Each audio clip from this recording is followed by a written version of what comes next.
Chapter 1. The Blindfolded in Black Satin.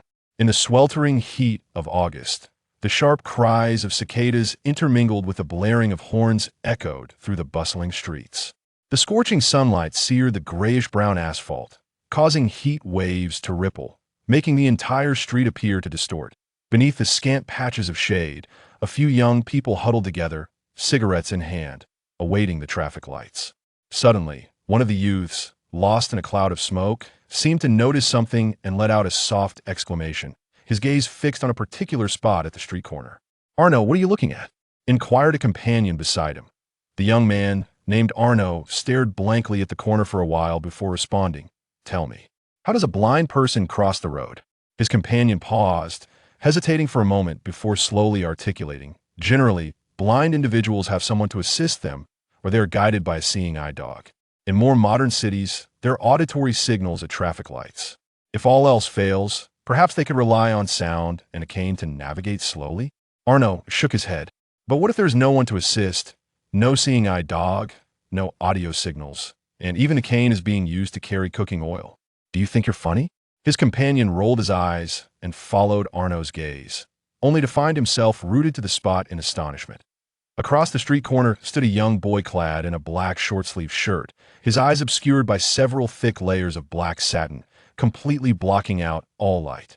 In his left hand, he held a cheap shopping bag brimming with vegetables, while his right hand gripped a cane slung over his shoulder, resembling a yoke. At the end of the cane, a large bucket of golden peanut oil shimmered under the sun. The sight of a blindfolded boy with a cane on his shoulder, vegetables in one hand, and oil in the other was utterly perplexing, drawing the attention of a crowd. "Hey, look at that person.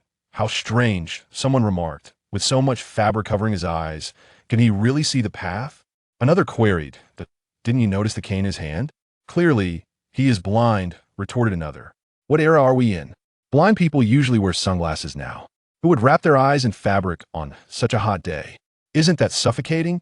"Exactly. And have you ever seen a blind person walk without a cane, using it instead to carry things? The youth of today really know how to have fun." The summer cicadas could not drown out the whispers of curiosity from the onlookers as they scrutinized the boy, quietly debating whether he was genuinely blind or merely pretending, while eagerly watching the flickering red light. Just then, a clear voice rang out beside the boy. "Brother, let me help you cross the road?" It was a schoolgirl, approximately 12 or 13 years old, with beads of sweat glistening on her cheeks. Her large, dark eyes were filled with concern as they gazed at the boy, exuding innocence and simplicity. The boy was momentarily taken aback. He turned his head towards the girl, a smile gracing his lips. "Okay." He shifted the bag of vegetables to his right hand, freeing his left to wipe the sweat from his brow. Gently, he grasped the little girl's hand. A sharp sound echoed as the green light illuminated. The young boy set forth, leading the girl across the road. The girl appeared anxious, glancing nervously from side to side, wary of the vehicles, her steps cautious and timid. As for the boy, he walked with unwavering steadiness. To the onlookers, the scene resembled not a kind-hearted girl guiding a blind person across the street, but rather an older brother escorting a younger friend. The road was not particularly wide within mere seconds. They reached the other side. The boy expressed his gratitude to the girl with a simple thank you before turning away and heading toward the secluded alley. "He is not blind," Arno declared confidently upon witnessing this. He must be able to see. One of the younger individuals behind Arno rested his chin on his hand, deep in thought, and then, as if struck by a revelation, exclaimed, "I understand now. He is cosplaying as the blind monk." A resounding slap landed on the back of his head, and Arno scolded, "Idiot, all you do is play games. Who in their right mind would cosplay a blind monk in the middle of the street? Do you have a death wish?" After a brief pause, Arno muttered softly, "Besides, the blind monk's blindfold is red. This cosplay doesn't match at all." "Arno, you shouldn't criticize me." Silence. "Oh." Just as the two were bickering, the quiet young man standing nearby gazed at the boy's departing figure, his brow slightly furrowed. "What's the matter?" Arno noticed his intense focus. "I know him." "Know him?" "Indeed." The young man nodded. "When my cousin was still in elementary school, he mentioned that there was a student at their school who had an accident leading to problems with his eyes. He could only cover them with black satin, and there were also mental health issues." "Mental health issues?" Arno paused. Recalling the previous encounter, I didn't notice anything amiss. That was a decade ago, perhaps he has since recovered. However, the incident was quite significant at the time. Not long after, that student withdrew from school and later transferred to a special school for the blind.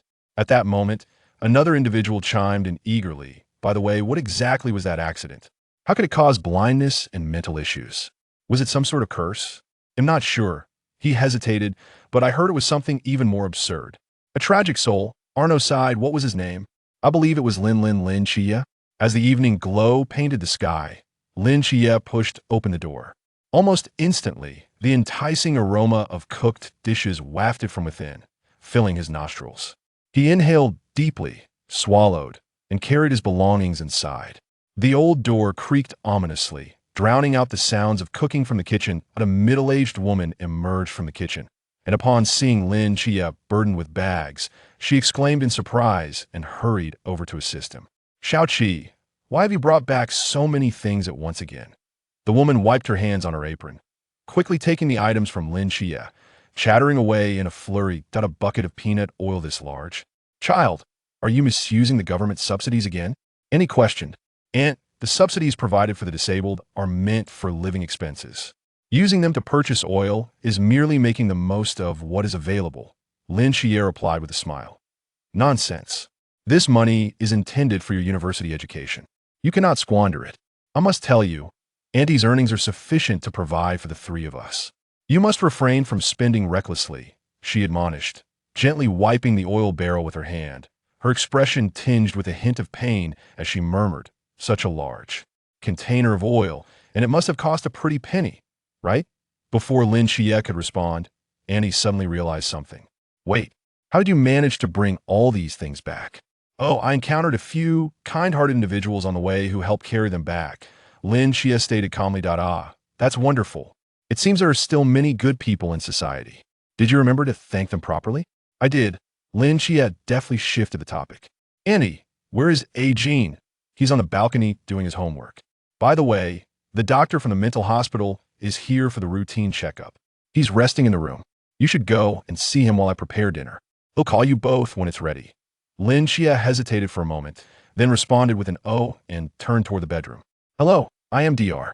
Lee from Sunshine Mental Hospital. A young man sitting on a small stool in the bedroom said as he stood up, his voice gentle and polite, accentuated by the large black framed glasses adorning his face, which gave him a scholarly appearance. Lin Xia raised an eyebrow in surprise. Wasn't it Dr. Han who came before? Dr. Han was promoted to deputy director last year, Dr. Lee replied with a smile, a hint of envy flickering in his eyes. Lin Xia nodded slightly, responding with an "oh." It was to be expected. Dr. Han was of considerable age and possessed exceptional medical skills, so his promotion was hardly surprising. It was only natural to have a younger doctor conduct routine checkups. Noticing Lin Xia had taken a seat, Dr. Lee cleared his throat and retrieved a stack of medical records from his bag. I apologize as I am new here. I am not yet familiar with your case. Allow me to gather some preliminary information, he said apologetically. Lin Xia nodded. Your name is Lin Xia? Yes. 17 years old this year? Correct. Your birthday? October 5th. According to your medical records, you lost your sight 10 years ago and were admitted to our hospital due to certain issues? Yes. Dr. Lee pondered for a moment. Have you ever changed your name? No, why do you ask? Lin Xia replied, taken aback. Dr. Lee scratched his head, slightly embarrassed. Ahem. It seems I was overthinking it. He pointed to the age on the medical record and then to the notation from 10 years ago. You see, you lost your sight 10 years ago, at which time you were exactly 7 years old. Your name happens to be Lin Xia, so I assumed you changed it after losing your sight. Lin Xia remained silent for a long while before shaking his head. No, I have never changed my name. My parents decided on the name Lin Xia before I was even born. Well, that's rather ahem, Dr. Lee began, only to realize mid-sentence that his words might be deemed impolite, and he swiftly closed his mouth. Quite a coincidence, Lin Xia replied mildly. Indeed, quite a coincidence. Dr. Lee felt a twinge of awkwardness, but he quickly diverted the conversation. The case report seems to lack a detailed account of the incident that led to your blindness and mental instability. If it's not too much trouble, could you share with me? Before Lin Xia could respond, Dr. Lee hastily added, I do not mean to offend. Understanding the patient better allows for more effective treatment. Of course, if you prefer not to share, I will not press you. Lin Xia sat in silence, his eyes hidden beneath a black satin ribbon, seemingly fixed on Dr. Li. After a moment, he slowly spoke. There's nothing I cannot divulge. It's just that you might not believe me, and you may even send me back to the psychiatric hospital. And oh no, let's not define our relationship as that of doctor and patient. This is merely a casual conversation between friends, and it will not escalate to that point, Dr. Li remarked half-jokingly. Even if you were to tell me that the Supreme Elder pulled you into a cauldron for alchemy, I would believe you. Lin Xia remained silent for a moment before slightly nodding. As a child, I was enamored with astronomy. And then, that night, I lay beneath the eaves of my childhood home, gazing at the moon. What did you see? The moon rabbit? Dr. Li chuckled. Lin Xia shook his head, and his next words caused Dr. Li's smile to freeze on his face. No, I saw an angel. Lin Xia spoke earnestly, gesturing with his hands in front of him. An angel, shrouded in golden radiance, with 6 white wings, a seraph. Chapter 2, The Angel on the Moon. A brief silence enveloped the room. Moments later, Dr. Li regained his composure. A seraph? Yes. What was it doing? Nothing at all. It was like a golden statue, seated in the center of a vast lunar crater, gazing up at the Earth as if watching over. Dr. Li rubbed the corners of his eyes, somewhat exasperated. Xia, do you have any idea how far the moon is from Earth? Approximately 400,000 kilometers, Lin Xia replied calmly. 400,000 kilometers, Dr. Li echoed. Even with the most advanced telescopes, one can barely discern the surface of the moon, and yet, at the tender age of 7, you claim to have seen an angel on its surface with the naked eye. It was not I who saw it, Lin Xia said softly, but rather, it saw me. I merely lifted my gaze, and my eyes felt as though they were being drawn through space to meet its own. So, it compelled you. One might say so otherwise. How could I have perceived the surface of the moon? I possess no clairvoyance. But if an angel truly exists on the moon, why has humanity not discovered it all these years? I do not know. Lin Xia shook his head. Perhaps that seraph does not wish to be observed. Moreover, do humans truly understand the moon? Lin Xia spoke with sincerity, so earnest that Dr. Li immediately considered calling for a car to take him back to the psychiatric hospital. Dr. Li, after all, is a specialist in treating mental disorders and has encountered a myriad of such cases throughout his career. He has come to observe a peculiar pattern. The more solemnly absurd the claims, the more severe the underlying affliction. And what of your eyes? What happened? Lin Xia extended his hand, gently brushing against the black satin covering his eyes, his tone devoid of emotional fluctuation. That day, I locked eyes with him for but a moment, and then I went blind. Dr. Li opened his mouth slightly, gazing down at the case file in his hands, falling into a contemplative silence. I end the column detailing the cause of blindness. Only 4 characters were inscribed. Cause unknown. Thus, what transpired all those years ago? Could it truly be, as Lin Xia asserted, that he beheld a seraphim on the lunar surface? What other explanation could there be for such abrupt blindness? This thought flickered in his mind for but an instant before Dr. Li extinguished it with haste. That was close. He almost allowed a patient to lead him astray. He could easily envision the incredulous expressions of the doctors presented a decade ago when the young Lin Xia, blind since childhood, uttered those very words. It is no wonder the boy was compelled to remain hospitalized from any perspective. His declarations were those typical of a mental patient. Such individuals were not uncommon in the ward. Some claimed to be the reincarnation of the Monkey King, idly hanging from the monkey bars, while others believed themselves to be coat racks, standing motionless in their rooms through the night, and some even mistook every passerby for their husbands, surreptitiously groping others inappropriately. The last patient was a middle-aged man of 40, rather portly. What you speak of pertains to the past. What of the present? How do you perceive this matter now? Dr. Li adjusted his demeanor and continued the review process. Merely delusions, Lin Xia replied calmly. That day, I accidentally tumbled from the eaves and struck my head against the ground. As for my eyes, perhaps a nerve was damaged, resulting in my blindness. He was uncertain how many times he had recounted this narrative, yet it emerged from his lips with practiced composure. Dr. L. I raised an eyebrow, jotting down notes in the medical record, before engaging Lin Xia in casual conversation about daily life. After approximately 20 minutes, he glanced at the time and stood with a smile. Well then, we'll conclude the review here. Your condition appears stable. I hope you can adjust your mindset and live well. Dr. Li shook hands with Lin Xia, offering words of encouragement. Lin Xia smiled faintly and nodded slightly. Oh, Dr. Li, won't you stay for a meal? His aunt, having observed Dr. Li's departure, warmly urged him to remain. No, I must attend to my next patient. I shan't impose. Dr. Li politely bid farewell to his aunt and exited. The moment the door closed, Lin Xia's smile vanished, as if it had never existed. Delusions? He murmured to himself. Brother, dinner is ready. His cousin, Yang Jin, emerged from the kitchen bearing a platter of dishes, calling out. Yang Jin, his aunt's son, was 4 years younger than Lin Xia and had just begun middle school. Ever since Lin Xia's parents had gone missing and he sought refuge at his aunt's home, the two had grown up together, their bond deeper than that of biological brothers. Coming, Lin Xia replied. Just as he settled at the cramped dining table, a sudden warmth radiated from his feet. At tea first, he was taken aback, but soon a faint smile graced his lips. His cousin, Yang Jinxiao, glanced beneath the table and teased, Well, you little black mutt, usually so lazy and inactive, yet you arrive faster than anyone when it's time to eat. A small black stray dog poked its head out from under the table, its tongue lolling outside its mouth. Panting and exhaling warm tea approached Lin Xia, licking his feet with an expression full of charm. 3 people, 1 dog. This was a family. Simple, arduous, yet inexplicably reassuring. For 10 years, it had been this way.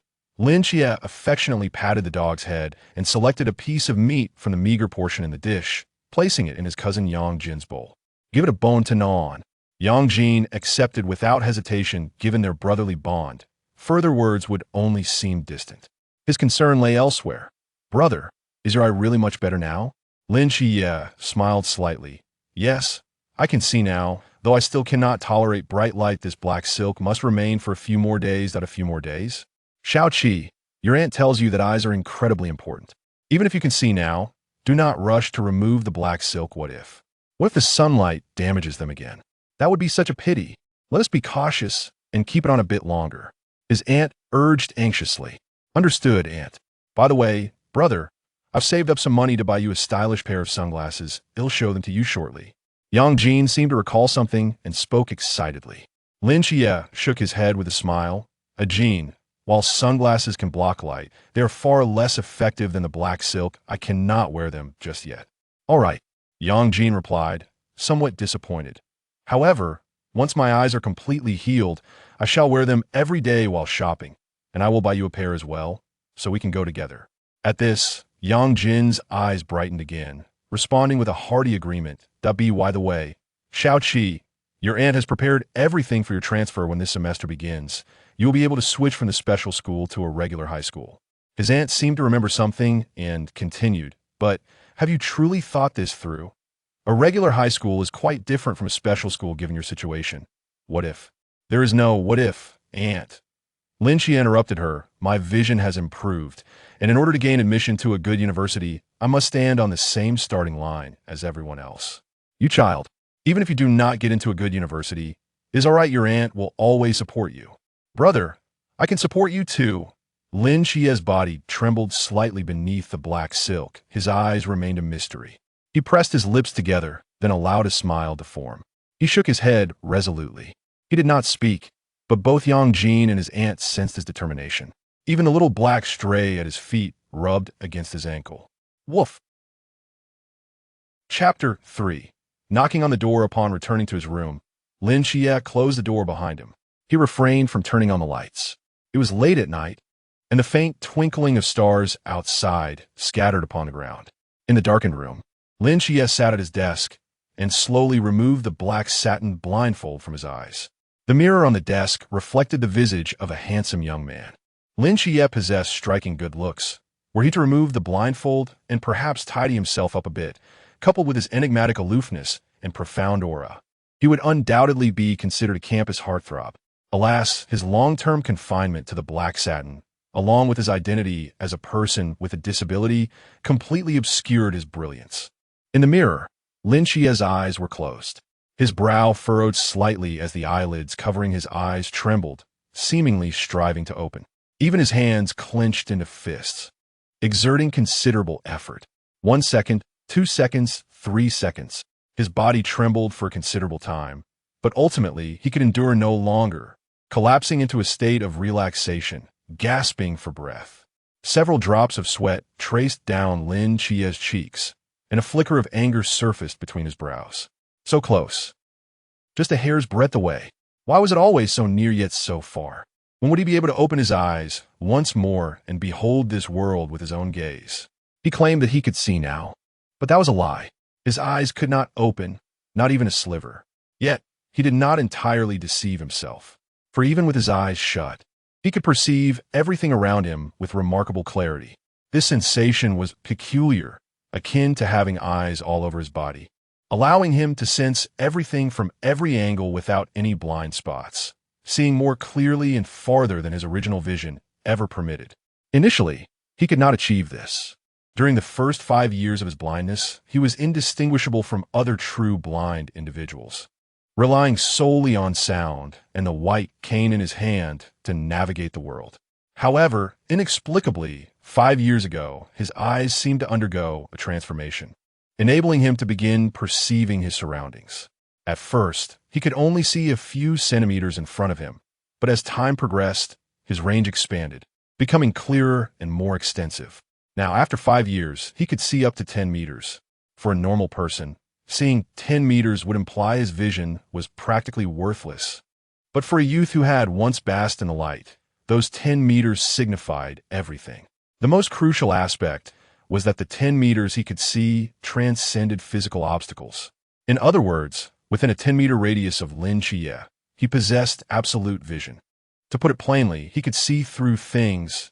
To elevate it more elegantly, he could perceive every speck of dust floating in the air, every component within a machine, and every subtle movement of a magician beneath the table. The source of this ability seemed to lie within the eyes that had been tightly shut beneath the black satin for a decade. Despite possessing this nearly superhuman power, Lin Xia remained unfulfilled. While having an absolute vision spanning 10 meters was indeed remarkable, he yearned to personally gaze upon this world with his own eyes. This was the unwavering determination of a young man. Although he had failed to open his eyes today, he could distinctly feel that the moment of truly opening them was drawing near. After completing his nightly ablutions, Lin Xia, as per his usual routine, retired to bed early, a habit cultivated over years of living in blindness, which, despite its challenges, had bestowed upon him the virtue of an early bedtime. However, as he lay in bed, an image involuntarily resurfaced in his mind. Beneath the dark celestial dome of the universe, the desolate surface of the moon lay still, its gray and white terrain reflecting the dim starlight. In the center of the largest crater, a figure resembling a statue stood resolutely. This figure exuded an air of timelessness, as if it had existed since the dawn of creation, radiating a sacred golden light that commanded all beings to prostrate themselves in reverence. Behind it, 6 exaggeratedly large wings unfurled, casting a colossal shadow upon a silvery gray ground, obscuring the sunlight that streamed from behind. Yet, what lingered indelibly in Lin Qia's mind were its eyes, those orbs imbued with divine authority, burning like a forge, blindingly bright, akin to the sun at close range. In a fleeting moment of encountering those eyes, his world was consumed by darkness. A decade prior, he had spoken the truth, only to be labeled as mentally ill.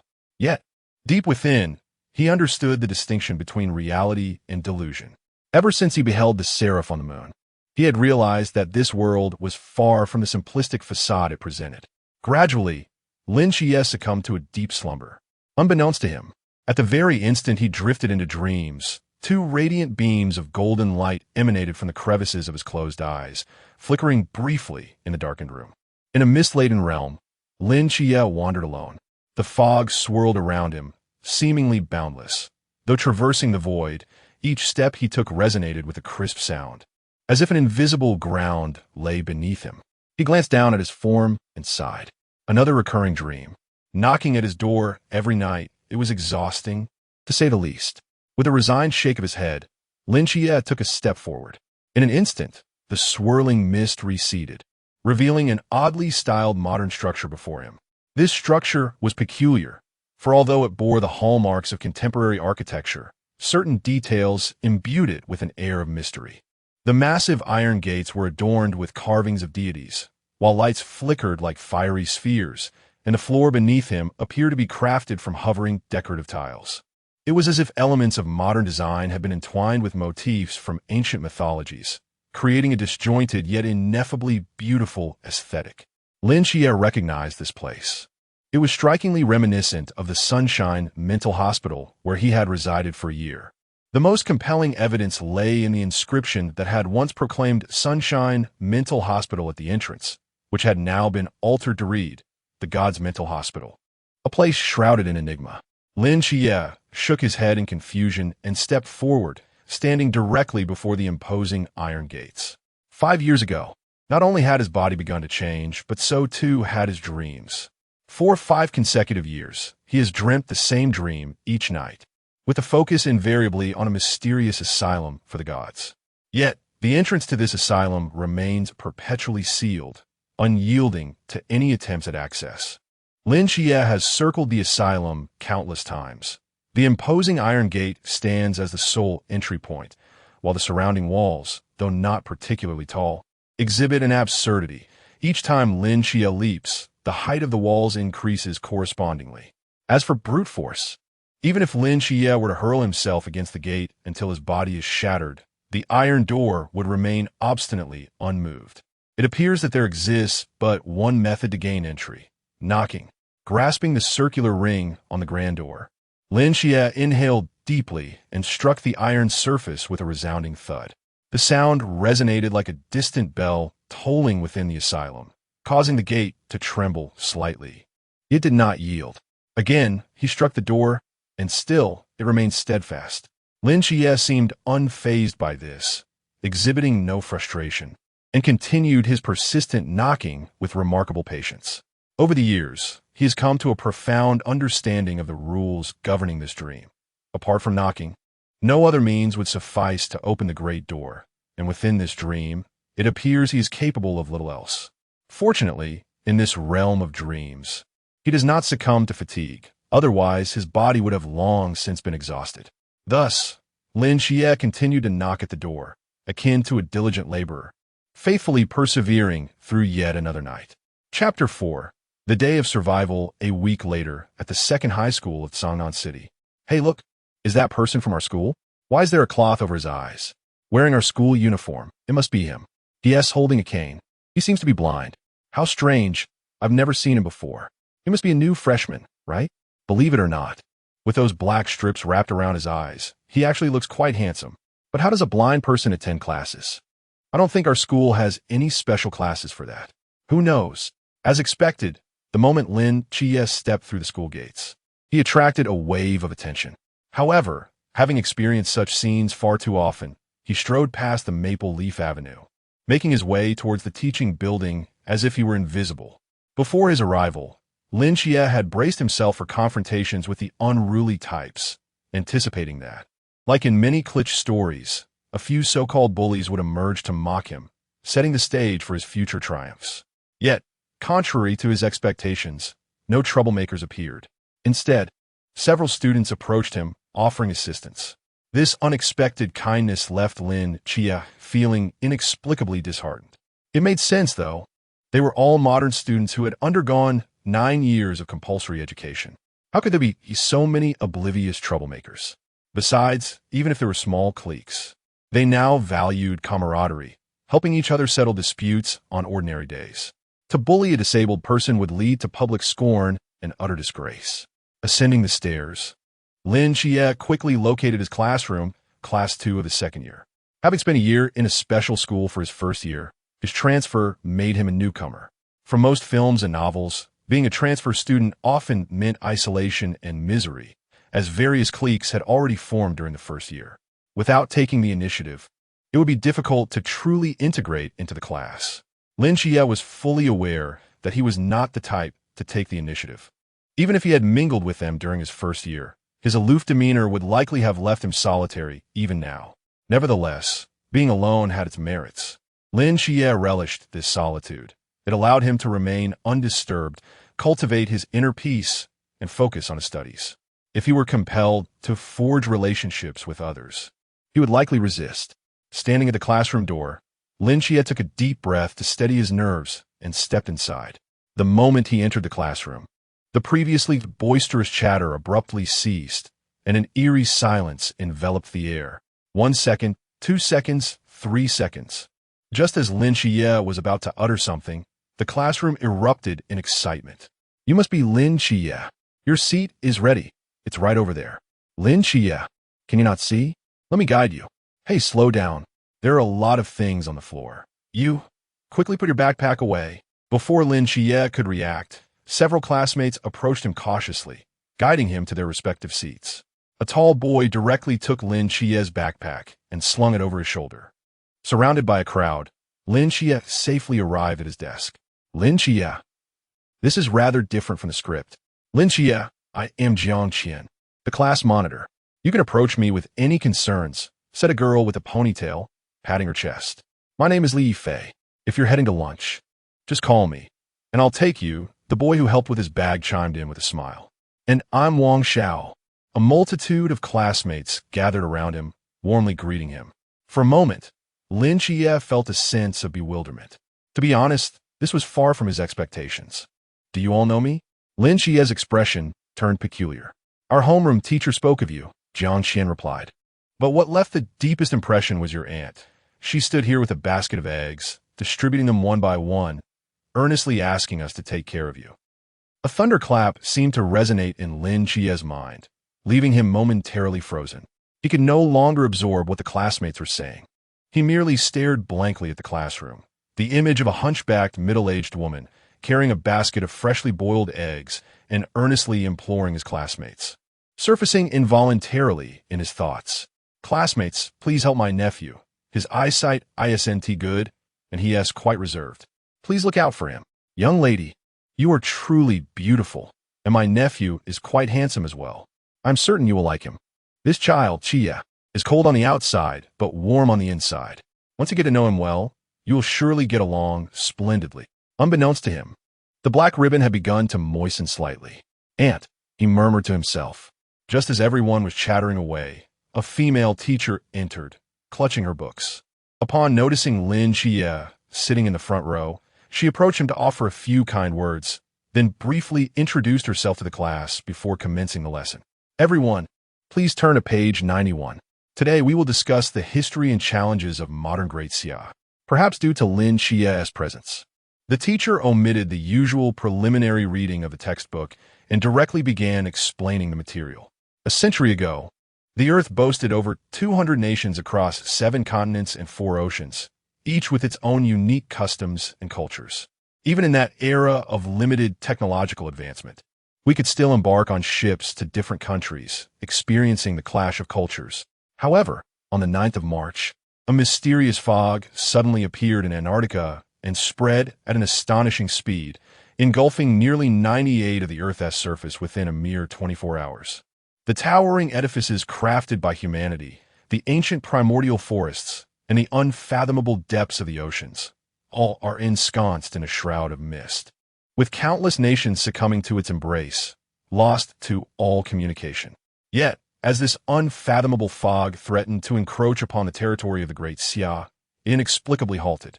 The reason remains an enigma, but it has indeed halted in a most peculiar manner. Over the course of a century, myriad theories and conjectures have emerged. Some propose that this mist is, in fact, a life form that, having consumed 98% of the Earth, has now reached satiety and thus paused near the Great Xia. Others suggest that the unique magnetic field of the region obstructs the fog spread. There are those who contend that it is the quintessence accumulated over 5 millennia by the Great Xia that serves as a protective barrier for this land. The composition of this mist transcends human understanding. Neither light, sound, electromagnetic waves, nor any other means of detection can penetrate it. No one knows if the nations that were engulfed a century ago still endure behind this veil. Experts postulate that the likelihood of survival within the mist is exceedingly slim, as inhalation or skin contact with it is invariably fatal. Over the past century, our nation has dispatched countless well-equipped exploration teams into the mist, yet none have returned. 50 years ago, our first satellite successfully launched, transmitting images from space that revealed the Earth transformed into a monochromatic gray, with the Great Xia remaining as the sole bastion of purity. Presently, the Great Xia resembles an island amidst this planet, and we may well be the last survivors of this world. Thus, the day the mist first appeared, March 9th, is commemorated annually as Survival Day. Chapter 5. The boundless void. The bell, signaling the end of evening study sessions, reverberated through the air as clusters of students emerged from their classrooms, laughter and chatter weaving through the night. After a day of trials, this moment might well be their most liberating respite. Without assignments, free from the watchful eyes of teachers, and surrounded by a few cherished friends, the prospect of returning home for a warm bath before sinking into the comfort of their beds was truly delightful. Amidst this scattered throng, a sizable entourage, numbering over a dozen, surged forth with a remarkable sense of cohesion, marching steadily towards the world beyond the school gates. At the heart of this assembly was a youth, enveloped in dark satin, akin to filling encased within a dumpling, thoroughly swathed. The sheer size of the group quickly captured the attention of all nearby students. In truth, I could walk home alone. I truly could. Lin Chia's lips twitched slightly, expressing a hint of exasperation as he spoke. I can see, though my eyes are not accustomed to the light, there's no need for further discussion. Lin Xia, Jiang Qian interjected, her tone resolute. We promised your aunt we would look after you, and we shall uphold that promise. Indeed, Xia, our homes are in the same direction. It is quite convenient. I'm also on the same route, Lin Xia replied, somewhat resigned. To be honest, he would rather be the isolated one. Having lingered in darkness for so long, he found the attention of so many to be disconcerting, an uncomfortable sensation. Of course, his aunt and Yang Jin were exceptions, for they were family. Yet, their intentions were well-meaning, and he felt it inappropriate to voice his discomfort. He could only follow along with the group, a reluctant participant in their camaraderie. I need to turn right at the next intersection, but I can still walk with you for a bit longer.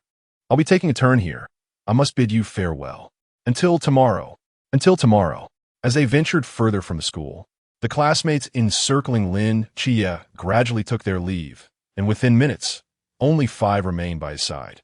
The previously boisterous atmosphere began to quiet, and the space around them opened up, allowing Lin Xia to exhale deeply in relief. Do you think the mist will truly awaken again and engulf the Great Xia? Li Yifei, with his backpack slung over his shoulder, queried with curiosity. Haven't you heard what those experts say? The probability of the mist reviving is exceedingly low. Perhaps it won't change for the next 100 years. As for what happens after that, well, we won't be around to worry about it, so why fret? Jiang Qian rolled her eyes. Oh, you know as well as I do that the words of those so-called experts are the least reliable. What if we managed to get into university and Haventy even had the chance to truly enjoy life when a mist swallows the entire Great Xia? That would be a monumental loss. So, is that your excuse for idling away your days and neglecting your studies? Jiang Qian confronted Li Yifei, her expression serious. I must remind you that Teacher Wang has already stated that if you place last in this exam, you shall have to move your desk to the front of the classroom. I know, Li Yifei chuckled sheepishly. However, I genuinely do not believe that mist will return. As they walked ahead, Wang Xiao suddenly spoke, asserting that the mist was merely a natural phenomenon. He explained that when it reaches a certain critical point, it will gradually dissipate, much like the Ice Age when glaciers blanketed the Earth. With a rise in temperature, they too would slowly fade away, heralding the advent of a new era. I believe what you are referring to is known as the theory of natural disasters, which is currently quite accepted. Jiang Qian nodded in agreement. But what if this mist is not a natural phenomenon? At that moment, Lin Xia, who had remained silent, interjected. Wang Xiao paused, then chuckled. You can't possibly believe those so-called theologians who suggest that this mist is linked to supernatural forces? It is the 21st century. We must trust in science. There are no such fanciful entities in this world. A classmate named Lu Yuan chimed in. Lin Xie refrained from responding, fully aware of whether there existed elements beyond the grasp of science. It was simply not necessary to divulge such matters to outsiders. Li Yifei murmured softly, I actually think that if such things existed, the world would be far more interesting. Why dwell on such trivialities? These matters are not our concern. Instead of fretting over whether the mist will revive, it would be far more practical to indulge in some extra sleep during the 3-day holiday. Jiang Qin laughed. Indeed, holidays are the most tangible. At that moment, in the old district of Tsangnan City, a man ambled leisurely along the desolate, dimly lit streets, bearing a sign. The antiquated streetlights cast a faint glow, stretching his shadow endlessly. He glanced at his phone, arrived in a narrow alley, and halted. This is it, he murmured, placing the sign down and adjusting it. Beneath the flickering streetlight, the sign's shadow danced, and upon its dark backdrop, bold crimson letters stood out strikingly. No entry ahead. Leaning against the lamppost, the man lit a cigarette, inhaling deeply before switching on his earpiece. Captain, the third sign is in position. Receive, commence. Understood. With the cigarette clamped between his lips, the man strode towards the sign, pressing his thumb against his teeth and biting down hard. A droplet of blood oozed from the wound as he crouched down, using his bloodied thumb to draw a long horizontal line across the bold letters. His gaze sharpened, and an inexplicable aura erupted from him. He tilted his head back to the inky night sky, whispering in a voice only he could hear, Forbidden Ruins, void of no restraint. In the next moment, the crimson stain on the sign swiftly faded, as if absorbed, and then the letters No Entry Ahead flared brilliantly before gradually returning to their original state. The man sank onto the ground, exhaling deeply with a hint of exasperation. Damn it, I've been drained once again. At this moment, if one were to gaze down upon Tsangnan City from the heavens, they would observe 3 points of light shimmering near the old district. These luminous points swiftly connect to form a dark red equilateral triangle. As the triangle takes shape, half of the old district appears to be erased from the map, gradually vanishing into oblivion. Yet from the ground, the old district remains unchanged. Simultaneously, at the center of this triangle, 6 dark red cloaks streak across the sky like lightning. The leading figure gazes up at the crimson firmament, gripping the hilt of the knife at his back, his eyes narrowing slightly. The cleansing operation of the ghost-faced men commences. Chapter 6. The phantom masked man outside the old city, a man freshly emerged from the forbidden ruins, sat beside a signpost, glancing back at the old town, which lay still like a canvas. With a resigned shake of his head, he retrieved his mobile phone from his pocket and began playing a match 3 game. Brother, what brings you to sit here playing on your phone at this late hour? Aren't you afraid of getting a chill? Not long after, a passerby approached from across the street and chuckled at the sight. The man looked up momentarily, then returned to his game, idly passing the time. The passerby, still amused, produced a cigarette from his pocket and offered it to the man. The man waved his hand dismissively, replying with gravity, It's work hours. I don't smoke. Hey, squatting on the street, playing with your phone, counts as work? The passerby laughed. Well, yes. All right then. The passerby shrugged and stood up to walk towards the street behind the man. Where are you headed? The man suddenly inquired. Home. You can't go back, at least not now. The passerby raised an eyebrow. What do you mean? This road is currently blocked. You can only return once it is cleared. The man indicated towards a signpost behind him. Following his gesture, the passerby noticed the inexplicable sign standing in the middle of the road. Just as he was about to respond, he saw the words No Entry flashing briefly. His expression turned blank, and moments later, he stiffly turned around, retracing his steps with a look of bewilderment in his eyes. The man appeared unfazed by this development. Just as he prepared to resume his game, the voice of another man crackled through his earpiece. Zhao Kongsheng. At the sound of that voice, the man sprang upright, the leisure and drowsiness vanishing from his face, replaced by an unmistakable seriousness. Yes, Captain, what has happened? We have encountered a problem. Among the phantom masked men, one has been elevated to the rank of Phantom King. While we were engaged in subduing the others, it severely injured Hong Ying and escaped through the sewers beyond the Forbidden Ruins. The Phantom King? Zhao Kongqing's expression shifted. In which direction did it flee? I will intercept it. No, Kongsheng, you are not adept at combat and cannot defeat the Phantom King. I will pursue it. Zhao Kongchang hesitated, then I.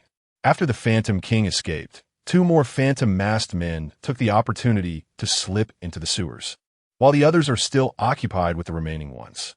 In which direction? Southeast. Understood. A spark ignited in Zhao Kongchang's eyes as he dashed to the far end of the street, leaping into a black van. With a heavy foot on the accelerator, he sped away amidst a cacophony of engine roars. On the passenger seat lay a neatly folded black and red cloak alongside a sheathed straight sword. All right, I must take this turn. I will leave first. Wang Xiao halted his steps and turned to the four individuals behind him. Just then, Li Yifei seemed to suddenly recall something and spoke up. Wang Xiao, if I remember correctly, I ascend to your home adjacent to the old city? Yes, why do you ask? It is nothing. Just be careful on your way back. Wang Xiao's lips twitched slightly as he rolled his eyes. If you have something to say, just say it without trailing off. It leaves people feeling uneasy. Li Yifei hesitated for a moment, then spoke of unsettling rumors surrounding the old district. There's a deranged serial killer. A serial killer? Is that true? Jiang Qian seemed skeptical. Indeed, it is true. Li Yifei glanced around, lowering his voice. You may not be aware, but in recent days, over a dozen people have died in the old district. Over a dozen? That's impossible. If it were that serious, it would have made the news, Wang Xiao countered. How can it be impossible? Let me tell you, there is something suspicious about this. Someone higher up has suppressed the news. If it weren't for my father working at the police station, I wouldn't even know about it. Suspicious? What do you mean? Li Yifei paused, lowering his voice further. It is said that the faces of the deceased were completely peeled away, leaving only a mass of bloody flesh and protruding eyeballs. The method was exceedingly brutal. A chill swept over the group as the cool evening breeze brushed past. They felt an icy shiver run from their feet to the top of their heads upon hearing this. Li Yifei, are you out of your mind? Spouting such things at night? Jiang Qian's complexion turned pale as she instinctively scanned the silent street, her anger rising. This area is already close to the old district, a remote part of Sangnan City. With classes ending around 10 o'clock, not a single passerby could be seen, and Li Yifei's words indeed made one feel unnerved. Not only her, but even the two grown men, Wang Xiao and Lu Yuan, felt a twinge of fear. Wang Xiao cast a glance at the narrow path he was about to take and suddenly felt a hint of trepidation. If Li Yifei's words merely instilled fear, then Lin Xia's subsequent statement sent shivers down their spines. After a moment of contemplation, Lin Xia spoke softly. Are you certain that these acts were committed by a human? Qiayu. Jiang Qian shivered. Wang Xiao and Lu Yuan's lips twitched as they turned to Lin Xia, their expressions turning peculiar. Well, who would have thought the one hiding the deepest secrets would be you, Lin Xia? Li Yifei looked at Lin Xia in astonishment. Do you think so too? Shut up, shut up, shut up. Jiang Qian could no longer contain herself and twisted Li Yifei's arm, causing him to cry out in pain. It's late at night. Let's not tell ghost stories. I still need to go home. Li Yifei grimaced, clutching his arm, muttering softly that this isn't a ghost story. Wang Xiao shrugged, stating he wouldn't engage in such nonsense. He simply did not believe in such supernatural tales and walked away. Wang Xiao's figure gradually faded into the narrow alley. Jiang Qian shot Li Yifei another glare, took a few steps forward, and suddenly halted. She sniffed intently, her brow furrowing slightly, a hint of confusion in her eyes, and turned to say, Do you smell something foul? A foul smell? Yes, that kind of odor like something's rotting. I did not catch a scent. Lu Yuan. What about you? I did not either. Ugh. Before Lu Yuan and Li Yifei could complete their conversation, their expressions abruptly shifted, as they instinctively covered their noses and surveyed their surroundings in alarm. Just as Lin Xia was about to utter a word, an overwhelmingly repugnant odor invaded his nostrils, a sensation akin to discarding a piece of meat rotting for over a fortnight into a cesspool, then mingling that with a dozen putrid eggs. Merely inhaling, it caused his stomach to churn violently. This was without doubt the foulest stench Lin Xia had ever encountered in his life. As for Jiang Qian, whose sense of smell was the most acute, she promptly crouched down and began to retch. What the hell is that foul smell? Li Yifei shouted, pinching his nose. I have no idea, Lin Xia replied, his brow furrowing slightly. After a brief moment, He directed his finger towards the narrow alley from which Wang Xiao had departed. Judging by the direction of the odor, it seemed to have originated from there. In the next instant, a heart-wrenching scream echoed from a short distance away, reverberating through the stillness of the night sky. Chapter 7.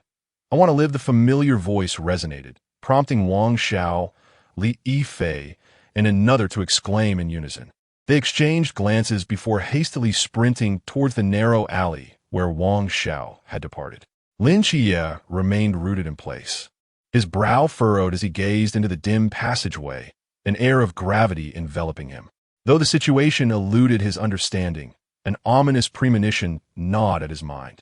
The old district's periphery, a demented murderer, a bizarre stench, screams. Something felt amiss. After a moment's hesitation and an internal struggle, he sighed in resignation, ultimately grasping his cane and dashing toward the alley. Under normal circumstances, Lin Xia would have shunned such disturbances, opting instead to retreat as far as possible in the opposite direction. After all, the screams indicated trouble that could entail robbery, murder, or witnessing a gruesome crime scene. Any of these scenarios was one he wished to avoid. His curiosity was not insatiable, nor did he possess an excess of compassion that would lead him to heroism. Most crucially, he was no fighter. What if he were to lose his life in the fray? Yet, the present circumstances diverged from the ordinary. Had they not actively escorted Lin Xia home, Wang Xiao might have taken an alternate route or returned moments earlier, thus evading this unsettling situation entirely. While he typically eschewed meddling in others' affairs, he was even less inclined to owe a debt of gratitude. Regardless, he felt compelled to ascertain what transpired, if only to fulfill a sense of obligation. Should danger arise, he could always flee. Though blindfolded, Lin Xia's pace remained brisk. The closer he drew to the source of the cries, the more his brow furrowed. The foul odor intensified. A second scream pierced the air, this time a woman's voice. Jiang Qian. Lin Xia abruptly halted at the alley's corner, his mental awareness revealing the figures of Jiang Qian and her companions. Not far ahead, Jiang Qian lay prostrate on the ground, her mouth agape in terror as she stared ahead, her body trembling uncontrollably. Before her, Lu Yuan and Li Yifei stood as if carved from stone, their eyes fixated on the same point, equally quaking. Beyond that, Lin Xia could perceive nothing further. His eyes remained shut, rendering him incapable of viewing the world, and with his mental awareness extending merely 10 meters, an exceedingly awkward predicament arose. Within that distance, he sensed everything. Beyond it, he was indeed a true blind man. What could Jiang Qian and the others have witnessed to incite such fear? Though sight eluded him, his hearing was acutely attuned, allowing him to discern rustling sounds nearby. It resembled the frantic gnawing of someone devouring something with wild abandon, savoring each bite. It sounded akin to Xiao He lie gnawing on a bone. What transpired? Lin Xia whispered, inquiring softly. Jiang Qian appeared startled by the sudden emergence of Lin Xia, her hands anxiously clutching at his garment, her teeth chattering in fear. A monster is gnawing at Wang Xiao's face. Lin Xia's expression shifted dramatically. Run! Both Lin Xia and Li Yifei shouted in unison. No sooner had the word escaped their lips than Lu Yuan, like a frenzied wild dog, whirled around and sprinted away, colliding with Lin Xia's shoulder and stumbling, only to quickly regain his footing and flee with desperate urgency. A monster! Help! Is anyone there? A monster! He screamed as he ran. Lin Xia, taken aback by the collision, staggered and barely regained his balance when a distant, thunderous crash resonated through the air. It sounded as if a grizzly bear was charging toward him, pounding the ground with ferocity. Jiang Qian's pupils dilated in shock. She inexplicably summoned the strength to spring up from the ground, shrieking as she darted away. As for Li Yifei, he had already taken off the moment he uttered the word run, moving faster than Lu Yuan, who had just shoved Lin Xia aside. Had Lu Yuan not collided with Lin Xia, he would have already distanced himself significantly. Yet, that brief moment of delay left him trailing behind, just like Jiang Qian. At that moment, it seemed as though everyone had forgotten Lin Xia's identity as a person with a disability. Classmates who had previously vowed to escort him home had entirely abandoned him. Confronted with such a gruesome and terrifying scene, fear consumed everyone's hearts. Lin Xia had barely taken a few steps when something intruded within his mental perception's 10-meter range. It resembled a human, yet also defied humanity. It bore 4 limbs and a head like a person, but it moved on all 4s like a hyena, its physique as imposing as that of a grizzly bear. Most disturbingly, a ghastly visage adorned its head, pale and contorted. Its long, scarlet tongue, akin to a serpent, extended half a meter from its mouth, twisting with unnerving agility. Lin Xia's countenance darkened. Its speed was astonishing. In mere strides, it had leapt from 10 meters away into his mental awareness, approaching him at an alarming rate. He could already feel a gust of wind swirling ominously from behind. Jiang Qian beside him sensed it too, her face draining of color as terror and panic enveloped her soul. She stiffly turned her head, hoping to gauge how far the monster was from her. Surely, it must be quite a distance yet. Do not look back. Lin Xia's voice rang out suddenly from beside her. But it was too late. Jiang Qian's pupils constricted in horror as that grotesque, terrifying visage loomed almost against her own face, and she could sense the overwhelming scent of blood emanating from it. Ah! Her scream echoed once more through the alley as she abruptly shut her eyes, instinctively attempting to unfasten her backpack to hurl it at the monstrous figure. She was utterly panicked. The backpack was no weapon, and she was not a trained warrior. In this life-and-death moment, whoever loses their composure first shall forfeit their chance of survival. The figure with a ghostly visage abruptly seized the strap of Jiang Qian's backpack, transferring a forceful strength that caused her to suddenly lose her balance, stumbling and falling to the ground. In the next instant, a heavy shadow descended with great ferocity, crashing down upon her. Moments later, blood stained the night, transforming it into a vivid crimson. Chapter 8. His eyes. Jiang Qian has perished. Lin Xia witnessed the entirety of her demise. A monstrous entity descended from the heavens, its claws slicing through her neck with the ease of cutting tofu, before it gleefully began to feast. Until her final moments, Jiang Qian's eyes were filled with terror and despair. Lin Xia's mind acutely registered every detail, his stomach churning as he fought the urge to vomit. Despite having endured numerous trials and tribulations, his intellect had matured beyond that of his peers. Yet this gruesome spectacle was a harrowing first. Moreover, this was not a time for retching. Without a moment's hesitation, Lin Xia turned and sprinted towards the opposite end of the alley while the creature devoured Jiang Qian's lifeless form.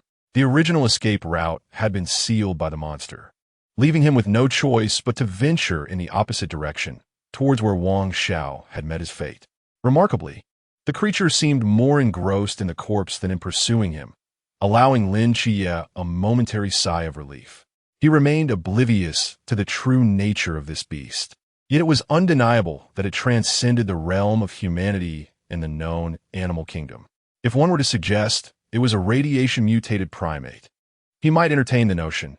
Its size, strength, and speed were far beyond that of an average human.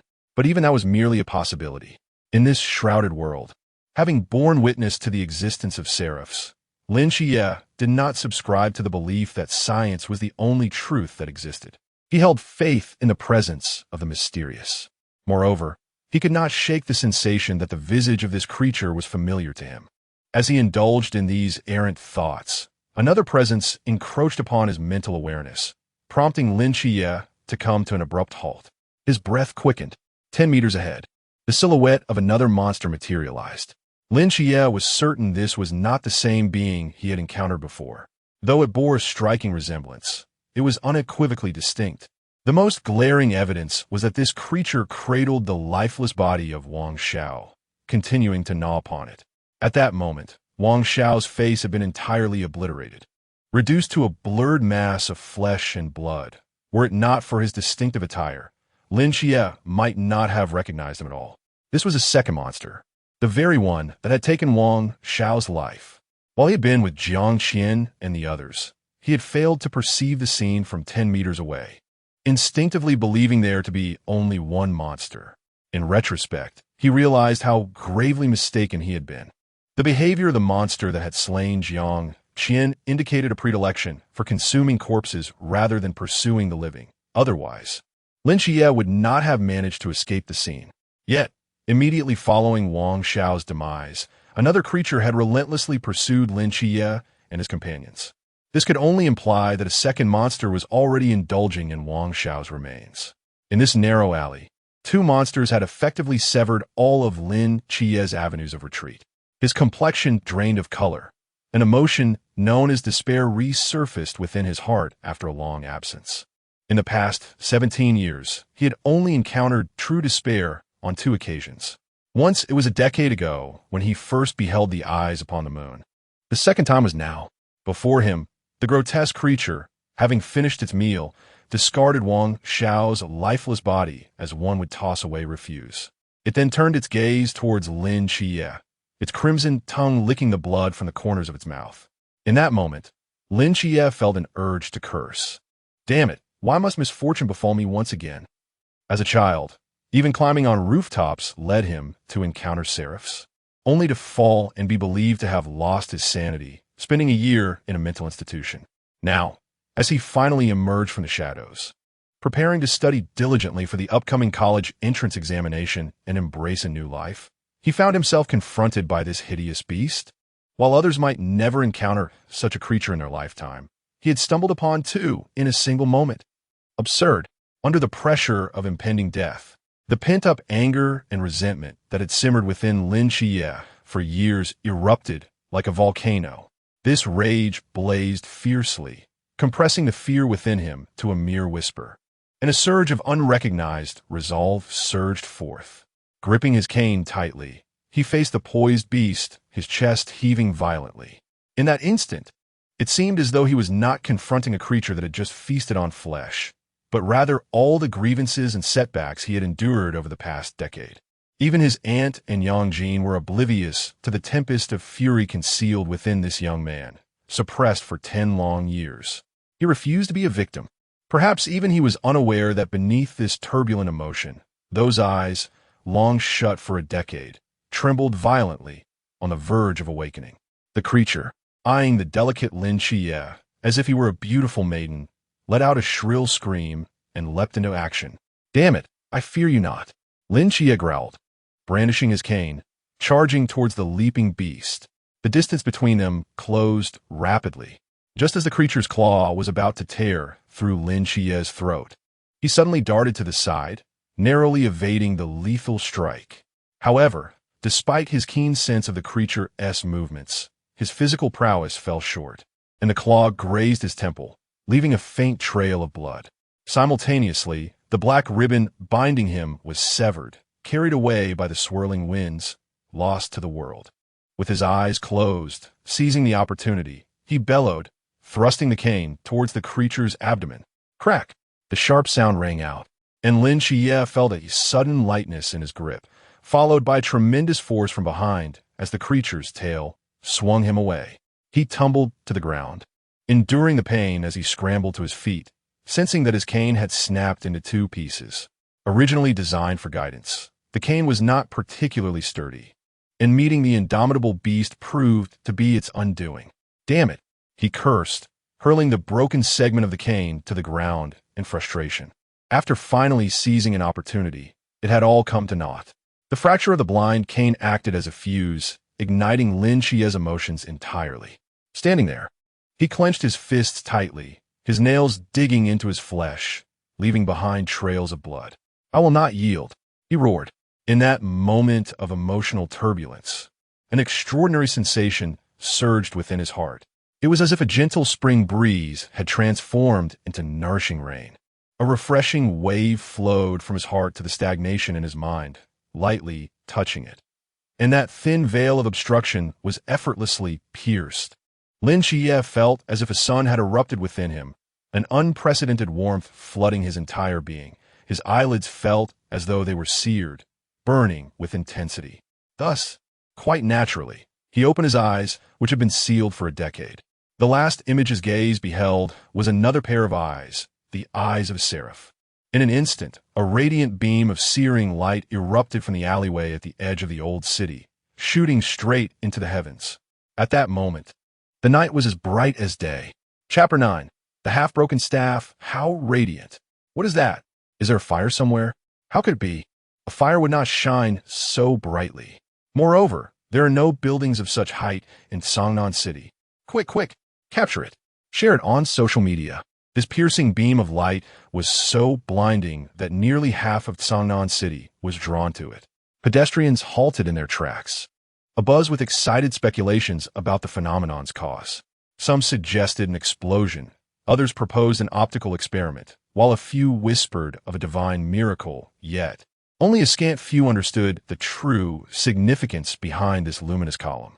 2 minutes prior, in the old district, on the desolate streets, the air shimmered gently, as though someone had lifted a corner of the veil, shrouding the ancient quarter. Suddenly, 5 figures clad in black and red cloaks emerged from the rift. One of them surveyed the surroundings, stepping forward to retrieve a no-entry sign from the ground, folding it shut. At the moment the sign was stowed away, the silence of the old district fractured like fragile glass, revealing the grim reality hidden within. Sinister blood stained the aged streets crimson, and dismembered remnants lay scattered about. Had Lin Xia witnessed this scene, he would have recognized that the gruesome pieces strewn across the ground belonged to the very ghastly faces he faced. There were at least 34 of them. Reclamation of the void of no restraint is complete. The figure holding the sign spoke coolly. We can call on logistics to clean up the aftermath. What about Old Zhao? He pursued the 2 fleeing ghastly beings. It was our oversight. A wounded woman pressed her hand against her right shoulder, her expression waning. Do not say that, Hong Ying. None of us anticipated that a ghastly king lurked among those faces, a man reassured her.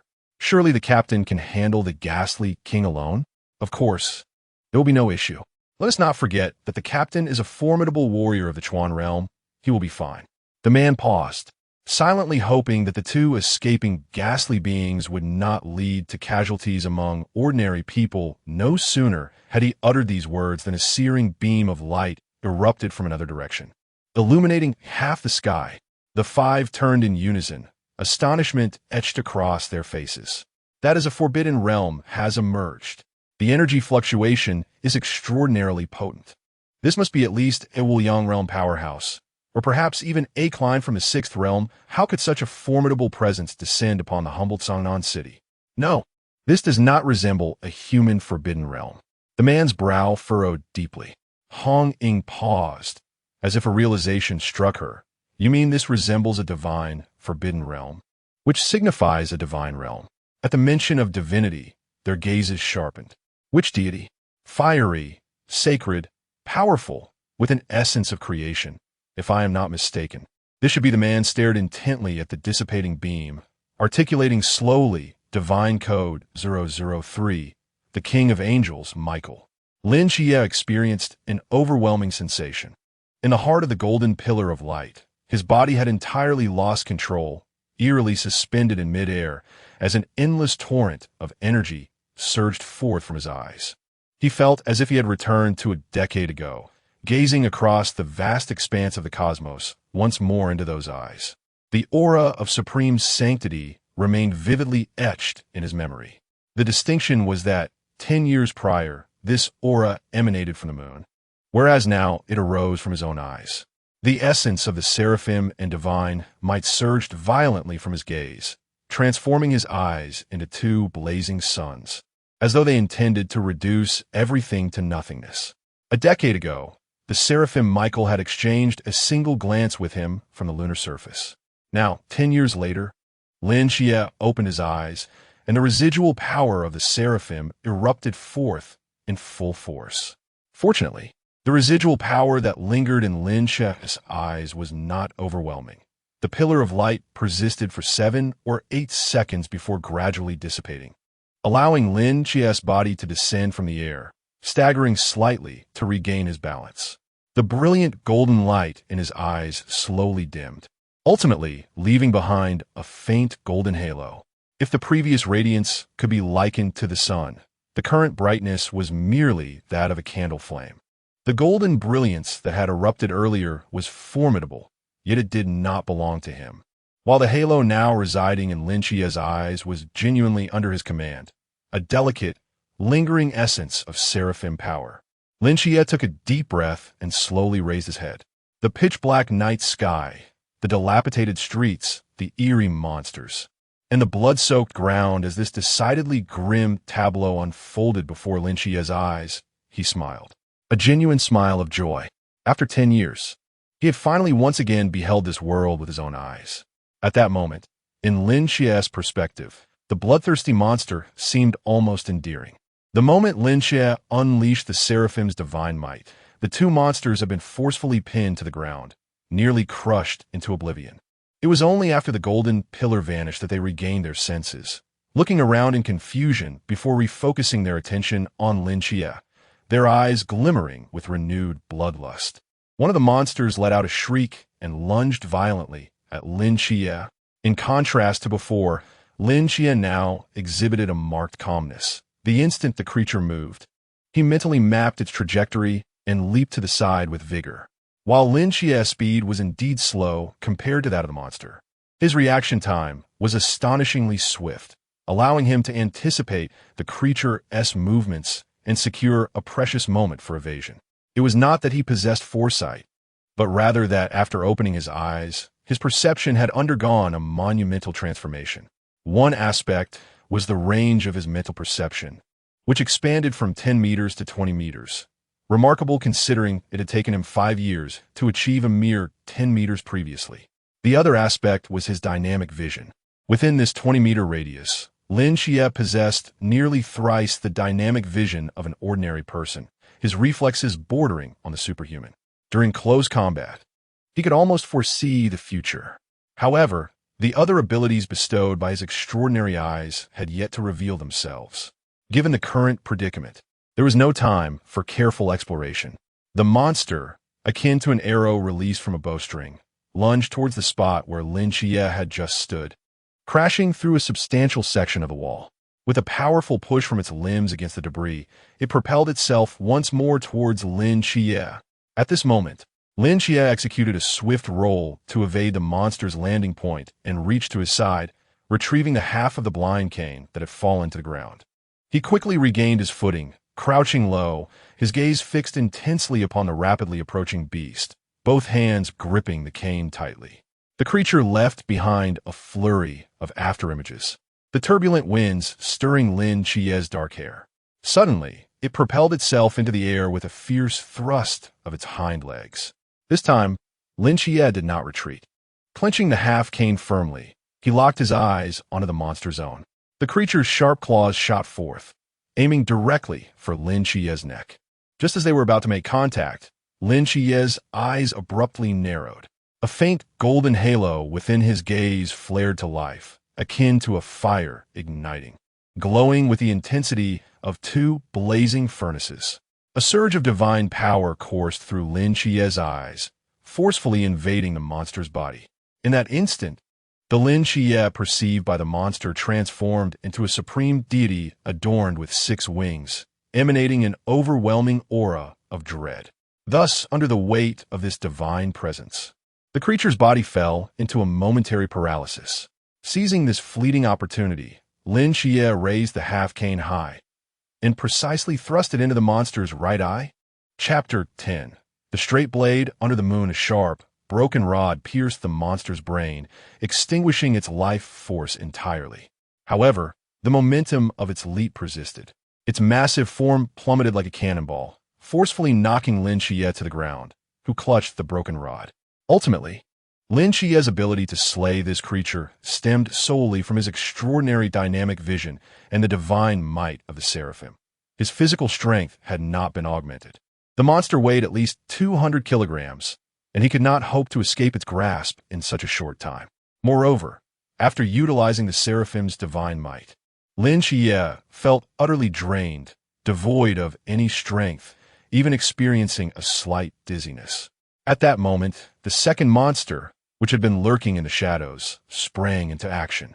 This hidden hunter finally revealed its fearsome fangs. Its limbs raced with astonishing speed beneath the flickering streetlights, casting shadows that danced like ethereal specters, while a scarlet tongue writhed bizarrely.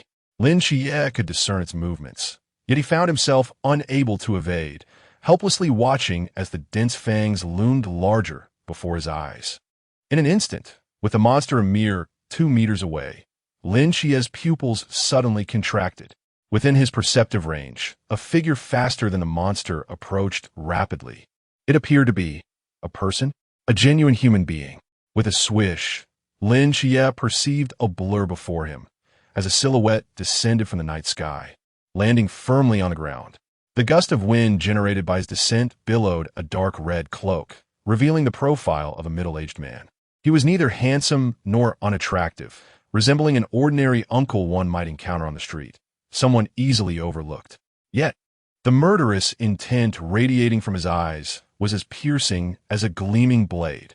He crouched low, his gaze fixed intently on the monster less than a meter away, his right hand firmly grasping the hilt of a sword behind him. With a crisp sound, the blade was drawn from its sheath, reflecting the dim moonlight with its pale blue gleam, slicing through the heavy air as it silently advanced. It was a straightforward, unadorned straight sword. The blade carved through the crescent moonlight, colliding with the monster's claws and igniting a shower of sparks. Zhao Kongsheng let out a low growl, his muscles taut, stepping forward with remarkable force. The creature, as large as a brown bear, was unexpectedly driven back several steps. Lin Xia's eyes widened in disbelief. Having faced this monster before, he understood its terrifying strength. Yet this man managed to force it back? Who was he? After pushing the monster back, Zhao Kongqing's footwork became uniquely fluid, adhering to the space before the beast like a parasite. His straight sword struck repeatedly, leaving a series of grotesque gashes upon the monster's body. The creature howled in agony, glaring at Zhao Kongsheng with malice, its spear-like forelimbs raised, intent on slaying this detestable human. However, with 2 flashes of the sword, its forelimbs were severed cleanly. Before the monster could emit a sound, a glint of cold light erupted from Zhao Kongqing's eyes. With a swift motion, he directed his blade towards the creature's neck. The pale blue edge effortlessly sliced through its flesh, and in the next moment, the monster's head was sent soaring, rolling onto the ground with a dull thud. The blade returned to its sheath with a sharp snap, the dark crimson cloak now stained with the creature's blood, a hue so similar to the fabric that it was nearly imperceptible at a glance. Zhao Kongsheng spared not a single glance at the creature's lifeless form. Instead, he leisurely retrieved a cigarette from his pocket, ignited it, and took a deep drag before pulling out his walkie-talkie. The 2 fleeing ghost-faced men have been dealt with. Summon the logistics team to clean up the battlefield. After relaying this, he tucked the device away and approached Lin Xia, who had just freed himself. Lin Xia gazed quietly at him, and he returned the silent scrutiny. Under the night sky, amidst the pool of blood, the 2 men exchanged wordless glances. After a prolonged silence, Zhao Kongsheng could no longer contain himself and broke the stillness. Did I look handsome just now? Lin Xia paused, studying his eyes for a moment, realizing he was earnest, and finally replied softly, "Yes, handsome." "That's right." Zhao Kongsheng chuckled. "Do you want to be as handsome as me?" "Not really." Zhao Kongqing's mouth twitched slightly. "Why not?" "Because it's easy to die," Lin Xia replied gravely. For a moment, Zhao Kongsheng found himself at a loss for words. "But you just witnessed it. You possess supernatural powers that ordinary people dream of. Don't you wish to be a superhero like in the movies?" "Not really." "Is it because it's easy to die?" "Yes." Zhao Kongsheng rubbed the corner of his eye, sensing that this youth was not easily trifled with. Yet, he was inexplicably drawn into this chaotic situation, armed with such formidable strength. "Let us change locations. This isn't the place for a conversation. We should talk properly." After a moment's thought, he added, "By the way, I'm Zhao Kongsheng, and I'm not a bad person." "Lin Xia," he replied, blinking and nodding obediently. "I believe you. Wait for me here. I need to grab my backpack. My study materials are inside." Go on, go on." Zhao Kongsheng waved his hand helplessly and settled down on the nearby curb, feeling somewhat dejected. If an ordinary person were to face such an ordeal, they would have been utterly terrified, yet this boy was contemplating retrieving his study materials. Most perplexingly, he had outright rejected him? Damn it. He had put forth all his effort. Those swift strikes earlier had been nothing short of magnificent. He had never fought so desperately even during practice with the captain. Speaking of which, he wondered how the captain was faring. The ghost-faced king was no easy adversary. Zhao Kongchang sat by the roadside, cigarette in mouth. Lost in thought. Lost in thought. Something felt amiss. Zhao Kongchang suddenly regained his senses, taking half a second to react before springing to his feet and swiftly scanning his surroundings. Where could that rascal possibly be? Zhao Kongchang stood frozen in place for several moments, his mouth agape, struggling to comprehend what had just transpired. Goodness, has he truly escaped? Brother, why are you so late returning today? Yang Jin inquired, observing the weary visage of Lin Xia, his brow furrowed in curiosity. Where's your cane? Lin Xia, slipping into his slippers, forced a smile. I encountered a bit of trouble on the way and accidentally misplaced it. To conceal the scar near his temple from Yang Jin's view, Lin Xia rewrapped a section of black satin around his head. However, the cane was indeed broken. Rather than bringing it home to alarm his family, he chose to dispose of it. It's fine. I can always get another one. Has the matter been resolved? Yes, it has. Little Hei Lai scurried over from the balcony, nudging Lin Xia's calf with his head before flopping onto the ground, exposing his belly. Lin Xia, with a resigned sigh, knelt down to rub his stomach while asking, Has Annie not returned yet? Mom is working the night shift. She won't be back until morning. All right then. Have you finished your homework? Just a little bit more left. They assign so much homework in middle school, it's truly excessive. Lin Xia stood up, voicing his frustration. Turning to Yang Jin, he added, If you're tired, don't force yourself to finish. If the teacher scolds you, just tell me, and I'll discuss it with him. Yang Jin's lips curled into a smile as he nodded. I'll be done soon. Lin Xia nodded back. I'm feeling a bit fatigued. I'll head to bed now. Make sure to sleep early once you finish. Okay. Dragging his weary body into his room, Lin Xia was about to close the door when Yang Jin's voice called out again. Brothers, everything really all right? It's nothing. Just get some rest by the way. There's milk in the fridge. If you wake up early tomorrow, heat some for yourself. Got it, brother. Good night. Good night. The door closed softly and Yang Jin stood outside, clutching little Hei Lai, silently gazing at Lin Xia's room. Gently stroking little Hei Lai's head, he murmured, Do you sense it too? Woof. He lifted his gaze toward the dim moonlight outside, murmuring, There's a scent of blood about him. The author has something to say. The new book is truly live now. Sanjiu keeps his word. 8 updates tonight. I'll release 4 chapters now. This book is participating in a competition, so the data is crucial. I hope everyone will refrain from hoarding the book and leave ample comments. Sanjiu will read the comments daily and respond randomly. I hope everyone will rate this book 5 stars. Make sure to write a few words when you rate, or at 1 T count. Additionally, readers wishing to support or gift can do so without hesitation.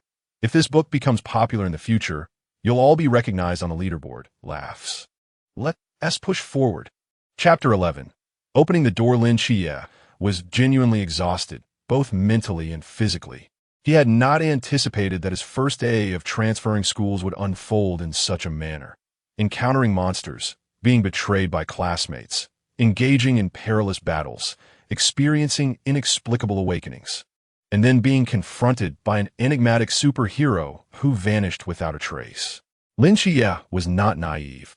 He understood that the events of this evening were undeniably intertwined with the hidden facets of this world. The flesh-eating monstrosity, the golden light emanating from his own being, and the solitary man who single-handedly vanquished the creature. All of these elements hinted at something profound. That man was no ordinary individual. His communication via the walkie-talkie suggested the existence of a vast organization concealed from the public eye, one that specialized in confronting such bizarre occurrences. The man had likely witnessed the radiance surrounding Lin Xia and perhaps even observed him slaying the monster, prompting an interest in recruiting him into their ranks. It would be disingenuous to claim that he was not intrigued by the mysteries at play. He yearned to comprehend the nature of his encounters that night and to unravel the enigma of his own transformation. Yet, he was wary of allowing his curiosity to ensnare him in this vortex. Some secrets, once uncovered, ensnare the seeker inextricably. He had no desire to become a guardian of humanity. His only wish was to protect his own home. Soon, he succumbed to slumber. The familiar fog descended once again. In his dream, Lin Xia surveyed his surroundings and sighed in resignation. Had they not yet given up on him? Battling monsters while awake was one thing, but having them knock on his door in his dreams was a cruel fate. Navigating with ease, he took a few steps until the silhouette of a mental institution materialized before him. The ancient plaque on his right bore a grand inscription, Asylum of the Gods. He halted before the entrance, grasping the circular knocker. The moment his fingertips brushed against the ring, the ground trembled slightly beneath him. The surrounding mist began to churn ominously. Lin Xia clutched the knocker, utterly bewildered. What was happening? I haven't even knocked yet. Why is it shaking? It had never been like this before. Suddenly, a thought struck him like a bolt of lightning. Could it be because he had opened his eyes today? Lowering his gaze, he observed his dream self. His eyes gradually brightened. In previous dreams, his form had been translucent, fragile like drifting mist. Yet today, his body appeared significantly more solid, no longer transparent, though it still lacked physicality. He abruptly lifted his head, gazing at the monumental door that had barred him for 5 years, his eyes ablaze with determination. Perhaps today, he could succeed. Taking a deep breath, he grasped the knocker tightly and forcefully struck it against the door. Clang! The ancient bell tolled from within the asylum, resonating with a volume many times greater than before. Fortunately, Lin Xia had no corporeal form. Otherwise, the sound would have surely pained his eardrums. At the moment the bell rang, the entire asylum shuddered violently once more. This was promising. Lin Xia's eyes sparkled with hope. Clang! Clang! Clang! Lin Xia did not pause, striking the door 3 more times, causing the psychiatric hospital to tremble as though it were experiencing an earthquake. At last, following his final knock, a resounding crash echoed throughout the facility, and then silence enveloped the space once more. Just as Lin Xia was about to strike again, the heavy door before him emitted a dull creak and began to move slowly. The door opened. Buzz thud. As the door swung wide, an ancient and dimly lit corridor revealed itself before Lin Xia. The floor, composed of an unknown material, emitted a faint glow, while luminous orbs flickered mysteriously along the walls. Lin Xia walked down the corridor and soon encountered a fork in the path, marked by a modern sign hanging above. To the left lay the patient wards, while the right led to the activity area. Lin Xia gazed at the sign and murmured to himself, wondering how this layout resembled the psychiatric hospital he had once resided in so closely. After a brief moment of hesitation, he ventured into the activity area. Though the rooms were few, they contained all that was necessary. A multimedia room for watching television and films, a lounge for games like chess, and a study for reading and learning. Even within the building, there existed a circular outdoor lawn, adorned with a variety of sports equipment. Indeed, it was exactly the same. This dream was truly peculiar. Lin Xia furrowed his brow, shaking his head in confusion. Once he had explored the activity area, he turned back toward the patient ward section. Upon reaching the entrance of the ward area, Lin Xia abruptly halted. This place was different. He observed the dim, monotonous corridor before him, murmuring to himself. He distinctly remembered that in the Sunshine Psychiatric Hospital, the wards spanned several floors, and although the facilities were not particularly luxurious, they were at least clean and orderly. Yet, the ward area before Lin Xia consisted of only a single level with merely 6 rooms. Each door of these 6 rooms was adorned with strange symbols and designs, densely packed as if they were some kind of seal, causing Lin Xia to feel dizzy with just a glance. He forcibly averted his gaze from the doors, steadied his mind, and looked elsewhere. In the upper right corner of the ward area hung an ancient nameplate, each room marked with a distinct pattern. For instance, the doorplate of room 1, where Lin Xia now stood, depicted a large black circle. Conversely, the doorplate of room 2 illustrated an object resembling a staff or a pen. Continuing down the corridor to the final room 6, Lin Xia scrutinized these doorplates, still lacking any clarity. He gazed at the eerie door before him, lost in contemplation. In this dreamlike psychiatric hospital, only the ward area diverged from his memories of the Sunshine Psychiatric Hospital. Thus, did actual patients reside within these rooms? Or, as the name of this institution suggested, Were there indeed deities dwelling within? After a moment's hesitation, Lin Xia slowly extended his hand toward the doorknob of room 6. Lin Xia was not reckless. On one hand, this was his dream realm, and even if something were to go awry, it would not have a significant impact on him. On the other hand, he had persistently knocked on the door of this mental institution for 5 years, and he did not wish to depart in confusion. Deep within his subconscious, he sensed that perhaps there lay some secrets intertwined with his own existence within this asylum. After all, why did the layout here mirror that of the Sunlight Mental Hospital where he once resided? As Lin Xia's hand gradually inched closer, his fingertips gently brushed against the doorknob, sending a cool sensation through him. Contrary to his expectations of resistance or pain, his hand naturally enveloped the handle. With a determined pull, he exerted all his strength, yet the door remained immovable. He steadied himself and pulled again with all his might, but to no avail. Resigning to the stubbornness of this door, he proceeded to the threshold of the 5th ward, pulling at the door with vigor. It too refused to yield. The 4th, 3rd, 2nd, one by one, Lin Xia attempted to open each door, but none granted him passage, until at last he stood before the 1st ward.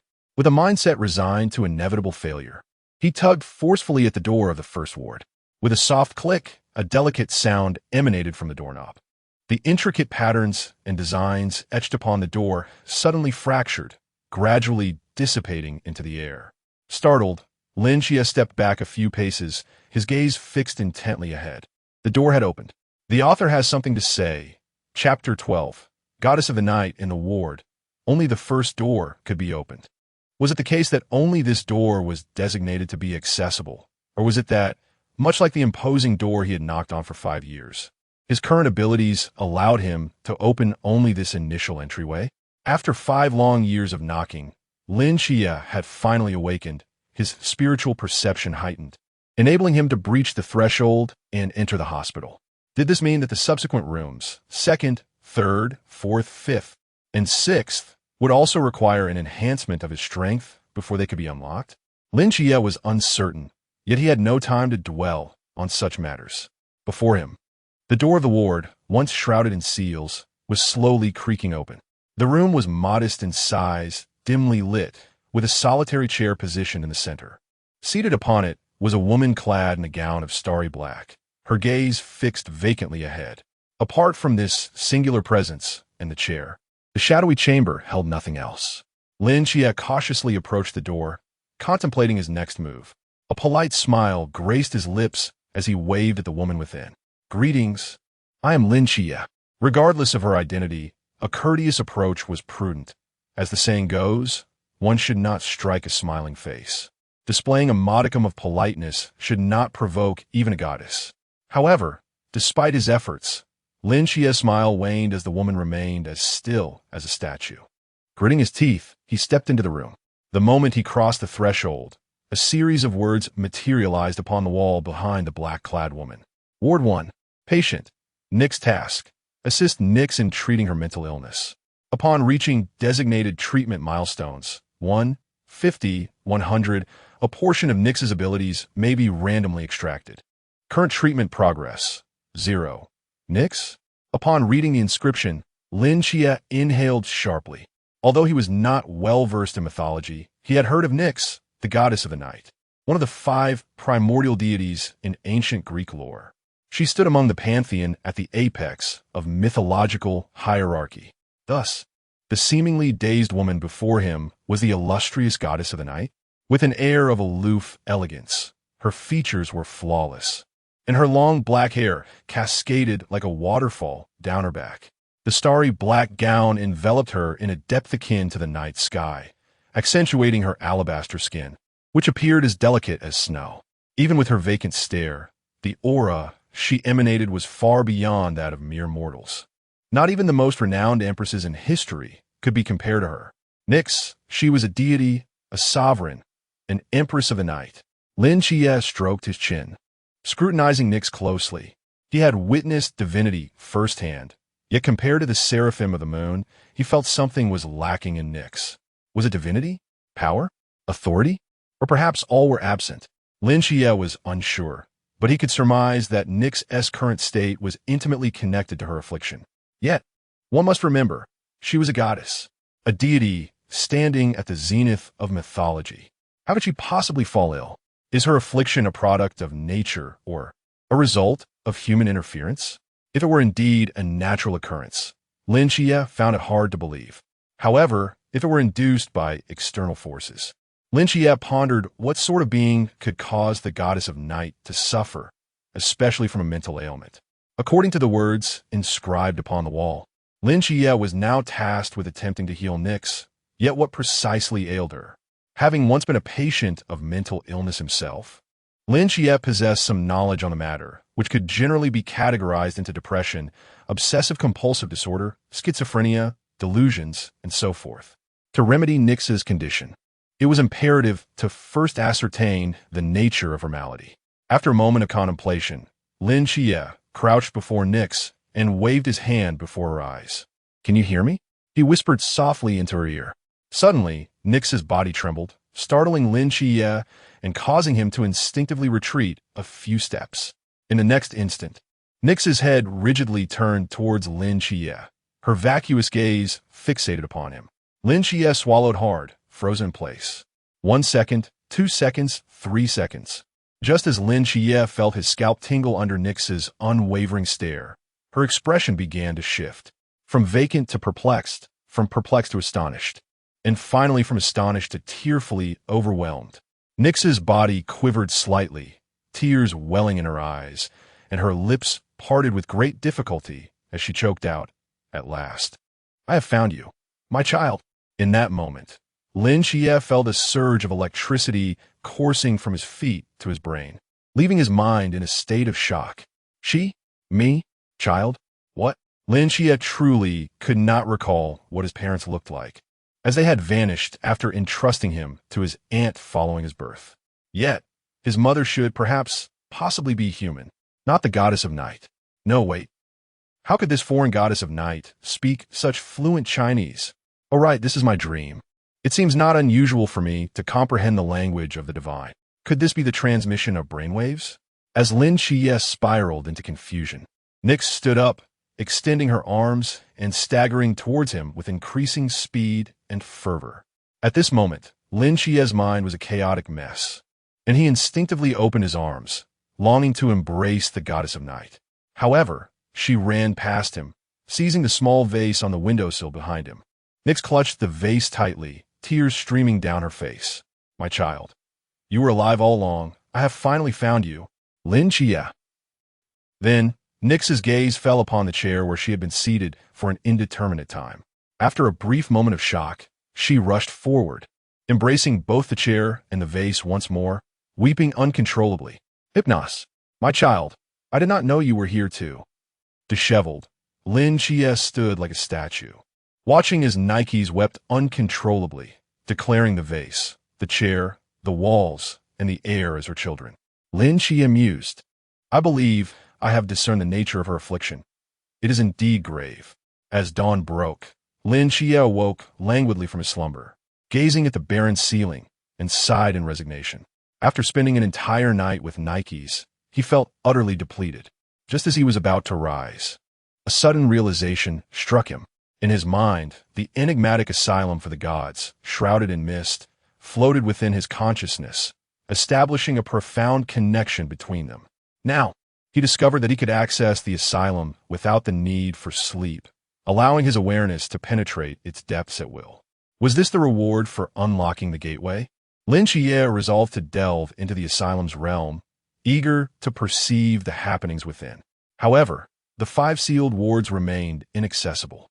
At that moment, Nikes was in the courtyard, cradling the vase and chair, conversing with the surrounding air, oblivious to her own words. Lin Xia sat upon the bed, rubbing the corners of his eyes in frustration, contemplating. Healing. I am not a physician. How can I possibly assist her? Suddenly, a spark of inspiration illuminated his gaze, as if a thought had taken shape. His eyes narrowed slightly, and a smile graced his lips. A note from the author, Chapter 13. He ran away in a towering building in Sangnan City. The door creaked open slowly, revealing Zhao Kongcheng, who entered with a languid demeanor, occasionally letting out a sigh. "Old Zhao, what troubles you?" The 5 individuals seated within the room inquired with a hint of surprise at Zhao Kongqing's state. "Did you sustain injuries last night?" With that expression, it seems more likely that you've experienced a heartbreak. Goodness. Old Zhao, could it be that your wife plans to divorce you? Cease your baseless speculations. The 5 engaged in a volley of guesses, but after a moment of silence, Zhao Kongqing sighed deeply. "Am I truly that devoid of charm?" The 5 simultaneously rolled their eyes, feigning ignorance of his lament, and resumed their tasks, some sharpening blades, others cleaning firearms, a few engrossed in their phones, while others succumbed to slumber. "Wait, I am genuinely inquiring," Zhao Kongqing exclaimed, growing agitated. Noticing the persistent disregard for his question, Hong Ying, who was polishing a gun, sighed. "Brother Kongqing, have you been triggered?" "I suppose so." Zhao Kongqing paused momentarily. "I encountered the owner of the Golden Forbidden Ruins last night." At this revelation, everyone abruptly lifted their heads, halting their activities, their eyes gleaming with intrigue. That individual suspected to be the agent of the Seraph? Indeed. Is he formidable? Who is he? You are overthinking it. Zhao Kongqing shook his head. He is merely an ordinary high school student. The Klein-level fluctuation of power is likely just a remnant left by the Seraph. He is still a novice, having just entered the lamp realm. Upon hearing this, a flicker of disappointment crossed their faces. They had hoped Sangnan City had welcomed a Klein-level powerhouse. However, it made sense. If that exceedingly perilous deity had indeed chosen an agent and nurtured them to Klein level, the higher-ups would surely be aware. The man seated on the sofa narrowed his eyes slightly. Regardless, the Seraph's selection of an agent and the bestowal of the divine ruins were significant matters that required immediate reporting to the higher authorities. "By the way, old Zhao, since you encountered him, where is he? You didn't bring such an important person back." "He ran away," Zhao Kongqing replied, his tone wistful. "He told me he was going to fetch his backpack, and then, while I was momentarily distracted, he escaped." The group fell silent, taken aback. Just as they prepared to tease Zhao Kongqing, the door swung open once more. A man shrouded in a dark red cloak entered, his face still smeared with blood, his gait heavy as if burdened with lead. Seeing this man, all present, including Zhao Kongqing, immediately rose to their feet. Captain, are you all right?" The captain waved his hand, shedding the blood-stained cloak, and sank onto a small stool by the door, an unmistakable weariness etched upon his brow. "I am fine, but the Ghost-Faced King has escaped." The mood in the room turned grave in an instant. The captain continued, "Last night, I pursued the Phantom King to the outskirts of the northern city, engaging in a fierce battle. It sustained severe injuries and ultimately resorted to self-inflicted harm to escape. Does this mean the Phantom King may have fled from Sangnan City?" "Not necessarily," interjected the man seated on the sofa. Everyone turned their gaze toward him, and the captain raised an eyebrow slightly. "Speak up, Xiangnan." Wu Xiangnan slowly rose, retrieving a map of the Sangnan City vicinity from beneath the sofa and unfurling it on the floor. Sangnan City is relatively isolated, with considerable distance from nearby cities. The captain fought the Phantom King in the northern outskirts last night, and aside from Sangnan City, the nearest urban area is several dozen kilometers away. Wu Xiangnan circled the location on the map. "What does this imply?" Red Ying's eyes brimmed with confusion. At that moment, the captain's eyes brightened. "The Phantom King is gravely injured. It cannot traverse such a vast distance without regaining strength." Wu Xiangnan continued, "If the Phantom King wishes to recover its power, it must resort to consuming human flesh, which means it will undoubtedly return to Sangnan City." "Precisely." Zhao Kongqing's brow furrowed slightly. "But Sangnan City is so expansive. We have no idea where it might emerge." "The sewers." Wu Xiangnan adjusted his glasses and traced a curve on the map with a red pen.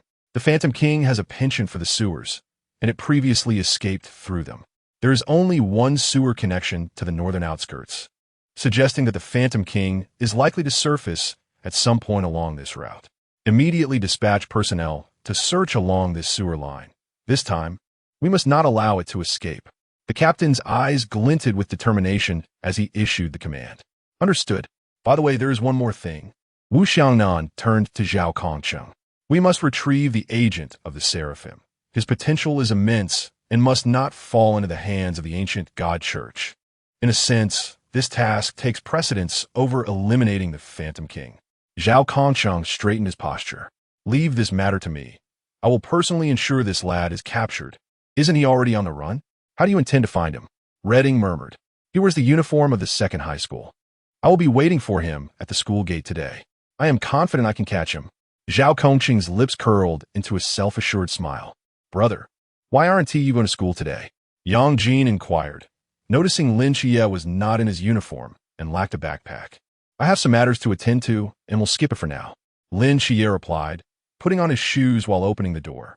Is Aunt still asleep? She just returned an hour ago. I see. Make sure to head to school early. Don't follow my example. All right. Lin Xia closed the door, quietly removing the black satin from his eyes and placing it in his pocket. His vision restored. He had yet to inform Aunt or Yang Jin, as they had not met due to Aunt's night shift last night.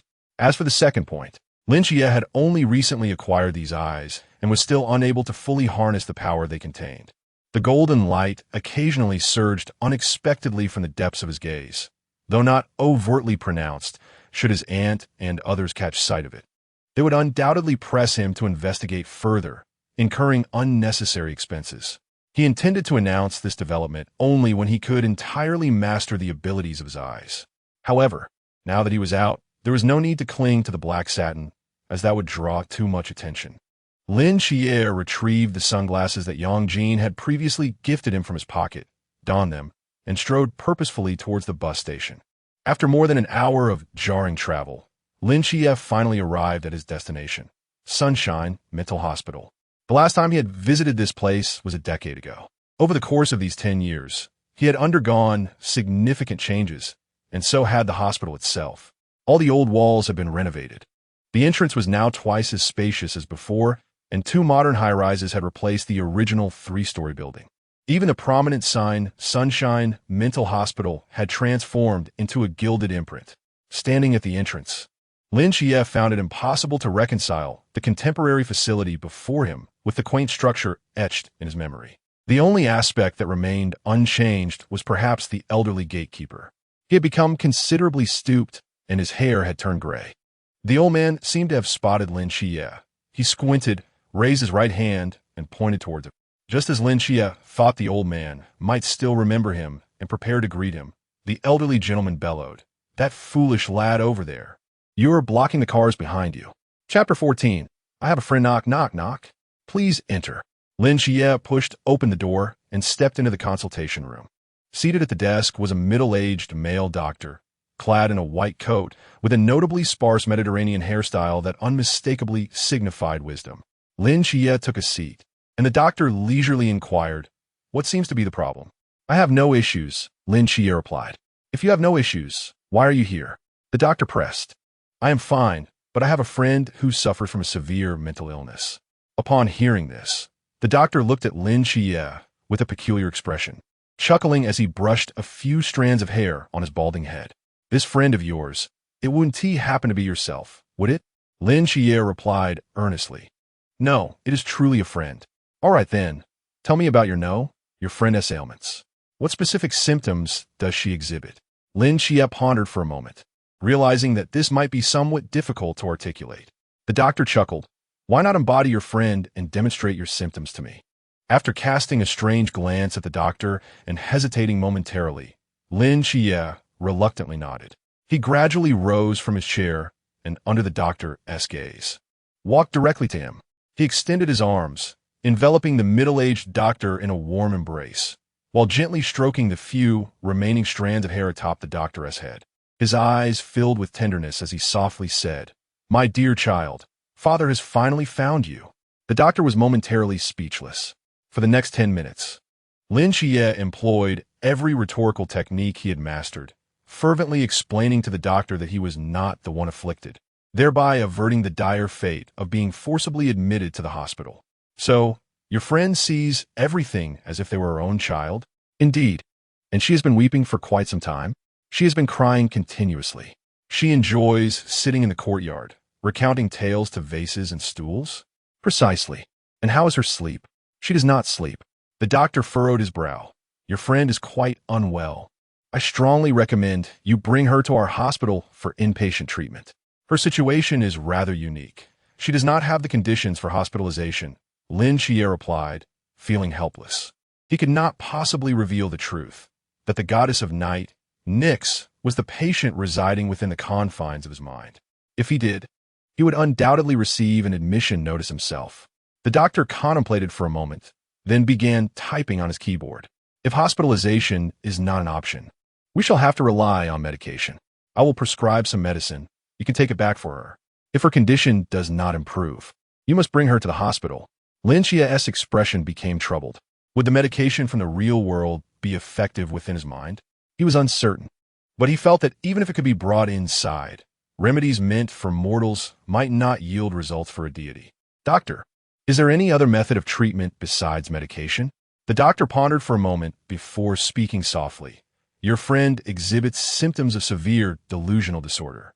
I have encountered numerous patients with similar afflictions. There was a man who adored his wife. After she tragically perished in a car accident, he frequently conversed with the air, conjuring the illusion that she remained by his side. Such disorders often arise from profound psychological trauma, wherein the subconscious rejects reality, crafting a false perception of she is still here. If we can address the root causes of the illness and provide psychological support, there exists a possibility for improvement. However, without pharmacological assistance, this becomes exceedingly challenging. Medication and psychological therapy are complementary. Do you grasp my meaning? Lin Xia nodded thoughtfully. To approach the issue from the perspective of its origin. Yet he knew nothing of Nyx's past, rendering him at a loss.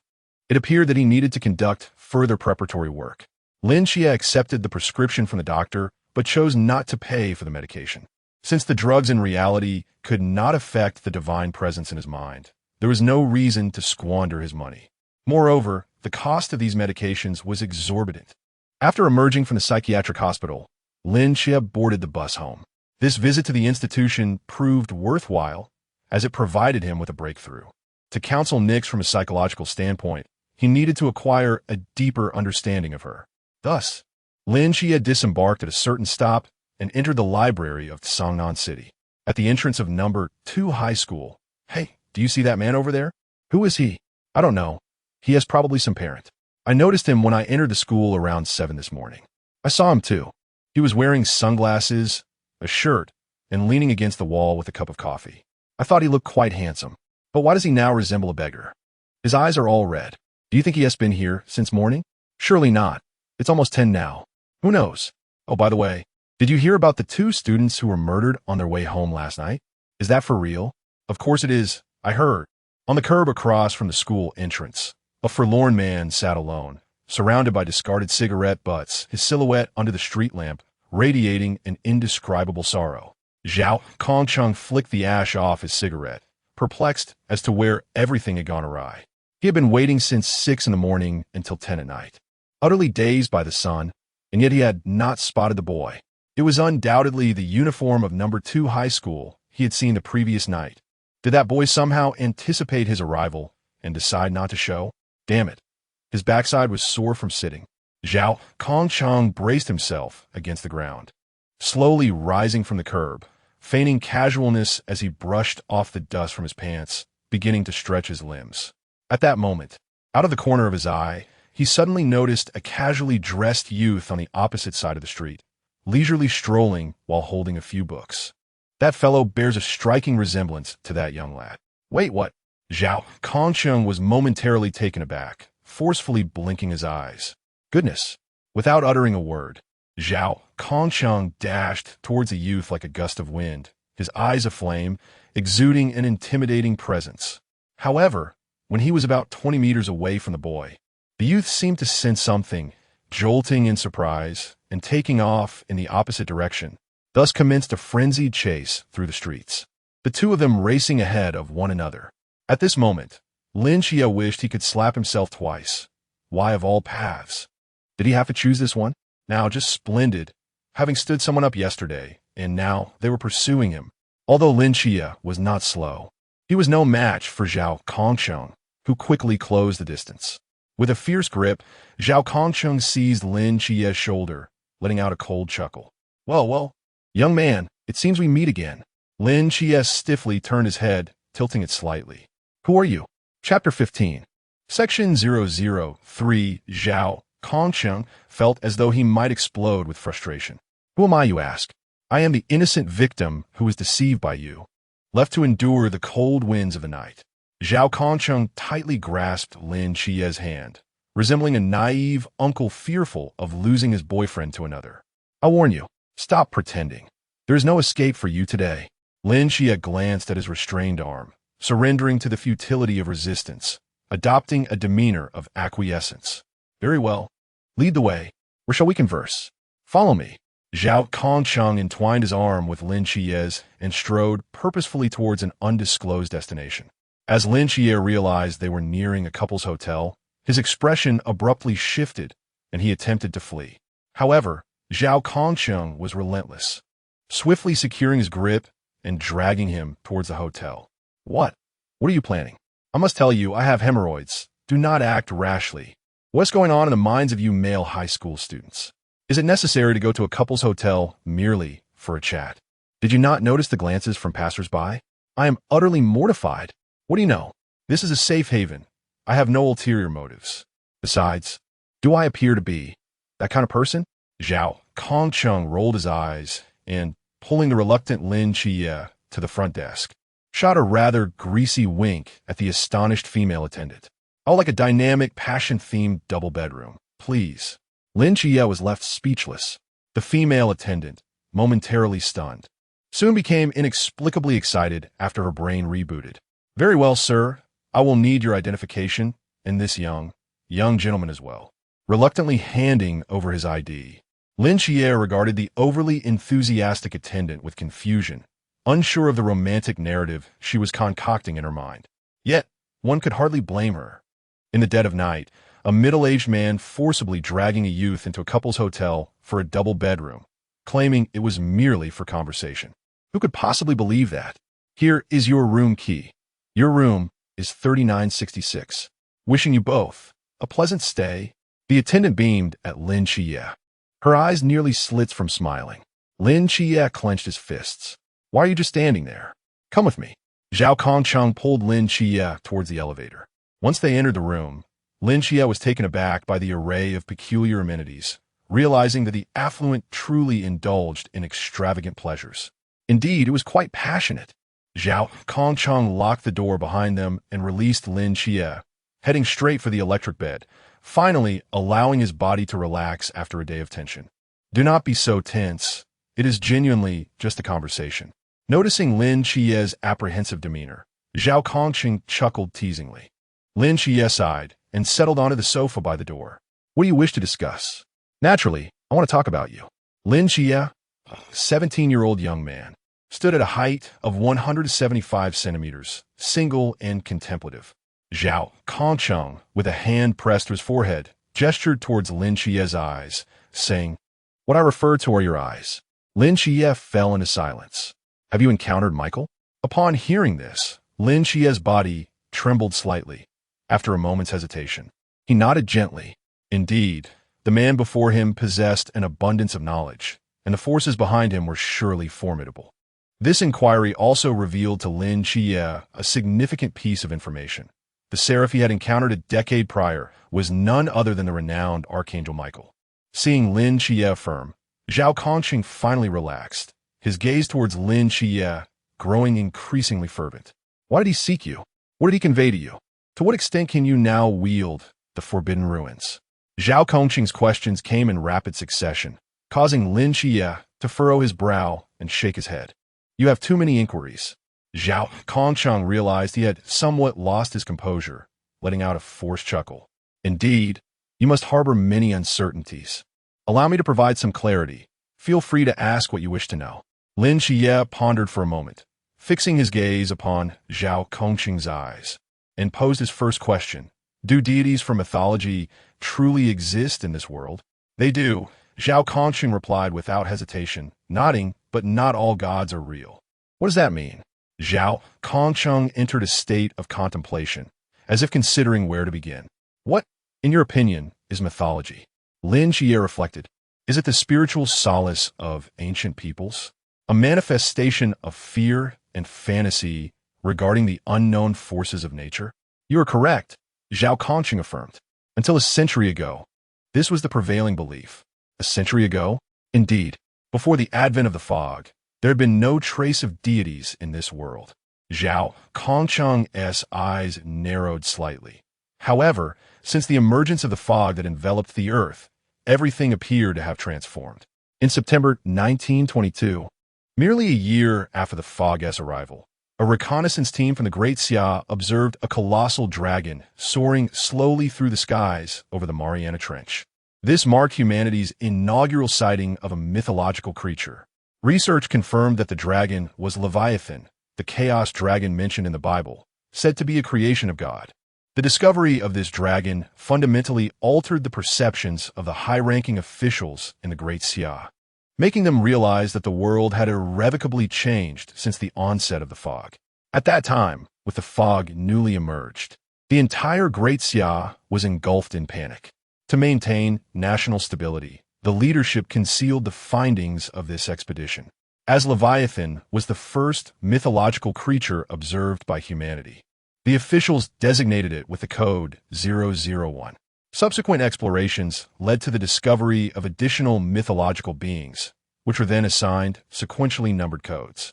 The Seraph Michael that you encountered was the third mythological being observed by humanity in 1928, coded 003. 1928? Lin Xia was taken aback. At that time, we had yet to master the technology for lunar exploration, hadn't we? How did they discover the seraphim on the moon? It was not we who sought him. Zhao Kongqing shook his head, recounting, in March 1928, a beam of golden sword light emanated from the moon, traversing the cosmos and leveling a great volcano in North America. Only then did we realize that a deity still resided on the moon. North America? What significance does it hold? Subsequently, our expedition team spent a year reaching that volcano, where amidst the ruins, we unearthed the deity, designated as number 004, sealed within the divine ruins. Zhao Kongqing paused before continuing. The fallen angel, Lucifer. Chapter 16, Always in Lucifer. Lin Xia remained in a state of astonishment, struggling to process the overwhelming information transmitted from Zhao Kongqing. Thus, you are implying that ever since the emergence of that fog, deities from mythology have inexplicably begun to appear? Indeed, the higher-ups have been investigating the underlying reasons for this phenomenon and have conjectured two possibilities. Zhao Kongqing raised two fingers. The first possibility is that these gods do not inherently exist. Rather, when the fog manifested, some mysterious transformation occurred, materializing them from the realm of myth. The second possibility is that myth is not merely a figment of ancient imagination, but instead a reality. After humanity became increasingly active, these deities, for reasons unknown, have been lurking somewhere on Earth, and the sudden appearance of the fog has awakened them. Lin Xia nodded, then inquired about what you mentioned earlier regarding not all gods existing. The number of deities currently present on Earth is quite limited. Not all mythological beings have descended here. What we are witnessing is merely a minuscule fraction of an immense mythological system. We do not understand why it is specifically they who have emerged. It is unrelated to strength, the degree of story dissemination, morality, or national boundaries. Their appearances seem utterly random, manifesting without discernible patterns. This encompasses not just the Bible, Greek mythology, Norse mythology, and Cthulhu mythos, but all known deities in human history. If all mythological systems are included, then what of our Great Xia's gods? Lin Xia questioned curiously. What about the Monkey King, the Third Prince, the Four Heavenly Kings, and the Jade Emperor? Where are they? If they exist, surely they would be capable of subduing Western mythology? After a brief moment of silence, Zhao Kongqing shook his head. The thoughts you have are ones we have also entertained. Over the past century, we have tirelessly searched within the borders of Great Xia, attempting to uncover their whereabouts. Yet for an entire century, we have found nothing, not even a trace of a local deity. Some speculate that this is because the fog has not yet engulfed Great Xia, hence its myths do not manifest. Others say, Lin Xia could not contain his curiosity. Others say what? They say, they have always been here. Always been here? Do you ponder why? As the entire earth is consumed by fog, only Great Xia remains unscathed. The fog has encroached upon the periphery of Great Xia, yet it is barred from crossing the borders, unable to advance an inch. Lin Xia gasped, "You mean? This is merely a conjecture, or perhaps a beautiful fantasy?" Zhao Kongsheng replied, shaking his head. "Regardless, we have yet to uncover any trace of the deities from Great Xia. Very well. Merely absorbing this information has already caused Lin Xia's worldview to shatter. Were it not for his first-hand witnessing of the seraph, he might have contacted a mental institution to have Zhao Kongsheng committed. His delusions surpass even those from his earlier years. Then what was the golden beam of light emanating from me last night?" Lin Xia posed the next question. "The Forbidden Ruins." Zhao Kongsheng replied that the changes occurring after the fog enveloped the earth were not solely limited to the emergence of deities. These mists seemed to possess a mysterious influence on the human body as well. Although the fog did not penetrate the territory of the Great Xia, it appeared to harbor a form of energy akin to radiation, catalyzing certain individuals' bodies. Children born after the arrival of the fog have the potential to develop a peculiar power within them. Under specific environmental influences, these powers can be awakened, thereby forming a unique force capable of affecting the surrounding reality, akin to a domain, with characteristics varying from person to person. This extraordinary domain, which allows one to influence their surroundings, is referred to as the Forbidden Ruins. Lin Xia pondered thoughtfully. In simple terms, the Forbidden Ruins represent the supernormal realms of a fortunate few. Viewed from this perspective, his ability to perceive everything within a radius of 20 meters using a form of mental awareness, coupled with exceptionally acute dynamic vision, and the capacity to wield the might of the seraphim, also exemplified the manifestation of the Forbidden Ruins. Could these Forbidden Ruins grow? Indeed, the abilities, range, and uniqueness of the Forbidden Ruins would expand as the owner's mental strength increased. Mental strength is a crucial criterion influencing the intensity of the Forbidden Ruins. Based on mental strength, the Forbidden Ruins can be classified into 6 realms. The first realm, Cup, is characterized by minimal and stagnant mental strength. The second realm, Pond, reflects a greater yet still stagnant mental strength. The third realm, Stream, is marked by abundant and flowing mental strength. The fourth realm, Ocean, represents vast and boundless mental strength. The fifth realm, Limitless, is approached when mental strength is nearly infinite and grandiose. The sixth realm, Klein, is akin to an unending source of mental strength that transcends spatial dimensions, resembling a Klein bottle. "And what about me? What realm am I currently in?" Lin Xia inquired. You are merely in the Cup realm, just a novice beginning to harness the Forbidden Ruins," Zhao Kongsheng remarked, seemingly relishing the opportunity to deliver a blow to Lin Xia's pride, likening him to, a slightly more formidable ordinary person. Lin Xia was left speechless. It appeared that the reason he was able to unlock the doors of the mental asylum in his mind last night was due to his breakthrough into the Cup realm. The same applies to his ability to open Nix's ward. Did this imply that with each new realm he transcended, he could release another patient? "And what about you? With such prowess, what realm do you inhabit?" Lin Xia asked Zhao Kongsheng. Zhao Kongsheng's face flushed with embarrassment as he turned to gaze out the window. I do not possess a forbidden ruin, thus I lack mental strength." "You don't have a forbidden ruin?" Lin Xia's eyes widened in astonishment. "How then did you defeat that monster?" Lin Xia was genuinely taken aback. That creature was something even he, with his exceptional dynamic vision, could only manage to contend with barely. At that time, Zhao Kongsheng had completely dominated the battle. How could such a formidable individual lack a forbidden ruin? "That creature is called the Ghost-Faced Man," Zhao Kongsheng corrected. "I killed it solely due to years of rigorous training and extensive combat experience. Before joining the Night Watch, I was a Special Forces operative proficient in close-quarters combat." He continued, "There are 3 ways to attain the Forbidden Ruins. The first, as I mentioned, is that only a fortunate few are born with the innate ability to wield the powers of the Forbidden Ruins. The second method involves utilizing objects that possess the essence of the Forbidden Ruins. It is not solely humans who can be influenced by the mist to possess these powers. Certain objects may, by a stroke of fate, also embody the essence of the forbidden ruins. Such items are typically exceedingly rare and unique, and if humanity can master them, they too can harness the power of the forbidden ruins. I belong to this latter category. However, the object I possess is not of an offensive nature, but rather a specialized auxiliary item unique to the Night Watch known as the signboard. Its sole function is to unveil the boundless void. The author has something to say.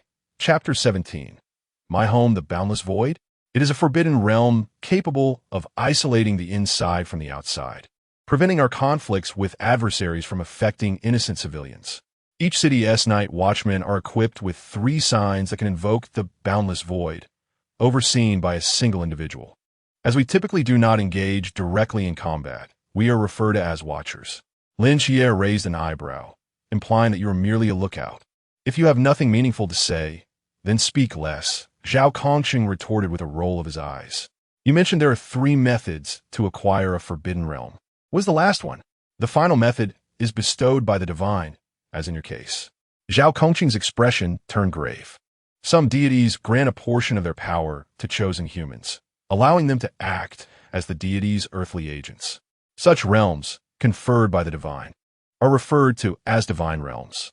However, in conjunction with receiving this power, the agent must also adhere to the deity's commands. Some may involve the destruction of human society, others the protection of it, or even assisting the deity in seeking something specific. Generally, there is only one agent per deity embodying the will of that divine being. Currently, among the dozen or so deities that have manifested, most of their agents seem intent on annihilating the new order of humanity, striving to plunge the world back into chaos. They have formed an organization known as the Ancient God Church. There are agents of benevolent deities, but their numbers are exceedingly sparse. As for the agents of neutral deities, their count remains unknown.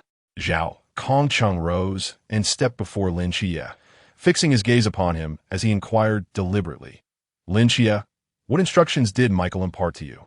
To which faction do you belong? Lin Xia's eyes brimmed with confusion. I do not know. He did not speak. This was the unvarnished truth at that moment. Michael merely glanced at him from the moonlit distance before he fainted. There were no words exchanged. Zhao Kongqing furrowed his brow. He said nothing? Did you not perceive his voice in your heart? None at all, truly. Zhao Kongqing scrutinized Lin Xia for an extended period, as if searching for signs of deceit, before finally diverting his gaze and slowly taking a seat. According to our conjecture, Michael presumably belongs to the neutral or benevolent faction. Otherwise, we would have already slain you. Yet, if he has granted you the divine realm, why has he remained silent? What does he truly intend? Lin Xia's brow furrowed slightly. What he desires, I cannot ascertain. However, even if he were to issue me commands, I would refuse to comply. I have no wish to become embroiled in such chaotic affairs. I can simply return this pair of eyes to him. With that, he stood up. If there is nothing further, I shall take my leave. Before Zhao Kongqing could respond, Lin Xia turned to open the door. Wait, hold on.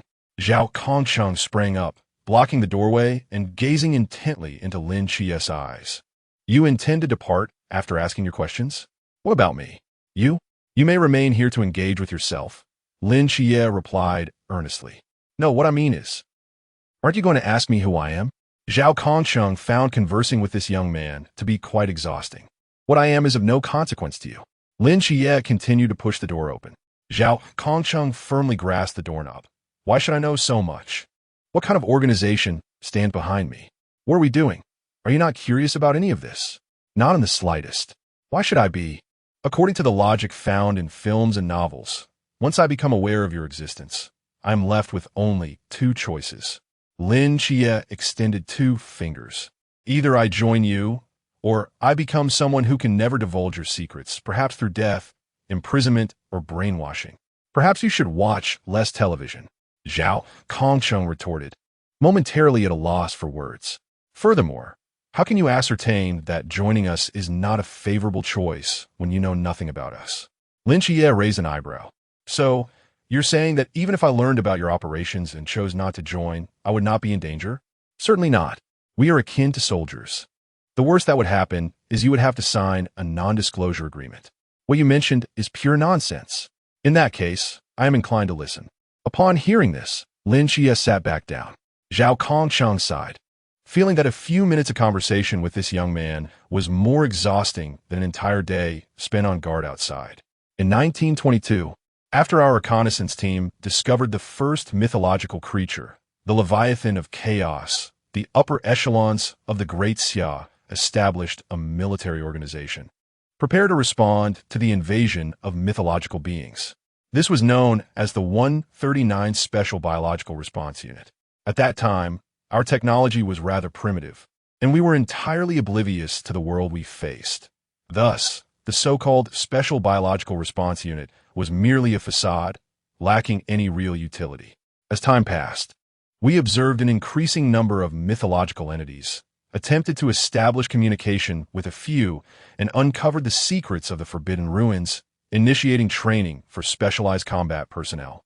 As the number of Forbidden Ruins possessors we discovered grew, we realized that due to the randomness of their emergence, we could not incorporate everyone into the military framework. Thus, the 139 Special Biological Response Unit gradually transformed into a hybrid organization, part military, part civilian. Now, we refer to this unique organization as the Night Watchman. Lin Xia appeared contemplative. So, your existence is to protect the Great Xia from the incursion of those malevolent deities? To be precise, it is to safeguard against all mythological beings. Is there a difference? Certainly. As I previously mentioned, the emergence of mythological beings is random and not necessarily linked to their strength. Thus, the beings that descend are not solely the powerful deities familiar to the populace. There are also those that exist within rural legends or lesser-known tales. The entity you encountered last night, the ghost-faced man, is a type of horror from rural folklore. Such beings lack world-ending power, but can still impact human society. We collectively refer to them as the mysterious. Ah, I see. Lin Xia nodded, realizing why the figure he encountered last night felt somewhat familiar. It had indeed originated from the tales of the countryside. Thus, we too are soldiers, defenders of our homeland. Our existence serves to prevent the people of Daxia from suffering. Is this not noble? Is it not admirable? Zhao Kongcheng implored earnestly. Indeed, it is noble and admirable. I hold you in high esteem, Lin Xia replied, his demeanor turning solemn. He was not jesting. The profound respect in his gaze was unmistakable. A smile gradually illuminated Zhao Kongcheng's face. Then you. I cannot go, Lin Xia interjected, his expression resolute. Zhao Kongcheng's smile faltered. Why not? I have pressing matters to attend to. Lin Xia's eyes reflected unwavering seriousness. What could be more important than defending our homeland? I have an aunt and a cousin. Lin Xia gazed out of the window, his countenance remarkably calm. My aunt, though still relatively young, has tirelessly worked in the factory for a decade, laboring day and night for my cousin and me, a burdened soul. Her health is deteriorating. She is incredibly stubborn, enduring pain in her neck on the living room chair, yet insisting she is merely practicing yoga for her well-being. I sit opposite her, knowing she thinks I am oblivious to her pain. She lives with excessive caution, and her life is exhausting. My cousin is intelligent and dutiful, but alas, he is still too young to bear the weight of this family. I have numerous responsibilities ahead of me. I must earn a living to support my family, provide my aunt and cousin with a spacious home, and ensure my aunt never again endures the hardships of that factory. I aspire to fund my cousin's university education, to grant him and my aunt a life of comfort. For the past 10 years, they have never given up on me, this burden they carry. Now that I'm finally on the mend, how could I abandon them? You are noble and great. Given the right circumstances, I might consider joining you. But for now, my only desire is to remain steadfastly by their side, to protect this family. The author has something to convey. Chapter 18. Welcome back. Zhao Kongcheng stood frozen. He truly did not anticipate that this seemingly ordinary high school student would utter such profound words, displaying such mature thoughts. It was at that moment he realized how ludicrous his previous attempts to provoke the typical teenage exuberance and fervor were. Lin Xia was no ordinary high school student. Lin Xia rose, striding toward the door, hesitating momentarily before halting his steps. Thank you for sharing so much with me. I will sign the confidentiality agreement. With that, he pushed the door open and exited. This time, Zhao Kongqing merely sat silently at the edge of the bed, his body slightly rising as if he intended to grasp him, but after a brief pause, he slumped back down helplessly. He understood the significance of this young man and recognized the mission he bore to bring him back. Yet, he felt utterly incapable. Ah, Xiaoqi, you're finally back. Why aren't you wearing your school uniform today? Aunt, I woke up in a rush this morning and forgot to put it on. You child. Won't the teacher scold you for not wearing your uniform? They only said a couple of words. It's nothing serious. Sai Xiaoqi, you just transferred to a new school. You mustn't leave a bad impression on the teachers. Be a bit more careful in your actions. I understand, Aunt. How are you getting along with your classmates? They haven't ostracized you, have they? No, we get along quite well. They even walked me home, and I accompanied them for a while. That is good to hear. That is good to hear. I'm heading back to my room, Aunt. All right, sleep early. With a thud, Lin Xia closed his bedroom door and reclined on his bed, gazing out at the night sky, letting out a deep sigh. This world was far more intricate than he had ever imagined. However, it hardly concerned him. After resting for a while, Lin Xia sat up and began to undress when a hard object fell from his pocket. Clang! Lin Xia looked down, picking up the item with a furrowed brow. It was a metallic ornament, resembling a badge, slightly larger than a 1 yuan coin, composed of an unknown material that emanated a faint chill upon contact. On the front of this badge, 2 straight blades crossed each other, their edges glowing with a soft blue light, set against a backdrop of starry night sky. Exquisitely crafted, beneath the design were inscribed the 3 characters, Zhao Kongqing. This is, Lin Xia squinted slightly. He recalled that during the earlier moment when Zhao Kongqing had pulled him toward the hotel, he seemed to have brushed against his pocket. Did he accidentally drop it? As Lin Xia fiddled with the badge, he flipped it over, revealing several lines of small text engraved on the back. When the dark night descends, I shall stand before the multitude, sword drawn against the abyss, staining the heavens with blood. What a magnificent spirit. Did Zhao Kongqing pen this himself? Or is it a creed of their night watchmen? Lin Xia murmured to himself, observing the dazed expression on his face, which seemed ill-suited for someone capable of articulating such thoughts. After toying with the object for a while, he placed it on the table, changed his clothes, and climbed into bed. This night was crucial, for he had significant matters to attend to. He closed his eyes, allowing his consciousness to descend into the realm of the gods within his mind. At that moment, in the small courtyard of the asylum, Nix sat in a rocking chair, cradling a collection of jars and bottles, seemingly murmuring to herself, with a faint smile occasionally gracing her lips. If one were to overlook the murkiness in her eyes and the peculiar items in her embrace, her noble demeanor would render her an exquisite portrait. Before long, Lin Xia, clad in a pristine lab coat, approached slowly. To immerse himself fully in the role of a psychiatrist, he had procured a lab coat from the director's office and even affixed a pair of plain glasses to the collar. At first glance, he indeed resembled a medical professional. He stood beside the rocking chair, silently gazing into Nix's clouded, vacant eyes, letting out a soft sigh.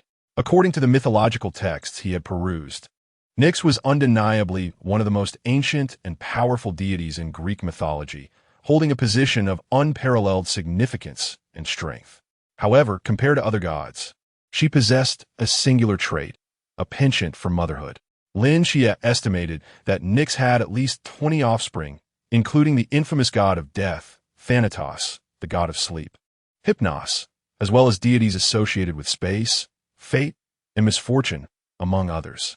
With a few exceptions, the majority of Nix's children were malevolent beings, wreaking havoc upon the mortal realm, and many met with tragic fates.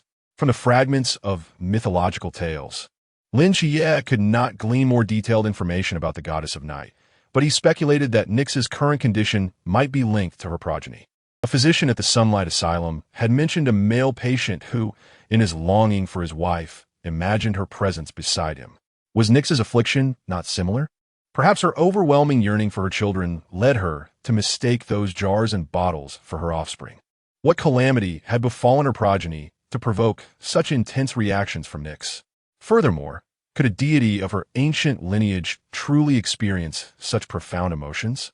Or was it possible that prior to her affliction, her divine essence had been stripped away, leaving her bereft of her godly nature? Lin Xia could not ascertain. Hypnos, do not fret. Your brother shall return soon. He has merely been distracted by play, Nyx murmured, her fingers caressing a vase as she gazed vacantly into the distance. A flicker of hope momentarily illuminating her eyes before they clouded once more. She hesitated, her voice hoarse and trembling. But it has been 3,000 years. Why has he not returned? Witnessing this scene, Lin Xia felt an inexplicable pang of sorrow welling up within him. Who could have imagined that the once exalted goddess of night now finds herself so helpless and humble?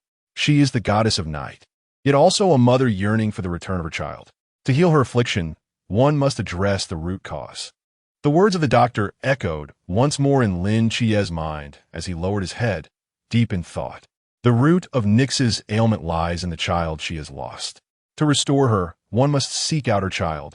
But how could he possibly retrieve the renowned Greek deities and present them before Nyx? Moreover, he is uncertain if they have been brought into this world by the mists, and where he might find such numerous gods. Even if he succeeds in locating them, would those malevolent deities truly comply with his request?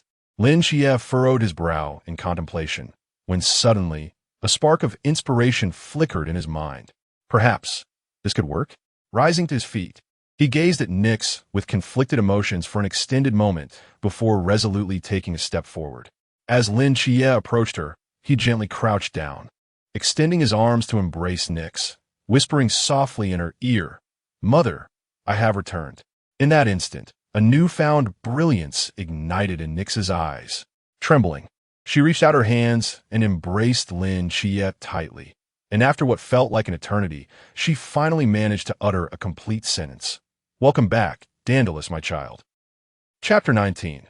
The Starry Night Dancer. At the moment Nyx uttered those words, a virtual panel materialized before Lin Xia's eyes. Nyx's healing progress. 3 conditions for reward acquisition met, commencing random selection of Nyx's divine abilities. Immediately, a virtual lottery wheel emerged, spinning rapidly. Lin Xia observed that the wheel was segmented into over 20 equitably sized sections, indicating that the probability of acquiring any of these divine abilities was uniformly distributed. As the night descended, the abilities shimmered on the spinning wheel. Nightfall Arrival, Dimming Eye, Fallen Stars, Star Rift Technique, Dark Night Flicker, Night's Chosen, Extraordinary Procreation. The dazzling array of abilities overwhelmed Lin Xia, yet he couldn't shake the feeling that something peculiar had infiltrated the mix. What on earth is Extraordinary Procreation? Is that truly a divine ability? If I were to draw that ability, would I not need to seek a spouse, as I could simply birth a multitude of divine offspring myself? That doesn't sound too bad. Simultaneously, Lin Xia noticed a slender black segment in one corner of the wheel, distinct from the others, occupying merely about one of the total area. The name of this divine ability was Unknown. Unknown. What does that signify? However, that was of little consequence. Lin Xia was convinced that with his abysmal luck, even 1,000 attempts would likely yield no result for the unknown. Taking a deep breath, Lin Xia fixed his gaze intently upon the wheel and upon a mental command. The wheel began to decelerate. The pointer glided over the various abilities, finally coming to rest upon one specific area. Starry Night Dancer. Lin Xia sighed helplessly at the sight of these words. By its name, this ability seemed far inferior to Star Rift Technique or Fallen Stars, but at least it was an extraordinary procreation. Such luck, indeed, was characteristic of me. As the pointer halted, the wheel gradually dissipated, leaving only the words Starry Night Dancer suspended in the air, their hue deepening profoundly. Lin Xia extended his hand and grasped them. In an instant, those 4 characters transformed into a beam of black light, surging into Lin Xia's being. He felt a mysterious energy swiftly reshaping his body, as if both his soul and flesh were being cleansed, an extraordinary comfort enveloping him. This sensation was truly remarkable. This state lasted for approximately 5 seconds, and once it completely subsided, Lin Xia distinctly sensed a transformation within himself. Before him, Additional lines of text began to unfurl slowly. Starry Night Dancer. In the darkness, your speed, strength, endurance, and recovery capabilities are quintupled. Your presence becomes less detectable in the night. Your intimidation factor against other beings is heightened. You possess the ability to communicate with other nocturnal creatures.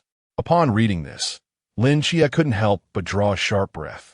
This seemingly unremarkable ability appears to possess an extraordinary strength. To speak of mere speed, power, and endurance at 5 times the usual capacity is nothing short of monstrous. Even with his decidedly average physical condition, if he were to participate in something akin to a triathlon at night, he would undoubtedly set a Guinness World Record. Such quintuple enhancements could propel his body to the very brink of human limits. This is merely considering his inherent ordinariness. One can only imagine the heights Lin Xia could reach with systematic training. Not to mention the subsequent stealth capabilities and the ability to communicate with nocturnal creatures. These traits transcend the realm of humanity entirely. Suppressing his inner excitement, Lin Xia took a deep breath. He had no intention of joining the Night Watch or engaging in battles with mythical beings. Yet as a high school student, it was impossible for him to lack admiration for supernatural powers. Furthermore, it is only by strengthening oneself that one can better protect their family. Stealing his resolve, Lin Xia fixed his gaze upon Nyx, who was tenderly looking at him, gently stroking his hair and softly murmuring, "Dionysus, where have you been for these 3,000 years? Do you know how much I miss you?" Lin Xia sat silently, his expression filled with complexity as he regarded Nyx. Just as he suspected, she could no longer distinguish between her own child and mere objects. How could she possibly recognize that Lin Xia was not her son? Afflicted by her longing, she fantasized that everything around her was her child, yet those bottles and jars were not real people and would not respond to Nyx. Thus, when Lin Xia, a living, breathing person who could call her mother, appeared, it was as if she had been revived, finally finding her emotional anchor. This marked the first step in opening her heart and was the reason for the immediate leap in her healing progress to 3. "Dionysus, do you know how much your brother misses you? Come, embrace him." Nyx smiled, lifting a vase before Lin Xia. Lin Xia, feeling helpless, could only accept the vase and feign affection. Just then, his peripheral vision caught a glimpse of Nyx's embrace, revealing his other siblings. A jolt coursed through him. In Nyx's arms lay several labeled jars of varying colors. On one of the labels, Lin Xia distinctly read a line in bold letters, "Flufenazine, divine use." Lin Xia stared at it, his mouth agape. Flufenazine? Why did that name sound so familiar? Wasn't that one of the medications listed by the psychiatrist earlier? And what was this about divine use? In that instant, a realization struck him, igniting a surge of excitement. He hastily handed the vase back to Nyx and exclaimed, "I'll be right back." Subsequently, he ascended the 2nd floor of the psychiatric hospital with the swiftness of a gust of wind, arriving at a room situated at the end of the staircase. It was the medication storage room. The door stood ajar, suggesting that Nyx had previously entered, as he would not have taken so many siblings otherwise. Lin Xia hurried inside, conducting a thorough search before finally pausing before an enormous metallic cabinet, his eyes gleaming with increasing brightness. Before him lay an entire wall of medications. The variety was vast, with the majority intended for the treatment of mental disorders, including the haloperidol and chlorpromazine he had just encountered, alongside numerous sedatives. Each of these medications bore the 2 characters signifying divine use. A smile graced Lin Xia's lips. He should have anticipated this. This was a psychiatric hospital dedicated to healing the gods. Naturally, there would be a room for storing medications, and the substances within were specifically tailored for divine physiology. While he could not transport earthly medications to the hospital, he could find corresponding remedies here, effective for the divine. This revelation rendered matters considerably simpler. Lin Xia selected several bottles of the medications listed by the doctor earlier, racing downstairs to Nyx's side. "This one is for once daily, 2 pills at a time, and this one is for 3 times a day, 1 pill each. Remember to take them." Nyx gazed intently at Lin Xia, as if his face were adorned with a flower, seemingly oblivious to his words. "Sigh, never mind." I shall come to feed you daily. Observing Nix's reaction, Lin Xia let out a resigned sigh. Expecting a severely mentally ill person to remember to take their medication was indeed an unreasonable demand. Upon hearing Lin Xia's words, a radiant smile blossomed on Nix's face. Her joy evident. Chapter 20. I am well after administering the medication to Nikes. Lin Xia withdrew from his thoughts and gradually descended into the realm of dreams. This time, he was liberated from the exhausting dream of knocking at doors. Ever since the merging with the divine psychiatric hospital, he seemed to have completely shed the shackles of that recurring nightmare, embracing the essence of true slumber. In his dream, he envisioned himself successfully gaining admission to university, achieving career success, and residing in a spacious home with his aunt and Yangjin. He dreamt of the three of them finally embarking on travels to witness the mountains and waters that had only graced their screens before. For 17 years, Lin Xia had been confined by his physical disabilities and the financial constraints of his family, never having ventured beyond Sangnan City, let alone traveled. Deep within, he harbored a yearning for the world outside. When the alarm clock rang, Lin Xia reluctantly rose from his slumber, dressed, and prepared to head to school. As he opened the door, he spotted his aunt hurriedly changing her shoes at the entrance, preparing to leave. "Aunt, why are you leaving for work so early?" he inquired. "There's a new batch of parts arriving at the factory that we need to process promptly," she replied, her voice hurried. "I must go now. You continue having breakfast with your brother. Remember, don't be late." "All right." Just as his aunt was about to close the door, Lin Xia spoke again. "Aunt, what is it?" She paused, looking back at him with curiosity. "Nothing. Nothing at all." Lin Xia hesitated for a moment, shaking his head, a smile gracing his lips. "I'll tell you good news when you return." His aunt regarded him with a puzzled expression, playfully chiding, "You child, still playing riddles with me. Well, I'm in a hurry now. Tell me tonight." With that, she swiftly shut the door and hurried downstairs. Lin Xia stood silently at the doorway, his head bowed, lost in thought. Suddenly, he lifted his head as if having resolved upon a significant decision, and flung open the door, clad in his slippers. He called out from the landing, "Aunt, I can see now." In the next moment, he heard the sound of hurried footsteps downstairs come to an abrupt halt, followed by his aunt's quivering voice from 5 floors below. "What did you say?" "I can see. I'm well, Aunt." After a brief pause, a flurry of footsteps, even more urgent than before, ascended from below. Before long, his aunt stood breathless before him. Her lips trembled slightly, and yet her smile could not be contained. "You can see? Really? Indeed. Is it blurry? Are there shadows? Does it hurt? Does the light sting?" "No, none of that, Aunt."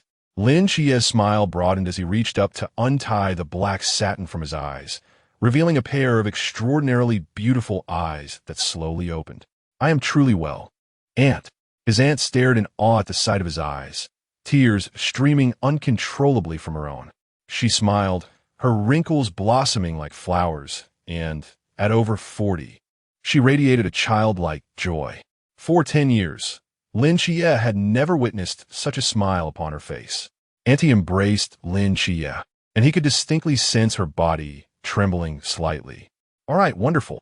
Our little Xia has finally made it."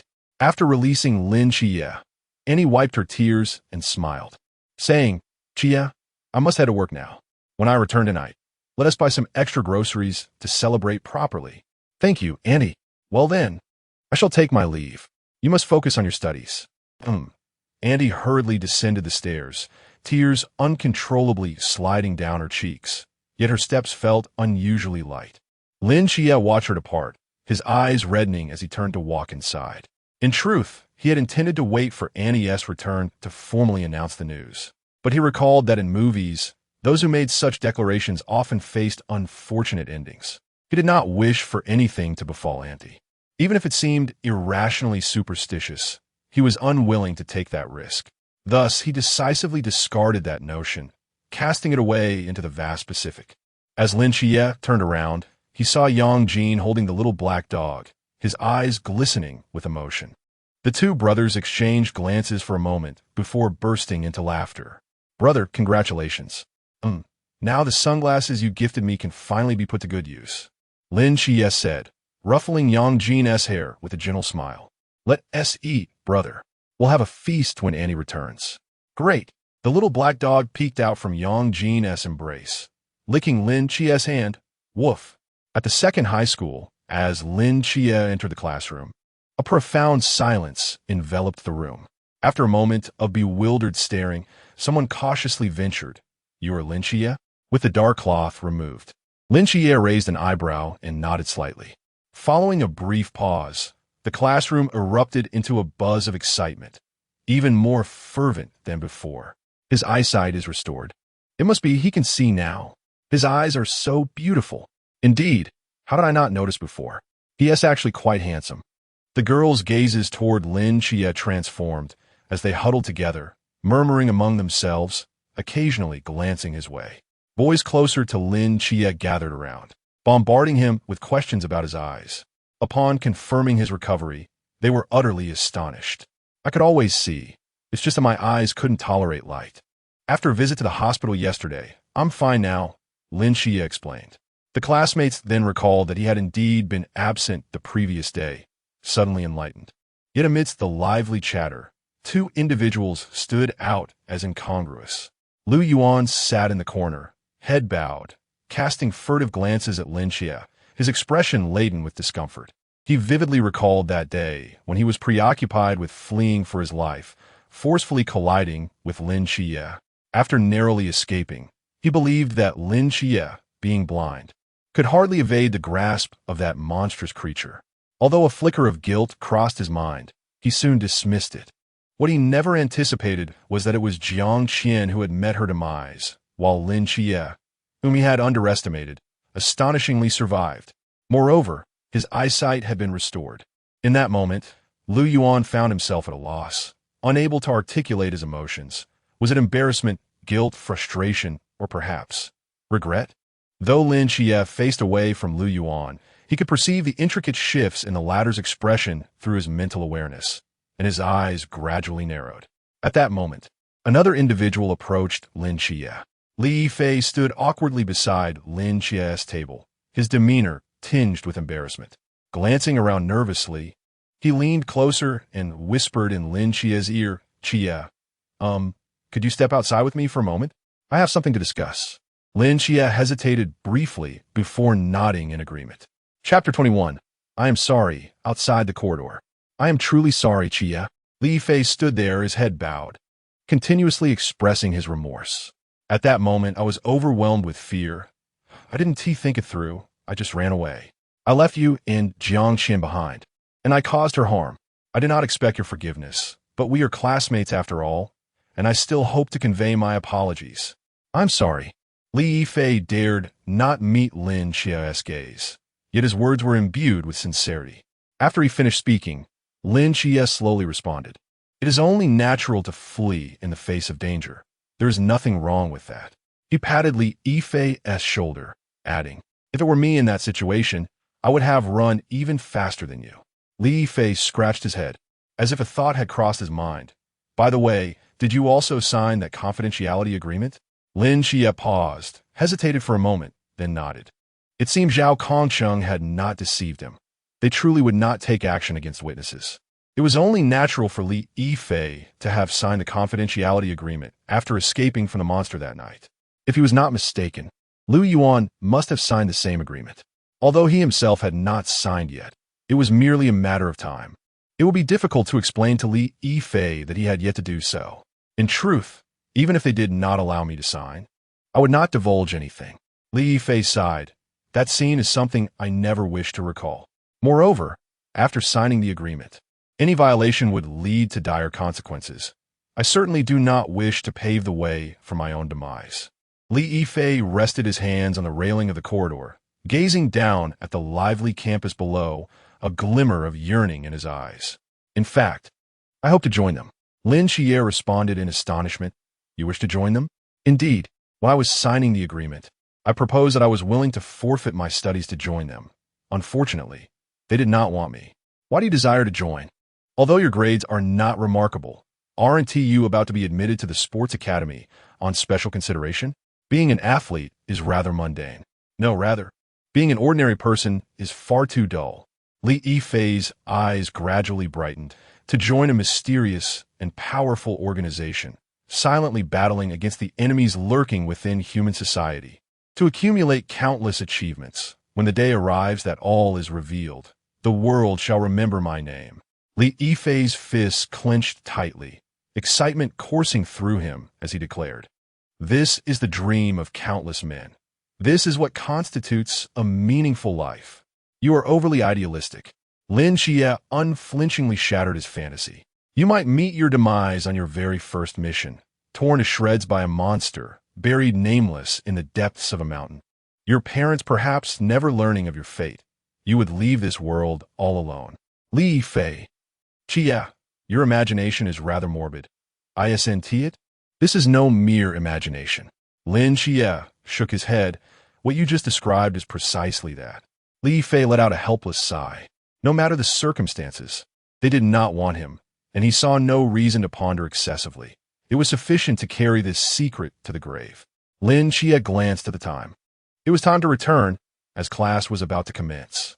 As they walked back to the classroom, Lin Xia could sense that Li Yifei appeared markedly more relaxed than before.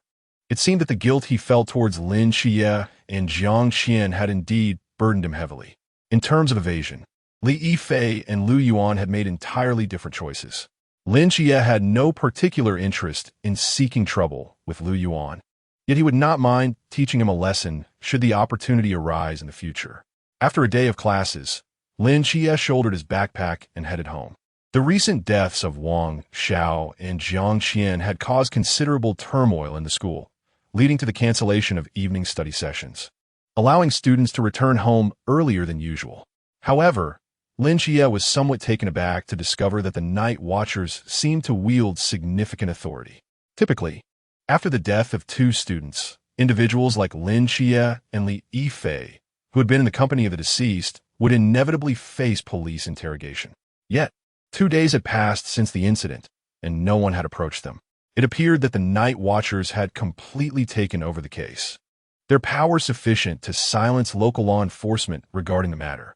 As he walked, the sky gradually darkened, and a light drizzle began to fall. By 6 o'clock, the daylight had faded considerably. Lin Xia furrowed his brow. Without an umbrella, he could only hasten his steps toward home. The rain intensified, and by the time Lin Xia rushed back, he was thoroughly drenched.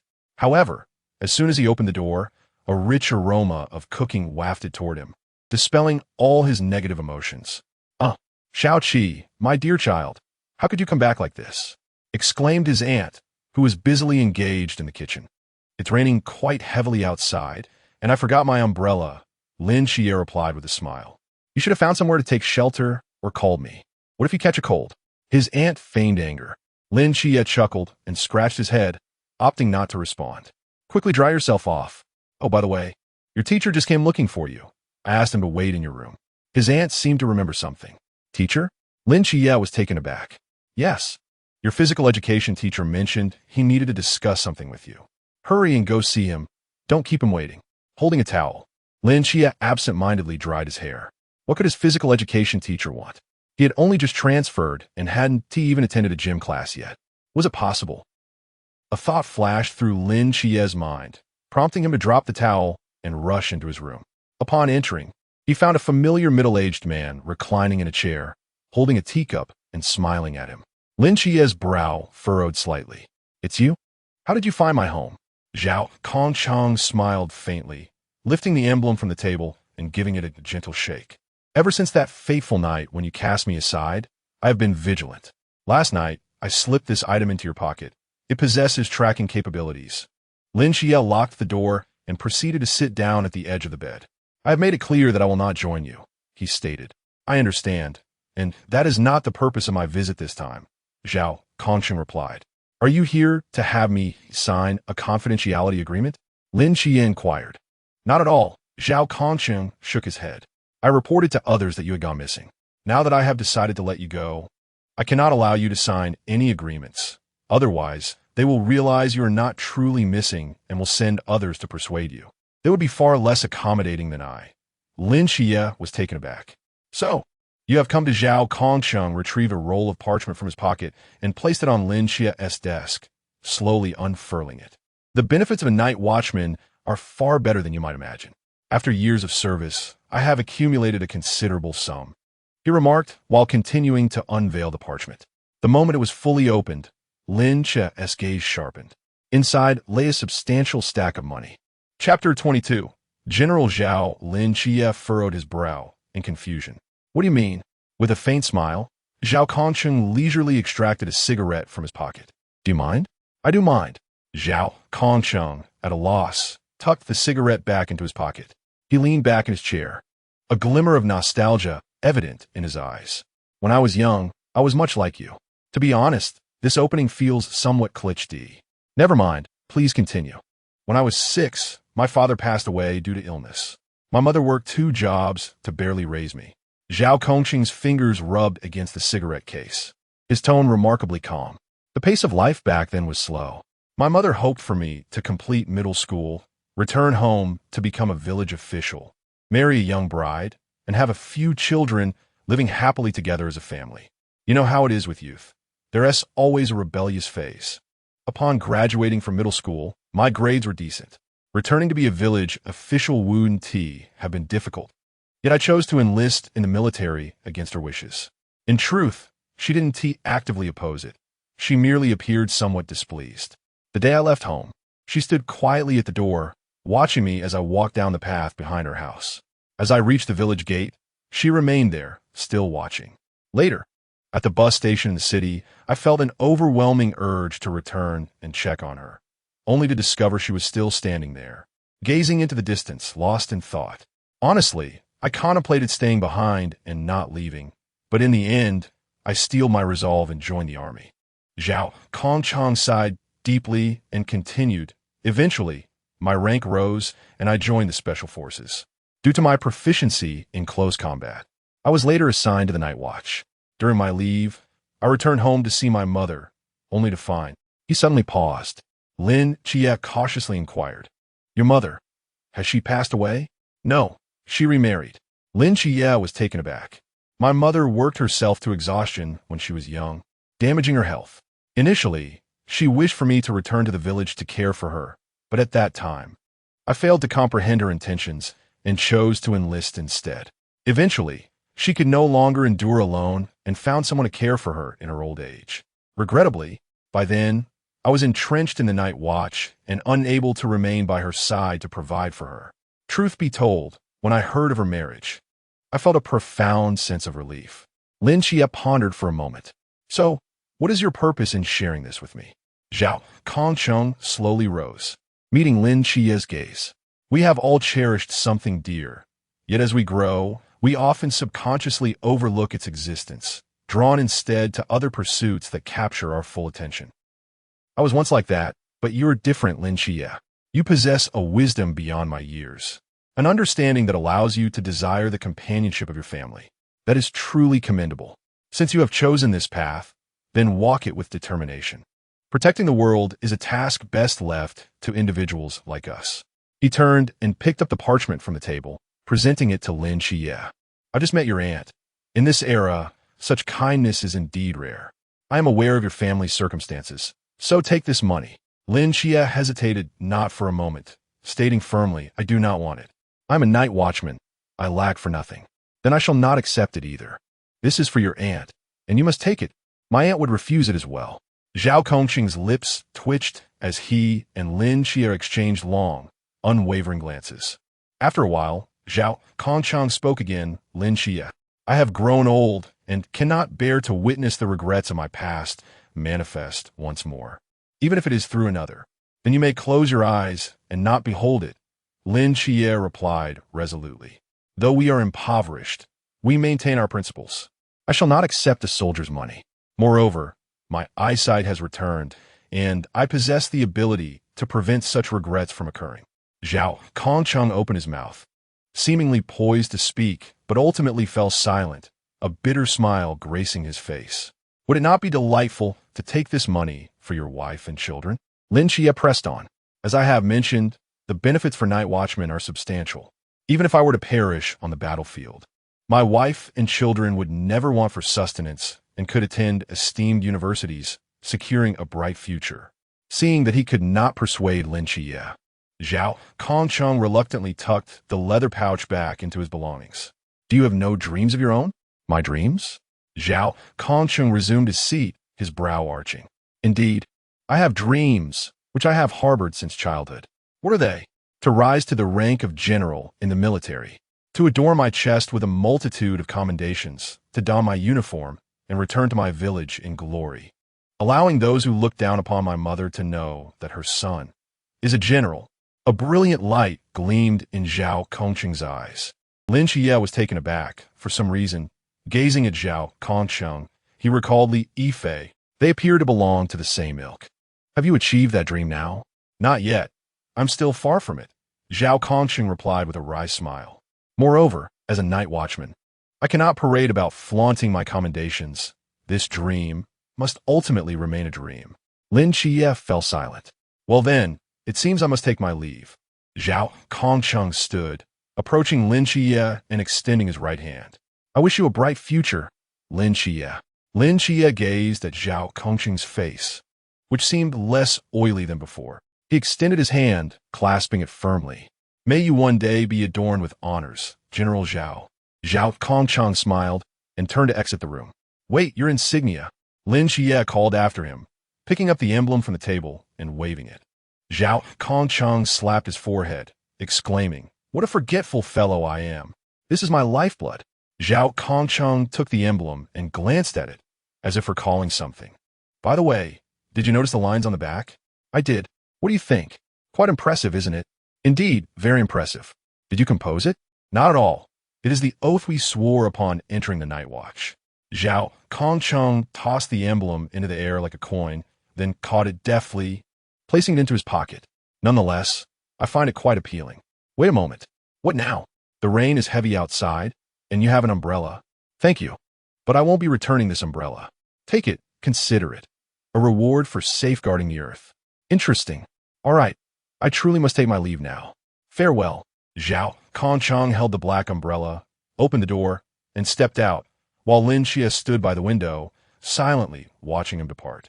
In the rain, he rubbed the emblem between his fingers in his pocket, whispering, If the dark night should fall, I shall stand before countless souls, sword drawn towards the abyss. Blood staining the sky. The rain intensified. Zhao Kongcheng, unfazed, settled into the black sedan, retrieving a cigarette case from his pocket, preparing to indulge in a fleeting moment of tranquility. Just then, his earpiece suddenly crackled to life. A man's voice emerged, causing his hand, poised to smoke, to tremble violently, his pupils contracting in alarm. Chapter 23.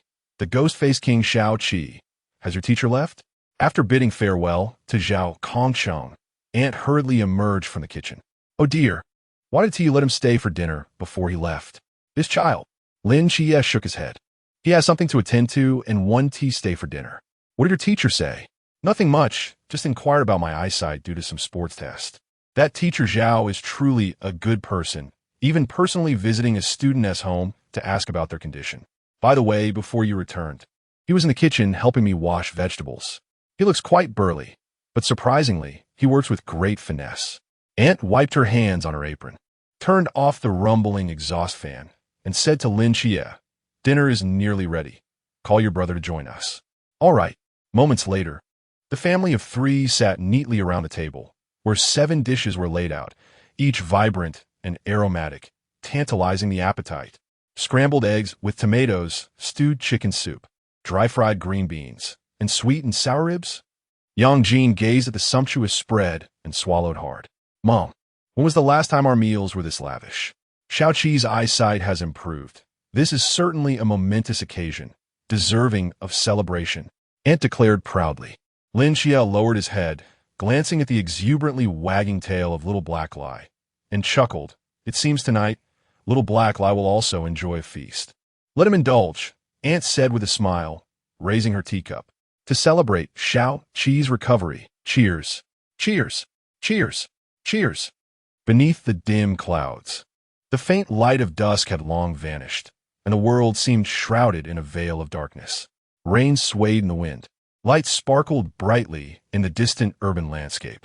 Within this aged and dilapidated residential area, a figure clad in a dark red cloak dashed through the rain. clutching a large suitcase. Raindrops cascaded down Zhao Kongqing's cheeks. Though it was summer rain, it carried an inexplicable chill. Are you certain the Ghost-Faced King is truly heading in this direction? Zhao Kongqing's brow furrowed. In his earpiece, Wu Xiangnan's voice resonated, uncertain. 10 minutes ago, our search team discovered traces of the Ghost-Faced King's blood in the nearby sewer network. Based on its trajectory, the only possible destinations are this old residential area or the city center. 2 potential destinations? Indeed. What should we do? Should we split into 2 teams to monitor both? In theory, yes. However, the city center has a massive influx of people, making it challenging to evacuate the crowd easily. If the Ghost-Faced King appears in the city center, it would not only result in numerous casualties, but also in site panic. Therefore, we have dispatched most of our combat strength to secure the city center. What about the old residential area? If the Ghost-Faced King shows up here, the residents will also be in danger. The population in the old residential area is sparse and dispersed, making it comparatively easier to evacuate than the city center. Moreover, even if the Ghost-Faced King were to arrive here, the potential damage would be relatively minimal, wouldn't it? The voice of Zhao Kongqing carried a hint of anger. After all, the residents here were living, breathing individuals. Calm down, Lao Zhao. Wu Xiaonan's tone was exceedingly grave. I have never suggested abandoning the old residential area. Hong Ying has already dispatched a team there. Your mission is to evacuate the residents of the old neighborhood as swiftly as possible. Furthermore, even if the Phantom King truly arrives in your vicinity, avoid direct confrontation at all costs. The Phantom King is beyond your capabilities. If necessary, activate the Void Domain to ensnare him. Zhao Kongqing slowly relaxed his clenched fists and let out a sigh.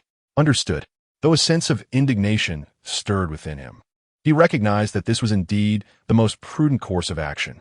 After all, if the Phantom King were to infiltrate the city with such dense foot traffic, it could easily conceal itself in a shadowy corner and take a few lives to restore its strength. Moreover, once exposed to the public eye, panic would inevitably ensue. Therefore, no matter how many personnel were dispatched to the city, it would never suffice. One would only feel the inadequacy. In contrast, the old residential area housed fewer residents, spaced apart, which would afford the Phantom King a longer time to recuperate while minimizing the chances of exposure. In this context, Wu Xiaonan's decision to send personnel to the old neighborhood was commendable. Now, he had to hasten the evacuation of the residents. It was a race against time. Zhao Kongqing darted through the rain, moving with astonishing speed, the falling raindrops striking his suitcase and creating a cascade of glistening droplets. Not far away, through the misty rain, the familiar silhouette of a low house grew increasingly distinct. Moments ago, he had just emerged from there. A whirlwind of emotions swirled within Zhao Kongqing. Calculating the time, the family inside should be preparing for dinner now, right? He recalled sweet and sour ribs, tomato and eggs, and dry-fried green beans. Ah yes, he had washed those green beans himself. Damn it, just moments ago, he had been boasting about safeguarding the world, and now he was about to knock on their door to urge them to evacuate. How humiliating. However, this was not the time for concerns about pride. Zhao Kongqing surged forward through the rain, but just then, a revolting stench suddenly invaded his nostrils. His pupils contracted sharply, and he came to a sudden halt. The cacophony of rain filled Zhao Kongqing's mind as he cautiously and slowly turned his head, his eyes wide open in fear of missing any detail. Then, his gaze fell upon a nearby manhole cover. The stench grew ever more potent.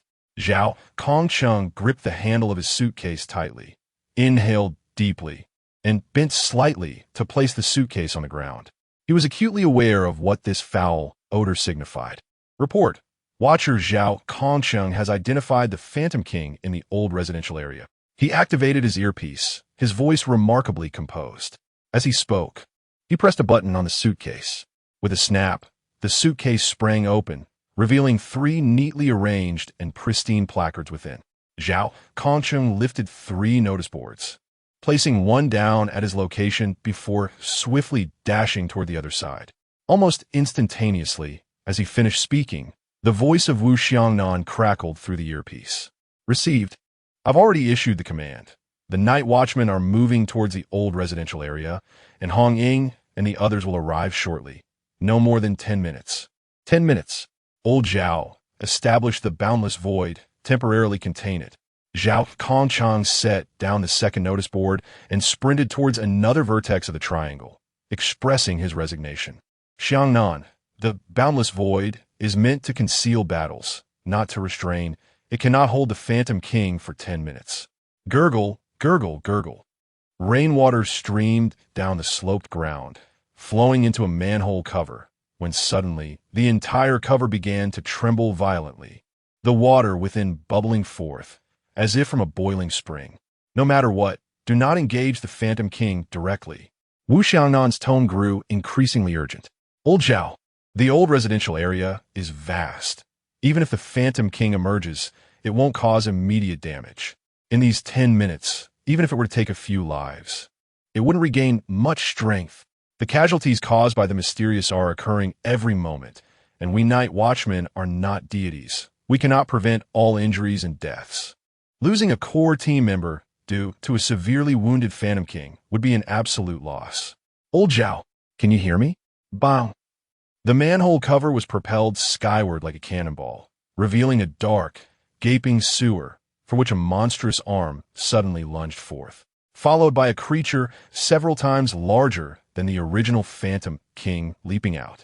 Zhao Kongchang calmly observed this scene, slowly placing down the final notice board in his hand, biting his fingertip and smearing a streak of fresh blood on its surface. Xiangnan, do you still remember the vow you once made? He gazed intently at the Phantom King before him, slightly crouching, his peripheral vision landing on a small residential building not far away.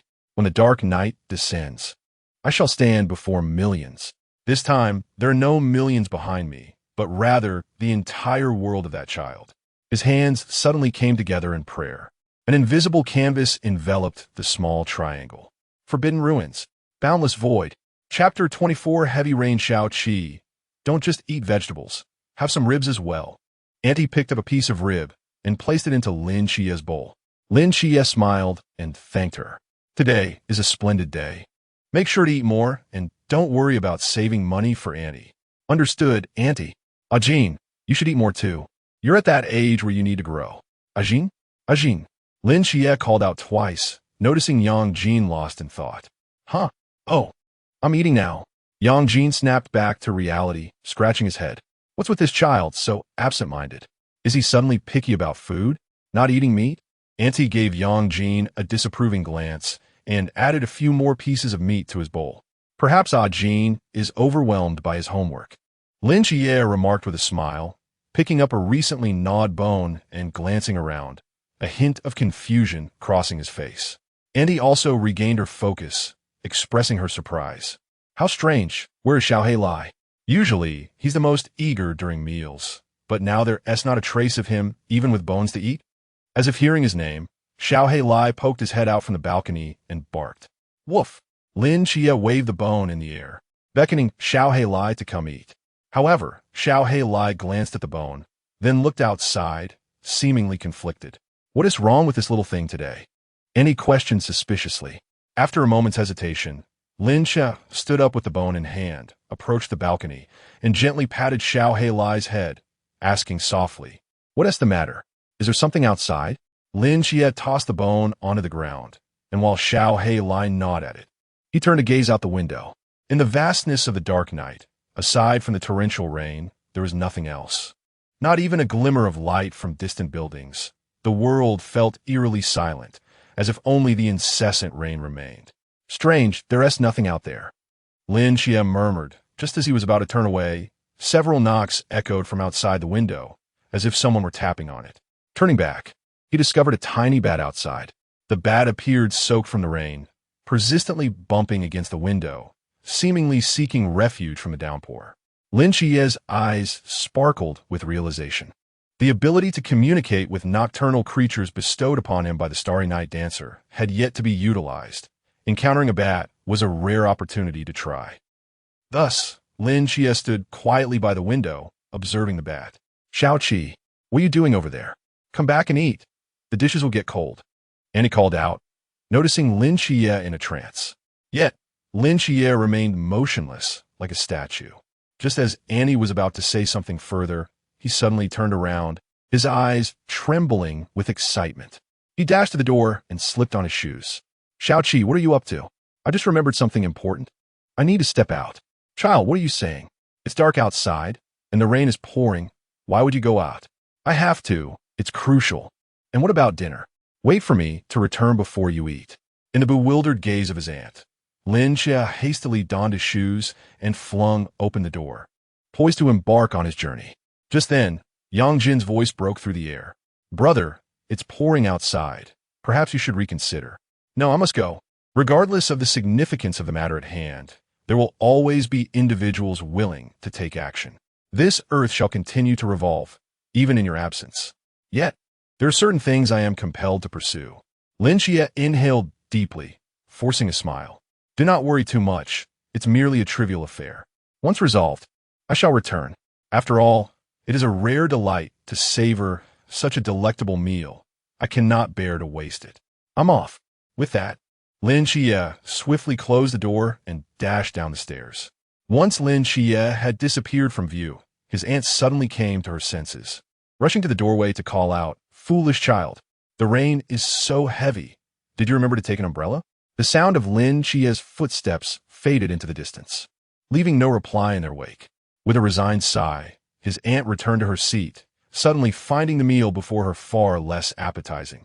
Meanwhile, Yang Jin sat in silence, his gaze fixed upon the torrential downpour outside, lost in contemplation. Amidst the rain, Zhao Kongqing repeatedly pressed the lighter's button, each flicker of flame extinguished by the cascading raindrops. With a cigarette clenched between his lips, he exhaled a sigh of resignation. Today's luck, truly abysmal. Nearby, the ghost-faced king loomed like a demon in the rain, exuding an overwhelming aura of menace.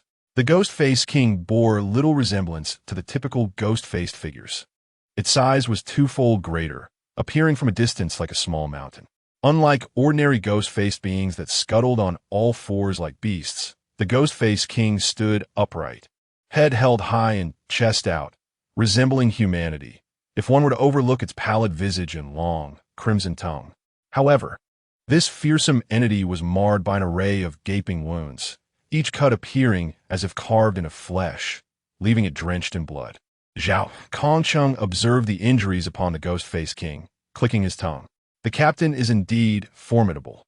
To inflict such grievous wounds, it seems he has been holding back during our training sessions. The monsters of the Chuan realm, even when grievously injured, were still of a nightmarish caliber. He wondered how long he could withstand its onslaught. As he mused, Zhao Kongqing reached to his shoulder, grasping the hilt of his blade and drawing it forth. The pale blue edge sliced through the rain, producing a soft hum. A torrential downpour, a solitary cigarette, a cloak, and a straight blade. The ghost-faced king regarded Zhao Kongqing, its crimson tongue flickering, eyes glimmering with a ravenous thirst for blood. In an instant, both adversaries surged forward. With the blade in hand, Zhao Kongqing shot forth like a released arrow, his gaze fierce and brimming with lethal intent. His speed was remarkable. Yet the ghost-faced king's was swifter still. It barreled through the rain, its ghastly face contorting in a wild expression, as though it had spotted its prey, unable to suppress its inner ecstasy. Clang, clang, clang.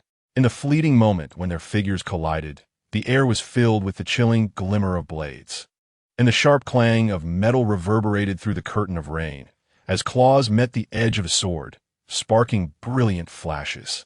Zhao Kongqing, a master of close combat, unleashed a trio of precise strikes aimed at the vital points of the ghost-faced king, only to be thwarted by the king's swifter defense. After delivering merely 3 blows, Zhao Kongqing found himself hurled back by the formidable strength of the ghost-faced king, landing awkwardly in the muddy ground. The disparity between them was insurmountable.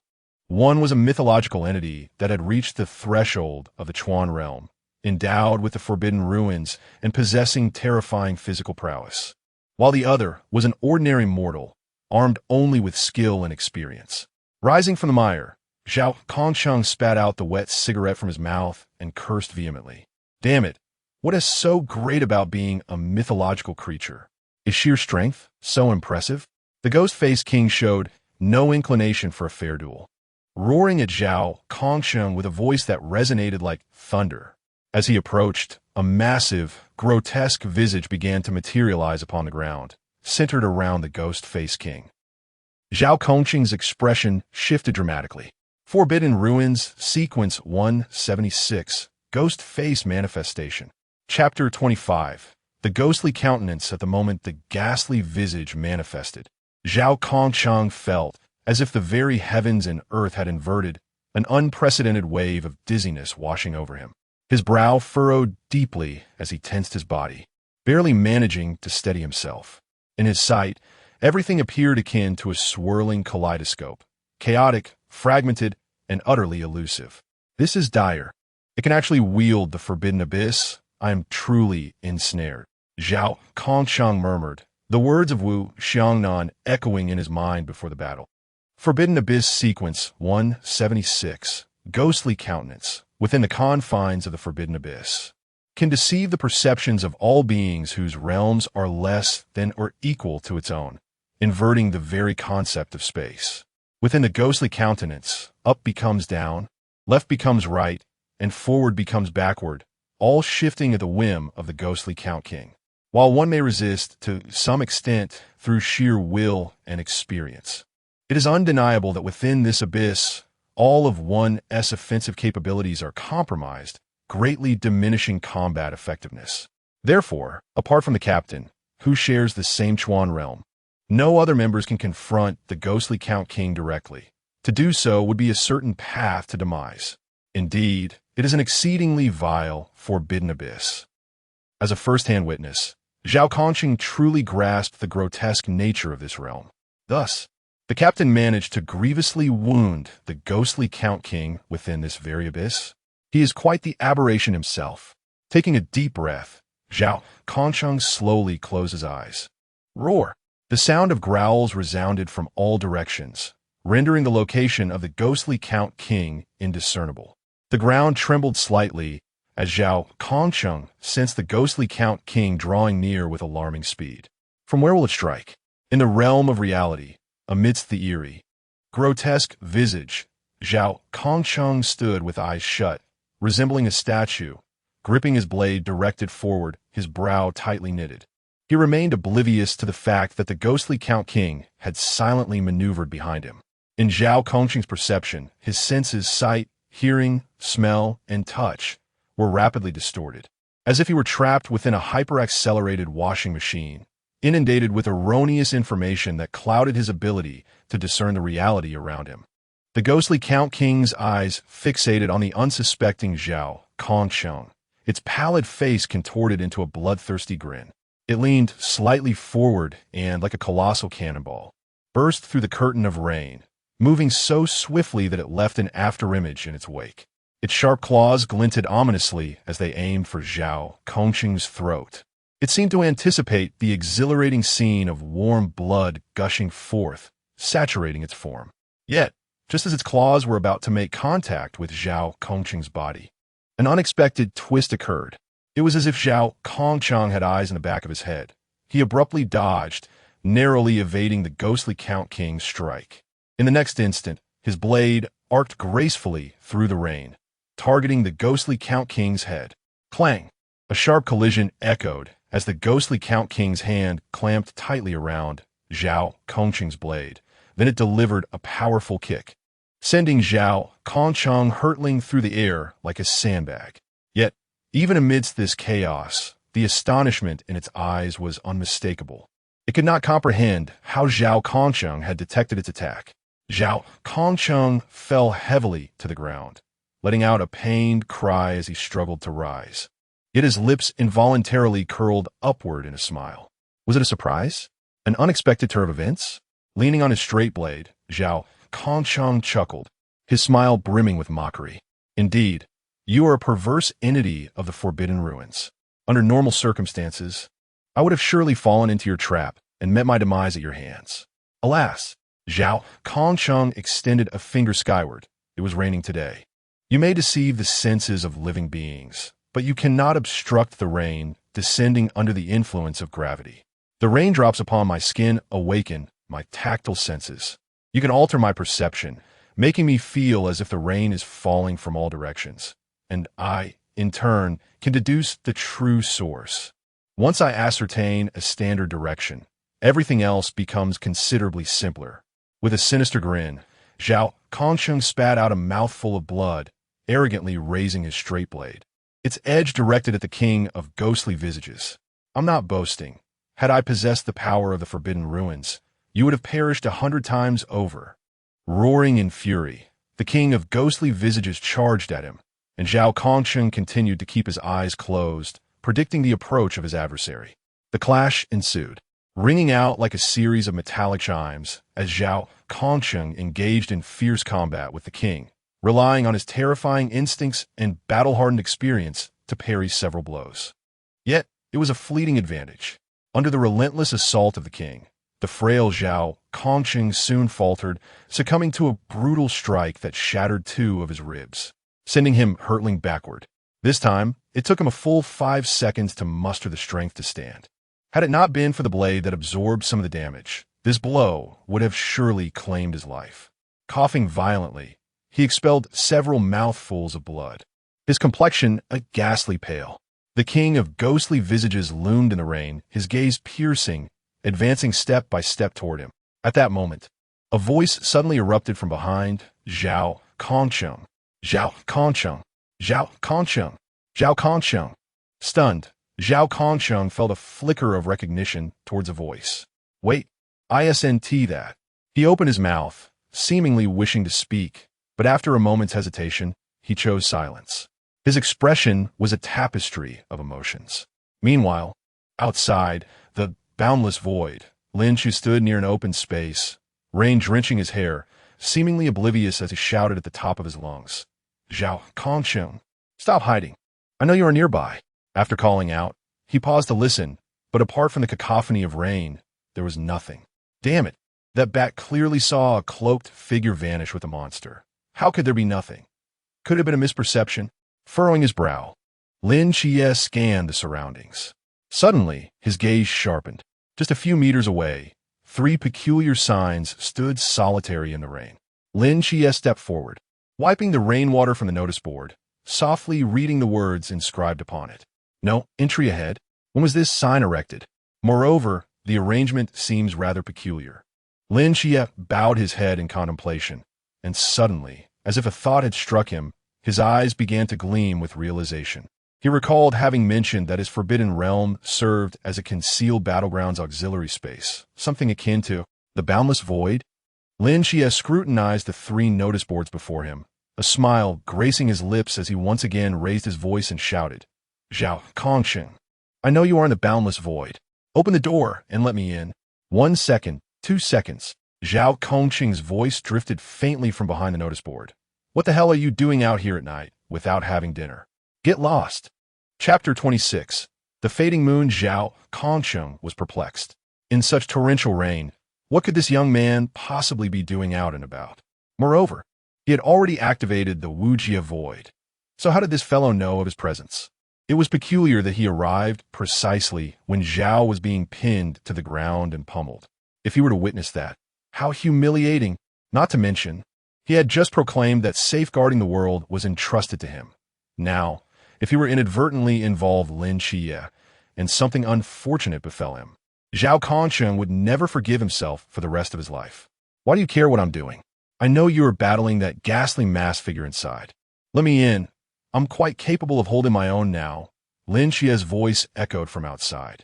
You can hold your own? Nonsense. Zhao Kongsheng retorted. This is not merely a masked figure.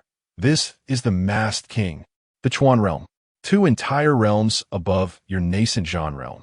Do you really think you can contend with him? Besides, aren't you always afraid of death? Why the reckless bravado now? Get back home for dinner.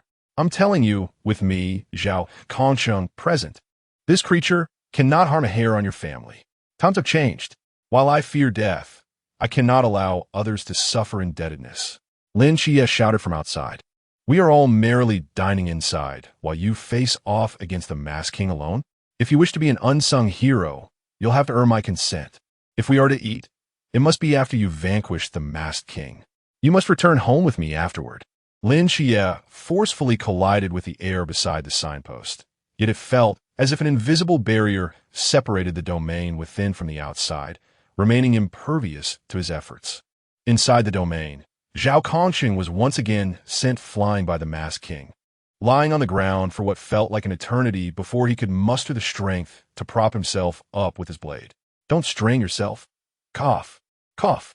Although I lack the realm, my Wujia void is more than sufficient to block anyone below the realm. To enter here, there are but two possibilities. Either I allow you entry, or you must await my demise. You cannot even breach my Wujia void. Facing the masked king here is tantamount to courting death." Zhao Kongqing's gaze remained fixated on the masked king, his voice growing increasingly frail. Upon finishing his last words, the commotion outside ceased. No further attempts to breach the Wujia void were made, nor did any other sounds emerge. Zhao Kongqing counted the seconds 1, 2, 3. A smile crept upon his lips. "That's more like it. Just return home for dinner. The rest, we night watchmen shall handle." With great effort, Zhao Kongqing stood upright, gasping for air, blood trickling from the corner of his mouth. Each breath he took sent waves of agony through his body, causing it to tremble slightly. His physical form had reached its limits. Before him, the masked king loomed like a small mountain amidst the rain, covered in wounds, both old and new. Yet, it remained vigorous, showing no signs of collapsing. Such was the monstrous resilience of a mythic being. Zhao Kongqing grasped the dagger in one hand, while the other trembled as it delved into his pocket. Moments later, he extracted a medallion. The emblem bore the image of two crossed straight blades, beneath which was inscribed a name, Zhao Kongqing. In a moment of reverie, he was transported back to the time when he had just joined the Night Watch. Still a mere rookie, the emblem represented the essence of the Night Watch. It signified not just a matter of faith, but also the very heart of battle. Within the medallion was a concealed needle. Upon pressing a switch, it would spring forth, its tip coated with a substance known as demon's catalyst. This drug, once injected into the body, would ignite all of a person's latent potential in a brief span, enabling those who possessed a forbidden realm to harness its formidable power to an extraordinary extent. For those who lacked such a realm, the demon's catalyst would forcibly stimulate the body, awakening hidden realms within the very essence of life itself. In essence, during the duration of the drug's effect, it could grant even the most ordinary individuals a taste of the forbidden. This was a desperate measure, a means of turning the tide in dire circumstances, and a singular opportunity for those without a forbidden realm to experience their own. It was a tool not to be used lightly. Clutching the emblem, Zhao Kongqing's form trembled uncontrollably as he gazed at the encroaching visage of the demon-faced king, a smile creeping upon his lips.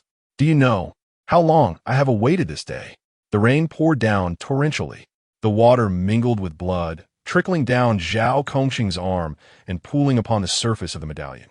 Regardless of whether the demon-faced king could hear or comprehend, Zhao Kongqing murmured into the tempest, "Men, after all, are always drawn to those supernatural forces, dreaming that one day they too might traverse the heavens and earth, shatter mountains with a single blow, and command the clouds with but a thought. After so many years as a night watchman, I have longed for the awakening of my own forbidden realm, yet here I am, over 40, still waiting in vain. Truth be told, it is quite challenging to endure among the night watch without a forbidden realm. Each time I witness my captain and comrades wielding their realms in battle, radiating unparalleled charisma, a pang of envy stirs within me. Eventually, I resolved that should I ever encounter an utterly insurmountable foe, I would surely employ the demon's catalyst before my demise, to glimpse my own forbidden realm. Even in death, I would face it with a smile. Regardless, I am grateful for this opportunity you have bestowed upon me." Zhao Kongqing opened his palm, allowing the rain to wash over the medallion, and with a gentle rub along its edge, a slender silver needle sprang forth. He inhaled deeply and plunged the needle into his palm. "Damn, that stings." Zhao Kongqing grimaced, cursing under his breath. At the very moment the needle pierced his skin, a tide of excruciating pain receded like a wave, replaced by an unprecedented surge of power. Every cell in his body felt as though it had been invigorated, exuding vitality like never before. His heart thundered, as if announcing the clash of armies upon the battlefield, swift and potent. Simultaneously, a mysterious force radiated outward from Zhao Kongsheng, enveloping him in an aura of strength.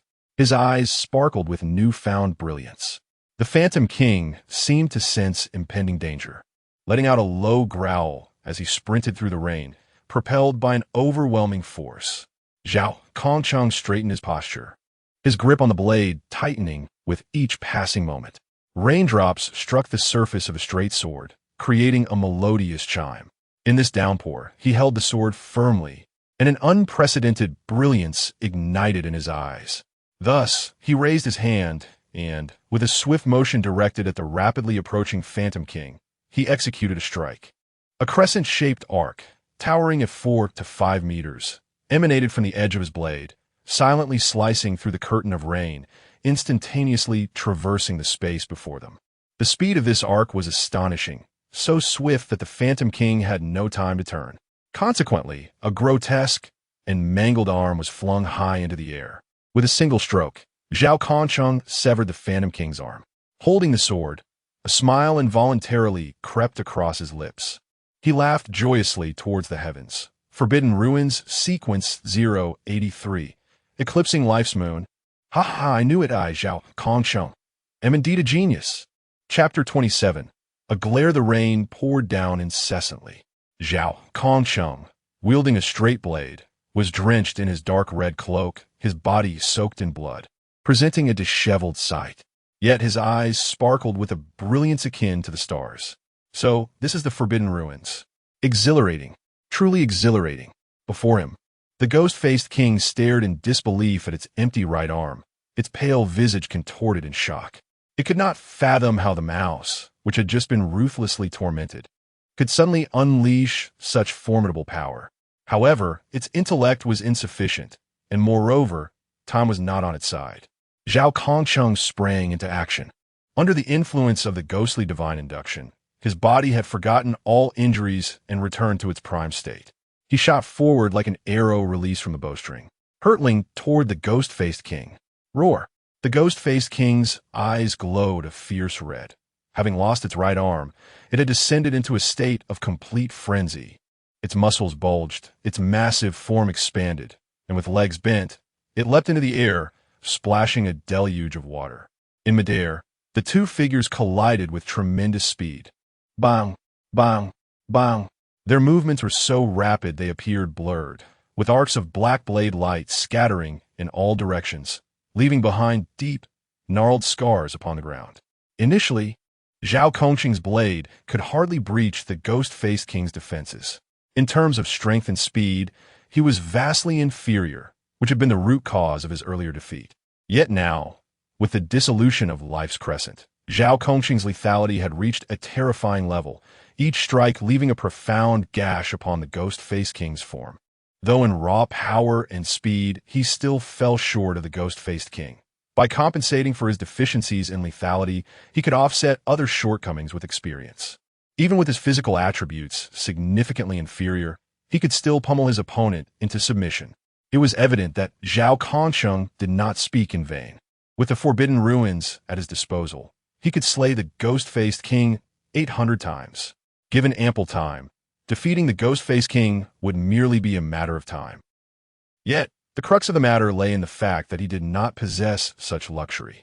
While the ghostly divine induction could unleash one's full potential, its effects were fleeting. Nearly 10 seconds had elapsed since Zhao Kongsheng activated the Forbidden Ruins, and the time remaining was scant. Engaged in fierce combat with the ghost-faced king, Zhao Kongsheng could distinctly sense his strength waning, the concealed pain gradually resurfacing. Even the black crescent strikes he unleashed were diminishing in size. The ghost-faced king seemed to sense the change in his condition, ruthlessly consuming its essence to unleash an even fiercer assault. After several exchanges, the ghost-faced king seized an opportunity. landing a heavy punch squarely on Zhao Kongqing's chest. Boom! A dull thud resonated through the air, and Zhao Kongqing was sent flying like a kite severed from its string, crashing heavily to the ground. A sharp pain coursed through Zhao Kongqing, overwhelming every nerve as if it were a relentless tide. He gritted his teeth, bloodshot eyes shimmering with defiance. Gasping, he slowly extricated himself from a mire, his gaze fixed intently on the ghost-faced king, the flames of determination within him still ablaze. He could still breathe, his forbidden ruins remained intact, and he was still capable of fighting. The ghost-faced king had not yet perished. He could not afford to succumb. Using his blade to steady himself, he staggered to an upright position when suddenly an unexpected upheaval occurred. Boom! A resounding explosion echoed from behind Zhao Kongqing, causing the sky above to tremble, a fissure emerging within it. This was Zhao Kongqing stared blankly at the heavens, a realization dawning upon him, and he abruptly turned around. Not far behind him, a corner of the invisible canvas that shrouded the sky had torn open. Within that jagged breach, a youth with golden-hued eyes approached slowly. Zhao Kongqing's mouth fell agape, his expression akin to that of a ghostly apparition. You, how did you get in here? Lin Xia brushed aside his rain-soaked hair, his eyes glowing like a blazing furnace, both fervent and divine. He sighed in resignation, remarking that the boundless void was indeed quite formidable.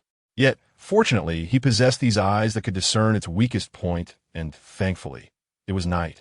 Zhao Kongqing comprehended only the previous statement, yet it failed to assuage the confusion within him. You have merely just entered the lamp realm. How could you possess such formidable power? No, wait, you bear no weapon. How did you breach the boundless void? You might not believe it, Lin Xia replied calmly. I simply glared at it, and it opened. Zhao Kongqing. Lin Xia spoke the truth. Empowered by the night, he felt his own vision significantly enhanced. Although not to the extent of fivefold, it was still doubled.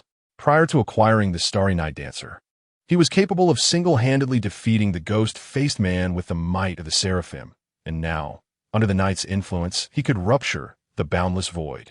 However, the toll on his mental energy was immense. Merely glaring had nearly depleted his spirit. Lin Xia glanced at the battered ghost-faced king, then at the numerous gashes on the ground, his expression turning peculiar as he regarded Zhao Kongqing. You mean to say you lack forbidden ruins? Is this something a mere human could carve out? Zhao Kongqing dismissed the need for explanation, for his time was truly limited. Enough with the chatter. Step aside. I can assist you in battle. I understand. You first stand back. Zhao Kongqing turned to him, declaring, one strike, then I'll make another. Once I finish this strike, you can aid me in due course. Oh, Lin Xia stepped aside. Zhao Kongqing inhaled deeply, gripping the hilt of his blade tightly. His gaze unwaveringly focused on the ghost-faced king not far away. Kid, this strike you must observe closely. Why, this strike will be quite magnificent. Before Lin Xia could display any sign of disdain, Zhao Kongqing propelled himself off the ground with tremendous force, surging towards the demon-faced king with astonishing speed. The demon-faced king, sensing that this man was nearing his limit, chose not to engage in a direct confrontation. Instead, he remained vigilant, poised to counter any impending assault. The brilliance in Zhao Kongqing's eyes blazed like a lit torch, growing ever brighter.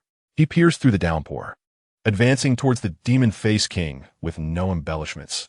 He raised his hand and swung his blade. An unprecedentedly massive crescent arc cleaved through the night sky, moving at a speed that eluded the naked eye, slicing through every raindrop in its path.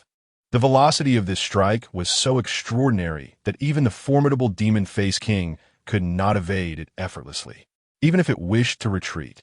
Its current condition rendered it incapable of doing so. Thus, the black crescent arc traversed the heavens, gently severing a grotesque head adorned with a pale, ghastly visage. Chapter 28. Severance with a resounding thud. The head of the ghost-faced king tumbled to the ground. Zhao Kongqing staggered, his body collapsing like a felled tree. Lin Xia's reflexes were swift. He caught Zhao Kongqing's form securely, only then realizing the extent of his injuries.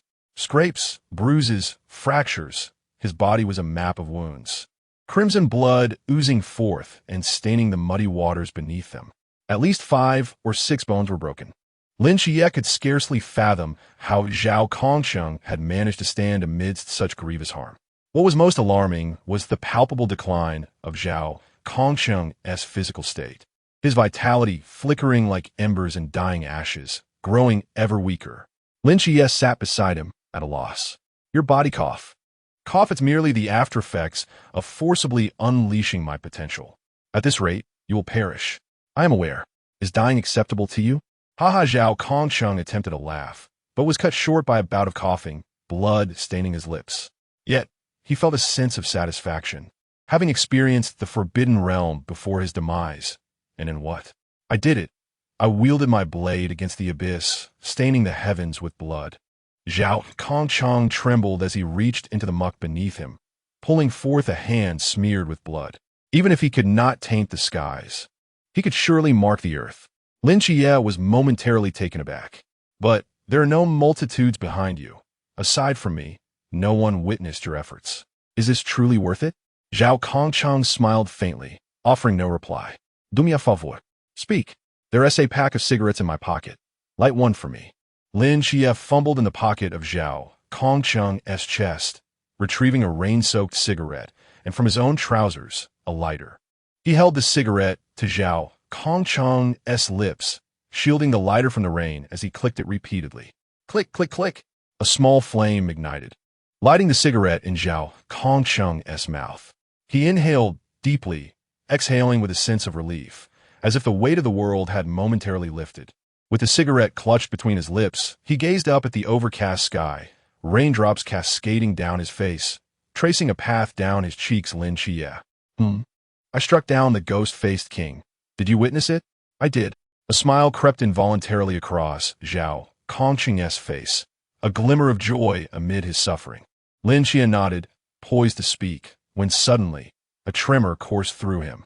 He turned rigidly, his gaze drawn to the distance where, amidst the muck, a towering, headless corpse began to rise upon its body. A ghastly, pale visage crawled like a parasite, scuttling from its legs to its back, and then to its chest. Ultimately, it anchored itself to the torso of the ghost-faced king. Meanwhile, the head that had just been severed bore no trace of the white face. Lin Xie's pupils dilated in horror. The ghost-faced king was not yet dead. The rain continued to fall. Zhao Kongsheng gazed at the sky, still savoring the recent moment, oblivious to the shifts in Lin Xie's expression. Damn it, a fellow who even the captain couldn't slay was vanquished by me. Lin Xie, do you think I am formidable? Lin Xie paused, lowering his gaze to Zhao Kongsheng in his arms, and nodded emphatically. Indeed, formidable. With such a significant achievement, if I survive, I could surely attain the rank of general, right? Absolutely. Lin Xie's eyes brimmed with conviction. You must survive. Hee. Zhao Kongsheng appeared to envision a scene, a look of satisfaction illuminating his face. However, the light in his eyes was gradually dimming. Lin Xie's hands trembled slightly as he shook Zhao Kongsheng's body and urged softly, Zhao Kongsheng, you haven't yet become a general. You cannot die. Zhao Kongsheng seemed to have lost the ability to hear Lin Xie's voice, his eyes gradually glazing over. He parted his lips, his voice barely a whisper. Was I handsome just now? Handsome. Lin Xie's lips quivered, and he nodded resolutely. Exceedingly handsome. More handsome than anyone I have ever seen. A faint smile graced Zhao Kongsheng's lips as his eyes slowly closed, his body relaxing. Zhao Kongsheng was gone. The rain pattered relentlessly. Lin Xie sat there in a daze, the rain blurring his vision, yet his gaze remained fixed on Zhao Kongsheng's lifeless form. Until the heavy footsteps echoed once more. Lin Xie pressed his lips together, inhaled deeply, and slowly rose from the ground. He turned, his gaze falling upon the headless corpse of the ghost-faced king in the distance, his eyes ablaze as if a blazing sun were ignited within. He took 2 steps forward, drawing a straight blade that was embedded in the earth. It was Zhao Kongsheng's sword. Gripping the blade, Lin Xie advanced step by step towards the ghost-faced king, rain drenching him, yet failing to extinguish the fury burning within his heart. along with those golden eyes ablaze. The distorted visage of the ghost-faced king seemed to silently howl, its pace accelerating until it charged at Lin Xia like a staggering behemoth. The headless ghost-faced king, its right arm severed by Zhao Kongsheng, could only unleash frenzied attacks with its left claw, akin to a tempest. Lin Xia, wielding the sword, possessed an uncanny foresight of its assault trajectories, swiftly evading each strike like a midnight butterfly dancing amidst the fierce winds, untouched by the tempest. The terrifying dynamic vision combined with the agility of a starry night dancer transformed Lin Xia into a specter of grace. He dodged the ghost-faced king's attacks over a dozen times, expressionless as he raised his hand and swung the sword with force. This time, his target was not a vital point, but the pallid visage residing in the chest of the ghost-faced king's body. If he was not mistaken, this ghostly face was the essence of the ghost-faced king. Although Zhao Kongsheng had severed the head of the ghost-faced king, he had not harmed this face, thus allowing the ghost-faced king to rise again. Lin Xia's body danced amidst the intervals of the ghost-faced king's assaults, his straight sword slicing through the air in a relentless flurry, each strike landing upon that ghastly visage. Despite possessing a five-fold increase in strength, he was unable to inflict any substantial harm upon the ghost-faced king, leaving only shallow wounds that barely drew blood. Yet this mattered not. If one blow failed to vanquish, he would strike 10, 100 times. This time, he intended to cleave the ghost-faced king into a state of utter disarray. 1 slash, 2 slashes, 3 slashes. The ghost-faced king was unable to reach Lin Xia, yet Lin Xia could land his blows upon the ghost-faced king. Gradually, the ghastly countenance on the king's chest became marred with an increasing number of wounds, growing ever more gruesome, and the expression of torment deepened. Soon, the onslaught of the ghost-faced king began to wane. A murderous glint ignited in Lin Xia's eyes as he seized the opportunity, gripping the straight sword with determination. With all his strength, he plunged it into the ghostly face. A chilling, piercing wail echoed through the heavens. Chapter 29. A decade, Lin Xia's blade pierced through the ghastly visage. Yet this was not the source of the anguished wails emanating from the ghost-faced king.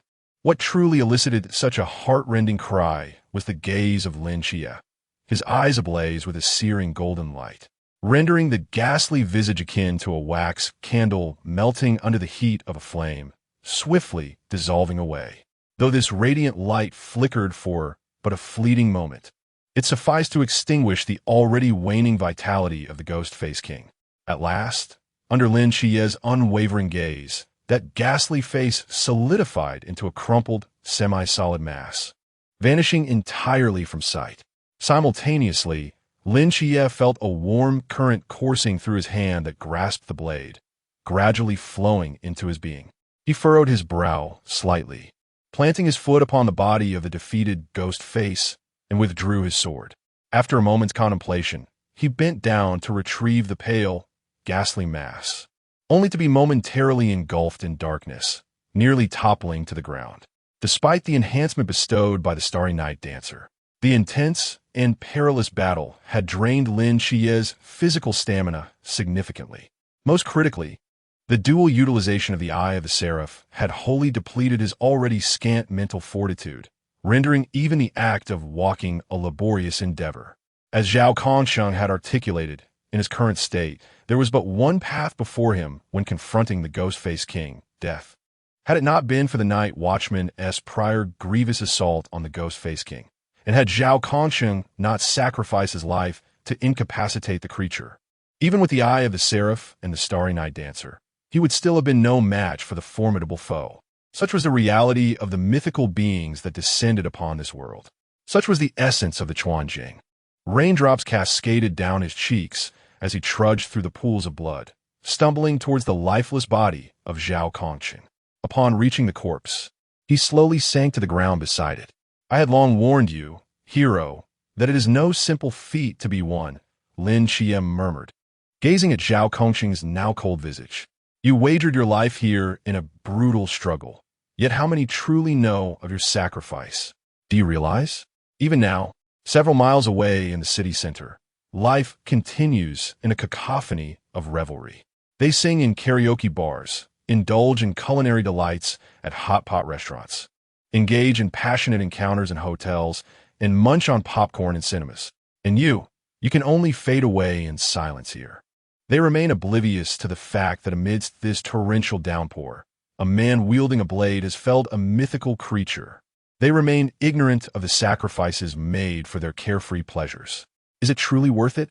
Lin Xia's gaze lingered on Zhao Kongqing's pallid face, as if awaiting a response that would never come. He continued, "Do you think I fear death? You are mistaken. I harbor no fear of death whatsoever. Do you believe that a child who has witnessed angels, lost his sight, and was confined to a mental asylum still holds reverence for mortality? I have attempted to end my life countless times in the darkness, yet light has repeatedly drawn me back from the abyss. The light that saved me was not that of those who scurry through the city, consumed by desire and lamenting the injustices of the world, but rather, it was my family."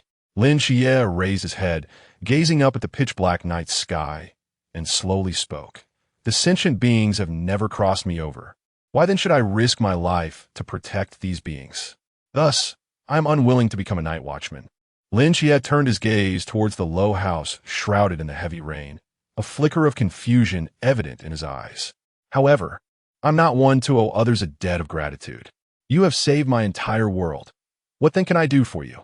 After a moment of contemplation, Lin Xia continued, "I am aware that the night watchmen enjoy good benefits. Even if you perish, your wife and children will receive the finest care. Any arrangements for your passing will be nothing short of respectable. You lack not for money, and I possess none. So, how on earth can I repay such a monumental favor?" Lin Xia sat in a daze, and after a prolonged silence, he once again turned his gaze towards the distant low house.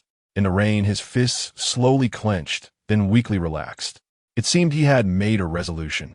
He steadied himself with the knife against the ground and struggled to stand, murmuring, "In my life, I owe apologies to only 3 individuals. My aunt, who toiled for a decade on my behalf, my cousin, whom I have burdened for 10 years, and you, who saved the lives of the 3 of us. You have saved my entire world. In exchange, I shall guard yours for 10 years. After a decade, regardless of the circumstances, I shall have no further ties to the night watchman, nor to the beings. I shall return to this home and resume my original life. Is this transaction deemed fair?" Lin Xia lowered his gaze to Zhao Kongqing, who lay quietly in a pool of blood, as if in slumber. "Since you do not oppose, it is settled." Lin Xia plunged the straight knife into the ground, kneeling in one direction. There in the rain stood an ordinary low house. "Aunt, Xiao Qi is leaving. Please forgive my sudden departure, for I fear that upon returning, I shall never wish to leave again. I have heard that the night watchmen are well treated. During my 10 years of servitude, the allowances will suffice for you and your son to live well. After 10 years, Xiao Qi will ensure you live the best life possible. Your nurturing grace shall be repaid by Xiao Qi in a decade." Kneeling in the rain, droplets cascaded from his hair, moistening his eyes. He bent down, deeply bowing several times, resting his forehead on the ground for an extended period before slowly rising. He stood up, casting one last glance at the low house, withdrawing the knife from the earth, and turned to leave. "Xiangnan, I have arrived at the old residential area. Where is Lao Zhao?" In the pouring rain, a woman draped in a dark red cloak, soaked to the skin, stood in the street, breathing heavily as she bent over, a black long box strapped to her back. In the open space 2 buildings ahead of you, Wu Xiangnan's voice emanated from the earpiece. He paused, his tone slightly suppressed. "Hongying, you must prepare yourself." "What preparation?" "We lost contact with him just a few minutes ago, and old Zhao's emblematic locator has remained motionless for several minutes." Hong Ying's pupils suddenly constricted, her body trembling slightly, and then, like an arrow released from a bow, she surged forward with great speed. "Don't speak nonsense. Perhaps he is merely fatigued." Hong Ying gritted her teeth, her voice tinged with the tremor of impending tears. "Hong Ying, do not utter a word," she bellowed in anger. "Hong Ying, old Zhao's emblematic locator, is moving." Upon hearing this, a spark of light ignited in Hong Ying's eyes. I knew it. He is not so easily defeated. Where is he? He is moving slowly, is drawing ever closer to you. Hong Ying was momentarily taken aback, instinctively halting her steps, her gaze falling upon a corner not far away. The ominous rumble of thunder echoed through the distant clouds, while rain poured down like a torrential curtain, obscuring her vision. In the haze, a figure emerged from the downpour, gradually approaching. It was a young man, bearing a sword on his back and cradling the lifeless body of a man in his arms. He halted, summoning all his strength, and roared forth as if proclaiming to the world, "I, Lin Xia, have returned General Zhao Kongsheng in triumph." Chapter 30. The rain has ceased inside the house. Aunt raised her gaze to the wall clock, lost in thought. The dining table before her was laden with an array of dishes, now cold and unchanged since Lin Xia had departed. Time passed unmeasured until Yang Jin extended his hand, using chopsticks to place a piece of meat into Aunt's bowl. "Mother, let's dine." Sighing deeply, Aunt shook her head. "Oh, your brother left in the midst of his meal, yet he still hasn't returned. Could something have happened? Rest assured, he is safe," Yang Jin gently reassured her. Perhaps his classmates, seeing his eyes healed, insisted on taking him out for a meal. Upon hearing his words, Aunt's expression visibly softened, though soon worry crept back in. "But he didn't take an umbrella." "Mother." Yang Jin rose, gesturing towards the window, speaking calmly. The rain has ceased. Indeed, the rain had truly stopped. The hazy moonlight pierced through the clouds, illuminating the desolate night, enveloped in silence. Not far away, a shattered sign had been removed, and the ground, once stained, had been meticulously cleaned, leaving behind only the grotesque scars of knives, silently narrating the events of the previous night. Perhaps by dawn, someone would uncover these mysterious marks, leading to an abundance of speculation. Yet they would remain forever oblivious to the truth. A few droplets of rain trickled off the eaves, splashing into the muddy puddles, creating ripples. Splash! A paw stepped into the puddle, sending a spray of water into the air. In the darkness, upon the scarred ground, a small black mutt ambled nonchalantly. Around its neck hung a tiny cloth pouch. It traversed the fissures and approached a clean patch of ground, coming to a halt. Just moments prior, a man's corpse lay here. Lowering its head, the dog's dark eyes glimmered faintly. Suddenly, it opened its mouth, articulating human speech, the voice deep and resonant. "The soul returns." Sangnan City, Peace Bridge. Peace Bridge, a prominent structure located on the outskirts of Sangnan City, spans over the Jiangnan Grand Canal, which runs through the entirety of the city.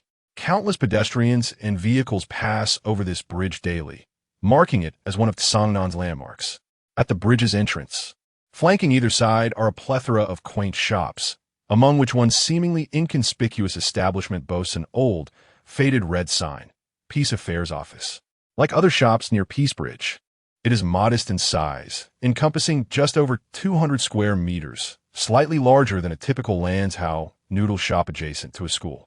Its inconspicuousness stems not merely from its commonplace name, but primarily from the striking establishments on either side. To the left, a wedding company, extravagantly adorned in vibrant reds and purples, bears the name Peace Wedding. To the right, a funeral service, draped in white satin and adorned with wreaths, is known as Peace Funeral Services. On the left, a wedding celebration radiates joy and laughter, while on the right, a funeral exudes an aura of mourning. In the midst of these two extremes stands the Peace Agency, resembling a transparent shop, devoid of the ability to capture anyone's attention.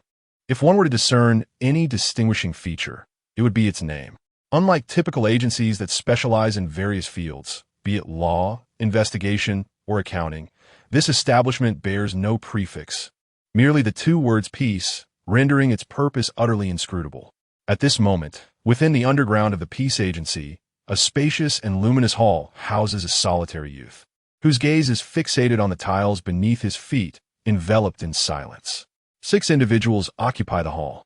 "So, you are the cherubim agent that old Zhao has been searching for?"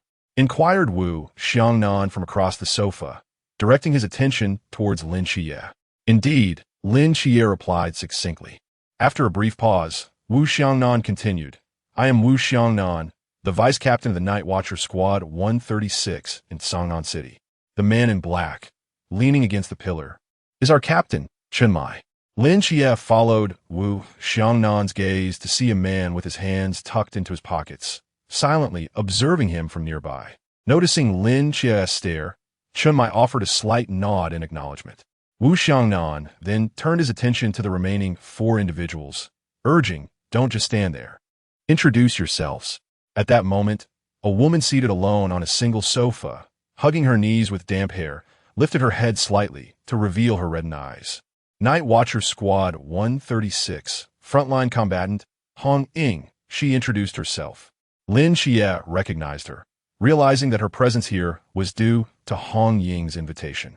Next to her, a man holding a towel smiled and said, "Night Watcher Squad 136, frontline combatant, Wen Shima." Then a girl, curled up and likewise teary-eyed, gently spoke up, "Night Watcher Squad 136, combat support part-time military doctor, Si Xiaonan." Night Watcher Squad 136, long-range fire support, Long Xian, the man seated beside them, cradling a sniper rifle, stated coldly. Once all had introduced themselves, Wu Xiangnan resumed, "You're Lin Xia, correct? Regarding Zhao Kongqing's demise in battle, do you have anything to add?" "I've already made myself clear," Lin Xia replied calmly. Zhao Kongqing activated the Boundless Void and fought the Ghost-Face King to the death, ultimately resulting in mutual destruction. "Were you present at the scene during their battle?" "I was." "How did you enter the Boundless Void?" "With a single glare, it opened for me." Wu Xiangnan opened his mouth, slightly furrowing his brow. "Could you provide a detailed description of their combat? For instance, how did Zhao Kongqing slay the Ghost-Face King?" "He swung his blade, cleaving a massive black crescent that severed the Ghost-Face King's head," Lin Xia recounted. "A black crescent," Wu Xiangnan pondered, his brow furrowing in contemplation. At that moment, Chunmai, who had been silent, suddenly spoke. "It is Mingsheng Shanyue." Old Zhao utilized the ghostly divine call to awaken his own forbidden abyss. Wen Qima gasped in surprise.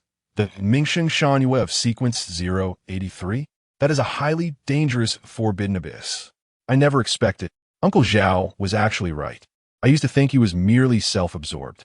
Si Xiaonan pressed her lips together and weakly added, "No, he is indeed self-absorbed." A faint smile played at the corners of Chunmai's mouth, and a glimmer of nostalgia flickered in his eyes. I imagine that fellow, upon witnessing his own forbidden abyss, could scarcely believe it himself. Had we been there at that time, he would undoubtedly have insisted that his forbidden abyss was the most magnificent of all. Hong Ying seemed to recall an amusing scene, her lips curving slightly, but soon the light in her eyes dimmed. Wu Xiangnan gazed intently into Lin Xia's eyes and spoke again. "There is another matter. Based on the corpse of the ghostly-faced king, its fatal injuries consist of a series of knife wounds and inexplicable burn marks. Yet the Mingsheng Shanyue does not appear to possess such characteristics. What could this mean?" Lin Xia furrowed his brow, locking eyes with Wu Xiangnan, and spoke slowly and deliberately. "I have made myself very clear. Zhao Kongqing faced the ghostly-faced king alone, fighting to the bitter end. Ultimately, he single-handedly defeated the ghostly-faced king." Chapter 31. Chi Mo. Upon hearing Lin Xia's response, Wu Xiangnan's brow furrowed ever deeper. Just as he was about to inquire further, Hong Ying suddenly sat up, her crimson eyes fixed on Wu Xiangnan, exclaiming in fury, "Wu Xiangnan, what do you mean by this? Zhao Kongqing is dead. Our comrade is dead. Yet you still cling to this matter. Do you not feel a shred of sorrow within your heart?" Wu Xiangnan opened his mouth, pausing momentarily before replying calmly. "Old Zhao's death saddens me as well, but the truth holds equal significance." Hong Ying glared fiercely at him, her chest heaving with emotion. With a cold laugh, she slammed the black box in her hand onto the ground and turned to leave for the basement exit.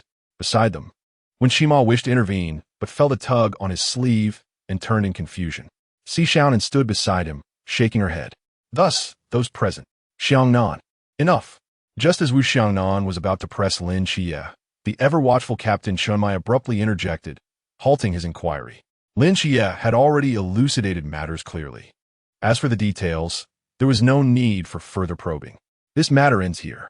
Chunmai, with his hands in his pockets, stepped behind Wu Xiangnan and patted his shoulder. Startled, Wu Xiangnan turned to see Chiang Mai's unyielding gaze, and after a moment of hesitation, he reluctantly nodded. Chiang Mai then settled onto the sofa opposite Lin Xia. With Zhao Kongqing's affairs concluded, it is time we discuss you, Lin Xia. Discuss what? As I understand it, Zhao Kongqing once invited you to join the Night Watchman, yet you declined. He later even mentioned that he lost track of you. Had you not emerged with Zhao Kongqing's body, we might never have found you again. Given this, why do you wish to join the Night Watchman now? Chiang Mai's eyes bored deeply into Lin Xia's. To repay a favor, Lin Xia replied with serene composure. Chiang Mai was taken aback. A favor? I made a pact with him. I will join the Night Watchman. Lin Xia paused, but I have one condition. What condition? I will remain with the Night Watchman for only 10 years. After that, I shall depart. At Lin Xia's words, all present were momentarily taken aback, their expressions growing peculiar. The Night Watchmen are not mere community volunteers. Once joined, one cannot simply leave. Thus, your stipulation of 10 years. I cannot acquiesce. No one within the Night Watchman can offer you that assurance. Just as Lin Xia was about to respond, Chiang Mai continued. However, if after 10 years you possess the means to extricate yourself from the Night Watchman, leaving the higher-ups powerless to intervene, that would be a different matter altogether. In any case, leaving through regular channels is out of the question. Very well. Surprisingly, Lin Xia nodded decisively. If I cannot leave after 10 years, then that will be my own issue. Upon hearing Lin Xia's audacious response, both Si Xiaonan and Wen Qimao were left astounded, their mouths agape. Even the usually stoic Lung Xian raised his eyebrows slightly, casting a more attentive gaze upon Lin Xia. Given this, I shall promptly submit your application for joining to the higher-ups. However, until you complete the intensive training, you will not be considered an official member. Intensive training? The Night Watchers operate under a quasi-military structure, necessitating that all newcomers partake in a year-long concentrated training regimen before formally becoming part of the organization. This training encompasses combat skills, firearms handling, strategic operations, and the use of restricted areas, among other competencies. When does it commence? Every September, which is merely a month away. Until you complete this training, you will be regarded as a temporary member of our squad. At this juncture, Chiang Mai recalled something and solemnly cautioned, as a temporary member, we do not provide accommodation or meals. Lin Xia, no accommodation or meals. I thought the benefits of the Night Watchers were exceptional. How could they be so stingy? Where will I stay this month? Panic set in for Lin Xia. Return to Aunt's house? No, he would most likely never emerge again, perhaps even absconding with his entire family. Yet, he felt compelled to inform his aunt, at the very least to assure her of his safety. He planned to write her a letter, stating that he was enlisting, hoping it would alleviate her concerns. But the pressing dilemma remained.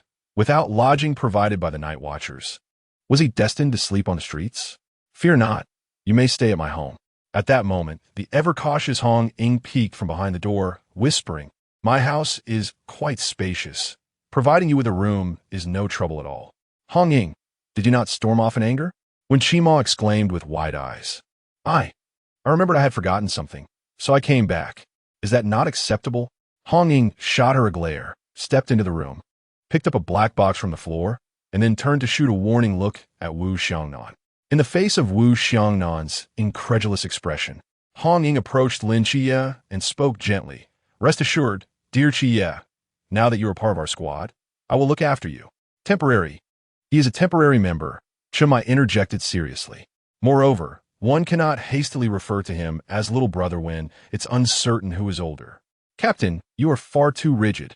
Hong Ying stuck out her tongue at Chiang Mai, snatched a piece of paper from the table, scribbled an address, and pressed it into Lin Xia's hand. Little brother Xia, I must go practice shooting. If you cannot find me after the paperwork is done, feel free to head back on your own. Hong Ying's face was close to Lin Xia's, close enough for him to catch a whiff of her delicate fragrance and observe the gentle flutter of her eyelashes. Her clear, laughing eyes gazed at Lin Xia, reminiscent of a tranquil pool amidst a grove of golden maple leaves, pure, captivating, and suffused with warmth. It must be said, Hong Ying was exceptionally beautiful, with her fair complexion, petite nose, crimson lips, and finely crafted features. Lin Xia hastily diverted his gaze, an inexplicable flush rising to his cheeks. He had never been so close to a girl, especially one as naturally enchanting as Hong Ying. Thank you, Sister Hong Ying. Suddenly, Hong Ying sprang to her feet, laughing excitedly and startling Wu Xiangnan, who was behind her. Why are you acting so strange? Wu Xiangnan said irritably. Mind your own business. Ying puted. Our new brother's voice is just too delightful. Lin Xia felt a slight twitch at the corner of his mouth and instinctively turned his head aside. At that moment, when Qima approached with a smile, Hong Ying, stop teasing the newcomer. Xia, come with me. I'll show you around and talk to you about the Night Watchers. Lin Xia felt as if a weight had been lifted and followed when Qima out, descending the staircase toward the ground floor. Xia in the corridor, when Qima suddenly spoke. What is it, Senior Wen Qima? Ahem, please don't call me Senior. It feels too formal.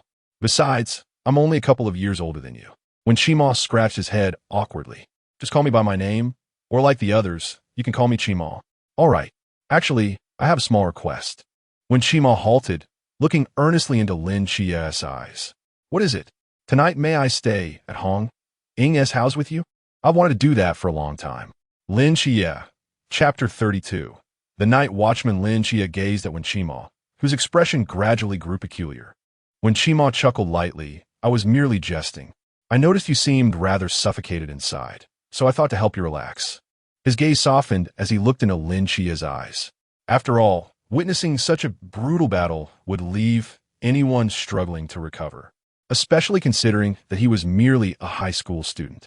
Lin Xia was momentarily taken aback, pressing his lips together in silence. When Qima was indeed correct. Even Lin Xia himself had not realized the extent of his deteriorating mental state. Having witnessed Zhao Kongqing's demise and battling the masked king alone, he had left the small haven he had known for over a decade, venturing into the unfamiliar and perilous world of the Night Watchman. Though he appeared relatively mature, at his core, he was still just a youth. The weight of such overwhelming changes had left him gasping for breath beneath the pressure. I noticed your condition was quite poor while you were sitting there. It wasn't just me. Hong Ying saw it too. Otherwise, she wouldn't have so eagerly invited you to stay at her home, nor would she have suppressed her own sorrow to banter playfully with the captain and vice captain.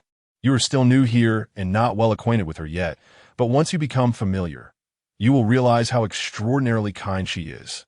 Lin Xia paused, recalling the image of Hong Ying weeping as he emerged from the rain, holding Zhao Kongqing. Now, reflecting on Hong Ying's gentle smile earlier, it seemed to conceal profound sadness. But why, if she was so heartbroken, would she still attend to my feelings? It isn't just Hong Ying and me, aside from Xiang Nan, who is rather stubborn, and the icy cold Xian the others have noticed as well. However, the captain is somewhat proud and can only subtly rely on Hong Ying to lighten the mood, while Xiaonan is simply too shy to speak up. When Qima turned and continued up the stairs, speaking leisurely, perhaps before arriving, you envision the Night Watchman as a cold, mechanical assembly of killing machines. However, as you spend more time here, you will discover that it is not so.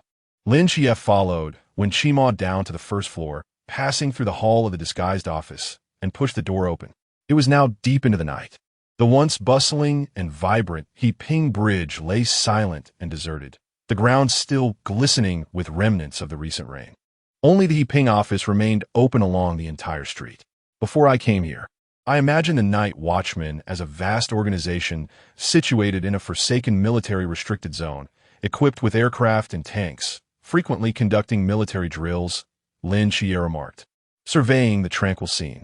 When Qima paused, turning to Lin Xia with an amused smile. Coincidentally, I thought the same before joining the Night Watchman. After all, those sci-fi movies portray it that way. He looked up at the hazy moonlight above, adding, though there may not be a military restricted zone or any aircraft and tanks, the Night Watchmen are indeed a large organization. Why are there only 6 of us here? Lin Xia inquired. The Night Watchmen differ significantly from military forces. When Qima shook his head, the centralized management of military restricted zones, while convenient and efficient in operation, harbors a fatal flaw, its lack of mobility.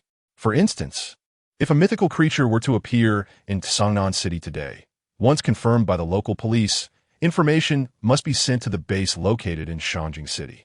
Following that, The base would conduct a review and dispatch personnel to investigate in Sangnan City.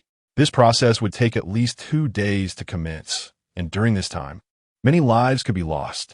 Therefore, the optimal solution is to station a night watchman team in each city.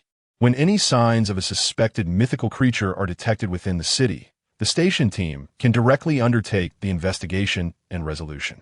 We are, in fact, the night watchman stationed in Sangnan City.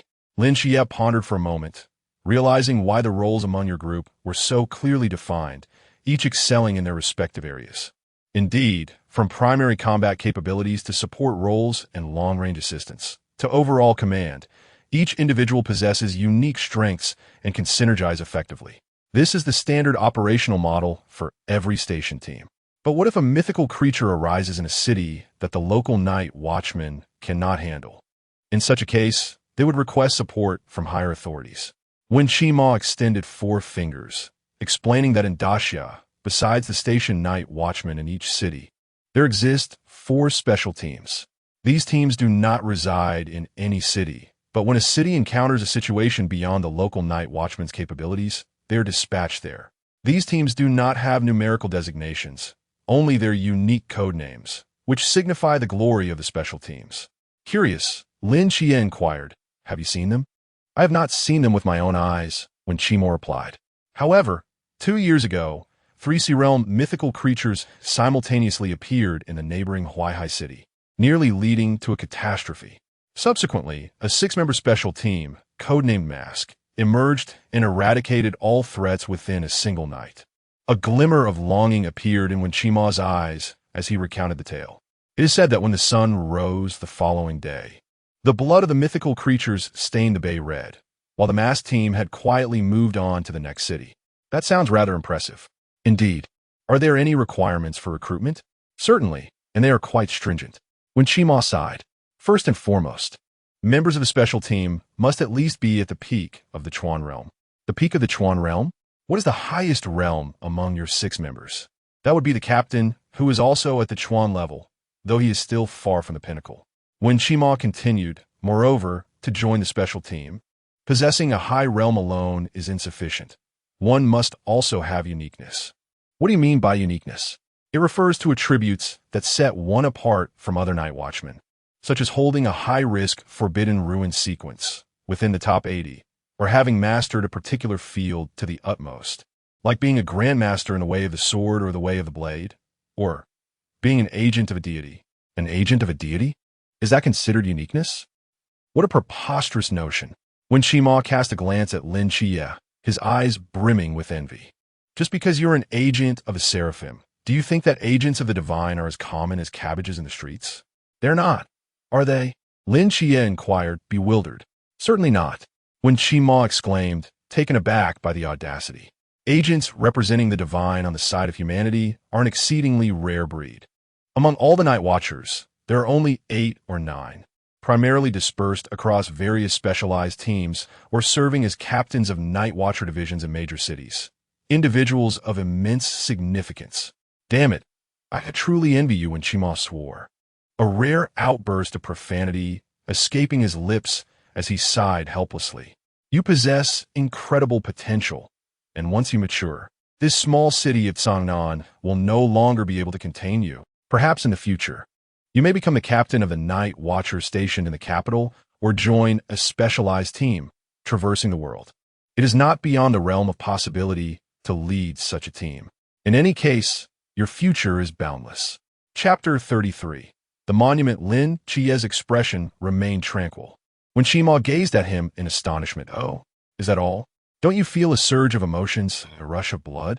"To a certain extent, but only slightly." Lin Xia replied nonchalantly. "I'm not particularly invested in promotions or such." When Qima regarded him oddly, "I almost forgot you were a heretic destined to betray the Night Watchers in 10 years. Lin Xia offered no comment and continued to inquire, "According to you, these 4 special teams represent the pinnacle of the Great Xia's combat capability?" "Certainly not," when Qimo replied. "They may be the zenith of team strength among the Night Watchers, but they're by no means the ultimate power of the Great Xia." "Are you implying that there are organizations similar to the Night Watchers within the Great Xia?" "No, There exists only the Night Watchers, yet above them are 5 titans of humanity. Titans of humanity? As the term suggests, they embody the apex of human combat prowess. Due to their strength approaching that of ancient deities from mythology, they're also referred to as demigods. Mortals, rivaling the gods? Though I recognize you are quoting a classic film line, it is indeed the case. When Shima looked up at the night sky, his eyes brimming with reverence.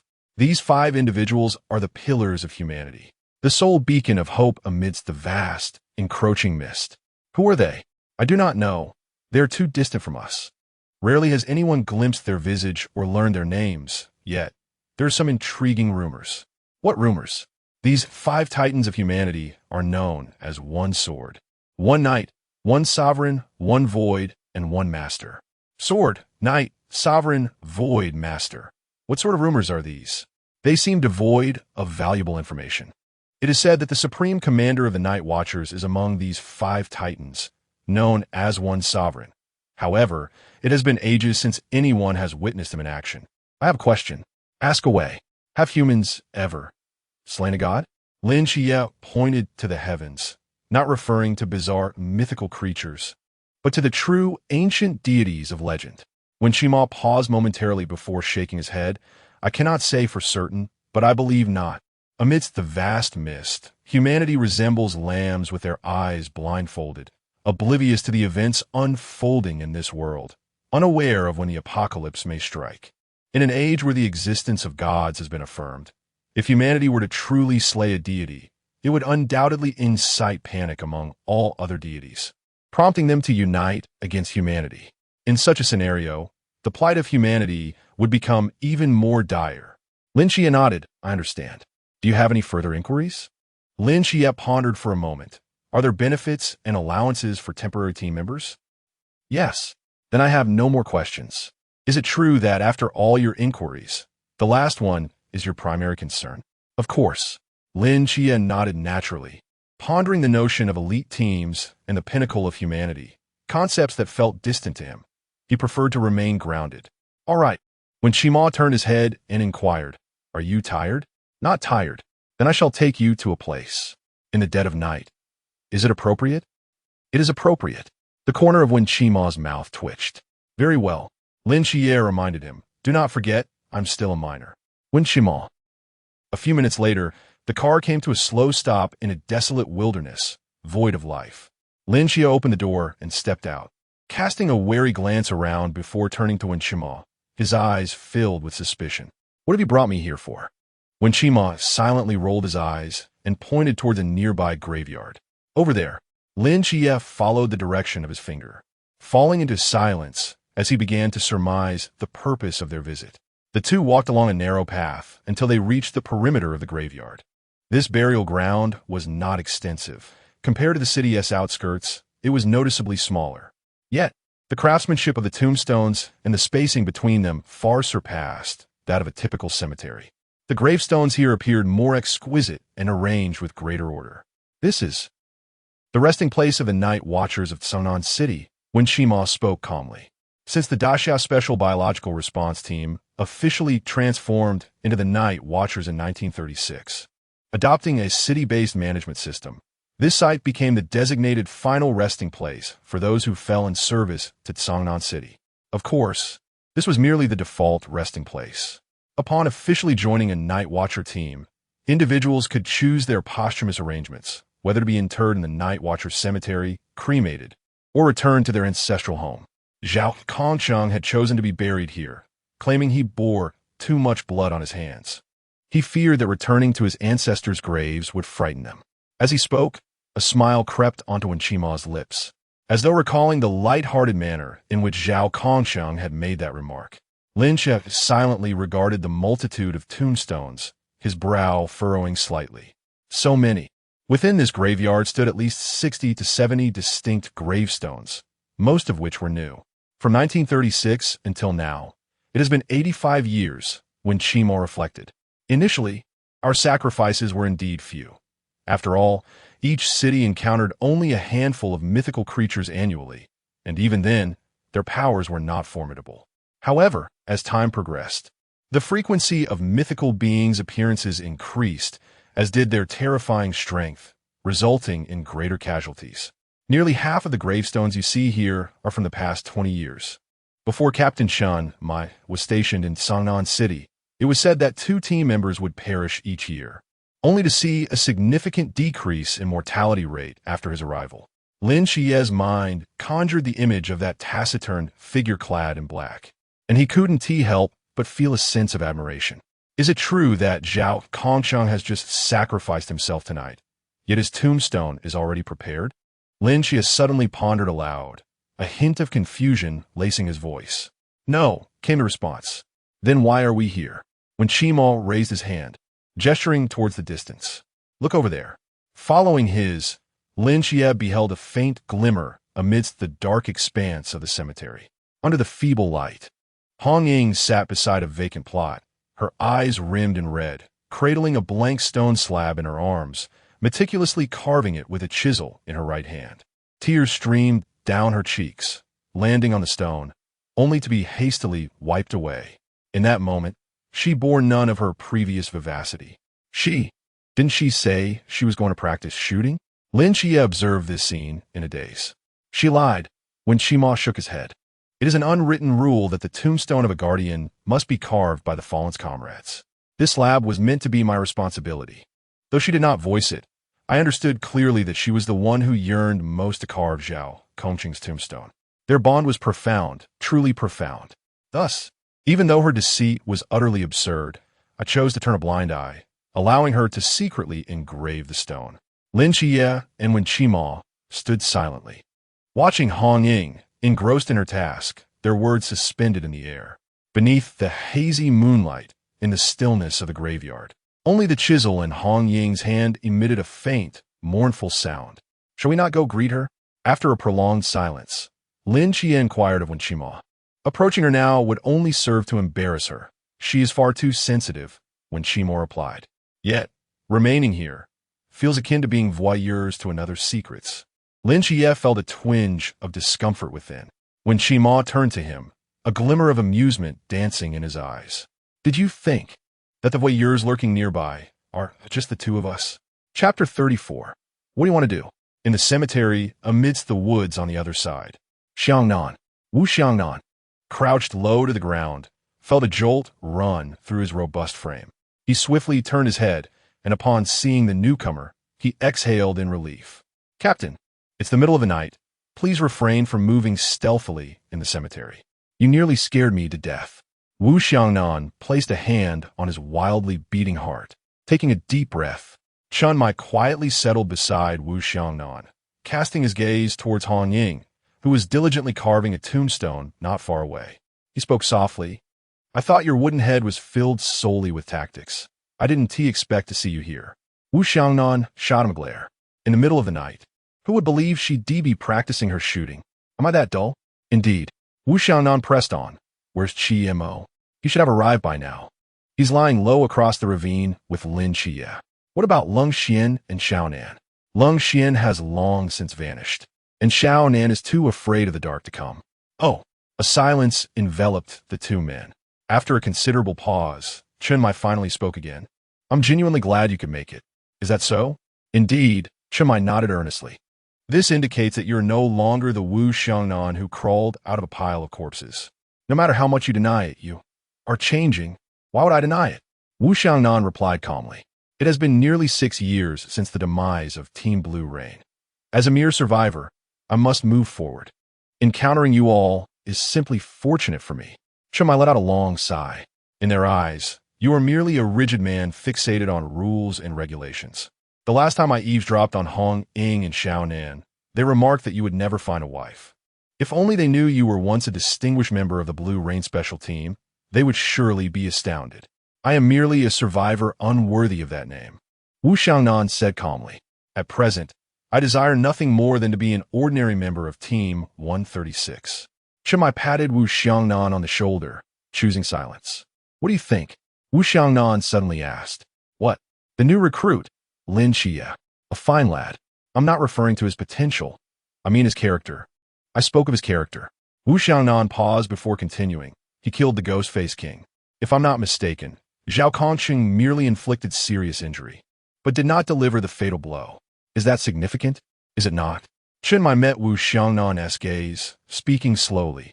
That boy chooses to attribute the credit to Zhao Kongqing. That is his decision. Why must you be so insistent? After spending so much time with old Zhao, do you not know what his dream is? To kill a mysterious being from the Chuan realm. That is an immense achievement. It would greatly benefit that boy's future. Do you think he cares about such things? Wu Xiangnan fell silent. Chen Mai shifted his gaze away from Hong Ying and directed it towards the distant valley, speaking calmly. I have said before, this child is exceptional. At that moment, several miles away from the cemetery, Long Xian, who was quietly crouched atop a hill, lowered his binoculars with a slight smirk playing on his lips. One after another, their evasion lacks any finesse. Once again, I have captured them, he mused. Click, click. The binoculars in Long Xian's hands emitted a few soft sounds as several high-definition photographs tumbled out from below. Among them were images of Hong Ying alone carving a tombstone, Lin Xia and Wen Qili chatting, and two burly men engaging in playful antics amidst the woods. He regarded these photos as treasures, carefully placing them into a locked box. Inside, the box brimmed with images exclusive to Team 136, humorous, awkward, yet heartwarming snapshots. 2 hours later, Lin Xia stood before an opulent villa, utterly astonished. He lowered his gaze to reconfirm the address on the note, then glanced back at the villa, gasping in disbelief. So, she is quite wealthy. If Lin Xia was not mistaken, this very house belonged to Hong Ying. Vaguely, the echo of her words reverberated in his mind. My home is rather spacious. Spacious was an understatement. Lin Xia hesitated at the villa's entrance for quite some time before finally mustering the courage to knock on the door. Earlier, he had silently observed Hong Ying carve the tombstone alongside Wen Qima until she finished, at which point they departed. To prevent Hong Ying from harboring suspicions, he had deliberately arrived half an hour late, creating a time gap. After just 2 knocks, Lin Xia withdrew his hand. The sound of soft footsteps and slippers could be faintly heard from behind the door, and soon after, the grand entrance swung open. There stood Hong Ying, clad in a plush robe, her eyes slightly reddened.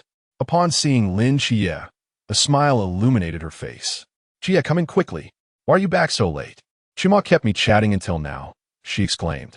Lin Xia, feigning innocence, replied, I was just caught up in conversation. As he stepped inside, he noticed that Hong Ying had already prepared a pair of slippers for him. The house hasn't been cleaned today, so it might be a little messy. Please don't mind it, Hong Ying said, nervously twirling a strand of hair around her finger. It's already very tidy, Lin Xia remarked as he surveyed the surroundings, feeling somewhat helpless. Besides, I'm just grateful to have a place to stay. It must be said that Hong Ying's home exuded an air of sophistication and elegance, which made Lin Xia, who had never stayed in a villa before, feel somewhat out of place. Moreover, he had never stayed over at a girl's home. Sees Hong Ying. Is Xia here? Came a soft voice from upstairs. Lin Xia turned to see Xiaonan, still half asleep, leaning over the railing and quietly inquiring. Yes, Hong Ying nodded. Lin Xia was taken aback, turning his gaze back towards Hong Ying. Hong Ying smiled at him, explaining that she typically does not stay in the dormitory. Concerned for Xiaonan's well-being if she were to stay alone, she had decided to let her reside here with her. Just then, Lin Xia appeared to have a realization. What about your uncle and aunt? Won't my presence disturb them? Not at all, Hong Ying replied, shaking her head. They disappeared into the mist 5 years ago. Before Xiaonan arrived, I lived here all by myself. Were they part of the exploration team? Lin Xia inquired, his curiosity piqued. Indeed, she confirmed. Lin Xia opened his mouth, aware that he had treaded into sensitive territory, yet he struggled to find appropriate words to offer solace. At that moment, Hong Ying pointed to a room on the 2nd floor. You'll be staying in that room. I've already tidied it up. The blue towel and toiletries in the bathroom are yours. Don't mix them up. Hong Ying, wearing slippers, ascended the staircase step by step. Suddenly, she seemed to recall something important, spinning around to face Lin Xia. Oh, and if you wish to enter my and Xiaonan's room, you must knock first. If I catch you with any ill intentions, she warned, raising her sleeves to reveal her fair arms, brandishing them menacingly. Don't forget, I am the frontline combat strength of our team. No one can surpass me except for the captain. My long spear is not blind." With that declaration, she elegantly turned away, her long black hair cascading down as she strode confidently into her room. Lin Xia stood there, speechless. Beside him, Si Xiaonan yawned and waved goodbye to Lin Xia, murmuring good night. With a soft thud, 2 doors closed, and the corridor fell silent once more. Suddenly, Lin Xia recalled something and hurried to Hong Ying's door, knocking several times. Creak! The door opened slowly, revealing Hong Ying, armed with a long spear and wearing an unfriendly expression. She raised her chin, demanding, "What do you want?" Chapter 35. We are the regular army beneath the warm glow of the lights. The tips of the long guns glimmered with a chilling radiance. To think, she truly concealed a long gun in her own room. Lin Xia swallowed hard and hastily spoke up. "No, Hong Ying, I just wanted to ask. Do you have any paper and a pen?" Hong Ying paused, taken aback. "What do you need paper and a pen for at this hour?" "To write a letter." "Ah, I believe I have some. Just wait a moment." Hong Ying set her long gun aside and rummaged through her belongings inside the room. Standing at the doorway, Lin Xia could clearly observe the state of Hong Ying's quarters. Surprisingly, her room was quite simple, even to the point of being austere. Within this space, there was merely a hard bed, a desk lamp, a writing desk, and a plush toy nestled beside the bed. There are no superfluous decorations, no luxurious mattress, no sofa, and no air conditioning. It was difficult for Lin Xia to imagine that within such a grand villa, Hong Ying's room could be so stark. It felt less like the master suite of a villa and more akin to a hermit's humble abode. The only item befitting her age was the adorable plush toy. Paper. Paper. Found it. Hong Ying's eyes lit up as she emerged at the door, holding a pen and several sheets of paper, which she handed to Lin Xia. "Hong Ying, do you usually sleep here?" Turning back to glance at her room, she nodded. As a night watchman, one must not indulge excessively in material comforts. One must continuously hone their will.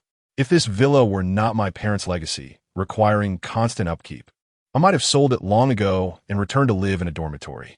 Lin Xia fell silent for a moment. "I understand. Thank you. Good night." "Good night, and you should rest early too." Hong Ying smiled and waved as she gently closed the door. Descending the stairs, Lin Xia seated himself in the living room, illuminating a lamp above. On the table lay a sheet of paper and a pen. The distant chirping of cicadas softly echoed outside, while the summer heat was dispelled after the rain, casting the silhouettes of leaves upon the table in the moonlight. Lin Xia held the pen, sitting motionless before the desk. Time passed, though he could not tell how long, before he gently began to write the first line on the paper. "Du Aun, Yang Jin." Mom. Yang Jin gently shook her aunt, who was dozing at the dining table, calling softly. Aunt slowly opened her bleary eyes, lifting her head with one hand rubbing her aching neck. "What is it? Did your brother come back?" Yang Jin shook her head. "No, but there is a letter at the door." "A letter?" "Yes. It seems to be from my brother, Xiao Qi." "Hurry, open it and see," Aunt urged, watching anxiously as Yang Jin opened the letter. "This child, out all night without a word. Even at the doorstep, he doesn't come in. What does he mean by leaving a letter?" As Yang Jin unfolded the letter, Aunt took it from her, and together they leaned in closely, examining its contents with great care. After a while, Auntie trembled as she set down the letter, sitting there in a daze. "Mom, my brother said he has enlisted in the army." Yang Jin picked up the letter and turned to Annie. "Enlisted? Enlisted? How could this happen? Suddenly he joined the army?" Annie murmured. "He never mentioned it before." "No, he did say it," Yang Jin replied earnestly. "He mentioned that in private. His greatest dream was to serve in the military, but he had to temporarily abandon that dream because his eyes were not well." Yang Jin said, then pointed at a few words in the letter, saying, "And look, he also wrote that after his eyes improved, he secretly enlisted, but he was afraid you would stop him, so he didn't tell you. Last night, he quietly boarded a train to Qiqihar. But wait, that doesn't make sense. What doesn't make sense? This letter was only delivered to you this morning. According to what it says, he should already be on the train." Annie's mind suddenly sharpened. Yang Jin scratched his head. "Actually, I only found this letter this morning. It might have been here last night. I simply didn't see it. But this is too sudden." Annie found it hard to accept this reality. especially since Chia's eyes had just gotten better. What if they relapsed while he was serving? No, this won't do. I can't rest easy. I must go to the government. I want my nephew back. Auntie anxiously stood up, disregarding the fact that she was still in her slippers, and hurriedly opened the door to leave. Suddenly, she halted in her tracks. Outside the door stood two men in military uniforms, awkwardly poised as if they were about to knock. If Lin Qiyi were there, he would have immediately recognized them as Chen Muyi and Wen Qi Mo. Who are you? Auntie asked with a furrowed brow. Chen Muyi and Wen Qi Mo exchanged glances. A gentle smile appeared on Wen Qi Mo's face as he gave a somewhat unrefined salute to Auntie. Hello, may I ask if you are Ms. Wang Fong, the guardian of Lin Qiyi? Yes, I am. We are from the Tsangnan Military Political Office, here to deliver some paperwork and subsidies regarding Lin Qiyi's enlistment. The Military Political Office? Annie asked suspiciously, what is that? Well, it is specifically responsible for the enlistment of new soldiers. Oh, then please come in and have a seat. Andy stepped back a few paces, allowing the two men to enter, and turned to brew tea for them. I was just about to look for you. Something doesn't seem right. As Chen Muyi and Wen Qiamo took their seats, the latter broke into a cold sweat upon hearing her words. Wen Qiamo leaned in a whisper in Chen Muyi's ear, Captain, can we really get away with this? What are you worried about? Our documents are all issued by the regular army. They're completely authentic. But you only submitted Lin Qiyi's application yesterday. There's no way the paperwork could come through so quickly. Are you sure? This is legitimate? Chen Muyi's lips twitched slightly, and he quickly replied, soon enough, they will all become genuine. However, I find it perplexing. We could certainly wait for the official documents to arrive before proceeding. So why the urgency? It is not our impatience, but rather that of Lin Qiyi. Chen Mai glanced at his busy aunt in the kitchen and whispered, expressing his concern that she might not trust the contents of the letter and rush to verify with the government, unaware that the lower-level officials are oblivious to our existence. Do you understand my meaning? I comprehend. Wen Qimon nodded, straightening her posture and displaying a perfect smile. Ms. Wang Fong, rest assured, we are legitimate forces. Lin Qiyi's enlistment in the Urumqi military has been duly authorized, and there are no issues whatsoever. Yang Jin, standing nearby, helplessly supported his forehead. The aunt, who was preparing tea, suddenly trembled, causing her teacup to topple onto the table. She stiffly turned around, her eyes wide with disbelief as she exclaimed, he was not supposed to go to Qiqihar. Chapter 36. The fool Chun Mai cast a sharp glance at Wen Qima. With a serious demeanor, Wen Qima stated, Madam, it is as follows. Lin Qiyi initially applied to go to Qiqihar, but later consented to reassignment and has been sent to Urumqi. The aunt appeared skeptical. What about his documents? Wen Qima retrieved a thick stack of files from his briefcase and placed them meticulously on the table, sliding them towards the aunt. All of Lin Qiyi's paperwork is contained herein. Please keep it safe. After a moment's reflection, Wen Qima added, there may be additional documents forthcoming, and we shall visit again when they arrive. The aunt narrowed her eyes, extending her arm to grasp the files at a distance, scrutinizing each word as if fearing the omission of vital information. After a prolonged silence, she finally set the documents down with a heavy sigh. This child, his eyes have only just recovered, and I worry that during his service, something might go awry. Rest assured, we have conducted a thorough examination of Lin Qiyi's eyesight, and there will be no further issues. He is in excellent health. When Qimo reassured her, his tone gradually softening. Moreover, he is growing up. It is essential for them to step out of the protective confines of home and face challenges, is it not? The aunt opened her mouth, seemingly wishing to voice her concerns, but ultimately settled for a resigned sigh. Madam, here is the subsidy for Lin Qiyi's military service. Please accept it. Chun Mai produced a hefty envelope and pushed it towards the aunt. The aunt lifted a corner of the envelope, her entire being trembling in shock as she gazed at the two men. This is far too much, isn't it? The nation currently offers generous welfare for servicemen, and given the unique nature of Lin Qiyi's unit, the subsidies are somewhat more substantial than elsewhere, Wen Qima explained. Unique? Does that imply danger? The aunt's expression shifted dramatically. Not at all.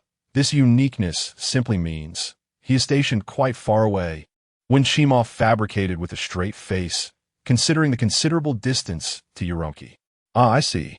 The aunt fidgeted with the envelope in her hands, feeling restless. This was the first time she had encountered such a sum of money. Comrades, could you assist me in sending this to him? I worry for him being alone in such a distant place without funds, and keeping this much money at home. I find it unsettling. The military does not require such a large sum, and we have regulations stipulating that this subsidy is intended for the family. I implore you to accept it. When Chima's eyes narrowed slightly, his voice firming. As for safety, you need not worry. As long as we are here, no one can harm you. And when will he return from this journey? In 10 years. Chanmai interjected suddenly, his eyes filled with earnestness. He will certainly return after a decade. 10 years. The aunt murmured these words, glancing back at Yangjin, whispering to herself, by then, Jin should be entering university. When Chima and Chanmai continued to converse with the aunt for a while longer, and when the time seemed right, they prepared to take their leave. By the way, can you make phone calls there? The aunt suddenly recalled. Of course, came the reply. When Chima nodded and said, I will give you a call shortly. As long as it's not during training hours, you will be able to reach him. All right, take care. Annie saw the two off and then stood alone at the door for a moment before slowly returning to her seat, staring blankly at Lin Xia's room. Her eyes gradually turned red. Mom, it's a good thing that my brother is going to the army. Yangjin comforted, holding the little black dog. I know. Annie wiped the corner of her eyes. Children grow up and must venture out into the world. It truly is a good thing to train in the military. When he returns, he will be a veteran, and when the time comes for me to find him a wife, I am sure there will be many eager candidates. Yangjin replied, Mom just can't help but worry. Annie gazed out the window, lost in thought. It's time to leave. Chumai descended the stairs, patting Lin Xia, who was secretly watching from the window. Lin Xia fixed his gaze on Auntie on the balcony and softly asked, Did she believe it? That's good. Did you give her the money? I did. Chumai hesitated. That was all your allowances and a year's salary. How will you manage now? I've saved a bit over the years, and if I budget carefully, I can manage for a year. Chumai fell silent for a moment before adding, If you have free time, you can come to the office for meals. Lin Xia was taken aback and asked, Aren't temporary team members not provided with meals? Temporary members aren't, but Chumai patted his shoulder and walked toward the nearby van. Unless it's the meals I prepare myself. Lin Xia paused, a smile gracing his lips. Ding-ling-ling. At that moment, Lin Xia's newly acquired phone buzzed in his pocket. Hello, is it Xiaoqi? It's me, Annie. You child. Going off to the army without even telling me. If you wanted to go, I would have stopped you. Have you forgotten about your auntie? Sorry, auntie. I was wrong. Sigh. Are you on a train now? Yes. How long until you arrive? I heard it takes 2 days. The little green train is a bit slow. Once you reach the military camp, make sure to eat well and don't overexert yourself. I understand, Annie. Also, I received your allowances. I will keep them for you to use when you return to Mary. Annie, our military has great benefits. We earn a lot every year. You can use that money for now. You child, you have no sense of saving. Keep your money for yourself. You must take care of yourself, do you hear? I hear you, Annie. Well, if there is nothing else, I'll hang up for now. Okay, goodbye, Annie. By the way, once you arrive in Chi-Chi-Har, remember to let me know you're safe. I will goodbye, Annie. There was a long silence on the other end before Auntie's slightly hoarse voice spoke again. Goodbye. The sound of a busy signal echoed on the other end of the line. Annie clutched her phone tightly, resembling a statue, motionless and silent. Soon, 2 streams of warm tears cascaded from her eyes. She slowly leaned over the table, burying her face in her shoulder, weeping silently. Nearby, Yangjin sighed softly and turned to gaze out the window, murmuring, Brother, you foolish one. Outside the old residential district, Chi-Yi, it is time to leave. Chumai said calmly as he turned back. Lin Chi-Yi tucked away his phone, casting one last glance at the distant low buildings, and nodded in acknowledgement. A strong wind began to rise. The dark strands of Lin Xia's hair fluttered gently in the breeze as he tightened his collar and turned to walk into the wind. Their garments rustled in the gusts. Chapter 37. The Girl Who Defeated the Gods, the Psychiatric Hospital of the Deities. In the spacious and tidy courtyard, Nick sat in a rocking chair, lost in thought while cradling a vase. A young man clad in a white coat traversed the corridor, carrying several bottles of medicine, and approached her. "You have come to see me, deities, my child," Nyx remarked, turning her head towards Lin Xia, a smile illuminating her face. Lin Xia settled beside her, acknowledging her with a nod. "It's time for your medication." He carefully poured the contents of the bottle, methodically dividing it into small heaps and placing them in Nyx's hands. "Now, dear, take your medicine." Without hesitation, Nyx swallowed the pills, then gazed at Lin Xia with eyes brimming with affection. "Deities, do you seem troubled?" Lin Xia was taken aback. He did not expect Nyx, in her mental state, to perceive his condition so readily. After a moment's hesitation, he nodded. "I suppose so. Is there anything I can assist you with?" "Regrettably, this is something you cannot help me with." Lin Xia shook his head. The pain of leaving home and grappling with solitude was not something an outsider could remedy. Nyx appeared somewhat disheartened. Then, as if struck by a thought, she spoke. "In that case, Deities, I would like to gift you something." "A gift?" Lin Xia was momentarily taken aback. "Yes, I shall give you my bracelet. Wear it close to you, and you shall." Nyx reached for her wrist, feeling for the bracelet. After a moment, she lowered her gaze to her bare wrist, realizing it was devoid of any adornments. "Where's my bracelet? Where has it gone?" Lin Xia responded. Indeed, Nyx's condition is rather severe. Nyx tilted her head, furrowing her brow as if deep in thought. Just as Lin Xia prepared to rise and leave, Nyx suddenly exclaimed, "I remember now. What have you recalled? My bracelet was won from me." "Won from you?" Lin Xia was startled, pondering if he had ever encountered a tale of a bracelet being won in mythology. "Which deity claimed it?" "Not a deity," Nyx replied, shaking her head and pointing at Lin Xia. "She's like you." "Like me. Another of your children?" Lin Xia attempted to align his thoughts with Nyx's. "No, she is like you. She wears the same white garment." Lin Xia's pupils constricted and his brow furrowed tightly. "Are you implying that before me someone else donned that garment and entered your room, winning your bracelet?" Nyx nodded. Lin Xia's expression grew increasingly grave. Inadvertently, he had gleaned such significant information from Nyx's words.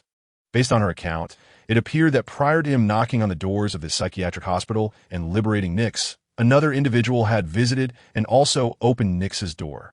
He was not the sole master of this place, yet this hospital resided within his mind. How could anyone else have entered? Lin Xia suddenly recalled that the first time he dreamt of knocking on the door of the mental hospital was 5 years ago. 5 years prior. It had arrived so abruptly and mysteriously in his dreams. Could it be that, before he dreamt of the hospital, others once existed here? Contemplating this, Lin Xia immediately sat up and solemnly inquired, "How did she manage to win your bracelet?" Nyx pondered for a moment before responding. "She said she wanted to compete with me. If I won, she would return my child. If I lost, I would have to give her my bracelet." "What did you compete in?" Nyx slowly uttered 2 words, creation. "Creation. In the end, you lost." "How could that be possible?" Lin Xia's eyes widened with astonishment. "You are the goddess of night, one of the 5 deities who created the world. How could you possibly lose to another?" "I do not know, but I indeed lost." Nyx shook her head. "Do you remember her appearance?" "I remember. She seemed to be around 12 or 13 years old, with long black hair, very beautiful. And there was a peculiar pattern here." Nyx pointed to the back of her hand.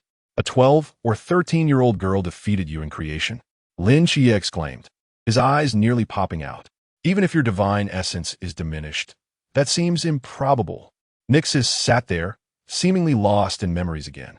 Lin Xia composed himself and continued. "What else do you remember about her?" "Her name? I do not know. I only recall that her surname might be G." Nyx replied uncertainly. "G." Lin Xia murmured this character. "In the end, before I returned to my room, she walked that way." Nyx thought for a moment and pointed toward a room on the 3rd floor. "I understand now. Please rest well." Lin Xia looked up at the room, gave a gentle admonition, and turned to dash down the corridor. A moment later, Lin Xia arrived at the door of the room indicated by Nyx. The nameplate read 3 large characters, Director's Office. Lin Xia furrowed his brow and pushed the door open. Behind the door was a moderately sized office, appearing somewhat disordered. He had previously entered this room, having taken the white coat from a hanger inside, yet he seemed to have overlooked anything of significance during his earlier visit.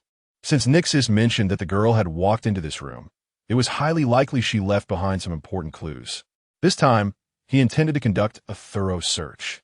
Rather than rummaging through everything haphazardly, he chose to sit down in place and slowly close his eyes. Utilizing the divine ruins granted to him by the seraph, he could effortlessly perceive all the objects within the room, far more efficiently than turning everything upside down. A few seconds later, he suddenly opened his eyes wide. He stood up and walked to the desk, reaching into the last drawer's compartment. He pulled out a slightly yellowed sheet of paper. Just as expected, Lin Xia swiftly tore open the envelope, extracted the letter, and his expression suddenly turned peculiar. Hiss! This character appears rather unsightly. It's crooked and looks like the handwriting of a primary school student. To whom it may concern, I am unaware of your identity. Yet I am certain that you are the true sovereign of this place. By the time you discover this letter, several years will have elapsed. Please refrain from mocking the quality of my handwriting, for I am still quite young. I shall improve with age. I apologize for having temporarily held onto what rightfully belongs to you, but now that it has returned to its rightful owner, I hope you will forgive my transgression. Playfully sticking out my tongue. Additionally, I have borrowed a few items from some of your patients. Rest assured, I shall return them when I next find you. Lastly, I would like to remind you that beneath this office lies another hidden space. When I mature, I shall seek you out, dear stranger, for you represent my hope of returning home. Farewell. In Memoriam, Chapter 38. The monster Lin Xia set down the letter in his hand, his expression somewhat peculiar. He had anticipated that this letter concealed the secrets of the hospital, or perhaps a message from a mysterious, powerful entity, or even revelations about the truth of this world. But what on earth was this insufferable resemblance to a sixth-grade composition? Could it be that the previous director of this hospital was indeed a little girl? That seemed utterly implausible. What kind of child could possibly triumph over the goddess of night and creation? From this bewildering letter, Lin Xia gleaned little information. Before him, this hospital had been under the stewardship of another girl who had also taken belongings from several patients. Contemplating this, Lin Xia furrowed his brow once more. In the letter, she mentioned several patients, implying that, aside from Nyx, she had also accessed the chambers of other deities, perhaps even winning their possessions through contests? What sort of monstrosity was this? Moreover, she hinted that there was something beneath this office.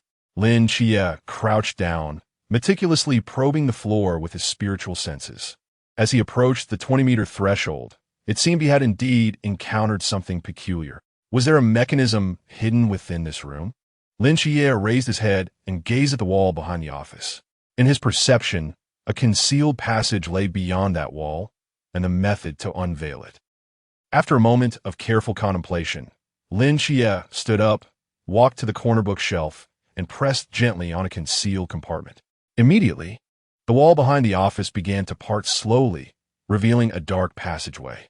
Without hesitation, Lin Xia descended along this corridor. The passage was lengthy and profound. Lin Xia walked for quite some time before reaching its end. Upon opening the door at the terminus, he found himself momentarily frozen in place. Before him lay a dim, damp corridor, flanked by shadowy cells. Indeed, these were cells. Unlike the 6 patient rooms above, what unfurled before Lin Xia's eyes were true prison cells. Their iron doors adorned with intricate patterns, the purpose of which remained a mystery. As Lin Xia proceeded down the corridor, his spiritual energy remained vigilant, scanning the surroundings. At the base of this already enigmatic hospital, 2 rows of eerie cells were concealed, unmistakably harboring malevolence. Strangely, both rows of cells were utterly vacant, devoid of any presence. Was this merely an abandoned prison? Lin Xia murmured to himself, continuing onward. Before long, he reached the end.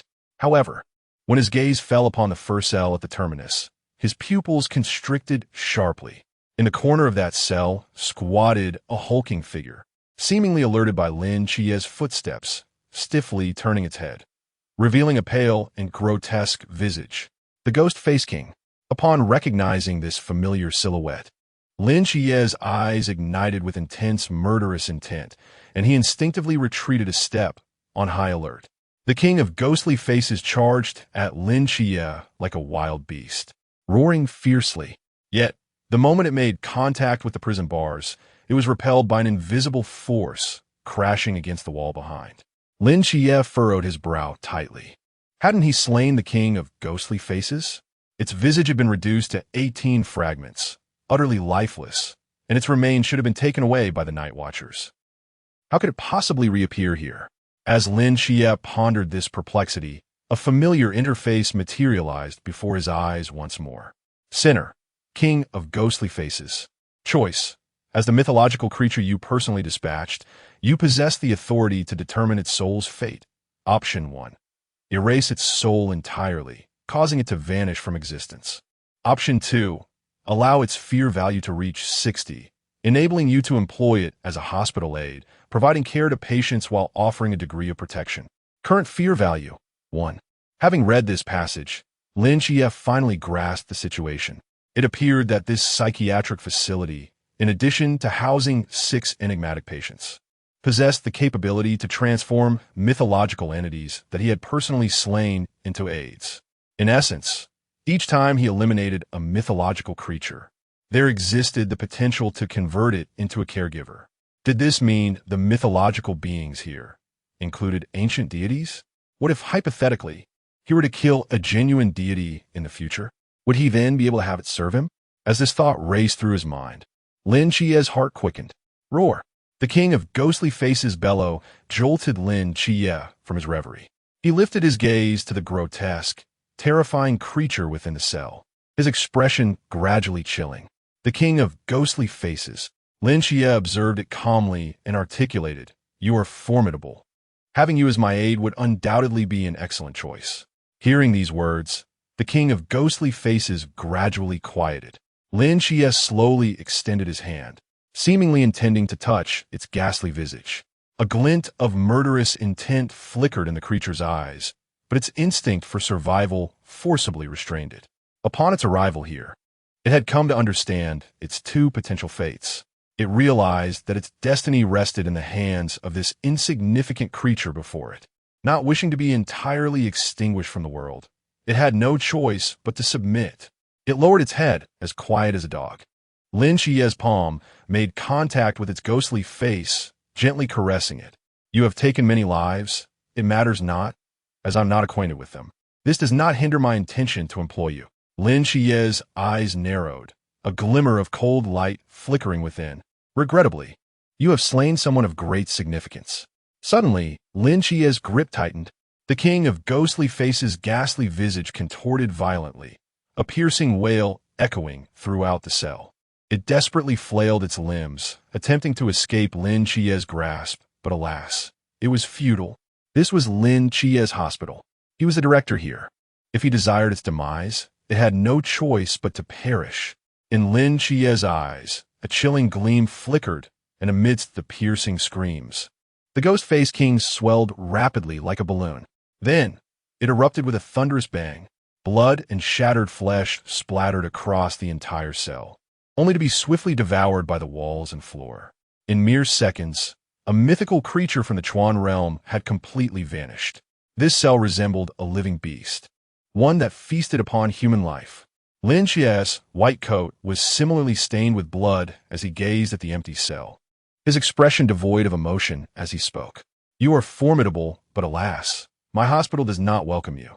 Having uttered these words, he turned on his heel, hands tucked into the pockets of his coat, and stepped forward, inching towards the exit.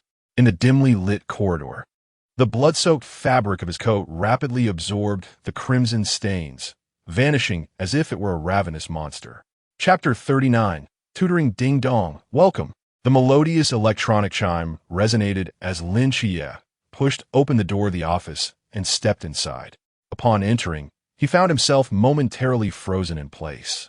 Before him sat a grandmother in her 50s, propped up by a cane in one hand and adjusting her reading glasses with the other, animatedly recounting a tale. Let me tell you, my old partner, he has been quite like this. In the past, when we would go out together, he would hold my hand tightly, fearing I might encounter some mishap. But since last week, he has changed. I am certain he must have another woman outside." Across from her, Hong Ying rested her chin on her hand, listening intently, occasionally gasping in surprise. "Really? He is that outrageous? Yes, yes, I believe you are right, Grandma. How outrageous of him. Rest assured, we at the office will take care of this matter. Beside her, Wen Qima sat with a composed demeanor, maintaining a gentle smile. I believe what you say is true, Grandma. I believe what you say, Hong Ying. Yes, I think both of you are right. Noticing Lin Xia standing in the doorway, bewildered, Wen Qima exchanged a glance with him and rose to accompany him to the back of the office.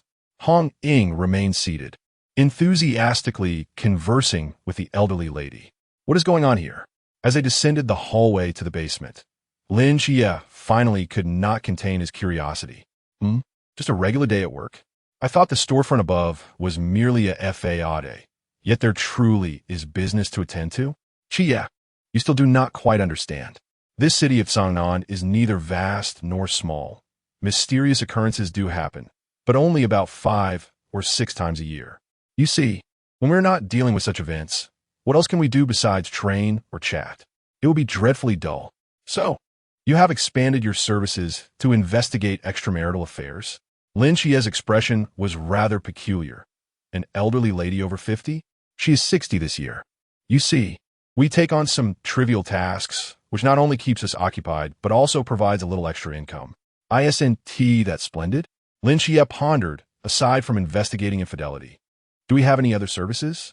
Indeed, our scope is quite extensive, very extensive. Wen Qima's eyes sparkled with enthusiasm. We help rescue kittens and puppies from trees, offer tutoring to children below middle school, provide legal assistance to those in need, rescue abducted children, and at times, we even intervene to apprehend bank robbers. Wait a moment, this range of services seems a bit excessive, does it not? Lin Xia's eyes widened in astonishment. Rescue, education, law, and even police work? Are you all truly competing for their roles? All in a day's work. I find myself quite curious. Who among you possesses legal knowledge? Lung Xian, prior to joining the Night Watchers, held a doctorate in law from a prestigious university. Lin Xia, 6. The two of them made their way to the underground activity space, where Wen Qima patted him on the shoulder and mentioned that the captain was waiting for him at the training grounds. Where is it? Lin Xia inquired. Just continue down the corridor until you reach the end. All right. As Lin Xia traversed the activity room, he followed the corridor, and it was only then that he realized the vastness of this underground area. Numerous long corridors and enigmatic rooms sprawled before him, and Lin Xia estimated that the space was at least as wide as 2 streets combined. Eventually, he arrived at the end of the corridor, facing a large iron door. Pushing it open, he entered a spacious and bright training ground that was at least the size of 3 football fields. Did they excavate the entire bottom of the canal? Lin Xia murmured to himself. Upon his arrival, Chun Mai, who was meditating in the center of the training ground, opened his eyes and waved at him. Captain, what do you think of this place? It feels quite contrasting, Lin Xia candidly replied. What appeared to be an unassuming small facade above concealed such a grand expanse below, reminiscent of a science fiction film. Chun Mai nodded slightly, explaining that this location had been constructed decades ago by an Earth-type forbidden ruin owner. Thus, the extensive excavation had not disturbed the surface. I see. By the way, some of your documents for joining the Night Watchers have arrived and are stored in the archive. If you wish to review them, you may go retrieve them. After a moment's pause, he added, however, your sword, cloak, and emblem will only be distributed once you enter the training camp. For now, you can use this sword. Chun Mai handed Lin Xia a straight sword from behind him. Lin Xia accepted it and examined it closely, noticing 3 small characters beneath the hilt. Zhao Kongsheng. This is... He exclaimed in astonishment, looking up. Old Zhao's sword, Chun Mai replied calmly. You are the child he chose. He fell in battle, so his sword is entrusted to your care. Lin Xia remained silent for a moment, tightening his grip on the hilt. Understood. He then curiously asked, but wasn't he had said that I am merely a temporary member for now? Why do I need a sword? With over a month until training begins. We cannot afford to waste this time. We need to teach you certain skills, Chun Mai stated as he slowly rose and regarded Lin Xia. After all, as a prospective member of our team 136, poor performance during training could bring disgrace upon us. Lin Xia felt an inexplicable sensation. akin to being forcibly sent to a tutoring class by his elders due to unsatisfactory grades. All right, how should I practice? Without hesitation, Lin Xia resolved to seek out Chun Mai for instruction in combat, understanding that his life was his own. Indulging in laziness at this juncture would only lead to a slow demise. In the morning, I practiced with a sword. In the afternoon, I learned the use of the Forbidden Realm with Wen Qimo, and in the evening, I trained with a gun under Long Xin's guidance. Chun Mai retrieved 2 bamboo swords from the weapon rack beside him, gripping them firmly in his hands. Pick up your sword. We are about to commence, he instructed. Lin Xia glanced at the straight sword by his side, astonished. Captain, this is a real sword. It matters not. Chun Mai replied impassively as he approached Lin Xia, wielding both swords. Ultimately, the outcome would remain the same. For reasons unknown, a sense of dread tightened within Lin Xia, an ominous premonition lingering in his mind. He picked up the straight sword from the ground, unsheathing it with a deep breath. Captain, I shall advance. Chun Mai nodded. Very well, proceed. Lin Xia's gaze sharpened as he tightened his grip on the hilt, launching himself swiftly towards Chun Mai. 3 seconds later, his anguished cries echoed throughout the basement. Chapter 40. The Mortal Realm of Divine Domains Afternoon. When Qimo sat languidly in the Forbidden Ruins training ground, glancing at the time. Where could that lad be? Just as the thought crossed his mind, a figure slowly pushed open the door, shuffling towards him like a zombie. What on earth? Upon seeing the newcomer, when Qimo exclaimed, Qi, what happened to you? The bruised Lin Qi waved his hand, about to say something, but stumbled and nearly fell. When Qimo hurried forward to support him. Did you spar with the captain? Yes. It seems your talent is decent. Lin Qi fixed his gaze upon him. You call this decent? When I first sparred with the captain, I was knocked down and lay on the training field for a day and night before recovering. When Qimo sighed, the only one who can barely contend with the captain in close combat now is Hong Ying. I heard Zhao Kongsheng is a master of melee combat. Can't he manage? When Qimo fell silent for a moment before speaking slowly. His fight with the captain cannot be deemed a close contest. It's more of a stalemate, of course, under the condition that neither employs the Forbidden Ruins. Fine. Lin Qi bore the pain in his body and managed to stand. If one were to lift his shirt, they would find his body adorned with countless bruises. Chun Mai's blade was too swift, too heavy, and excessively ruthless. Moreover, he seemed to show no mercy. Don't worry, we'll find Xiao Nan for treatment shortly. Tomorrow morning, you'll be ready to endure another beating. When Qimo reassured him, Lin Jie. Now let us commence the lesson. When Qimo cleared his throat, Lin Jie studiert. First, let us discuss what the Forbidden Ruins are. Zhao Kongsheng has already mentioned this to me. Very well, then let us speak of the Divine Ruins. Already covered. All right, then let us discuss the Forbidden Ruins generated from objects. Also mentioned. When Qimo, how much has this fellow secretly divulged to you? He rubbed his forehead. What about the Forbidden Ruins sequence? Has that been discussed? No, it hasn't. When Qimo sighed with relief and began to explain. The Forbidden Ruins sequence refers to the classification of the danger levels posed by the Forbidden Ruins, organized into a sequence much like the Divine Codes, starting from 001. The closer the sequence is to the beginning, the more perilous it is. Isn't that similar to the Divine Codes? Not quite.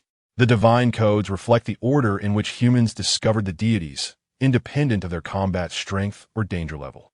In contrast, the Forbidden Ruins sequence ranks based on danger.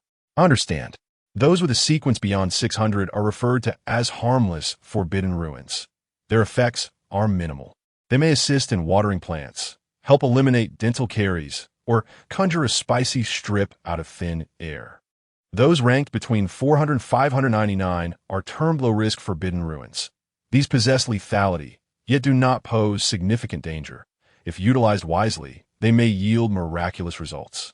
The sequences ranging from 200 to 399 are designated as dangerous Forbidden Zones, capable of posing significant threats to human society while possessing the ability to engage in combat with the mysterious. The sequences from 90 to 199 are classified as high-risk Forbidden Zones, which can inflict considerable danger on human society, endowed with exceptional combat prowess.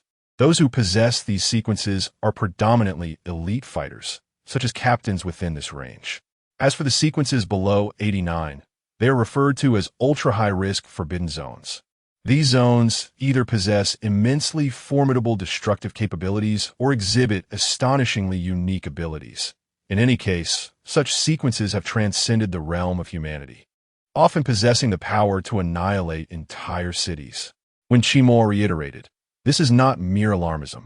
A few years ago, a formidable mythical creature emerged in the northwestern desert, possessing the Forbidden Zone sequence 063, known as Luotian Misha, which nearly buried several nearby cities under a tempest of sand. It was only due to the intervention of a specialized team that it was ultimately vanquished. Lin Xia was taken aback.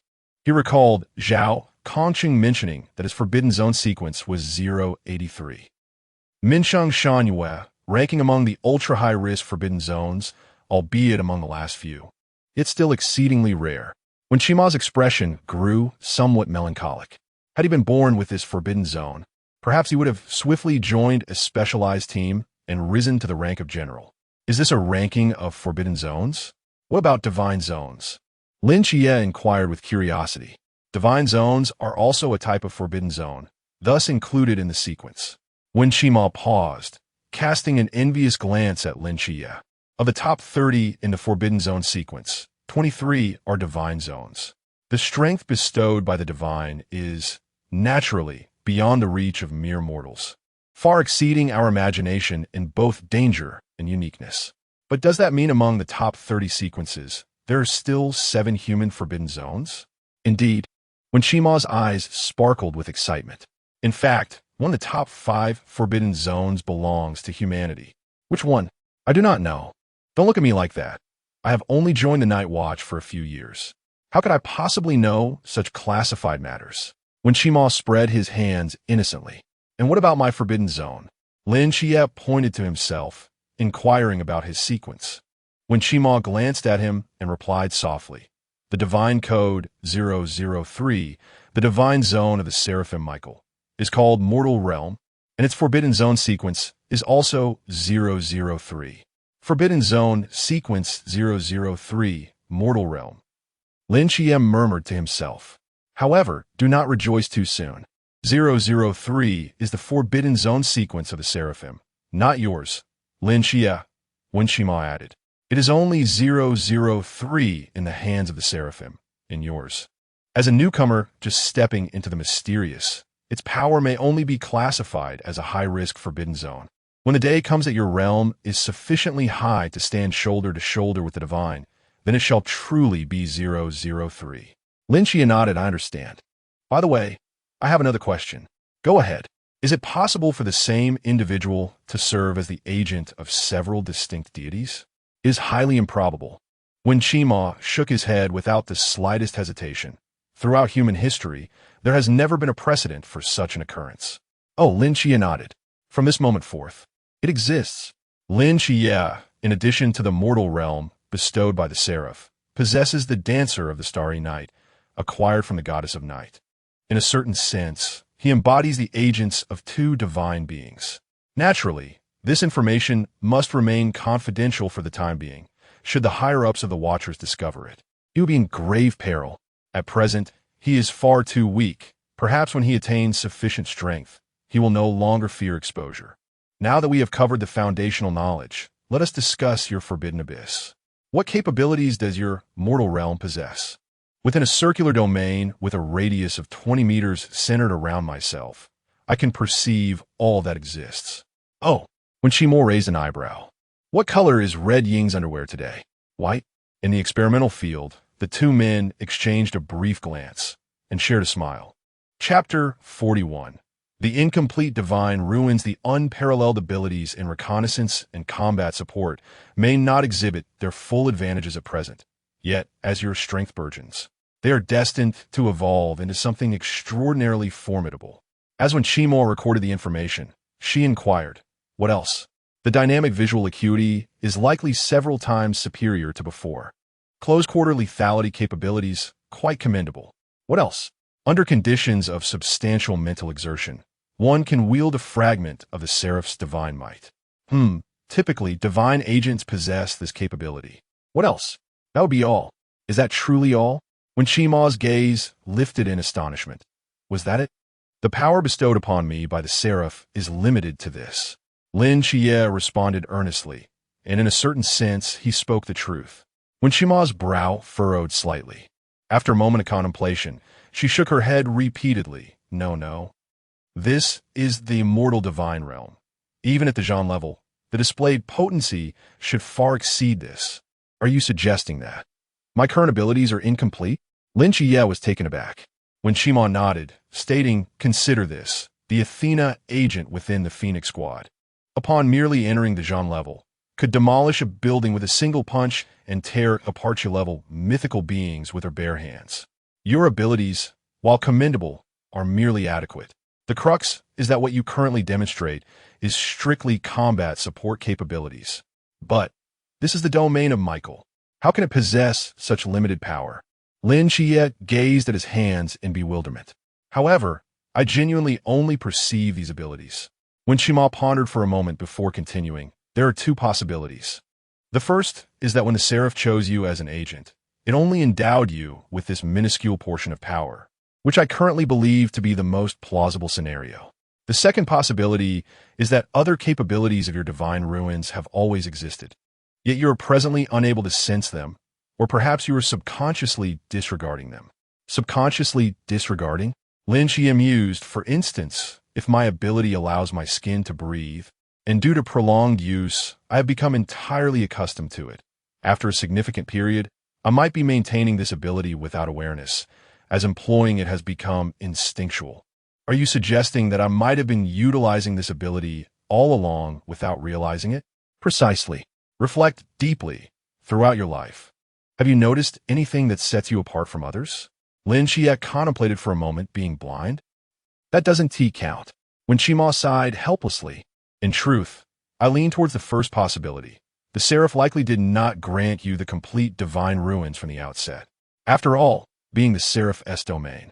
Even if the second hypothesis holds true, that you've been using it all along, there's no reason for it to remain so mundane. One should be able to unleash a tempest with but a sneeze. Lin Xia.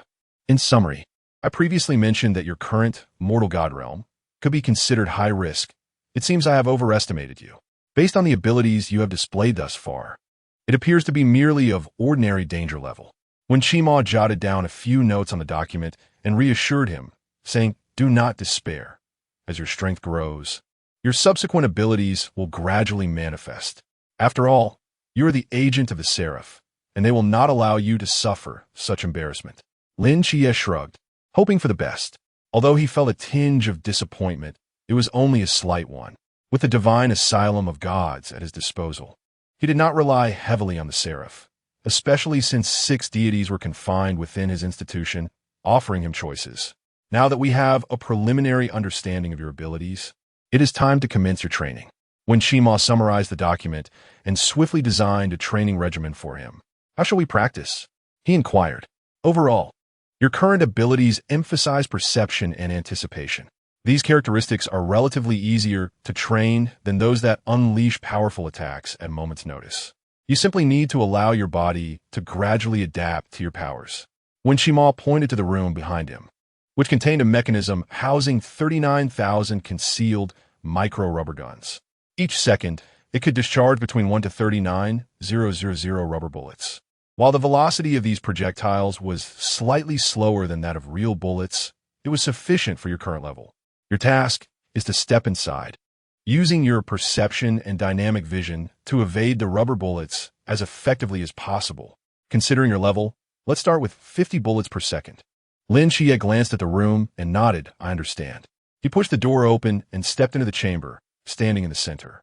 As he surveyed the walls adorned with tightly clustered gun ports, an ominous premonition surfaced in his mind. Wait, why are there gun ports beneath my feet as well? What if they hit where they shouldn't? Upon noticing the multitude of gun ports directly below him, a chill ran down Lin Xia's spine, and his expression changed. In actual combat, danger can emerge from any direction. There is no such thing as a safe spot, when Shima's voice echoed from all around. If you are ready, I will begin. Lin Xia slowly closed his eyes, taking a deep breath. Let begin. Beep. Whoosh, whoosh, whoosh. At the moment the signal sounded, rubber bullets descended upon Lin Xia from all directions like a torrential rain, their speed so swift that they were imperceptible to the naked eye. Reacting instantaneously as the bullets were discharged, Lin Xia executed 2 consecutive backward jumps, evading a majority of the projectiles, yet a fresh wave of bullets soon followed, coming at him from exceedingly tricky angles. In Lin Xia's perception, he could indeed foresee the trajectories of the bullets, but the number of paths he could predict simultaneously was limited. It was akin to having someone attempt to catch a rolling ping-pong ball. It could be done with ease. However, if tasked with catching 3 ping-pong balls at once, it would still be manageable. However, if 20 table tennis balls were to roll in various directions simultaneously, the human brain would struggle to respond swiftly and accurately discern each one's trajectory. Lin Xia faced a similar predicament, merely 3 seconds into the training. He had already endured a barrage of rubber bullets. Though these projectiles were non-lethal, their rapid speed still elicited discomfort. Thus, he finally grasped the essence of this training. Damn it, why am I getting hit again? In the activity room, Chun Mai donned an apron and gloves, carrying a fragrant bowl of bone soup to the table, gently placing it down. Gurgle. Hong Ying's eyes widened, and she swallowed hard. Captain, how long has it been since you last cooked yourself? Is the sun rising in the west today? Beside her, Wu Xiangnan smiled subtly. Haven't you realized? This feast is primarily prepared for Lin Xia. We are mere afterthoughts. Uncle Chun, you are biased. Xiaonan, af de indignantly. Chun Mai's lips twitched slightly as he responded impassively. I have merely grown weary of bento. I desire a change of flavor, and it has nothing to do with that kid. Understanding dawned on her. Hong Ying's eyes sparkled as she extended her chopsticks towards the bone soup. Then I shall indulge, he... Slap. Chun Mai deftly swatted her hand away with his chopsticks, stating calmly, Lin Xia has not finished his class yet. All of you must wait. Hong Ying lamented, Captain, do you no longer care for us? Chapter 42. How is my talent? The aroma wafting from the activity room revitalized Lin Xia, whose body ached all over. As he staggered out of the training room, his once lifeless gaze flickered with renewed vigor. When Shima's lips curled into a slight smirk, clearly indicating that Lin Xia's morning beating had not been in vain. Lin Xia made his way directly to the activity room. Upon pushing the door open, he was met with 4 pairs of resentful eyes glaring at him simultaneously. Lin Xia sensed something was amiss in the atmosphere. What could possibly be wrong? Nothing. Just sit down and eat, Chun Mai remarked, casting a casual glance his way. Oh. As Lin Xia took his seat, Hong Ying stared at Chun Mai with an expression of unspeakable pity. Let us eat. Chun Mai finally uttered the long-awaited words.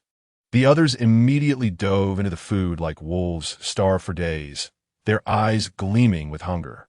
Sister Hong Ying, is the food for the night watchers always this good? Lin Xia inquired softly, glancing at the table laden with dishes. Hong Ying responded irately, I don't feel like talking to you right now. After a moment, she added, I'll only speak to you after I've finished eating. Lin Xia. Lin Xia. Yes, Captain. Did you gain anything from today's training? Indeed. I gained a lot. Good. Chun Mai nodded, pausing momentarily before continuing. Does it hurt? A little. Xiaonan, help him with treatment later. Si Xiaonan pouted, but obediently nodded all right. Chun Mai thought for a moment and added, no need for a complete recovery. Just ensure he can still endure a beating tomorrow. Lin Xia. With a soft clatter, 2 pairs of chopsticks collided in the bone soup, producing a faint sound. They were locked in a fierce struggle over a piece of meat, neither willing to yield.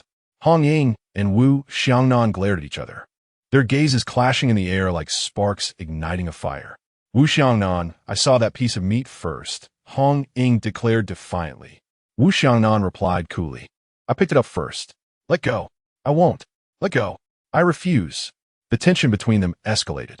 Just then, the usually quiet and unassuming Long Xian, who had been silently eating, fixed his gaze on the contested meat. He reached to his waist. Producing an MP5 submachine gun, he placed it on the table. Let go, he stated calmly. Hong Ying. Wu Xiangnan. With remarkable composure, Long Xian extended his chopsticks, deftly snatching the largest piece of meat. After a brief hesitation, he placed it into Lin Xia's bowl. "Newcomer, eat more. We'll practice shooting soon," Lung Xian remarked coldly as he stowed the gun away. "Huh? Oh, okay." Lin Xia was momentarily taken aback, staring blankly at the focused Lung Xian. Goodness, what does it mean to be fierce and say little?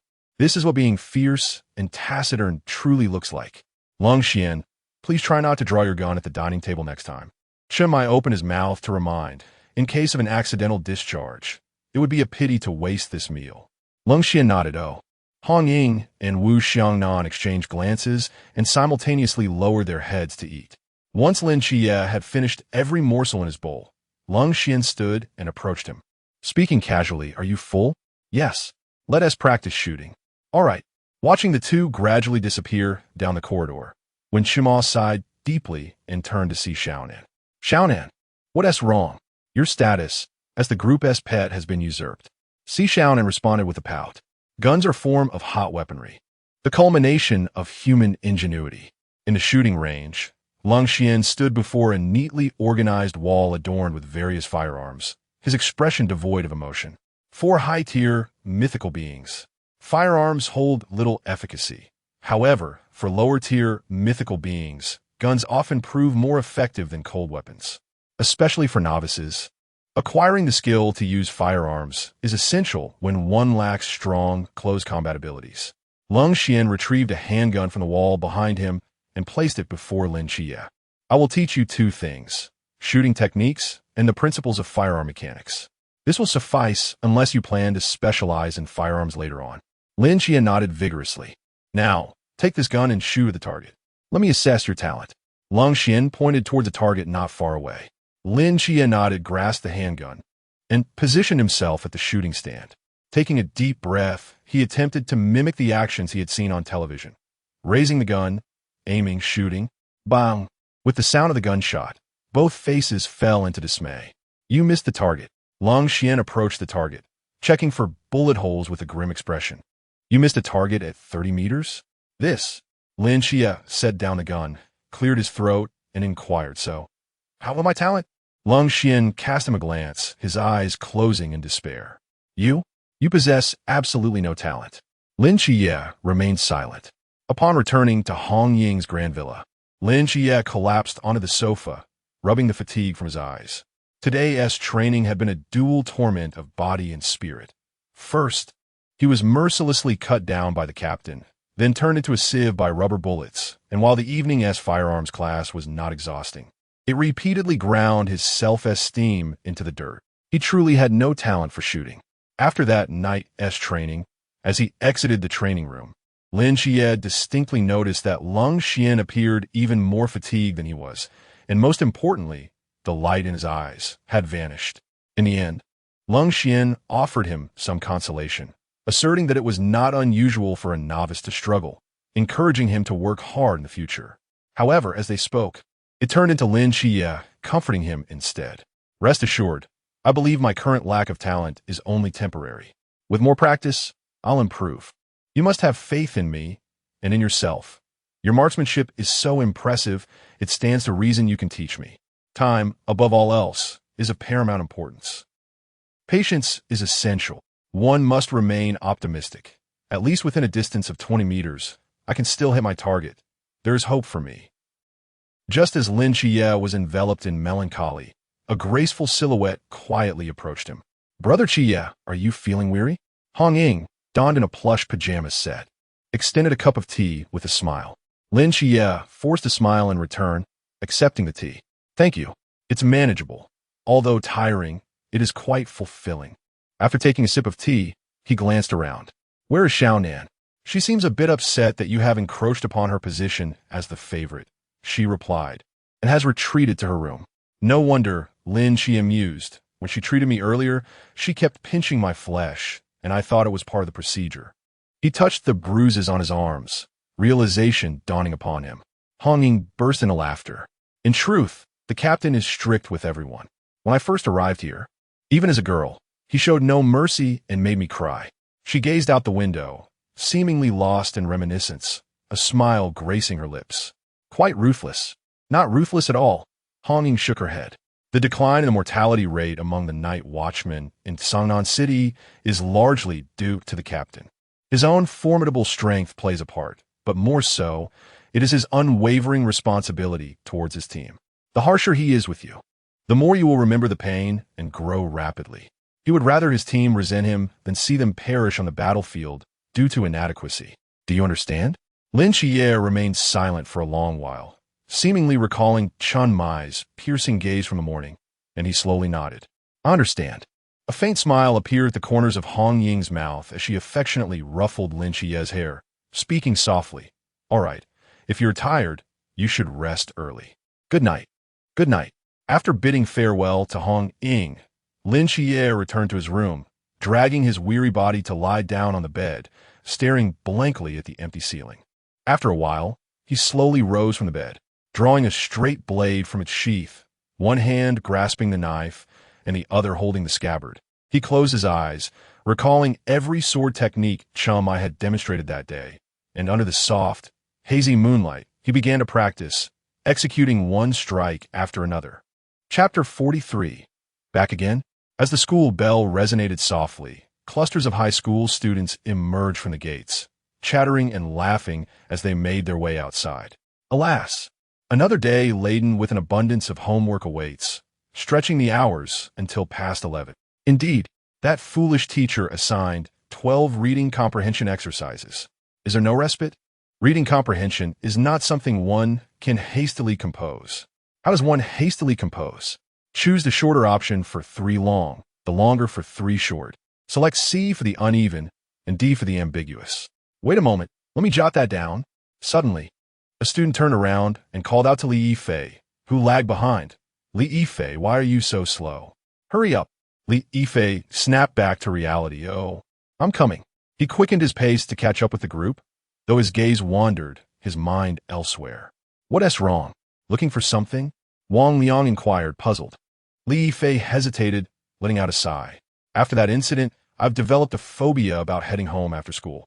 Even though there's no evening study now, and it's still light out, I can't shake this eerie feeling. Wang Liang rolled his eyes. You merely encountered a criminal. Why the overreaction? Li Yifei, you appear robust, yet your courage is lacking. That's not it. Besides, it's hard to explain. Li Yifei replied, shaking his head. Suddenly, as if struck by a thought, he halted. What now? I just remembered I left my homework in the classroom drawer. Li Yifei lamented, a hint of exasperation in his voice. Honestly, your mind. It was already dull, and now it's even less reliable.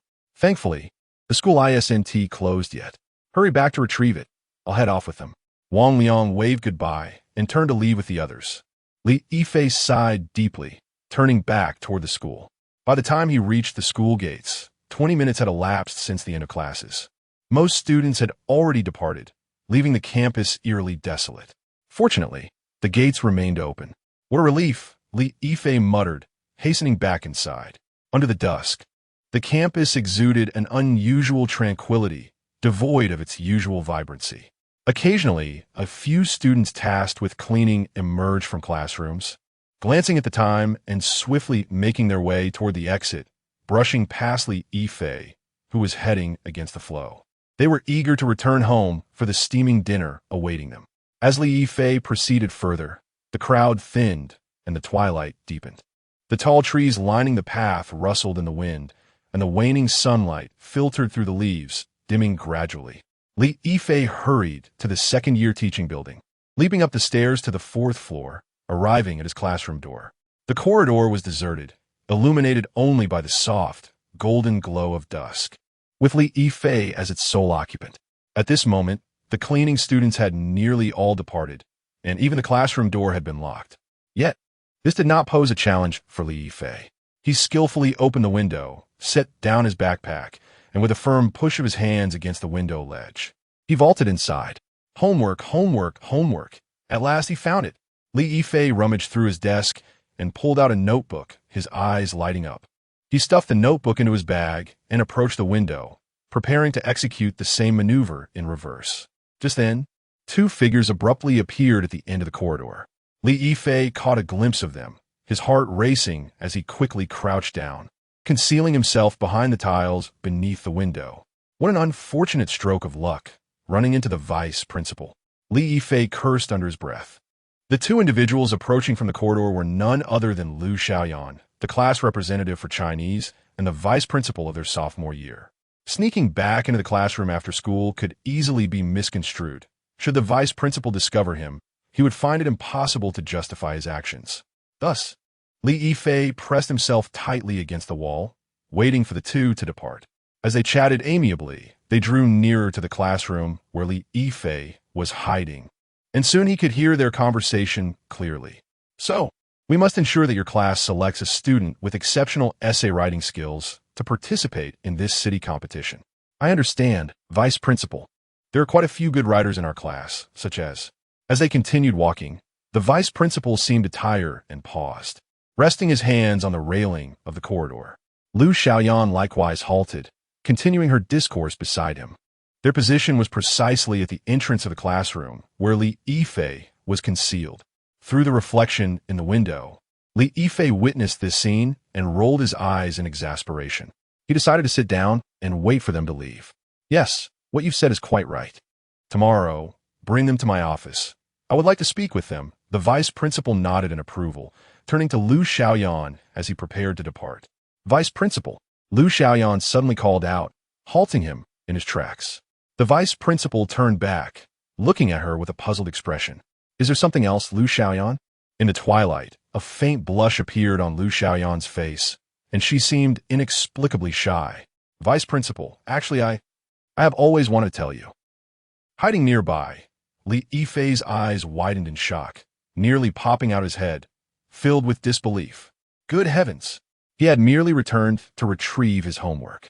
And what had he stumbled upon? Lu Xiaoyan actually had feelings for the vice principal. But the vice principal was nearly 50, and balding. Was her taste that peculiar? Standing before Lu Xiaoyan, the vice principal's brow furrowed deeper. Actually, I have always wanted to devour you. The last three words erupted from Lu Xiaoyan's mouth, her smile splitting her face in an alarming arc, reminiscent of something being forcibly torn apart.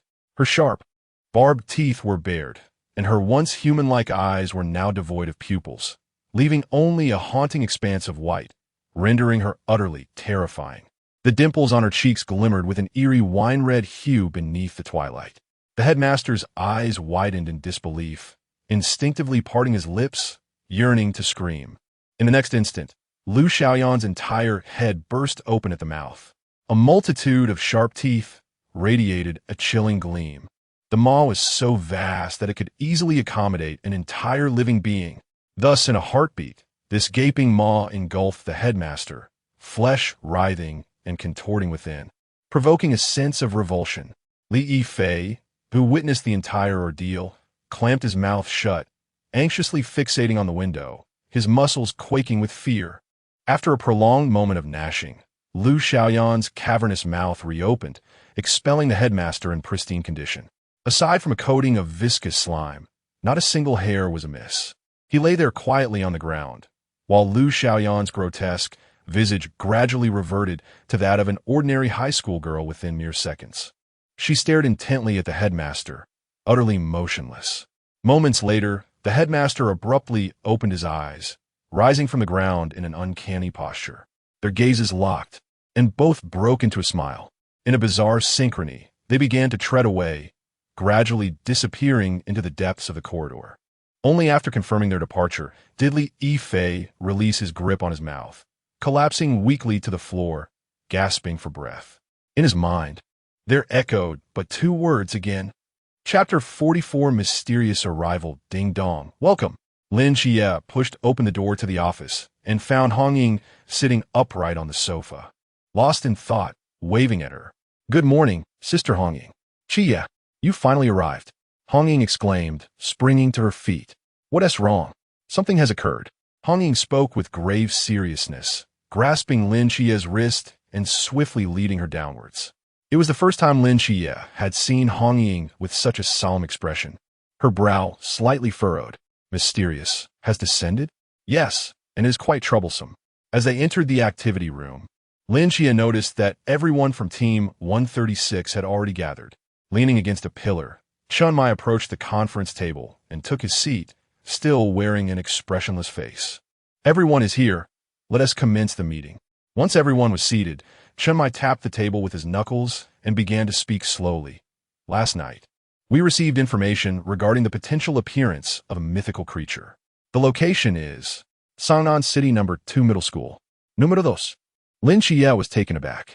Yes, the very school you attended.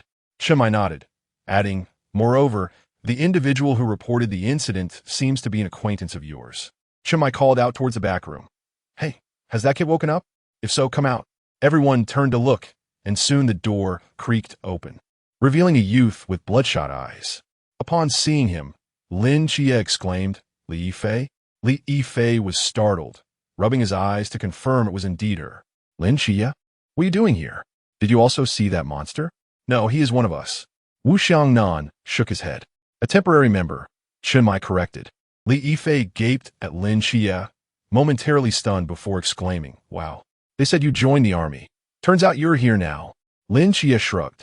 A few unexpected events occurred. We can discuss your matters later. Let us focus on the case for now, Chun Mai reminded, then added as if recalling something. Normally, if a case involving the mysterious arises, it is reported to the police first, who then refer to us. However, this kid had previous experience with the Ghost-Faced Man case, interacted with us, and signed a confidentiality agreement, so he called us directly, bypassing the usual protocol. This is an exception. Our standard procedure is not like this. The others nodded, but Lin Xia understood well that Chun Mai's explanation was directed at her. Please go ahead. All right. Li Yifei swallowed hard, recalling, last night I went back to school to retrieve my homework, and coincidentally I saw. Li Yifei recounted his experiences from the previous night in detail, and with each word, the frowns of the team members deepened increasingly. Once Li Yifei finished speaking, Wu Xiangnan nodded. If this young man is telling the truth, then there is a 95% likelihood that this matter involves something mysterious.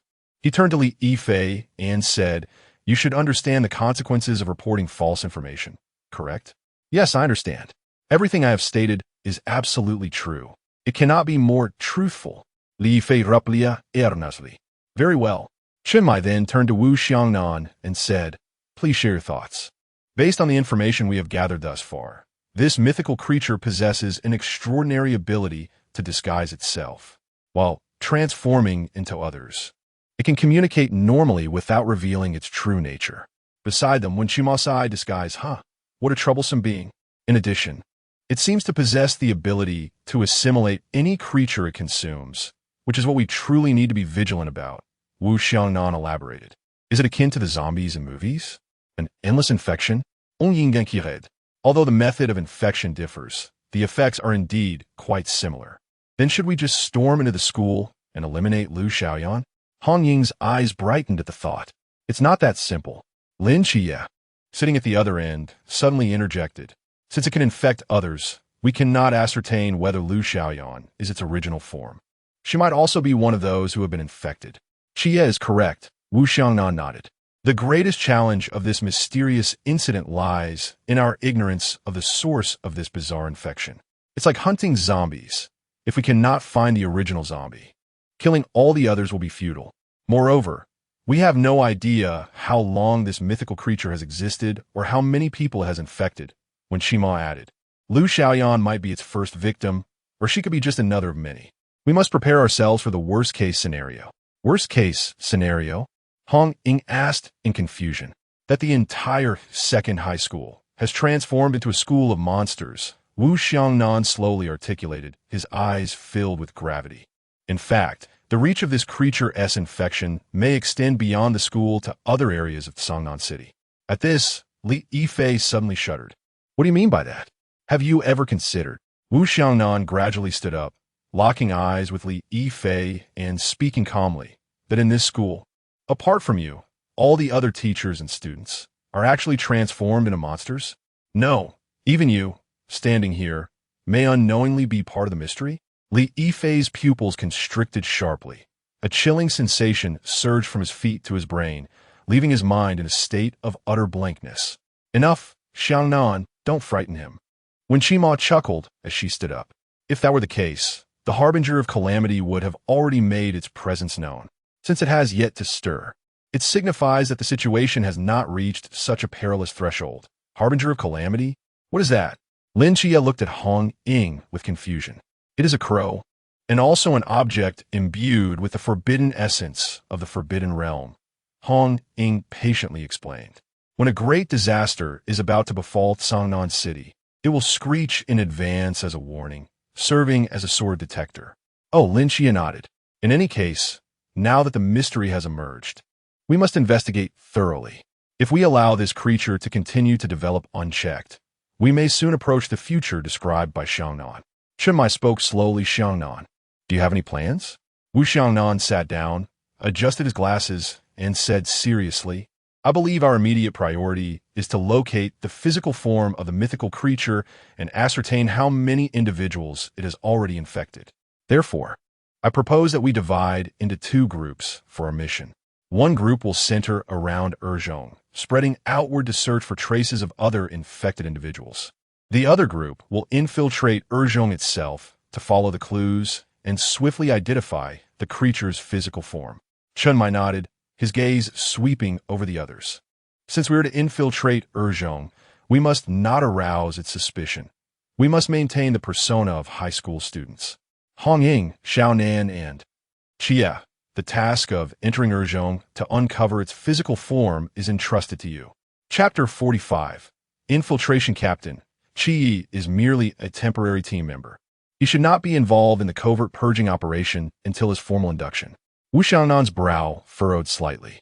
Chenmai shook his head, stating that, based on the current intelligence, the mythological creature excels in camouflage, infiltration, and infection, possessing a relatively low level of power. Qi had undergone half a month of training, significantly enhancing his abilities. This presented a splendid opportunity for him to hone his skills. Furthermore, as a former student of Zhong, he was intimately familiar with the institution and was also a classmate of Lu Xiaoyan, making his approach to her all the more natural. At this point, Chenmai turned to Lin Qiyi and continued, of course, you are a temporary team member, and I will not compel you. If you are unwilling to participate, you may stay behind to guard this location. I will go, Lin Qiyi replied without a hint of hesitation.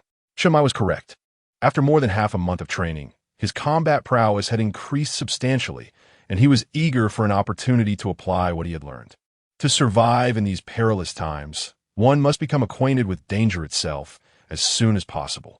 Though Lin Qiyi preferred to remain cautious, he would not forfeit any opportunity for self-improvement. Then let us commence our mission. Chenmai rose and turned to Li Yifei. You will accompany Qiyi and the others. Li Yifei appeared taken aback. But I'm just an ordinary person. What if? They will ensure your safety, Chenmai replied with unwavering calm. You have encountered that mythological creature. You are the most knowledgeable among us regarding it, and you must go.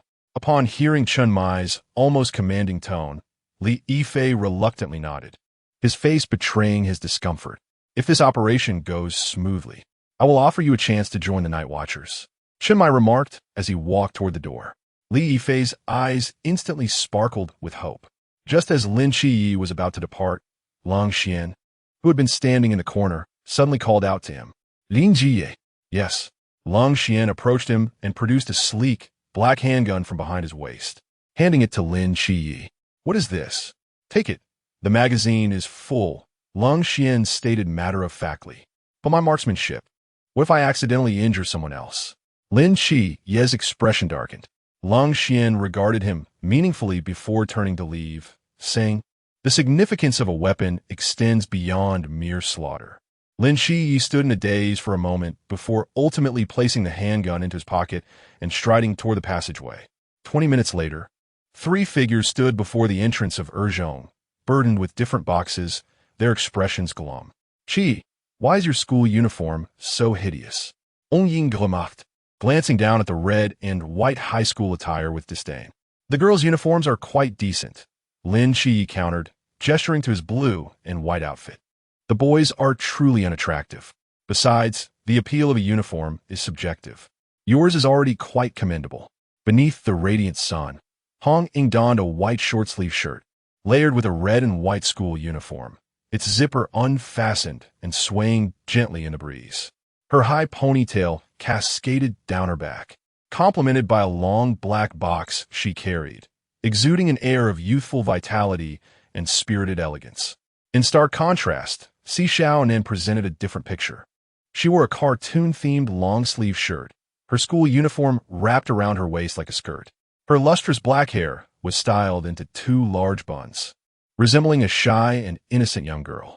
With a playful smile, Hong Ying winked at Lin Qi, cheerfully exclaiming, "Qi, I didn't expect you to be so eloquent." Lin Qi, however, appeared pensive, acknowledging the fact that the first class of the morning had already commenced. "The pressing issue is how we can seamlessly blend in," he murmured, glancing at the time and then at the intimidating security guard station at the entrance. "Moreover, with these items in hand, we are sure to attract scrutiny." Xiaonan, gazing at the black box in her hands, softly remarked, "This is quite troublesome. Isn't it simple?" Hong Ying replied, her lips curling into a smirk. She raised her chin proudly and pointed towards a towering wall just a couple of meters away. "We'll scale the wall." Lin Qi pondered for a moment before casting a glance at Xiaonan, who barely reached his shoulder and appeared rather delicate. "I have no qualms, but Xiaonan might find it a bit challenging." Xiaonan rolled her eyes silently at Lin Qi, her form suddenly dashing towards the wall. With a few nimble steps along its base, she leapt into the air like a graceful butterfly, one hand clutching the black box as she spun elegantly before landing soundlessly on the other side. Lin Qi could only stare in disbelief. On Ying stiflait d'agigre, remarking, "Qi, don't underestimate Xiaonan. She has been a night watcher for 2 years now." With that, she too sprinted towards a wall, gliding alongside it with effortless elegance before gracefully vaulting over. As Lin Qi approached the wall, he recalled the stunning display of agility he had just witnessed, a slight twitch of embarrassment tugging at the corners of his mouth. "This is quite humiliating." Taking a deep breath, he tossed the black box over first, and then leapt high, easily hoisting himself over the wall. Though he managed to perform adequately, the comparison with Hong Ying and Xiaonan left him feeling somewhat sheepish. "Not bad, that was rather dashing," Hong Ying chirped, returning the black box to him with an encouraging smile. Lin Qi shook his head, eager to shift the topic. "Let us proceed as planned. I'll approach Lu Xiaoyin closely, while you both investigate the director's office in the administrative building." "Understood. We'll communicate via earphones if anything arises," Hong Ying said, gesturing to the invisible earpiece she wore before turning to leave with Xiaonan. After taking a few steps, she hesitated, turning back with a hint of shyness. Where's the administrative building and the director's office?" With a resigned sigh, Lin Qi pointed towards the distant tall building. "Room 403. Thus, we articulate. Odd changes, even remains, symbols reflect their quadrants. This mnemonic is one that all should undoubtedly commit to memory. Now, let us proceed to the next question." At the podium, a bespectacled middle-aged man, brimming with enthusiasm, was elucidating the material. Suddenly, a series of knocks resounded. Top, top, top. Everyone turned to the entrance, where they beheld Lin Qi, who had been absent for over 10 days, quietly standing at the threshold, holding a black box and slightly bowing. Reporting in, Lin Qi, the mathematics teacher, taken aback at his appearance, inquired, "Why have you only just arrived? Where have you been these past few days?" "I encountered some issues with my eyesight and spent 2 weeks hospitalized." "I see. Please, come in and take a seat." The teacher adjusted his glasses, exhibiting considerable tolerance towards Lin Qi, the once disabled student, and refraining from imposing any undue pressure. Amidst the astonished gazes of his classmates, Lin Qi calmly returned to his designated seat. As he settled down, his mental faculties scanned the surroundings, and he slightly furrowed his brow. "Classmates, let us continue with the lesson." The mathematics teacher rapped on the blackboard, redirecting the attention of the others as he resumed his discourse. Lin Qi subtly brushed his earpiece, and a voice belonging to Chun Mai resonated within. "Lin Qi, how is the situation?" "I have just entered the classroom," Lin Qi replied in a hushed tone. "Can your forbidden domain discern them?" "Indeed. What is the quantity?" Lin Qi's brow furrowed further, his voice tinged with gravity. "It's not looking good." Chapter 46. Campus Bloodshed. Debut of the new book. Today, 5 updates. Prior to their departure, Chun Mai and the others specifically instructed Lin Xia to remain vigilant in utilizing his abilities. Since the infected human form of this mythical creature could not be discerned by mere appearance, alternative methods of identification would have to be employed. As the sole individual among them possessing the mental acuity to perceive the hidden void, Lin Xia held significant importance. Just as Lin Xia had surmised, his seraphic eye could indeed identify the infected. At this moment, within the realm of his mental perception, Lu Xiaoyan appeared as a grotesque creature clad in human skin, skillfully manipulating the guise as she engaged in hushed whispers with her deskmate. In this classroom, besides Lu Xiaoyan, there was another infected individual. This girl, whose name was Han Thuo, left a faint impression on Lin Xia. She was one of those unobtrusive classmates. Currently, she was discreetly jotting something down and then turned to pass a small note to the boy seated behind her. The boy behind her, Lin Xia was somewhat familiar with Lu Yuan. He was the one who had once given Lin Xia a push when confronting the faceless specter, a detail he would not easily forget. How many are there? Chun Mai's voice echoed through the earpiece once more. In my classroom, there are 2, and when I arrived, I made a thorough sweep of all the classrooms on this floor. Just on this level, there are approximately 6. Do they still have hope? None, Lin Xia asserted with certainty. Their innards have vanished, replaced by grotesque masses of flesh. Even if those entities were slain, survival would be impossible for them. The moment they were consumed, they ceased to exist. With 6 victims already on one floor, how many lives would be lost if one considered the entire school? When so many deaths occurred simultaneously within an institution, it would essentially be doomed. The societal repercussions of such an event would be even more harrowing. After a prolonged silence, Chun Mai finally spoke. Understood. Continue observing, but do not alert them. Received. Lin Xia retrieved a pen and paper, focusing intently on the lesson as if he were an ordinary student. After a dozen minutes of instruction, Li Yifei rushed to the door, panting as he knocked. Report. Li Yifei, you are late. The teacher's demeanor was less than cordial towards the notoriously cheeky student. Teacher, I was ill and have a medical note. Li Yifei brandished the note from his book. The teacher shot him a glare. Return to your seat. If you perform poorly again, I will have to contact your parents. Li Yifei hastily took his place beside Lin Xia, lowering his head to retrieve his book while whispering, "What is the situation?" Glean some information, but at ISNT comprehensive, Lin Xia replied, glancing out the window. I need an opportunity, one that allows me to sense the entire faculty and student body. Li Yifei was taken aback.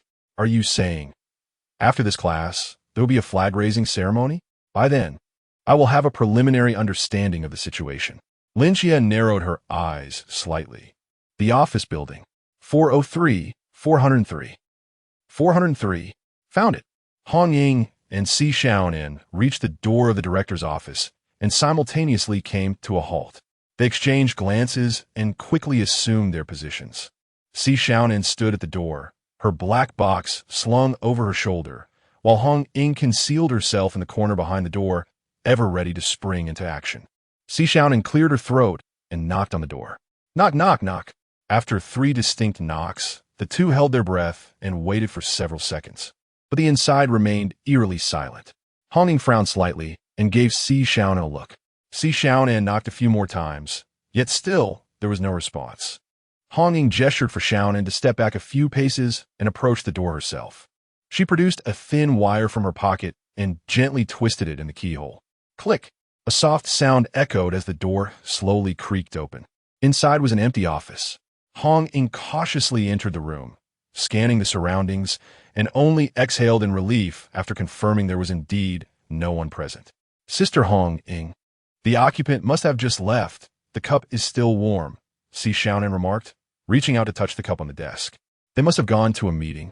If it were just a bathroom break, they wouldn't have locked the door. Hong Ying nodded slightly. In any case, let's search this place thoroughly for clues. Si Xiaonan agreed. I'll keep watch.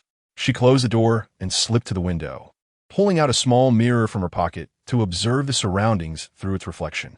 Meanwhile, Hong Ying quickly began her search through the desk, drawers, filing cabinets, and flower pots. She scoured every possible place, but found nothing of value aside from a pile of useless documents. Suddenly, she paused and sniffed the air. Xiaonan, do you smell something? On ingis brofurod. Huh, I don't think so, Si Xiaonan replied, sniffing curiously and appearing perplexed. Hong Ing's frown deepened as she crouched down, following the faint, unpleasant odor until her gaze landed on a tile beneath a chair. The tile appeared clean, but seemed to have been disturbed. She took out a small knife and pried up one corner of the tile, releasing a wave of foul odor. Enduring the stench, Hong Ing gently used the knife's tip to lift out what lay beneath the tile, a whole piece of yellowish-brown soft membrane. As she unfolded this membrane, her pupils constricted in shock. Skin. This is human skin. Hong Ing abruptly looked up at Si Xiaonan. These infected individuals can shed their skin. Si Xiaonan frowned. Sneaks. It's possible. We should report this information to Wu Xiangnan. Perhaps we can uncover details about this mythical creature. Hong Ing swiftly tucked the skin back under the tile and replaced it. Just as she concealed all traces of her presence, a sudden melody erupted from outside the window, startling her. Upon hearing the familiar melody, Hong Ing approached the window, gazing down at the increasing throng of students emerging from the corridor, murmuring to herself, "The flag-raising ceremony? Is the music for the grand flag-raising ceremony uniformly orchestrated across the entire campus?" At this moment, Lin Xia and Li Yifei were traversing the corridor, slowly moving down amidst the bustling crowd of students. Li Yifei cautiously glanced around before leaning closer to Lin Xia. "Asir, Xia, your joining them suggests you possess that special ability as well, doesn't it?" "Indeed," Lin Xia replied vaguely. "Damn, I truly envy you. What is your ability?" "It involves perceiving the surroundings mentally, something akin to that," Lin Xia responded ambiguously. "Can you distinguish between monsters and humans?" "Yes." "Then, please be forthright with me. How many monsters are there in our class?" "2. Lu Xiaoyan and Han Ruoruo." Upon hearing these names, Li Yifei seemed to exhale in relief. Thank goodness. Thank goodness it's not Wu Shujia. I have secretly admired her for so many years. If she were to transform into a monster, I doubt I would ever find love in this lifetime." Lin Xia inquired, "And what about now? How many monsters are nearby me?" Li Yifei, with a hint of concern, asked the fifth person in front of you. "That girl is also one." "Her?" Li Yifei pondered for a moment. "She is from the adjacent class, if I recall correctly." "Tianli. She too has been transformed into a monster. That comes as no surprise." Lin Xia was taken aback. "Why is that?" Li Yifei raised an eyebrow. "Did you not notice?" "Oh, of course. You've only just transferred a few days ago and are unaware of these matters. What did you discover?" "Lu Xiaoyan, Han Ruo, and Tianli. They all reside in the same dormitory." Chapter 47. The flag-bearer Lin Xia was momentarily taken aback by these words. Indeed, during his previous sensory exploration of the floors, he had noticed that most of those infected by the monsters were female. With Li Yifei's observation, he began to grasp that something was amiss. Could it be that the mythical creature emerged from the girls' dormitory? Lin Xia muttered to himself. He activated his earpiece and lowered his voice. "Sister Hong Ying, where are you?" "Just came out of the office building. What is the matter?" Lin Xia shared his suspicions, and on the other end, Hong Ying nodded immediately. "All right. While everyone is heading to the flag raising, we will go to the girls' dormitory." "Understood." As the march music began to play, Lin Xia's class emerged from the corridor, slowly making their way toward the flag-raising platform. The ceremony was to be held in a small clearing in front of the teaching building, where students from all 3 grades of the high school were packed closely together, with barely any space between them. "Students at the back, keep up. Hurry. Don't push me. Hey, move faster. How fast can I go? The person in front of me is blocked. Wait, where's the person ahead of me?" "Lin Xia. Where did he go?" "Not sure. He was just here." Li Yifei is missing too." As several students expressed their confusion, Lin Xia and Li Yifei had already slipped away from the line, swiftly navigating through the chaos of students for various classes. Lin Xia's mental perception extended only 20 meters. To fully encompass the over 2,000 students, he had to be in constant motion. Lin Xia, have you finished your investigation? The music has ended. The flag raising is about to start." Li Yifei struggled to maneuver through the crowd, calling out to Lin Xia ahead. Not yet. There's still half to go. What should we do? Everyone needs to form a line. If the music stops, we'll be discovered. At that moment, the incessantly playing march began to fade, making Lin Xia and Li Yifei, who were weaving through the crowd, increasingly conspicuous. Many students began to point at them curiously. Lin Xia furrowed his brow. Li Yifei was correct. If they continued to navigate through the throng after everyone had lined up, they would undoubtedly attract attention.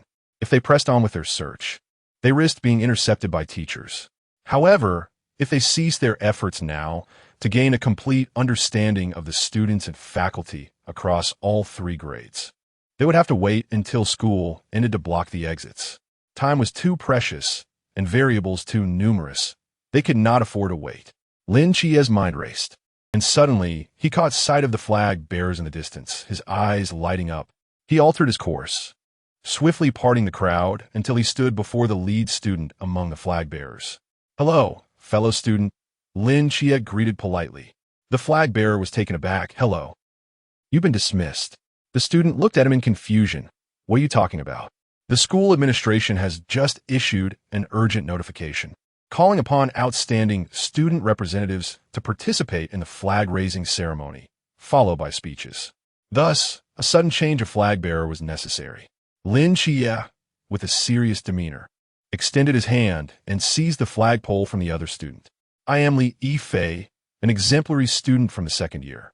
Kindly relinquish your flag to me. Should there be any concerns, you may address them with the administration post-ceremony." Lin Xia, expressionless, took the flagpole from the student's grasp and assumed his rightful position, his countenance grave. Li Yifei, perplexed, scratched his head and, after a moment of contemplation, chose to return to his class S lineup. "Lin Xia, what are you trying to achieve?" Li Yifei could not restrain himself from asking. "What you're doing could lead to disciplinary action." "Wait, I too could face repercussions. I have usurped your name to claim the flag from the flag bearer. It has nothing to do with you." Lin Xia responded nonchalantly. "Moreover, I am no longer a student and am not bound by the school's regulations. I am a night watchman." As solemn music resonated, students, teachers, and administrators alike fell silent, their gazes fixed upon the flag in the flag bearer's hands, awaiting its ascent. In rhythm with the music, Lin Xia raised the flag and marched forward with precise steps. "Hey, doesn't that flag bearer look somewhat familiar?" "Indeed, he is quite handsome, resembles Lin Xia a bit." "Are you sure it's just a bit? Doesn't it seem like him?" "It does indeed." While most were unfamiliar with Lin Xia, his classmates quickly recognized him. Whispering amongst themselves, the leaders on stage remained oblivious to the change in flag bearers, smiling as they observed the striking young man. For such trivial matters were beneath their attention. With so many students, how could they know who was meant to raise the flag that day? However, the teacher responsible for the ceremony suddenly changed countenance upon seeing Lin Xia. An inexplicable sense of foreboding settled in his heart. Amidst the collective gaze of the audience, Lin Xia marched proudly along the flag-raising path, and just as he was about to step onto the platform, he abruptly made a sharp turn. Without hesitation, he strode toward another corner of the student formation. The leaders, who were ready to receive the flag, were left in utter bewilderment. Their smiles froze upon their faces as they stared blankly at Lin Xia, who appeared indifferent to their presence, taking several seconds to register what had transpired. In unison, they turned their heads towards the teacher in charge of the ceremony, their eyes filled with inquiry. The teacher responsible for the flag raising felt a cold sweat break out. Meanwhile, the students began to notice the anomaly, staring in astonishment as Lin Xia passed before them, their murmurs growing louder. "What is happening? Why isn't he going on stage? I have no idea. Is this his first flag raising? He seems rather unfamiliar. This is amusing. It's all falling apart. Look at the expressions on the leaders' faces. This is hilarious. What on earth is Lin Xia up to?" At this moment, the voice of the teacher in charge of the flag-raising ceremony rang out. "Silence. Everyone be quiet. The student holding the flag, you have taken a wrong path." Lin Xia seemed oblivious, showing no intention of turning around, even quickening his pace. His gaze sliced through the faces of all the students before him like a knife. In their eyes, there was astonishment, confusion, derision, and schadenfreude. Yet, Lin Qia's eyes remained like a profound abyss, unfathomable and deep. To him, they resembled a flock of sheep obliviously marching toward the jaws of a wolf, perilously unaware of their impending doom. Among the more than 2,000 teachers and students present, only Lin Xia and Li Yifei were awake. Perhaps it is true that while all others are intoxicated, I alone remain sober. Come back. You must return. Which class are you from? The teacher on stage bellowed in anger. Finally, having surveyed all the students, Lin Xia feigned surprise, hurriedly turning back, following the flagpole to quickly secure the flag in place. The teacher's eyes were fixed on Lin Xia, his body trembling with rage. He seemed poised to question him, yet this was not the appropriate moment. Lin Xia chose to disregard his presence entirely, as he had no inclination to consider the teacher's feelings at this moment. As the music shifted and the national anthem was sung, the flag ascended slowly. Yet beneath the flagpole, a cold sweat trickled down Lin Qia's cheek. He stared blankly at the surrounding leaders, then glanced down at the sea of dark-clad students, his heart seemingly plummeting into an abyss. "Captain, you had better brace yourself," he murmured to himself. Chapter 48. The girls' dormitory. Who are you? Which class are you from? Where's the original flag bearer? The teacher, who had just overseen the flag-raising ceremony, approached Lin Xia with a fierce demeanor, demanding answers. Lin Xia, however, found himself devoid of time to engage, simply sidestepping and moving away. The teacher, wide-eyed in disbelief, realized that he had never encountered such an outrageous student in all his years of teaching. "Stop right there. I'm speaking to you. What is this attitude? Do you believe I won't take you to the principal's office and report you to the entire school right now?" he shouted, gripping Lin Qia's shoulder with anger. Ahead, Lin Xia paused, slowly turning his head. In that moment, two golden flames ignited in his eyes. An unprecedented pressure enveloped the teacher's heart. Under the gaze of those eyes, he felt as if he were staring into the vast cosmos, reduced to mere grain in the boundless darkness and uncertainty. The weight of oppression he felt transcended the very essence of life. In an instant, cold sweat drenched the teacher's back, leaving him feeling utterly drained. The flames in Lin Qia's eyes flickered and vanished, as if they had never existed. "I acknowledge my fault in the recent incident. You may report me to the entire school, or even file a complaint at the office," Lin Xia spoke calmly, observing the teacher who was gasping for breath. "However, you must wait until I have completed my task." With that, Lin Xia turned away and dashed off, leaving the teacher in a state of terror. "Captain, Xia here, reporting my status. I have surveyed the entire school. The situation is dire. I believe resolving this matter quietly will be an insurmountable challenge. Please elaborate." Among the 3 grades, there are relatively few infected in the first and third years, totaling no more than 10. However, the situation in the second year is catastrophic, with 36 infected individuals. In one class, nearly half the students are afflicted, and this is only among the students. Among the teachers and administration, there are nearly 20 infected as well. I can thus infer that at least 60 faculty and students in the entire second high school have been transformed into monsters. Silence fell on the other end of the earpiece. "Captain, over 60 infected. Even if each infected is merely at the lawn level, that means over 60 lawn-level monsters exist within this high school. If we were to discover the true form of this mythical creature, those 60-plus lawn-infected would undoubtedly enter a frenzied state and launch indiscriminate attacks on the surrounding faculty and students. Moreover, their numbers are overwhelming. Should even one escape the school, it would spell disaster for all of Songnan City." Lin Xia articulated his deductions with a calm demeanor. "Xia, it is not if one escapes the school." A series of chopping sounds echoed from the earpiece, as Chun Mai slowly began to speak. They are already beginning to seep out. At that moment, several kilometers away from Second High School, in a rented room, Chun Mai wielded a knife, treading upon the scattered remnants of flesh and blood. Beside him stood Wu Xiangnan, his face etched with concern. "We have investigated Lu Xiaoyan and the Han Ruo you mentioned, as well as the home of the head of discipline, only to discover that their families had also succumbed to the infection. We have just managed to cleanse the area. The situation is far more dire than we had anticipated. Thus, we must visit the homes of the infected one by one, swiftly halting the spread of the contagion. Regrettably, this means we cannot assist you for the time being. However, such a formidable mythical creature must inherently possess low combat capabilities. I believe the three of you should be able to eradicate it. Nonetheless, this will inevitably incite chaos within the school and may expose our existence alongside the mythical entity. There is no need for concern. We possess a forbidden object known as Dream Whisper, which can create illusions within a certain radius, erasing portions of people's memories. Furthermore, I will assign Lung Xian to temporarily act as the Watcher, establishing an entry zone around the second high school. No one shall enter or exit, and for the time being, the second high school will transform into an isolated island, cut off from the world. Chen Mai approached the window, his gaze directed towards the location of Lin Xia and his companions, and calmly spoke. Our adversary this time is quite formidable. Do not hold back. Do not conceal your strength. We must locate its true form and eliminate it in the shortest possible time while ensuring the safety of the teachers and students, preventing further casualties. This time, you may fight with abandon. On the other end of the earpiece, Lin Xia paused momentarily before nodding in affirmation. I understand.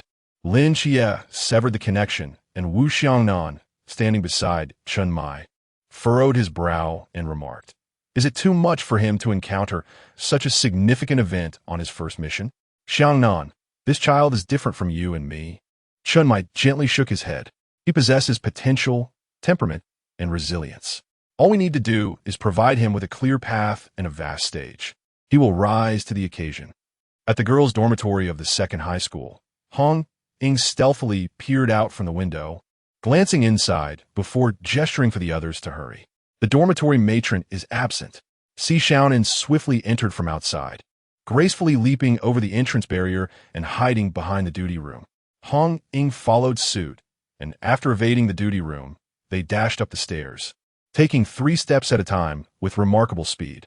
In an instant, they arrived at the 5th floor. The flag-raising ceremony had just concluded, and the students had returned to their classrooms to prepare for lessons. The dormitory building was eerily empty, with all the doors on either side locked. The dimly lit corridor only illuminated by a sliver of sunlight filtering through the terrace at the front. Hong Ying cautiously pressed against the wall, scrutinizing the floor in the dim light. Which room did Lin Xia say those girls' dormitories were in? Hong Ying whispered, turning to ask. The second room from the north. Si Xiaonan replied. Hong Ying glanced towards the northern dormitory, silently advancing in that direction, while Si Xiaonan tightly grasped her clothing, a flicker of fear gleaming in her eyes. Hong Ying, please slow down.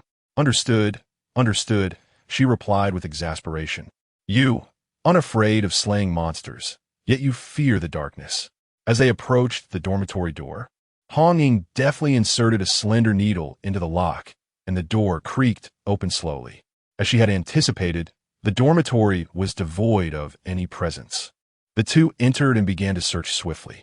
Ah, this dorm is quite impressive, Hong Ying remarked, noting the spacious balcony. She stepped out onto the balcony and sighed in admiration. Suddenly, her eyes widened in shock, her pupils constricted. There, hanging on the drying rack, amidst a collection of delicate pink garments, were 4 thin sheets of human skin swaying gently in the breeze. Chapter 49. The spear emerges from its sheath. Sister Hong Ying Si Xiaonan, too, witnessed this scene, her complexion paling. Hong Ying furrowed her brow, traversing through several human skins, and approached the edge of the balcony to gaze outward. This dormitory building stood at the farthest edge of the campus. Opposite the balcony lay an expanse of undeveloped land, devoid of any other structures. It was no wonder they dared to brazenly hang human skins up there. But what if others came to visit? Contemplating this, Hong Ying's gaze sharpened, and she swiftly exited the dormitory, opening the door to the adjacent room. On that balcony, 4 human skins fluttered in the wind as well next door and the next. Hong Ying continued her search through several nearby dormitories, discovering that the majority of balconies displayed human skins, some with 1, others with 2, and some even with 4. This indicated that a substantial number of students on this floor had already been transformed into monsters. Sister Hong Ying This is troublesome, Xi Xiaonan murmured from outside the door. Indeed, it was troublesome. Hong Ying let out a long sigh, then shifted her tone. However, this also implies that the monster's ability to infect others must have limitations. Why? If it possessed the capacity for unlimited infection, I surmise that within merely 2 nights, it could silently infect everyone on this floor. Yet that is not the case. We do not know how long it has been operating in the shadows, but we can ascertain that it has been at least 2 days. The fact that it has only managed to infect these 4 or 5 dormitories indicates it suggests that there is a cap on the number of individuals it can infect. It is possible, yet there is another possibility. Its infection ability may have a cooldown period, such as being able to infect only 1 individual per day. Xi Xiaonan's eyes gradually brightened. Indeed, if it truly possessed unlimited infection capability, the entire school would have long since perished. Hence, we can deduce many things. Hong Ying continued, based on the intelligence provided by Xia. The proportion of boarders among the infected is significantly greater than that of day students. This is because day students do not reside at school, and when they are present, they often cluster together, making it challenging for the monster to infect them unnoticed. Moreover, among the infected, the ratio of females is far greater than that of males. This is not only because females are generally easier targets and more likely to be alone, but also because Hong Ying's eyes narrowed slightly as she turned to scan the dim, narrow corridor. The true form of that mythical creature lies right here. Xi Xiaonan gasped in astonishment. Sister Hong Ying, how did you suddenly become so astute? Hong Ying raised an eyebrow. Do you perceive me as such a fool? Well, yes, generally quite foolish. The type who doesn't think until the critical moment. Hong Ying helplessly gazed up at the ceiling, and after a moment, removed her earpiece. All right, I admit, what I just said was relayed to me by Xi Xiaonan. He is rather clever. Xi Xiaonan pouted, uttering this remark. Hong Ying sighed. Although I reluctantly acknowledge it, he indeed seems to possess a modicum more intelligence than I do. Lin Xie's voice echoed softly through the earpiece. Are you certain it is merely a little? Silence. I must remind you all. Lin Xie's tone turned serious. Just now, I observed a large group of girls heading towards the dormitory. Hong Ying furrowed her brow. Are they infected? It's too far. I cannot sense them. Be cautious. Understood.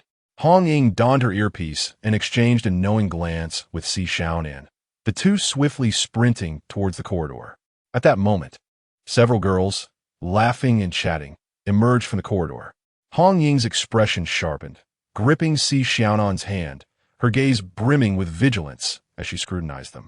The girls noticed the 2 unfamiliar faces in the corridor and exchanged curious glances before whispering among themselves. Who are they? I don't recognize them. They might be from another class. Isn't this floor only for our classes?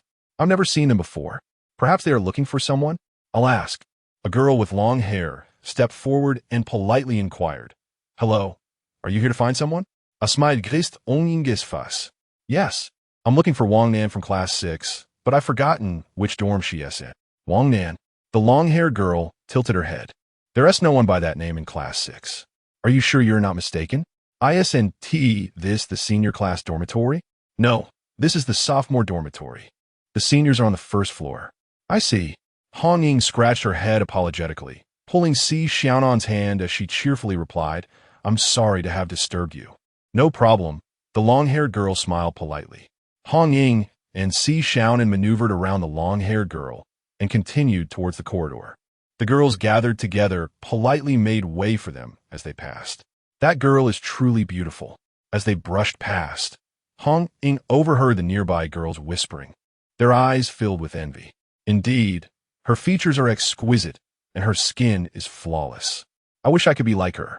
The shorter girl behind her is also pretty, so adorably cute. So cute that one might wish to devour her whole. In the fleeting moment as Hong Ying and Xi Xiaonan brushed past those girls, a ravenous glint ignited in their eyes, their heads unfurling like blooming buds, revealing crimson flesh and a dense array of jagged teeth. The corridor of the dormitory was already narrow, now occupied by these girls, leaving little room for Hong Ying and Xi Xiaonan to maneuver, so little that they could scarcely evade. Yet at that instant, a subtle smile graced Hong Ying's lips, and a crimson glow erupted from her center. Boom! Rose-colored flames surged forth from her and Xi Xiaonan, sweeping in all directions. The terrifying, repulsive force launching the monsters in the corridor skyward. Crack! Crack! Crack! Crack! Flames surged, and the intense heat caused the emergency lights on either side of the corridor to shatter, plunging the entire hallway into darkness. Only the flickering flames remained, illuminating the scene. A young girl, bearing a long box upon her back, ascended the staircase with measured grace. The fire cast a warm glow upon her visage as she gently tapped the box behind her. A soft hum emanated from within, and a long spear sprang forth from the side of the box, landing securely in her grasp. With a flourish, she wielded the spear, creating a beautiful display of weaponry as she traversed the rose-hued flames, gazing defiantly at the terrified creatures before her. "Umph, I knew you were no good," she declared, resting the spear upon her shoulder and adjusting her earpiece. "Let us see who dares to call me foolish again." Chapter 50. Incomplete Rescue Seccionan. With a heart still racing, approached Hong Ying from behind, her expression one of lingering terror. "They look quite fearsome," she admitted, to which Hong Ying nodded, though she remarked that their strength appeared rather unimpressive. With that, she stomped her feet against the ground, launching herself forward like an arrow released from its bow. The tip of her spear ignited in a blaze of rose-colored flames, trailing a fiery path through the air. Hisses! As the monstrous figures in the corridor beheld Hong Ying's advance, their grotesque heads gaped wide, revealing terrifying, cavernous mouths, eager to swallow her whole. Hong Ying narrowed her eyes slightly, her form unwavering as she charged straight towards the gaping maw. Howl! Just as the creature's massive jaws were about to engulf her, a streak of crimson light erupted from the spear's tip, illuminating the dark corridor in a flash of rose-hued flame. In the next moment, a colossal fireball ignited. The spear easily sliced through the creature's body, and the flickering flames consumed the mangled flesh in a single breath. Standing tall, Hong Ying casually rested her spear upon her shoulder, the flames still dancing at its tip. With a light chuckle, she looked at the dazed monsters before her and provocatively wiggled her fingers, declaring, "You few don't even amount to a challenge for me." Xi Xiaonan clapped excitedly from the side. "Sister Hong Ying, you're so cool." The monsters let out a fierce roar, their gaze fixed intensely on Hong Ying. In the next instant, more figures began to emerge from the sides of the corridor. Some wore school uniforms, others donned casual attire, some held water basins, while others cradled books. Their long, dark hair cascaded down, and pairs of eyes fixated on Hong Ying at the center. They stood silently, just staring at her. Drip, drip. The sound of water dripping from a nearby restroom echoed, while faint rustles came from the ceiling above. Outside, the distant chatter of students reverberated, yet the entire corridor was steeped in silence. The number of girls lining the corridor grew, standing in perfect unison like a silent battalion. This scene sent shivers down the spine. Xi Xiaonan quietly edged behind Hong Ying, retrieving a dagger from the black box in her hand, gripping it tightly. 16, 17, 18. Hong Ying meticulously counted the figures, murmuring to herself, 18. This number poses a bit of a problem. Though, she mused, it was merely a bit. "Oh, you mentioned wanting AD calcium last class. I picked up a bottle when I was at the shop. Here you go." In the classroom, Lu Yuan handed a bottle of AD calcium milk to Han Ruoruo, his cheeks tinged with a faint blush. Han Ruoruo turned around, offering Lu Yuan a sweet smile as she accepted the AD calcium. "Thank you, Lu Yuan. You're so kind to me." Upon seeing Han Ruoruo's smile, Lu Yuan felt as though he were floating on air and immediately patted his chest, assuring her, "Rest assured, Ruoruo, whatever you wish to drink in the future, just let me know, and I'll get it for you." "All right." Han Ruo nodded slightly, hesitating for a moment before leaning closer to Lu Yuan's ear.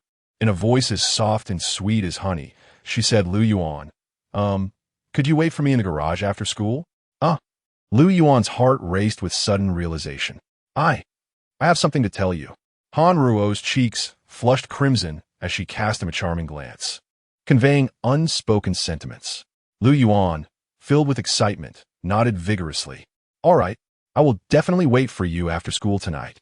Just then, Hanruo paused, seemingly sensing something, and abruptly stood up. What's wrong, Ruo? Where are you going? Lu Yuan asked, puzzled. I just remembered I left something behind. I need to go back to the dormitory, Hanruo replied, her face devoid of its previous softness, coldly dismissing him as she strode towards the door. At that moment, a young man approached her desk, blocking her path. Lin Xia? Lu Yuan's brows knitted slightly upon seeing the newcomer. Anruru's flating anuyensa banisha, replaced quickly by a naive smile. Lin Xia, do you need something? Ignoring Lu Yuan's gaze, Lin Xia pondered for a moment before speaking in a low voice. Actually, I have liked you for quite some time. Hanruo was taken aback. Lu Yuan nearly choked on his own breath, resolutely standing up to glare at Lin Xia. Lin Xia, please don't do this.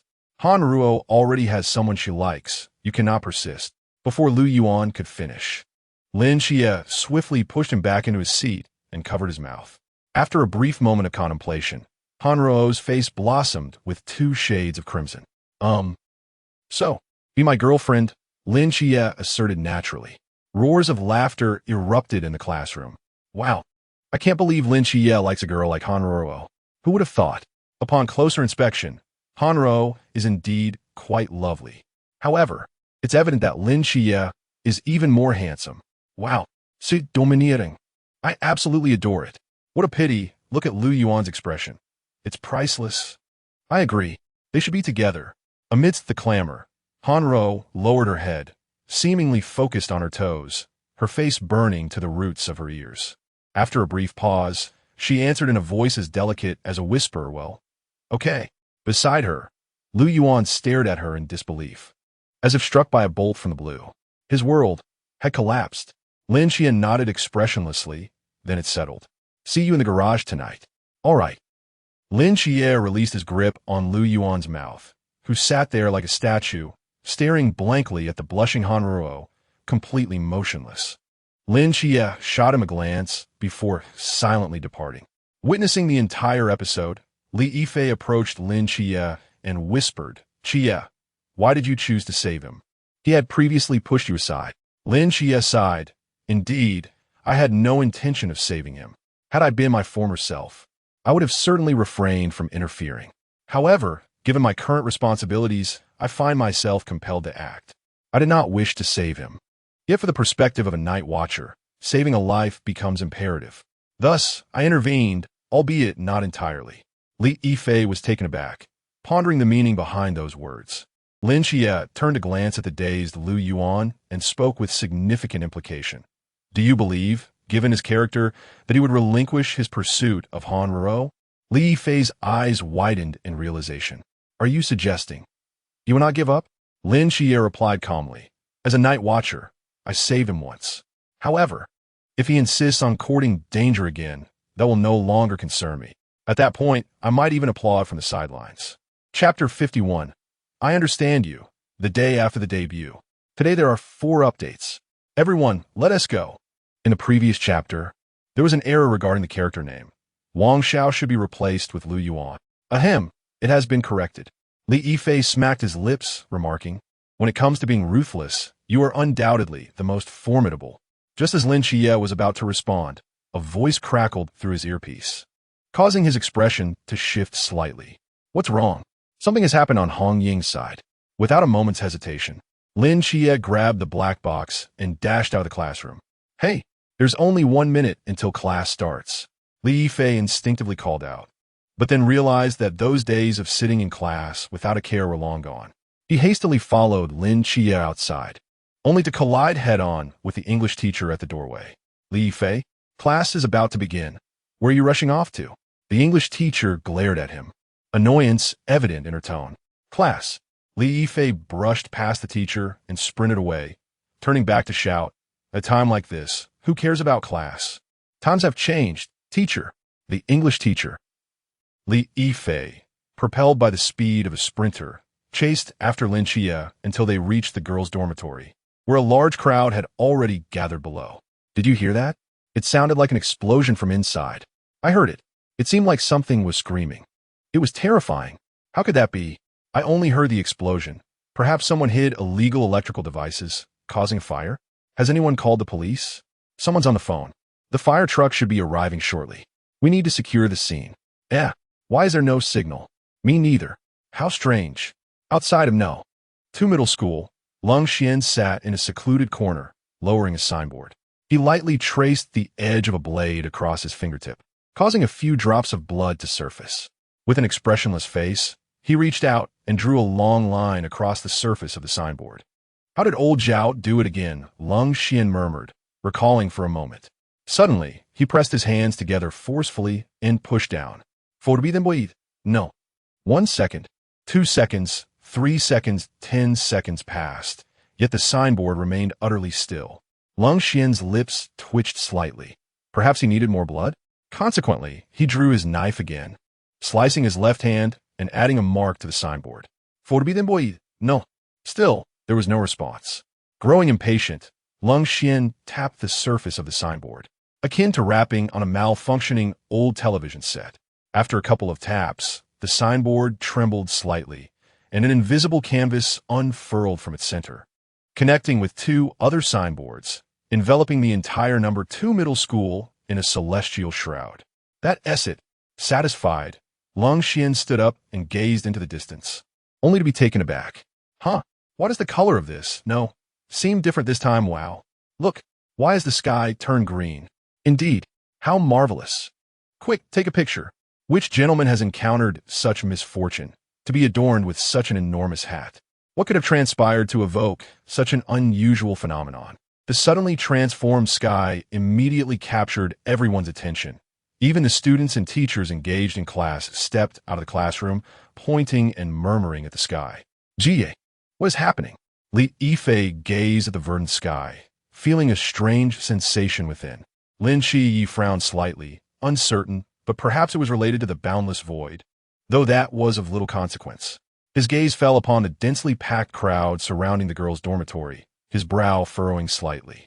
They have cordoned off the girls' dormitory, and under the watchful eyes of the public, I cannot easily enter.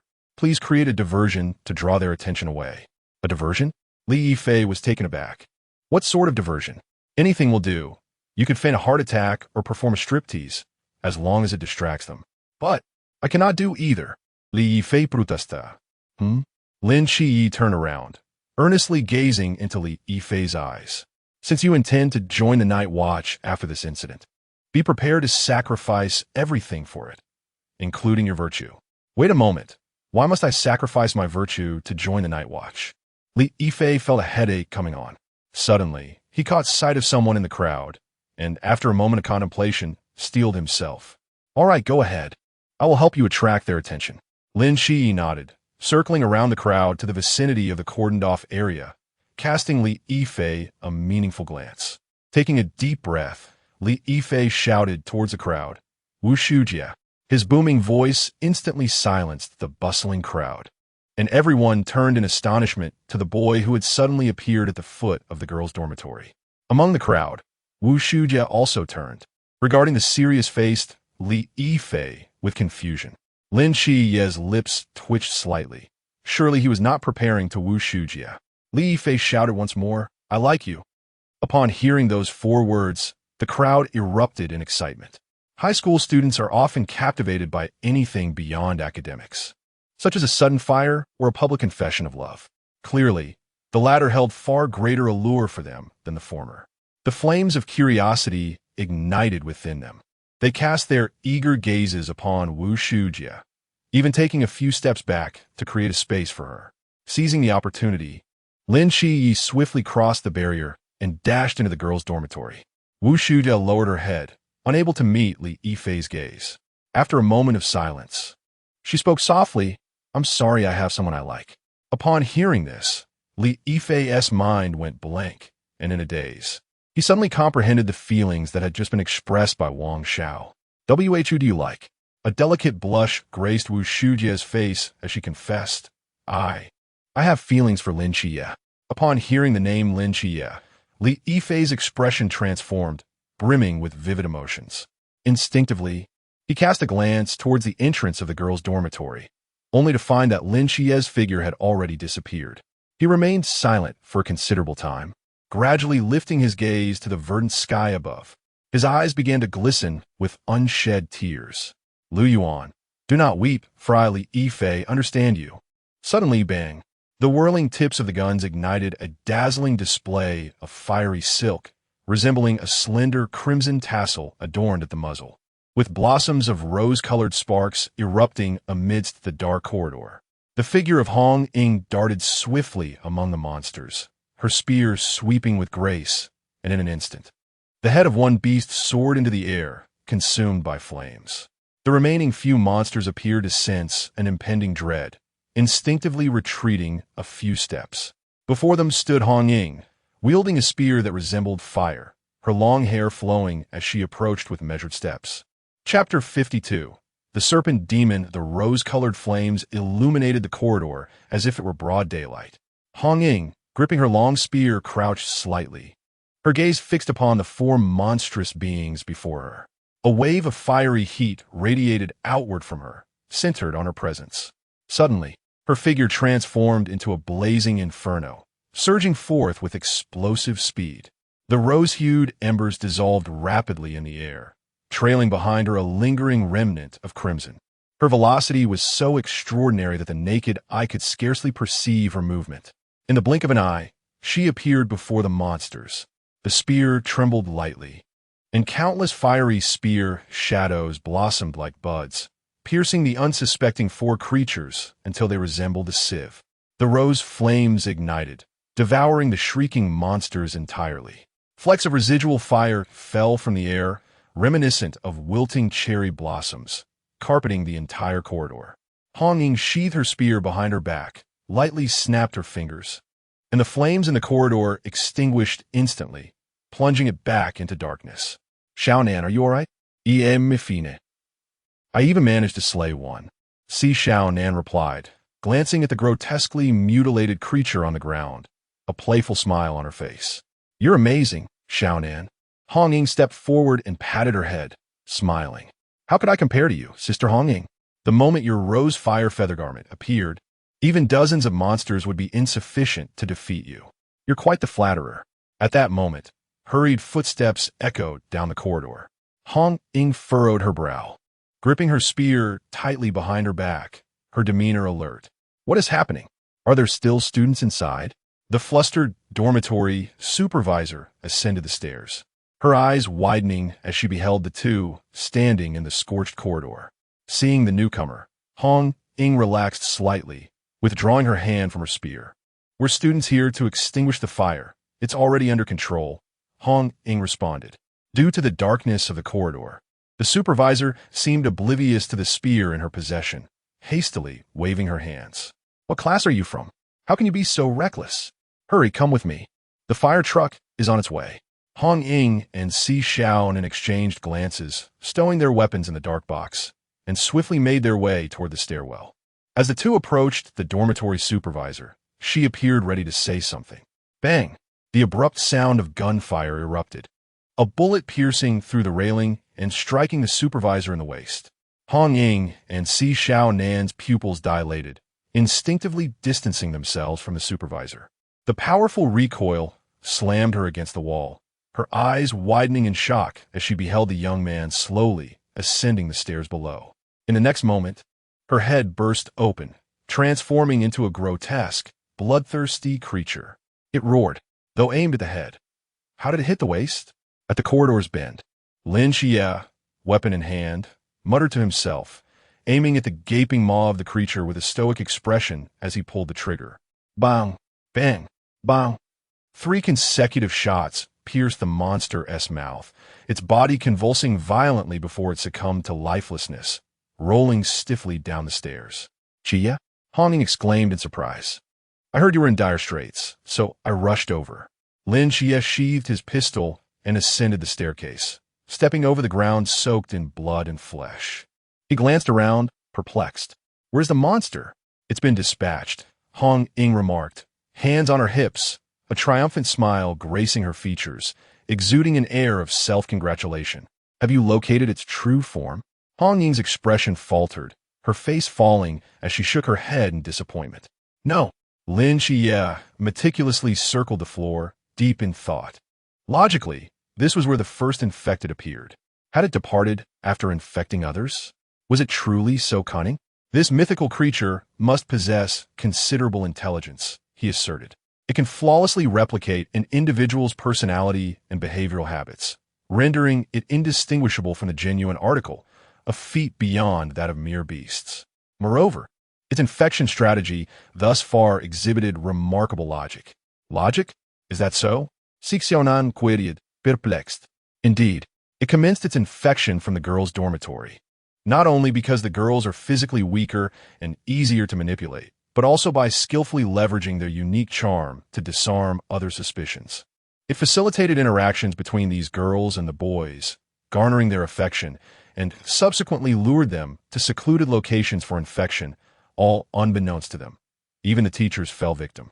Its actions appear random, yet they are steeped in subtlety and calculated progression. Had Li Yifei not coincidentally encountered Lu Xiaoyan infecting the head of the department, we might have remained oblivious to its existence for another 6 months, by which time the number of infected would have escalated to a truly terrifying level. As Lin Xia concluded his analysis, Hong Ying and Si Xiaonan felt a chill creep over them. I've never encountered a mythical creature with such high intelligence before, Hong Ying said, her brow furrowed. If what you say is true, it must have known we were coming and would not linger here. That is highly probable. Lin Xia conceded with a nod. Then what is that over there? Si Xiaonan tilted her head, pointing toward the end of the corridor. Lin Xia and Hong Ying exchanged startled glances before turning their attention to the source of her inquiry, their pupils constricting in shock. At the end of the corridor, on a small balcony, coiled a creature with the body of a human and the tail of a serpent. Its obsidian scales glimmered ominously in the feeble sunlight, and a pair of eerie green eyes fixated intently on the trio. Hissus! The crimson forked tongue flicked out, and the corners of its mouth curled into a mocking grin. Lin Xia and Hong Ying stood frozen for a moment, exchanging a knowing glance before dashing toward the balcony without a second thought. Chase it! The serpent-tailed creature raised its head, unleashing a sudden, piercing cry into the sky. Hisses! In an instant, it glided swiftly along the edge of the balcony, moving with remarkable speed. Almost simultaneously with its roar, a chorus of screams erupted from a distant classroom. Lin Xia abruptly halted, gazing into the distance. The infected had gone berserk. Hong Ying leapt lightly, vaulting onto the edge of the balcony, her long spear slung across her back. She turned to Lin Xia and urged, "You go protect the students. I will pursue it." As her words faded, she leapt down, vanishing from the balcony. Lin Xia slammed on the brakes and turned, racing down the corridor. With Hong Ying's agility and prowess, leaping from the 5th floor posed no challenge. However, given his current capabilities, such a descent would lead to dire consequences. With the black box strapped to his back, Lin Xia sprinted forward as panicked students screamed and scattered like headless flies. In the distance, the faint roar of a monster echoed ominously. "Everyone stop running. Stay behind me. We cannot leave the school now," Lin Xia shouted. Unfortunately, amidst the chaos, his voice went unheard. Students frantically rushed toward the school gates, only to be thwarted by an invisible barrier. This barrier was designed to prevent the escape of both the monstrous entities and the infected from the boundless void. "Silence! Silence! Listen to me!" Lin Xia cried out repeatedly, yet still, no one paid him any heed. At that moment, the words of Lung Xian resurfaced in his mind. Resolutely, Lin Xia withdrew his pistol from his pocket and fired a shot into the sky. As the gunshot reverberated throughout the campus, the frenzied students froze in shock. With the gun in hand, Lin Xia pointed it at the statue-like students, his expression devoid of emotion, and raised his chin slightly. "I said, everyone be quiet." Chapter 53. The apocalypse on campus. The function of a firearm transcends mere slaughter. It embodies deterrence. When the sudden emergence of monstrous entities instills a frenzied terror among the populace, it is only through the countervailing fear of another kind that they may momentarily regain their composure. "Who are you? Why do you possess a firearm? Are you a police officer? Save us. There are monsters in the school. Help!" After a brief moment of stunned silence, the students erupted into chaos once more. Surging toward Lin Xia, their clamorous voices resonating throughout the school gate. Lin Xia furrowed his brow, advancing rather than retreating. With a gentle press of his finger on the handle of the black box, its side swiftly opened, and a sheathed straight blade ejected with force. Lin Xia seized the hilt with lightning speed, drawing the blade with a resounding clang. The blade, shimmering with a faint azure luminescence, sliced through the air, emitting a subtle hum as it darted toward the leading boy. The boy's pupils constricted suddenly, his head swelling as if something were about to burst forth. However, Lin Xia's blade struck first, severing his head from his shoulders. A grotesque, bloodied visage, adorned with fangs, soared high into the air, and viscous blood splattered across the surrounding students, who stood frozen in shock, akin to statues. From their irrational charge toward Lin Xia to his swift draw and execution, the entire sequence transpired in the blink of an eye, leaving them unable to comprehend the staggering visual reality before them. Moments later, piercing screams erupted in a cacophony of madness. The monster had been lurking among them all along? Silence. Lin Xia bellowed, a fleeting glimmer of golden light flashing in his eyes. The tumultuous crowd fell abruptly silent. In that instant, an unprecedented pressure crashed upon their hearts like a tidal wave, leaving them momentarily stupefied. Now, there are no monsters concealed among you. You may exit the school directly. Someone will open the door for you. Lin Xia calmly sheathed the blade, continuing, however, I expect you to exit in an orderly fashion. No pushing. Should I observe any breach of this order? He slowly raised the gun's muzzle, brandishing it before the crowd. Upon hearing his words, the students immediately turned and rushed toward the school gate. Though their haste appeared somewhat frantic, they maintained a semblance of order, with several girls, their legs trembling, being supported by boys as they made their way to safety. At this juncture, a corner of the no-boundary zone was lifted, revealing a pathway leading to the outside world. Beyond the no-boundary zone, designated personnel would handle their memory erasure, a matter that did not require Lin Xia's concern.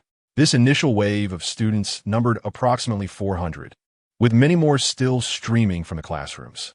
They comprised primarily first-year and third-year students. Given the limited number of infected individuals in these grades and the close proximity of the classrooms to the school gate, evacuating after the monster's appearance was not particularly arduous. However, the complication lay in the fact that there were still hidden infected individuals lurking amidst the chaotic throng of students. They resemble highly unstable bombs, with no one knowing when they might detonate. However, it is undeniable that the moment of their explosion will inevitably become the final straw that crushes the student's psyche. It is akin to a group of students who, after much effort, manage to escape a monstrous threat and find refuge in a seemingly safe haven. Just as they lower their mental guard, the head of a fellow student nearby suddenly splits apart. Although the monster's lethality is limited, the absurd actions humans take out of panic are boundless. Fortunately, there exists Lin Xia, a humanoid detector, who can effortlessly identify the monsters hidden among the crowd and eliminate them directly. Students deemed harmless can then exit this place through the no. Given the vast number of students, insisting they remain within the school would only heighten the unpredictability. Lin Xia cannot ensure the departure of every student, but he can facilitate the escape of as many as possible. Thankfully, the physical condition of the current high school students is quite robust. Within a matter of minutes, over 1,000 students have reached the school gates and, after being vetted by Lin Xia, have left the premises. The first and third-year buildings have become nearly vacant. It is time to close the passage. I must enter to rescue those inside. Lin Xia communicated to Lung Xian through his earpiece. Understood, came Lung Xian's response. In the next moment, the passage of the no began to slowly close, isolating the entire school once again from the outside world. Just as Lin Xia was preparing to set off, the sky flickered unexpectedly, reminiscent of an old television with a faulty connection, dimming ominously. What is happening? I'm still unfamiliar with the no. It seems I have encountered something peculiar. Lung Xian's voice echoed from the earpiece. Will this affect you? I will investigate further. Lin Xia raised his gaze towards the blood-red sky and sighed. I feel that a verdant green would be more approachable. After all, this scene appears akin to the apocalypse. Beneath the crimson firmament, the atmosphere of the campus was both strange and mysterious. Distant screams from the second-year teaching building mingled with the roars of monsters, echoing through the air. A faint metallic scent of blood permeated, causing Lin Xia to furrow his brow. Shaking off the chaotic thoughts in his mind, he swiftly searched the first and third-year teaching buildings, a weapon in hand. Alan. I'm so scared. Shoo. Alan peeked out from a restroom stall, glancing cautiously before retreating. Keep your voice down. Don't attract those monsters. But why are we hiding here instead of running outside with them? Another girl questioned. In the cramped, dim restroom stall, 3 girls huddled together, their faces pale with fear. Alan lowered her voice, a glimmer of excitement flashing in her eyes. Haven't you seen those disaster movies?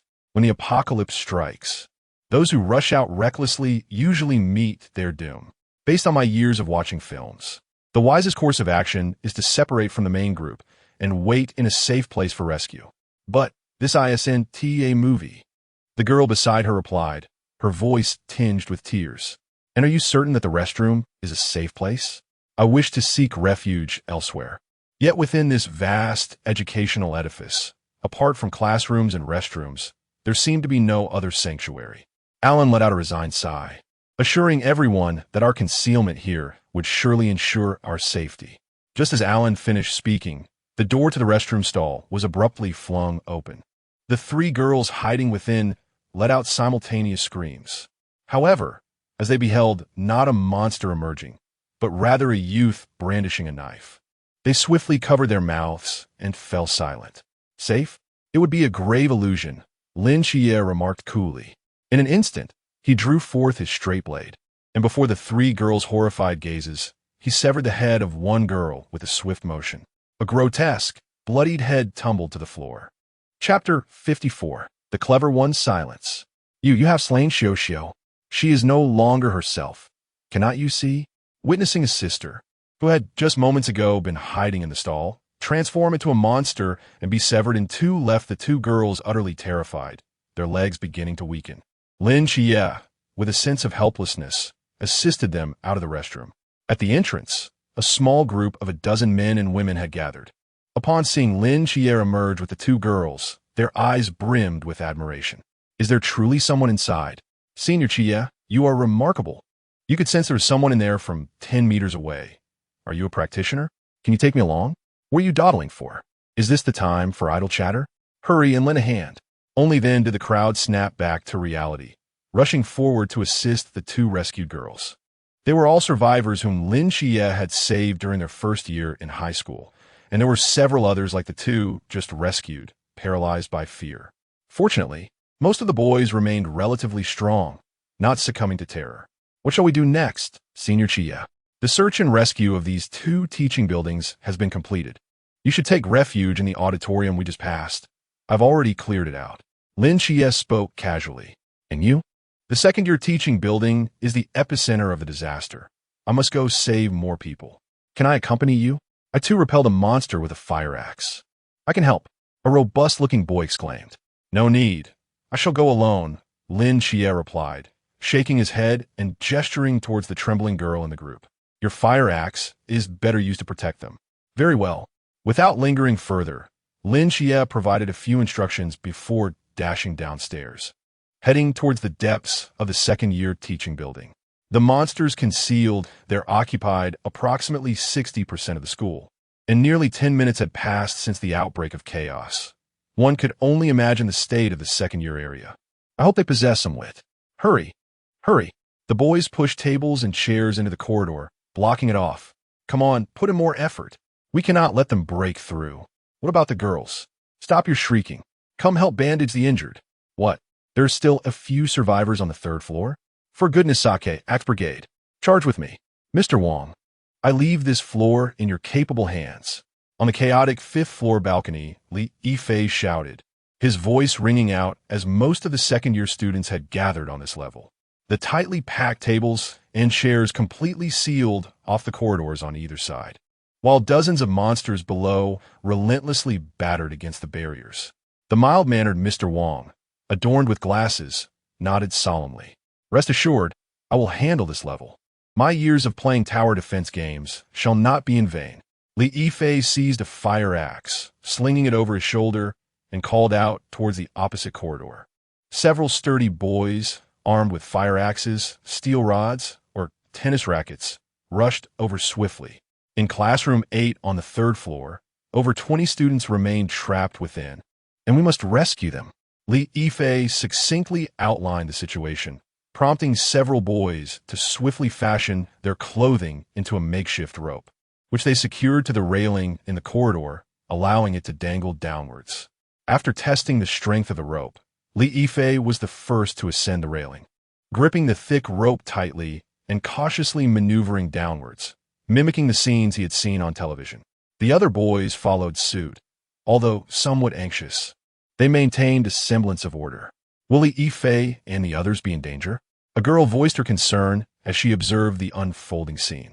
Teacher Wang cast a long, contemplative glance at them, exhaling deeply. How could there be no danger? Yet, I have faith in his abilities. Li Yifei is so handsome. How did I never notice before?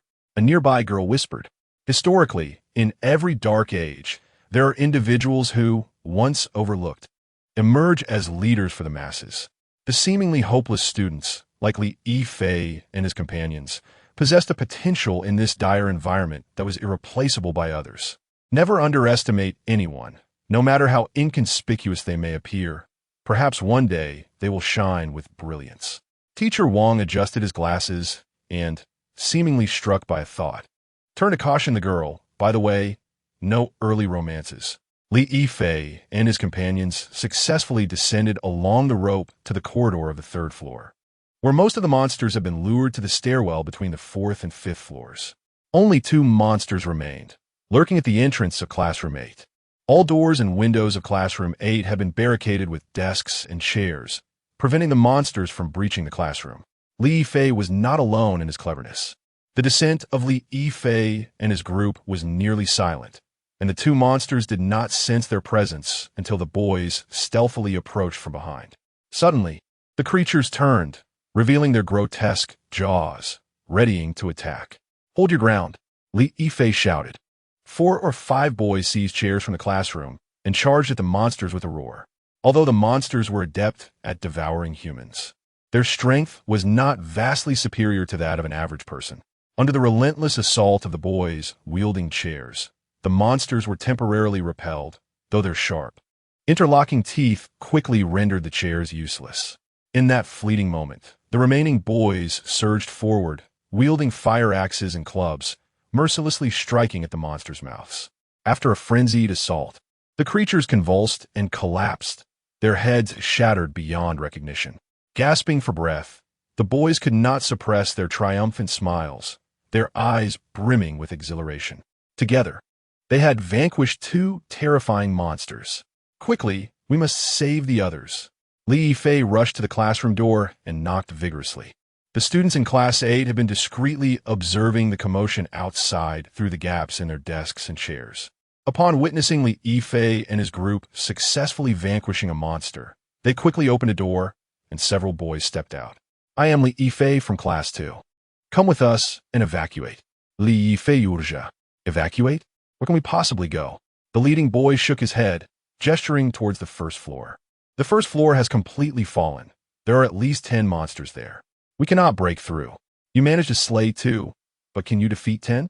We will retreat upwards, Li Yifei asserted earnestly. We have eradicated the monsters on the 5th floor and constructed barricades with desks and chairs in the corridors. Most of the students are seeking refuge there. The 5th floor? The boy chuckled. Let me ask you, what floor are we on now? The 3rd floor, Li Yifei replied. And where are the monsters gathering? On the 1st, 2nd, and 4th floors.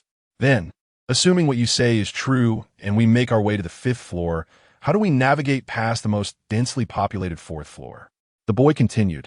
Even if we manage to break through from the 4th floor, as you mentioned, the corridors on the 5th floor are completely sealed. Will you have enough time to open the door for us, allow everyone to pass, and then seal it again? He pointed to the thick rope hanging in the 3rd floor corridor. Or do you believe all 28 of us can climb up to the 5th floor using this rope? Li Yifei found himself at a loss for words. Chapter 55. In Qingyu, 3rd day of debut, For updates today. I did not anticipate this much. Li Fei Siga. We are grateful that you could come to our rescue. The boys slightly bowed, but regrettably, your retreat plan is unfeasible. Do you possess a better alternative? Hold your ground. His voice resonated with calmness. Although these monsters appeared terrifying, they were not formidable enough to render us utterly defenseless. As long as we continuously fortify the doors and windows, stalling them should not pose a problem. I firmly believe that soon, specialized individuals will arrive to rescue us. Li Fei fell silent for a moment, scrutinizing the bespectacled boy who seemed quite refined. I still do not know your name. And Qingyu? You are the one who ranks first in the city academically? Li Fei's eyes widened in astonishment. Academic achievements are of no concern to me. And Qingyu's gaze fell upon the grotesque remnants of flesh scattered in the corridor, a peculiar glimmer flickering in his eyes. It appears this world is far more intriguing than I had imagined. For some unknown reason, Li Yifei felt a shiver run down his spine upon seeing the expression in his eyes. Since you are unwilling to accompany me, I shall return to the 5th floor. Li Yifei turned to leave, for he was no longer needed here, and the 5th floor still housed numerous students. I believe you may not be able to leave at this moment. And Qingyu approached the window, extending his hand to indicate 3 monsters barreling down the right corridor, while 3 others crawled up from the left. They are surrounded. Most critically, one of the monsters, passing through the hallway, effortlessly shredded the thick rope that hung outside, completely severing the escape route for Li Yifei and the others. Li Yifei's pupils dilated in shock.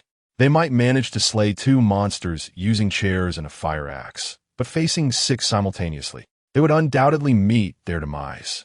Quick, reinstate the desks and chairs. The boys in the classroom swiftly relocated the furniture that had been moved from the entrance back into position. Soon, the monsters arrived at the classroom's exterior, their bodies and sharp fangs incessantly jostling the desks and chairs, causing them to teeter precariously. Over 20 boys exerted every ounce of strength to hold the furniture in place, their faces turning purple from the effort. Inside and outside, this was a struggle wagering dozens of lives. The girls in the classroom turned pale, shrieking as they huddled into the corners, while the expressions of the remaining boys were equally grim. Only the frail and Qingyu stood aside, frowning as he contemplated the scene before him. Killing 2 monsters immediately summoned 6 more, indicating that these creatures operated within an interconnected mental network, governed by a central brain that commanded all subbrains, and this central brain possessed intelligence rivaling that of humans. But the question remains, how did they know to sever the thick rope? Assuming that all monsters share a common visual perception, it should be impossible for Li Yifei and his companions to be seen descending the coarse rope into the corridor from the monster's perspective. How then did these creatures ascertain that the thick rope served as a conduit between the 2 floors? Meanwhile, as Qingyu pondered in solitude, Li Yifei and the others at the forefront gritted their teeth, their figures gradually succumbing to the mounting pressure from ahead. Damn it, we can barely hold on. Just as exhaustion threatened to overwhelm them, a silhouette swiftly darted past the window, a pale blue glimmer slicing through the crescent moonlight, and in the next moment, a grotesque monster's head was sent soaring. Before the remaining 5 monsters could react, the figure altered its pace, twisting its body in a remarkably peculiar manner, and unleashed a strike with its blade. The edge of the sword cleaved the nearest monster from shoulder to waist, severing it in 2. Blood gushed forth, and the remaining 4 monsters finally responded, shrieking as they lunged towards the figure. Just as they were about to make contact, 2 blazing orbs of light erupted in the person's eyes, akin to a roaring furnace, blindingly brilliant. A terrifying aura surged forth like a tidal wave, crashing into the minds of the 4 monsters, momentarily halting their movements. In that instance, another pale blue arc of light sliced through the air, tracing a smooth crescent as it severed the monsters' necks. The entire sequence unfolded with the grace of flowing water, devoid of any hesitation. Although the youth had swiftly retreated, the splattered blood still stained his school uniform crimson, causing him to furrow his brow as the fiery glow in his eyes gradually dimmed, fading into oblivion. The blade returned to its sheath. A throng of students stood nearby, utterly dumbfounded. What had they just witnessed? A high school student clad in the same uniform had dispatched 6 monsters in mere moments? Nanyi, you have finally arrived, Li Yifei exclaimed upon spotting the figure. His voice tinged with a hint of grievance. I thought you had abandoned me. Spare me the melodrama, Lin Xia replied, rolling his eyes in silence. Classmate, are you here to rescue us? Someone in the crowd asked with palpable excitement. I suppose so, Lin Xia nodded, turning to Li Yifei. Briefly explain the situation to me. All right, Li Yifei said, gathering his thoughts. After that monstrous cry echoed, the majority of the creatures went berserk, plunging the entire building into chaos. Our 4th floor was relatively unscathed. However, on the 1st floor, one class had half its members transform into monsters, slaughtering the others and completely blocking the staircase. We were unable to escape the building. Some attempted to jump from the 2nd floor, only to be torn to shreds upon landing. Consequently, nearly all students began fleeing upwards. I led a group of capable boys and eliminated several monsters on the 5th floor, escorting the majority of students from the 2nd, 3rd, and 4th floors, then barricading the corridor to withstand their onslaught. Later, we heard rumors of survivors on the 3rd floor, prompting our descent. Lin Xia inquired, what did you do about those whose status as monsters was uncertain? Fortunately, you had previously informed me that Han Ruo is also a monster. She did not transform, but rather blended into the crowd, which I discerned at a glance. To avoid alarming her, I confined her along with several boys who had interacted with her frequently, as well as a few girls from the same dormitory, to a classroom under close supervision. Upon hearing this, Lin Xia nodded repeatedly, expressing relief that you were present. Otherwise, the number of deceased students would have undoubtedly increased. Li Yifei scratched his head and chuckled. With my commendable performance, I should have no trouble joining the Night Watchers, right? It shouldn't pose much of a problem. Lin Xia seemed to sense the gaze of another and turned to lock eyes with a frail-looking boy wearing glasses. In his eyes, Lin Xia perceived an emotion distinct from that of others. While most gazes directed at him were filled with fear, reverence, admiration, or infatuation, this boy's glance resembled that of someone encountering a rare species, eager to capture him for dissection and study. Who are you? Lin Xia inquired, puzzled. And Xingyu stepped forward, extending his right hand with utmost courtesy. Greetings, I am Xingyu. After a moment's hesitation, Lin Xia grasped his hand. I am Lin Xia. Chapter 56. The Naga Demon. Xingyu opened his mouth, seemingly on the verge of posing a question, but after a moment's hesitation, he wisely chose to remain silent. He was intrigued by Lin Xia's identity and his extraordinary combat prowess. However, under the watchful gaze of others, he understood that any inquiry would likely be met with reticence, perhaps even disdain. Xia, he is a once-in-a-decade prodigy from Sangnan City, a treasure of our 2nd high school. Have you heard of his name? Li Yifei interjecta. I have not. Now is not the time for such discussions, Lin Xia replied coolly. First, let's escort these students to the auditorium, where it is safer. Li Yifei paused, but we can't even get down. There are numerous monsters on the 1st floor. Realizing the folly of his question midway, he fell silent. They're all dead. Otherwise, do you think I would have made it up here? Lin Xia regarded Li Yifei with a look that suggested he was dealing with a simpleton. You truly are formidable, Li Yifei smiled. So, do you plan to continue upward to rescue others? Indeed. I will accompany you, Li Yifei declared resolutely. Rest assured, I won't hold you back. Besides, they trust me now. I can help you manage the situation. After a brief moment of contemplation, Lin Xia nodded slightly. Then bring your axe-wielding team and follow me. Though there appeared to be no visible change on the surface, after a day of fierce battles, Lin Xia had vanquished nearly 20 monsters. His physical and mental stamina were severely depleted, and he was fatigued. The presence of Li Yifei and his axe squad would alleviate some of his burdens. I will go as well, Xingyu suddenly interjected. You? I can assist you with strategies and analyze the monster's behavioral patterns. Xingyu met Lin Xia's gaze with unwavering calmness. Li Yifei leaned closer to Lin Xia and whispered, I think this kid is quite clever. Lin Xia pondered for a moment before giving a slight nod. Very well, but let me be clear, I cannot guarantee your safety. Since he had already brought an entire axe squad, Adding one more person would not make a significant difference. Not an issue. I fear no death. Yu's eyes sparkled with excitement. After instructing the rest of the class, Great Xia directed them to make their way to the auditorium, which was not far from the second-year teaching building. Given that he had just cleared the area of monsters, they would likely encounter little danger. Li Fei, what is it? How is the situation upstairs? It should be manageable. Holding off the monsters on the 4th floor shouldn't pose a problem. Good. Then let us rest for a while. Great Xia casually found a stool to sit upon. With the number of monsters on the 4th floor being considerable, he needed ample physical and mental strength to confront them. Hongying, how is it on your end? Great Xia activated his earpiece. I couldn't catch it. I pursued it across most of the school, but it eventually slipped into the woods behind your school and vanished. The red tassel on the headset seemed to exude a sense of despondency, and Great Xia's heart sank once more. As long as the essence remained undying, this incident would not reach its conclusion. Even if he could eradicate the monsters lurking within the school one by one, it would merely be a superficial remedy. Where are you now? Xiao Nen is attempting to trace the remnants left by the creature. We shall continue our pursuit. As long as the Wujia void persists, it cannot escape from this school.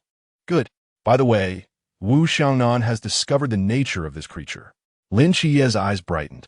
This monster is a Nantawa serpent demon, likely originating from rural folklore. Wu Xiangnan had previously scoured all mythological texts without finding any reference to it, ultimately discovering mere fragments in a tattered ancient tome. Nantawa serpent demon? This type of serpent demon possesses formidable camouflage capabilities, as well as an intellect comparable to that of humans. Once it swallows a living being, it can implant its serpent seed within, transforming the host into its offspring and controlling their actions. However, the production of serpent seeds is limited. Even the original can only generate 1 seed per day, while the offspring require 3 days to produce a single one. Moreover, both the original and the offspring possess limited combat abilities, particularly during their juvenile stages. Ah, I see. Great Xia mused, stroking his chin. It seems this serpent demon has existed for longer than I had anticipated. With such a multitude of serpent offspring, it may have lingered in this school for more than a month. It is meticulous and cautious.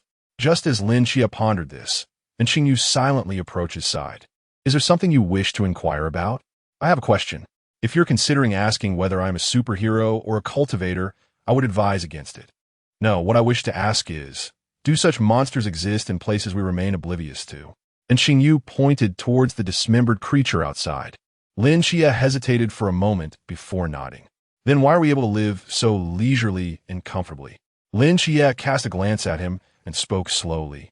Because there are those who watch over humanity in the darkness. Logically, he should not have answered this question, but since they would inevitably come to possess clear memories, it mattered little how he responded at this point. However, Great Xia could say no more on the subject. I understand, and Yu nodded. Are you not afraid? Afraid? Why should I be afraid? The corners of Yu's mouth curled upward slightly. I merely find it intriguing. Intriguing? So, this world harbors not only science, but also such wondrous creatures. And Yu licked his lips, his gaze unwaveringly fixed on the corpses of the monsters outside the corridor. I genuinely wish to take them back and conduct a dissection for research. You're still just a high school student, are you not? And what of it? Do you, like others, believe that a high school student can only learn what pertains to high school? And Yu chuckled softly. Spending 3 years acquiring those monotonous and simplistic pieces of knowledge is merely a waste of life. Recently, I have completed my master's degree in biology, and in the latter half of the year, I intend to pursue a PhD, primarily focusing on genetic inheritance and mutations, with some exploration into clinical medicine. Great Xia stared blankly at Yu, and after a long pause, managed to utter a few words. I apologize for the interruption. Is it possible that such a prodigy truly exists in this world? Great Xia had always considered himself quite intelligent, yet in comparison to the young man before him, the term intelligent seemed utterly inadequate. He glanced at the time, rose from his seat, and stepped towards the classroom exit. It is time to go save someone. The crowd gathered their weapons, fervently following Great Xia out. Even Yu rummaged through a drawer to find a fruit knife, smiling as he joined the procession. The expression he wore suggested not a battle against monsters, but rather an intent to dissect them into 18 pieces for further study. Chapter 57. Wishing you happiness on the 5th floor, Lu Yuan. Lu Yuan. Ruo, I'm here. In the corner of the classroom, Han Ruo leaned towards Lu Yuan, her eyes reddened, her lips pressed together, resembling a frightened fawn. Lu Yuan, why are they keeping us locked up? Li Yifei said there might be a monster among us. Lu Yuan gritted his teeth, his gaze fixed firmly on a group of boys outside the window. Lu Yuan, yes, I'm so scared. As Lu Yuan looked into her pitiful eyes, his heart melted. Within him, the hatred for Lin Xia blazed like an uncontrollable fire. Why? Han Ruo was meant to be mine. How could you, an outsider who has only been here a few days, be worthy of being with her? I refuse to accept this. Suppressing the flames of his anger, Lu Yuan spoke gently to Han Ruo. Don't be afraid. I'm here. It's all right. Lu Yuan, you are so kind. Han Ruo rested her head on Lu Yuan's chest, her gaze filled with a lingering sadness. Unlike Lin Xia, who had run away when danger approached, not caring about me at all. Lin Xia? He is nothing but scum, Lu Yuan sneered. I have made my decision. Han Ruo lifted her head, gazing into Lu Yuan's eyes, her cheeks flushed. I want to break up with him. A man like that is utterly unreliable. Lu Yuan's body trembled, joy illuminating his eyes. Then you. I still like you. The one who brings me a sense of security. Han Ruo shyly lowered her head. Upon hearing this, Lu Yuan felt as if he were soaring to the heavens. He suddenly embraced Han Ruo, solemnly declaring, Ruo, I like you. Be my girlfriend. I will be 100 times better than Lin Xia. Han Ruo replied with a soft and nodded slightly, leaning back into his embrace. Lu Yuan's heart danced with joy. Lu Yuan, what's wrong? I don't want to stay here. I'm so scared. Lu Yuan was taken aback, looking up at the boys standing outside the door, his expression conflicted. However, they want to let us leave. They say there might be a monster among us. Lu Yuan, do you think I'm a monster?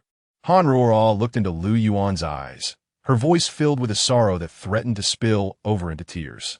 Lu Yuan swallowed hard, shaking his head resolutely no. Then are you a monster? I'm not. So why must we stay here? Does Li Yifei have the right to say we have problems? Han Ruo grasped Lu Yuan's hand, her voice trembling with distress. Lu Yuan, I really don't want to stay here anymore. Please take me out. Each of Han Ruo's words resonated deeply with Lu Yuan, and coupled with her heart-wrenching gaze, it ignited his protective instincts. Taking a deep breath, he stood up, grasping Han Ruo's hand firmly, and declared, Rest assured, I will take you out. I will prove to you that I am a man braver than Lin Xia. As he spoke, he grasped Han Ruo's hand and approached the classroom door, knocking with a series of firm taps. Lu Yuan, what are you doing? A man outside shouted through the window. Let us out. Lu Yuan bellowed in anger. You cannot leave. Li Yifei claims there are monsters among you. You're talking nonsense. Lu Yuan pointed accusingly at the boy. Li Chong, open your eyes and see. I am Lu Yuan. She is Han Ruo. We are classmates. Is it right to confine us here based solely on Li Yifei's word? Do you know what this is called? This is illegal detention. If you do not release us, you are committing a crime. Li Yifei is a madman. Must you also engage in his unlawful acts? Lu Yuan's voice echoed throughout the floor, instantly capturing the attention of all the students. The few students tasked with guarding Lu Yuan and the others visibly paled, wavering in their resolve. After all, they were still students and felt uneasy about detaining their peers. It seemed undeniably excessive. Lu Yuan, do not slander us. This is a special circumstance. You've seen it yourself. So many classmates have turned into monsters. Who can assure that none of you are?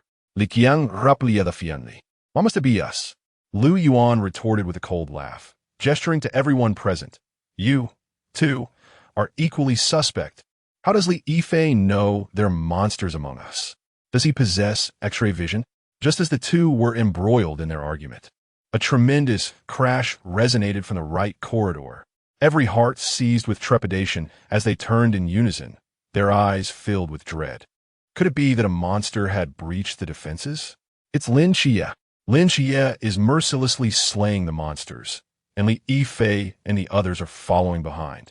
Gasps erupted from the corridor, and all exchanged incredulous glances, seemingly unable to believe their ears. Lin Xia? Slaying monsters? Boom!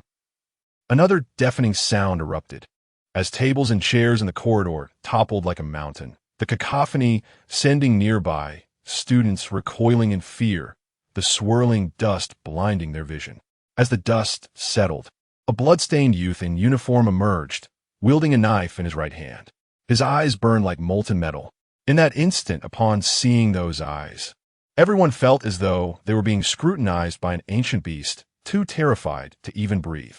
The golden light in Lin Qia's eyes gradually faded, and the heavy stone weighing on everyone's hearts finally vanished.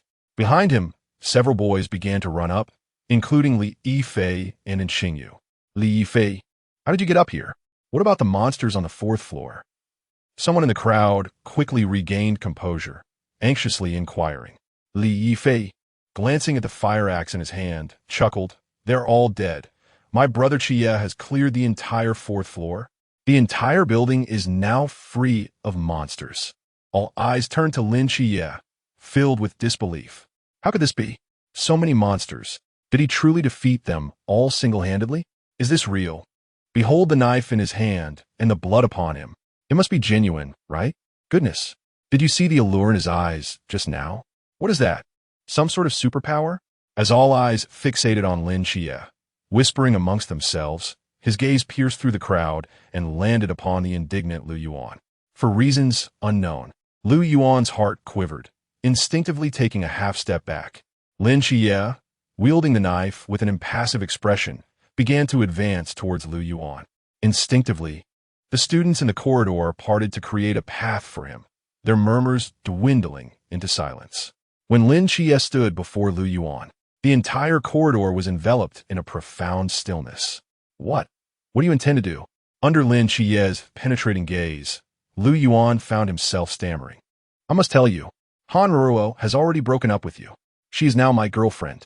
Lin Xia raised an eyebrow, seemingly indifferent to whose girlfriend she was. I hear you wish to take her away? Beside him, Han Ruo averted her gaze, as if seeking to escape Lin Qia's scrutiny. Lu Yuan clenched his teeth, summoning his courage. Indeed, I intend to take her away. Do you wish to obstruct me? Lin Xia simply regarded him in silence, and after a moment, emitted a cold chuckle. He stepped aside, gesturing with an inviting hand. I shall not impede you. You may proceed. Furthermore, I wish you both happiness. Chapter 58. Appreciation. Lu Yuan was momentarily taken aback, seemingly not expecting Lin Xia to so readily allow him to leave. Could it be that he feared him? Had he not just emanated a particularly strong aura? Reflecting on this, Lu Yuan unconsciously straightened his posture, cast a sidelong glance at Lin Xia, and with a cold snort, swaggered out while holding Han Ruo's hand.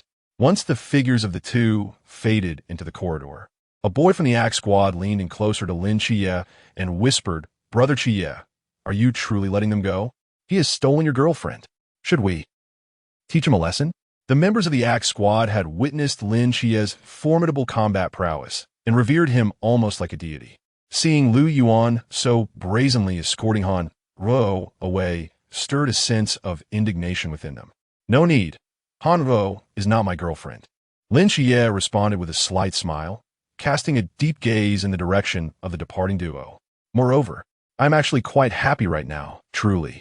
The boy looked at Lin Xia in surprise, his expression turning peculiar. Goodness, could it be that Brother Xia has such a preference? Li Fei stiflatalo, patting Lin Xia on the shoulder. Congratulations on getting your wishes fulfilled. Indeed, Lin Xia replied, turning to the students in the corridor. Is this everyone? Yes. All the survivors from the second year are here, Li Yifei confirmed, then leaned in closer to Lin Qia's ear. Among them, is there anyone? None. Lin Qia's lips curled slightly. The only one has already eloped with Lu Yuan. Haha, that's good to hear. Let's take them to the auditorium. Once we eliminate the main body of the Nantawa serpent demon, we can leave, Lin Xia instructed Li Yifei and Xingyu. All right, I'll inform them right away. Li Yifei stepped forward to explain to the students, while Lin Xia moved to the edge of the railing, frowning as he gazed into the distance. Have you not yet located the main body? Lin Xia turned to see and Qingyu speaking. He nodded slightly. You have followed me all this way. Have you discovered anything? After a moment of silence, and Qingyu leaned closer to Lin Xia and whispered something in his ear. Lin Xia's expression sharpened, and his brow furrowed deeper. Are you certain? Not certain. And Qingyu shook her head. My understanding of such creatures is far too limited to make a precise judgment. I see. I have a request. And Qingyu spoke again. What is it? I want that.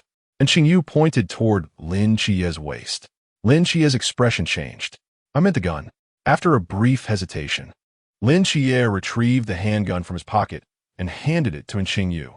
There are only 3 bullets left. Can you use this? I learned from television, she replied.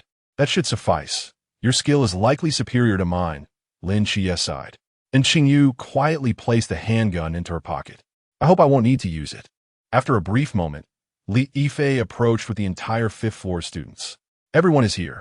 Take them to the auditorium. The monsters in the school should be mostly gone now, so there shouldn't be any danger. I need to search for the true form of the non-Tua serpent demon. Lin Xia stated.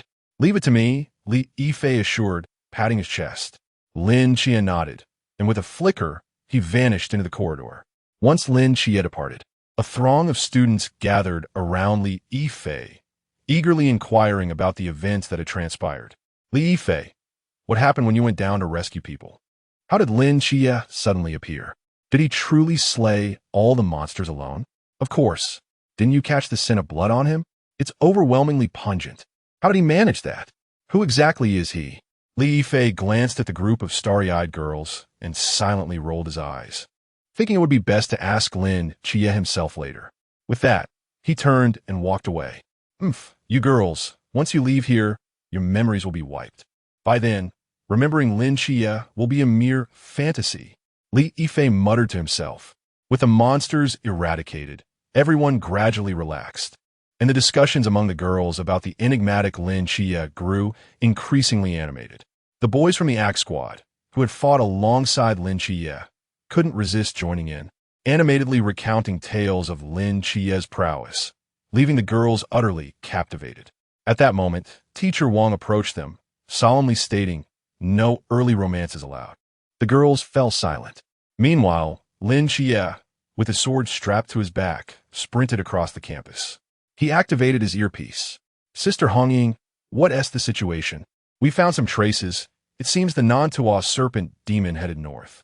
North? Lin Xia paused, contemplating. Where in the north? The cafeteria?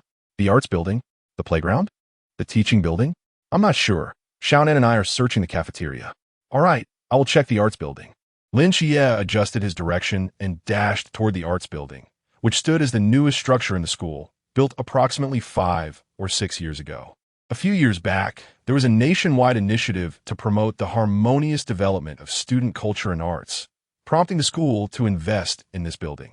However, after its completion, students seldom attended art classes, as if the teachers inexplicably fell ill every time an art lesson was scheduled. The arts building, though only 3 stories tall, housed a variety of rooms dedicated to different artistic pursuits, drawing, sculpture, dance practice, and more. As Lin Xia raced through the first floor's corridor, he detected no anomalies. However, upon reaching the 2nd floor, a vivid scene suddenly materialized in his mind's eye, transforming his expression. Ruo. Why don't we escape the school and hide in the piano room? Lu Yuan, holding Han Ruo, whispered as he stole a glance out the window. Han Ruo lifted her head from his embrace, a subtle smile gracing her lips as she spoke softly. What is the point of going outside?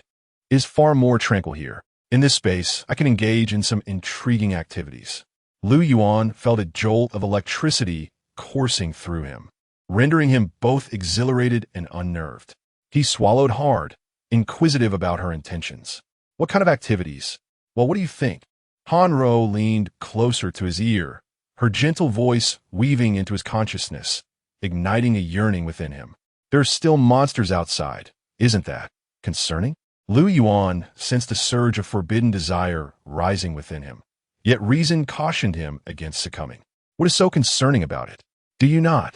Han Ruo encircled him with her arms, her tongue lightly brushing against his cheek like a dragonfly skimming the water's surface. Just as Lu Yuan felt his last shred of rationality dissipating, his hands poised to explore her form, Hanro uttered the latter part of her sentence. "Do you not wish to be devoured by me?" A sinister grin split Hanruo's face, revealing a grotesque, bloodied visage that pressed against Lu Yuan's own, its jagged teeth sending shivers down his spine. Lu Yuan's pupils dilated in terror. He opened his mouth, screaming desperately, thrashing wildly to escape Hanruo's grasp. Yet he was utterly powerless. "Ruo, you are also—" "No, please. Don't. I beg you. I do not wish to die yet." In that moment, he recalled his earlier bravado as he had descended from the 5th floor. Had he not left then, perhaps he would not find himself in this dire predicament. "Lin Xia! Lin Xia! Save me!" Amidst Lu Yuan's frantic cries, the crisp sound of a door opening resonated through the air. Hanro and Lu Yuan turned in unison, startled. There stood Lin Xia, sword in hand, observing the scene unfold before him. "Xia! Lin Xia! Roro is a monster. Hurry! Save me!" Lu Yuan's eyes sparkled with hope as if he had found a lifeline, and he struggled vehemently against Ro's embrace, fueled by an unknown strength. Lin Xia, with a casual scratch of his nose, offered an apologetic smile. "My apologies for the interruption. I merely wish to observe. Please continue. Do not mind me." With a resounding bang, the door to the music room slammed shut, followed by a decisive click as it was locked from the inside. Chapter 59. Dialogue with the Serpent Demon. A piercing scream echoed from the music room, as Lin Xia leisurely leaned against the corridor railing, stifling yawn. 1, 2, 3. 15, 16, 17. Nearly there, Lin Xia murmured softly, stepping forward to reopen the door. Inside the music room, Hanruo, transformed into a serpent progeny, regarded him warily. On the floor lay Lu Yuan, motionless and unscathed. Instead of choosing to tear him apart, he opted to plant a serpent seed, a far better choice. Lin Xia smiled as he reached behind his back. With a soft whisper, the blade was unsheathed. At that moment, Lu Yuan abruptly sat up as if resurrected, his eyes fixated on Lin Xia, harboring a glimmer of resentment. He rose in an exceedingly grotesque manner, his head gradually splitting open, revealing a gaping maw filled with fangs, roaring at Lin Xia. Roar! Before he could utter more, Lin Xia struck with the blade, forcefully thrusting into the mouth, twisting it fiercely. The serpent demon, having taken the form of Lu Yuan, let out a scream, blood gushing forth as the entire maw was utterly mangled. Lin Xia withdrew the blade, casting a glance at the slowly collapsing Lu Yuan, calmly stating, "Now, I can slay you without any psychological burden." Having said that, he turned to the restless Hanro beside him. Upon noticing Lin Xia's gaze, Hanro opened her massive mouth and let out a roar, crouching slightly, poised for battle. "Do not rush. Barring unforeseen circumstances, you may very well be the last serpent progeny in this school."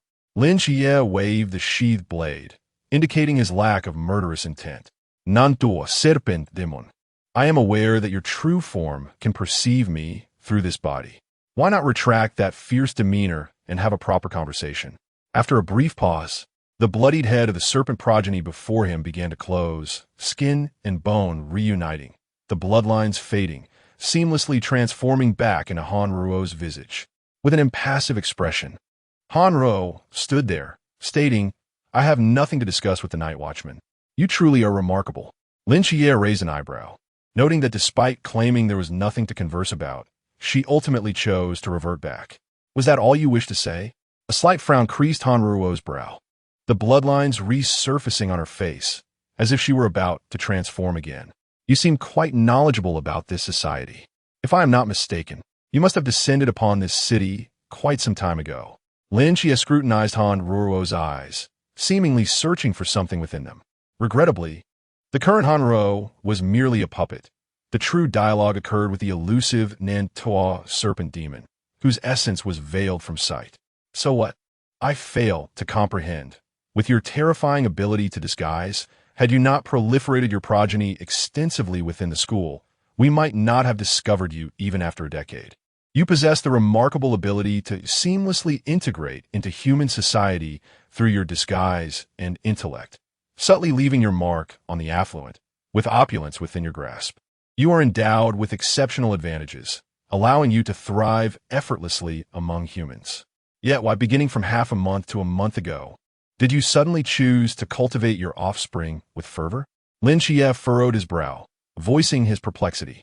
Reproduction is an instinct inherent to my kind, Han Ruo replied coolly. Moreover, when a wolf infiltrates the realm of sheep, do you think it would willingly remain in obscurity? Other mysteries may not be content, but you are different. Lin Xia asserted confidently, you possess extraordinary intelligence and exhibit great caution.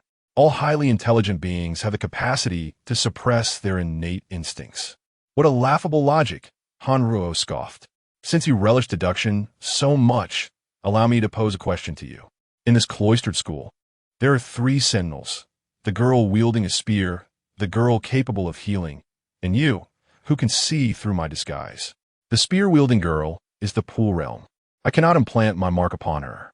The other girl has always been by her side, making it impossible for me to act. But what if I were to eliminate you, the only one of the lamp realm, and implant my mark upon you? Do you believe they would detect it? A sinister smile stretched across Han Ruo's face, grinning malevolently. Lin Xia's pupils dilated in alarm, and without a moment's hesitation, he darted towards an adjacent space. In the next instant, a massive shadow crashed through the wall behind him, whistling past the spot where he had just stood, its powerful serpentine tail striking the ground with tremendous force, creating a deep crater. Lin Xia rolled on the ground, swiftly regaining his footing, his right hand resting on the hilt of his blade, his expression grave. Before him loomed a creature, its body cloaked in black scales, a hybrid of human and serpent. Its eerie vertical pupils fixed intently upon Lin Xia. The Naga, he realized.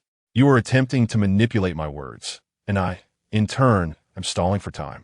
The Naga hissed, its voice emanating from within. Red silk, the Naga has appeared in the piano room of the arts building. Lin Xia drawled, drawing his straight blade, maintaining a calm demeanor as he addressed the serpent. I understand. I am on my way. Hold on for a moment longer. Red Silk's voice crackled through the earpiece, followed by a rush of wind. SSSH. The Naga slithered rapidly across the ground, its tail effortlessly demolishing the piano, obstructing its path. Sharp claws slicing through the air with an ear-piercing whoosh. As the Naga swiped its claws, Lin Xia instinctively reacted, darting sideways to evade the deadly strike. The serpent's claws raked against the wall where Lin Xia had just stood, carving deep gashes as if cutting through tofu with ease. Regaining his balance, Lin Xia glanced at the wall, now marred by claw marks, his expression darkening as he muttered, "Is this what you call a weak physical form and low combat power?" Lin Xia narrowly evaded a fierce claw strike when a robust serpent tail surged from his side. With a swift motion, he wielded his blade, clashing it against the tail. The sound of metal striking metal resonated through the air as sparks erupted from the contact of the blade against the dark scales.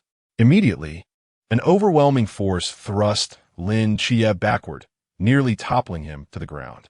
He struggled to regain his balance, noting a shallow cut etched upon the serpent's tail. The creature's strength was somewhat less formidable than he had anticipated, and its defenses paled in comparison to those of the Ghost-Face King. Lin Xia squinted, murmuring to himself. Aside from its heightened offensive capability, it appeared to be a foe he could contend with after all. Chapter 60. A single shot pierces through although night had yet to fall and the Starry Night Dancer could not be activated. Lin Xia's extraordinary dynamic vision and combat instincts made it seem effortless to engage in a skirmish with the Nandu Snake Demon. However, the challenge lay in the confines of the piano room, where the limited space severely impeded Lin Xia's ability to evade. Thus, he decisively bolted out of the door, racing towards the exterior of the art building. No sooner had Lin Xia dashed through the door than the Nandu Snake Demon violently crashed through the walls of the piano room. Its elongated serpentine form swiftly maneuvered along the corridor's walls, reaching directly above Lin Xia in the blink of an eye. A sharp, slicing sound pierced the air as the demon's deadly claws descended toward Lin Xia's neck. Yet, with a reflex as if his back possessed eyes, he rolled forward just in time to narrowly evade the strike. In the next instant, He utilized the momentum to propel himself upward. Gripping the hilt of his straight blade with both hands, the blade facing skyward, and thrust it accurately towards the demon's abdomen. This sequence of movements flowed seamlessly, as if preordained. The snake demon's eyes narrowed as its body twisted rapidly to avoid a lethal blow. Nonetheless, Lin Xia's blade still found its mark, leaving a long, deep gash in its flesh. With a piercing shriek, the demon coiled its body, simultaneously lunging its monstrous jaws toward the now proximity of Lin Xia. He swiftly positioned the blade horizontally in front of him, but the demon's biting force was overwhelming, clamping down on the blade and lifting its head in a frenzied shake, ultimately flinging both Lin Xia and the weapon away. Lin Xia's body crashed through a pane of glass before hurtling through the corridor and plummeting from the second floor. Fortunately, the ground below was adorned with lush greenery. In midair, he managed to grasp a tree branch, skillfully dissipating much of his momentum before landing softly on the grass below. Staggering to regain his balance, a slight twitch at the corner of his mouth revealed the pain he felt. Though his bones remained intact, the discomfort was undeniably real.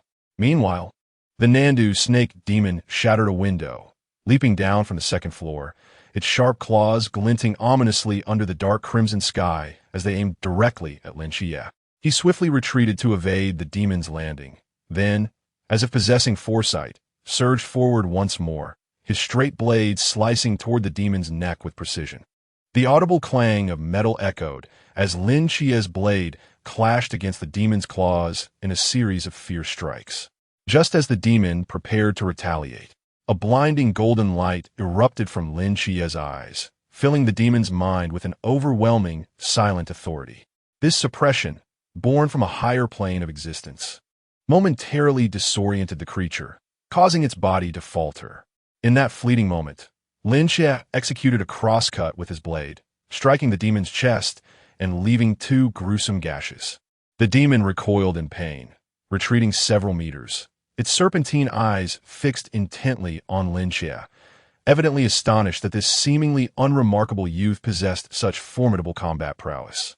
Doubt began to creep into its mind. Continue to strike, yet victory seems elusive. Moreover, if the other 2 sentinels arrive, its demise is inevitable. But if this opportunity is missed, will there truly be another chance for redemption? As it grappled with these thoughts, a graceful figure darted toward it like an arrow, rose-colored flames blossoming from her feet, her speed astonishing. Upon seeing her, a smile graced Lin Xia's lips. In that instant, the Nandu snake demon, devoid of any hesitation, turned and swiftly crawled into the arts building, vanishing within moments, its form concealed by walls and rooms. Where has it gone? Hong Ying, armed with a long spear, called out to Lin Xia from a distance of 100 meters. The classroom on the far left of the second floor. It has opened the window and is preparing to escape. Every movement of the Nandu snake demon remained within Lin Xia's perception, and he fixated on that classroom, responding promptly. Understood. With the momentum propelling her, Hong Ying slightly bent her legs and leapt forth like a cannonball, the rose flames blazing beneath her. With this leap, she ascended 3 stories high. In midair, she deftly retrieved her long spear from her back, the scorching flames erupting around her. She tossed the spear lightly in front of her, twisting in the air, her hair dancing in the wind, the spear spinning gracefully. As the spear's tip aligned with the classroom, Hong Ying's right foot, harnessing the force of her rotation, struck fiercely against the spear's end, carrying forth a torrent of flames. Thus, a spear entwined with fire soared through the sky like lightning, leaving faint scorch marks in the air, heading straight for the classroom. Boom! In the blink of an eye, the red light pierced through the entire arts building, creating a gaping hole with a 5-meter radius. The spear penetrated the swiftly crawling Nandu, snake demon, pinning it firmly to the ground and creating a massive pit. Dust and debris swirled. Lin Xia stood beneath the arts building, staring in a daze at the destruction wrought by the spear, utterly bewildered. At that moment, he finally comprehended why others deemed the Nandu, snake demon's combat prowess as feeble. Hong Ying descended from the air and approached Lin Xia. meticulously inspecting him from head to toe, her concern evident. Xia, are you hurt? And no. That's good. Hong Ying patted his shoulder and proceeded toward the Nandu, snake demon. Come, let's take a look. If all goes as expected, it should be dead. They made their way to the rear of the arts building, discovering the Nandu, snake demon impaled in a pit of exaggerated proportions by the long spear. Hong Ying stepped forward, withdrew the spear, resting it on her shoulder, and kicked the lifeless body of the Nandu snake demon, confirming its demise. Indeed, it is dead, she remarked with satisfaction, nodding her head. Stretching with a yawn, she concluded, finally, it's over. I'm so exhausted. I've been racking my brain all day. If only it had ended like this sooner. She hoisted her long rifle and leisurely emerged from the pit, brushing off the dust from her uniform. Xia, come on. Sister will treat you to dinner. Hong Ying seemed to recall something, a playful smile gracing her lips. After all, it was your first successful mission. A celebration was in order. As Hong Ying took a few steps forward, she sensed something amiss and turned back, only to find Lin Xia still standing in the depths of the pit. What's wrong? Hong Ying approached the edge of the pit, her brow furrowed in confusion. Lin Xia gazed down at the corpse of Ananda serpent demon beneath his feet, his brow knitting tighter with concern. Something is not right. Chapter 61. The essence, what on earth are those things? I do not know, but I surmise that for the next decade, they shall haunt my nightmares. A decade? Do you truly believe you will live to see that time? What do you mean by that? What if these monsters do not merely manifest in our school, but throughout the entirety of the Great Xia? Are you suggesting a zombie apocalypse akin to that depicted in films? Precisely. Stop it. Lin Xia just mentioned that these creatures only appear in our school, and once we are rescued, we shall be safe. Lin Xia. Who exactly is he? The vast auditorium was now occupied by half its capacity, filled with students rescued from the second floor. The sole entrance was guarded by the Axe team, making it arguably the safest location. At that moment, the hall was a cacophony of weeping, comforting voices, discussions, and disputes. Despite efforts to maintain order, the noise persisted unabated. And Xingyu sat quietly at the back of the hall, her eyes closed, lost in thought. Knock, knock, knock. 3 sharp raps echoed, 2 long and 1 short. The eyes of several Axe team members at the door brightened, hastily moving obstacles aside. It was Li Yifei returning, and Xingyu opened her eyes and turned to face the door. Li Yifei entered the auditorium, panting heavily, as if he had just completed an 800-meter sprint, drenched in sweat. How did it go? The other students have evacuated, right? And Xingyu inquired as she rose. They've all left. I ran through half the school without encountering any other students. Damn it, I'm exhausted. Li Yifei plopped down onto a bench, wiping the sweat from his forehead. That's good to hear, and Xingyu nodded. I must tell you, when I reached the playground, I heard a tremendous noise coming from the arts building, as if a structure had collapsed. Li Yifei suddenly recalled something and spoke urgently to Xingyu. Is it really that dramatic? They must have encountered the essence of the monsters and are engaged in battle. Li Yifei sighed deeply as he reclined in his chair. If it weren't for the need to search and rescue, I would have liked to sneak a peek. When celestial beings clash, it is best to keep your distance. Indeed, he conceded. What was the name of Lin Qia's organization again? And Xingyu seemed to recall something and asked Li Yifei. The Night Watchers. As soon as he spoke, Li Yifei covered his mouth, contemplating for a moment before letting it go. Oh well, it matters not.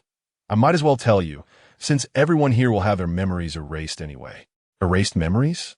Yes, they possess a device capable of erasing memories on a large scale. After all, too many have witnessed the monsters, and if any information leaks out, it could lead to considerable trouble. And what about you? Will you be subjected to this? I shall not. Li Yifei chuckled softly, leaning closer to Xingyu and whispering. To be honest, after this incident concludes, I should be able to join them. And Xingyu nodded slightly, inquiring about the conditions for joining them. What? Do you wish to go as well? Li Yifei replied dismissively. It's not that simple. Their standards for recruitment are exceedingly high. He gestured. You either awaken a special ability like Lin Xia or must demonstrate your worth. You too have awakened an ability? She asked. No, he chuckled. I merely showcased my value to them. And Xingyu nodded thoughtfully, her gaze as tranquil as a deep pool. Indeed, your performance this time was remarkably outstanding. Were I in their position, I would surely accept you. As the two conversed, a series of knocks echoed from outside, lacking any discernible pattern. The members of the Axe team grew alert, and Li Yifei stood, his expression serious as he focused on the door. Who is it? It's me, Lin Xia. Upon hearing his name, the group's eyes brightened, and a wave of relief washed over them. They opened the door to reveal Lin Xia, who entered slowly, a blade slung across his back. What news? Li Yifei hurried forward to ask. We succeeded, Lin Xia affirmed with a nod. We have slain the non-Tua serpent demon. Li Yifei exhaled deeply, a smile spreading across his face as he patted Lin Xia on the shoulder. Incredible, Xia, you truly managed to defeat it, which means everyone is saved. At Li Yifei's words, the entire hall erupted in cheers. The students, who had narrowly escaped the clutches of death, were finally on the verge of leaving this terrifying institution, far away from the monstrous, flesh-eating entities. The Axe team joined in the jubilation, casting aside their axes and embracing each other in excitement. Li Yifei exchanged knowing glances with Lin Xia, leaning in to whisper, I trust my significant contributions this time will secure my place among the Night Watchers. I have no desire to be brainwashed. Lin Xia stood in silence for a moment before responding coolly, perhaps. Li Yifei was momentarily taken aback. Just then, Xingyu discreetly withdrew a pistol from her pocket. Its dark muzzle aimed at the back of Li Yifei's head. In the astonished gaze of the Axe team, she pulled the trigger. Bang, bang, bang. The three consecutive gunshots reverberated like thunder, abruptly silencing the lively atmosphere of the hall, plunging it once again into a chilling stillness. The elation on everyone's faces froze, their bodies rigid as they turned towards the exit, disbelief etched in their eyes. Li Yifei turned in shock, only to see Xingyu calmly holding the gun, a wisp of smoke curling from its muzzle. Stunned for several seconds, he finally managed to voice his confusion. Xingyu, why did you shoot? Xingyu remained silent, standing resolutely. After a long pause, Li Yifei began to comprehend the situation, slowly reaching back to touch the back of his head. Clatter. The spent shell casings fell to the ground, producing a crisp, ringing sound. On the back of his head, 3 shallow bullet wounds began to heal gradually, with only a few drops of blood seeping out, which Li Yifei wiped away, leaving no trace. Staring at the droplets of blood on his hand, Li Yifei muttered to himself, I was shot. Why am I still alive?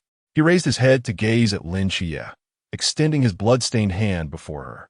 Hey, Xia, look at me. Why am I still alive? His pupils quivered slightly. Have I awakened my abilities? Before him, Lin Xia regarded him with a complex expression, and after a moment, she shook her head gently. You have not awakened any abilities. You are, in truth, a Nanda serpent demon. Upon hearing these words, Li Yifei's pupils constricted sharply, and he stumbled back a couple of steps, shaking his head repeatedly. Impossible, what are you saying? How could I possibly be a serpent demon? I am Li Yifei.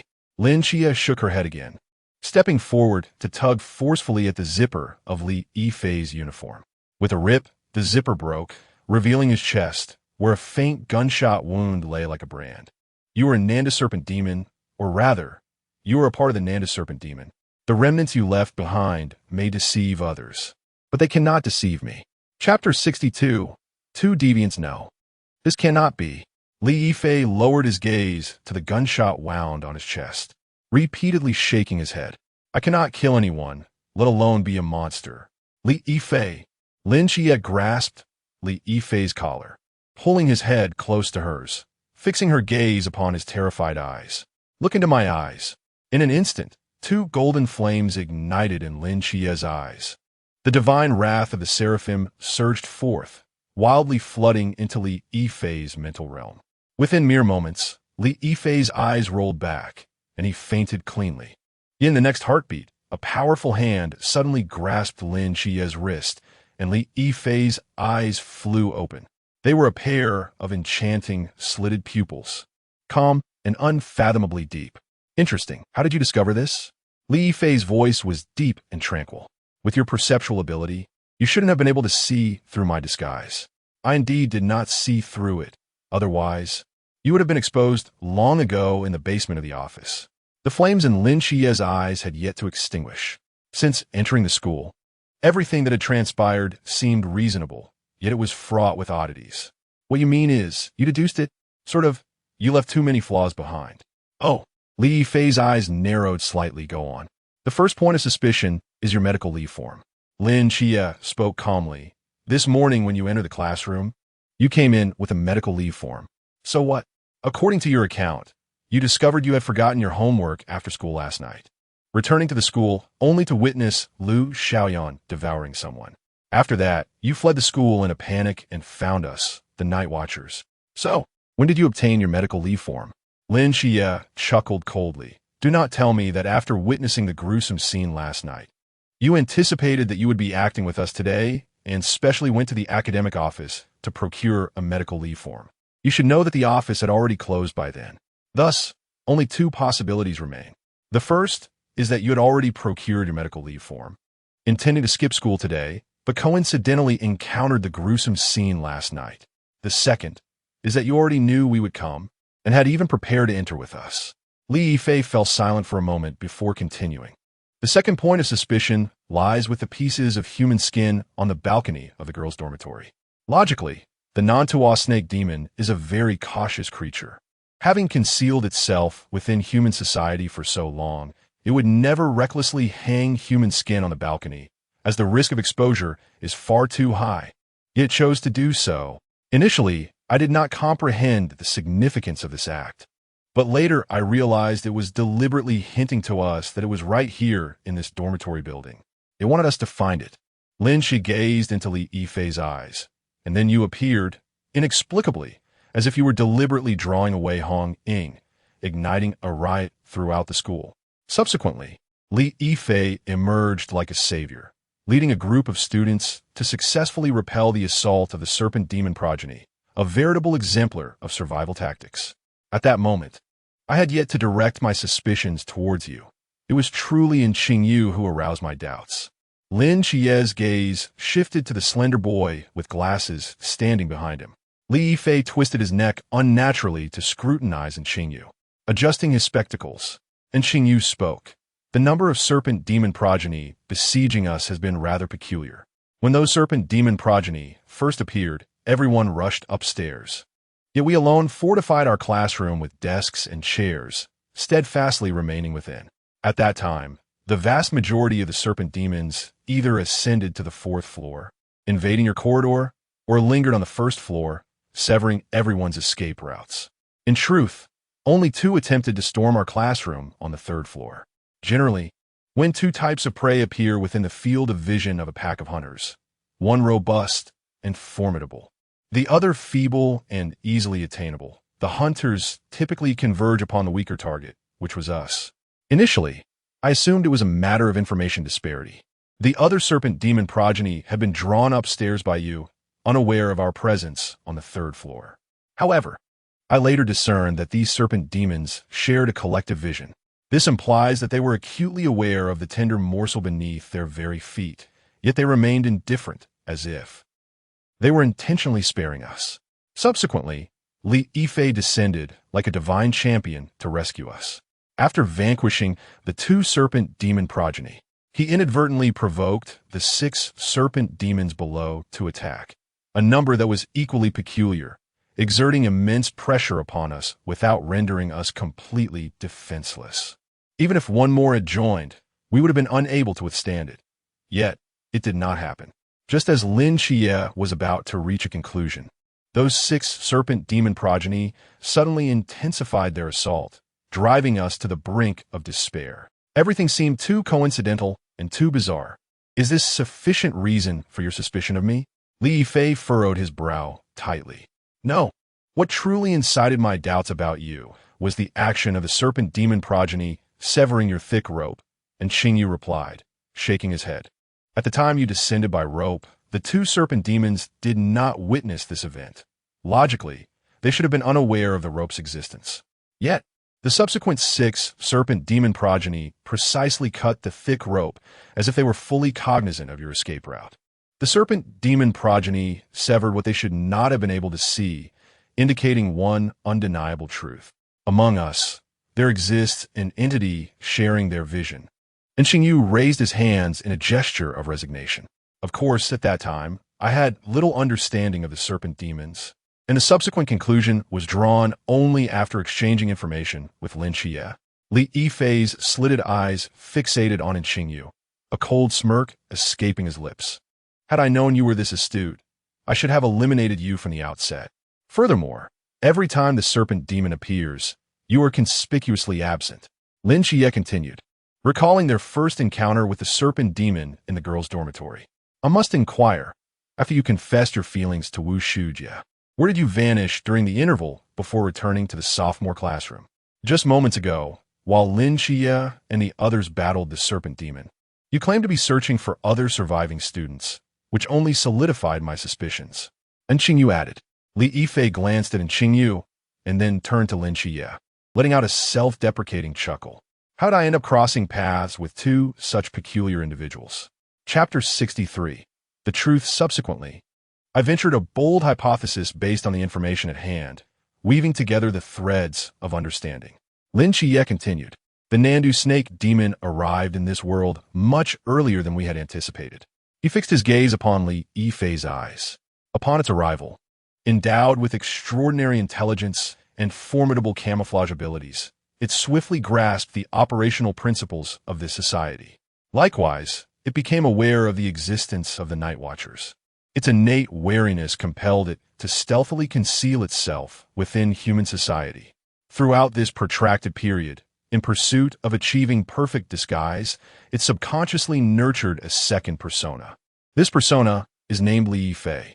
He has forgotten who he is, forgotten his past, and embraced the identity bestowed upon him by the Nandu snake demon. Living in this city with the self-awareness of an ordinary high school student. Barring unforeseen circumstances, he is destined to navigate the world leisurely, leveraging his extended lifespan and innate abilities. However, approximately 2 weeks ago, he witnessed the tragic demise of the Ghost-Face King, another mythical being, one even more formidable than itself. Its dominant persona sensed fear emanating from the Night Watchers, igniting a profound anxiety within it, worrying that it too might meet a fate akin to that of the Ghost-Face King. Given its combat prowess, victory over the Night Watchers was unattainable, hence, it sought to exploit its camouflage talents, orchestrating a plan to infiltrate the ranks of the Night Watchers, transcending the murky waters of conflict. It implanted subtle suggestions in Li Yifei's mind, prompting him to request admission into the Night Watchers, yet he was met with a merciless refusal. Unyielding, it began to scheme. From the outset, its intentions were neither to propagate progeny nor to annihilate the Night Watchers. It had but a singular aim: to showcase Li Yifei's value. It staged an elaborate performance, instilling terror in Li Yifei, subconsciously nudging him to seek out the Night Watchers, thus setting the subsequent events into motion according to its design. However, an unexpected variable emerged in this intricate plan, and that variable was me. Lin Xia gestured towards himself. I am but a temporary member of the Night Watchers who joined a fortnight ago. It was entirely unaware of my existence, nor did it comprehend that my abilities allow me to discern its progeny with clarity. Fortunately, after a series of tests, it discovered that I could not unveil its true form, leading it to decide to continue this game. It proceeded as planned, revealing its true self in the female dormitory, luring away the strongest combatant present, Hong Ying, before reverting back to the oblivious Li Yifei, maintaining control over the situation. It meticulously manipulated the movements of each progeny, ensuring that Li Yifei basked in the limelight without genuinely endangering itself. Yet, at this juncture, I emerged once more as the variable. I seized the spotlight originally belonging to Li Yifei, annihilating every progeny within the building. Though it simmered with frustration, it refrained from any unnecessary actions, recognizing that Li Yifei had already demonstrated his value. The subsequent events unfolded with remarkable simplicity. It revealed its true form and engaged in battle with the Night Watchman, subsequently feigning death, thus creating the illusion that the Nantua serpent demon had been vanquished. This allowed Li Yifei to join the Night Watchman through this singular victory, ensuring his future security. Alas, this scheme was swiftly unraveled by my keen insight. Lin Xia gazed at Li Yifei with a hint of regret, sincerely remarking, "This trap was meticulously crafted. Truly, had it not been for me, you would have had a 90% chance of success." Li Yifei studied Lin Xia for a moment before breaking into applause. "Brilliant, simply brilliant. I never imagined I would ultimately fall into the hands of you two." However, his smile quickly faded, and his slit pupils brimmed with animosity. "You have obliterated my hope for survival. Tell me, how shall I repay you?" In an instant, Li Yifei's body swelled like a balloon, black scales erupting from his skin, transforming him into a monstrous being with a human torso and serpentine tail. The next moment, a piercing scream echoed throughout the auditorium. Hundreds of students, witnessing the true form of the Nantoa serpent demon at such close proximity, were rendered irrational with fear. The sole exit had been blocked by the serpent, forcing them to retreat in terror to the farthest corner of the hall. Meanwhile, Xingyu had already fled to a safe location at the onset of Li Yifei's transformation, his eyes fixated on the Nantoa serpent demon, brimming with excitement and curiosity. The Nantoa serpent demon seemed to have set its sights on Lin Xia, its claws slicing through the air, aimed directly at his throat. Lin Xia regarded it with a bemused expression, extending his right hand behind him, and with a soft sound, drew forth a straight blade. The clang of metal resonated within the grand hall, causing the serpent's slit pupils to constrict in surprise. This time, Lin Xia effortlessly parried its strike using only one hand. "Apologies, but you can no longer impose your will upon me." Lin Xia glanced towards the dimming sky outside as dusk descended. In the twilight, he possessed quintuple the strength and speed of his usual self. The Nantoa serpent demon was no longer his equal. With a sharp flick of his wrist, Lin Xia's blade deftly deflected the serpent's claws, and in a mere instant, he unleashed a flurry of strikes upon its arm. The demon recoiled, screaming in fury as it turned to roar at Lin Xia. In a flash, Lin Xia appeared before it, effortlessly blocking its rapid claw strikes with a single hand. His eyes narrowed. "You are far too slow." In the next heartbeat, his speed surged, creating afterimages in the air. A wall of impenetrable blade light formed before the Nantoa serpent demon.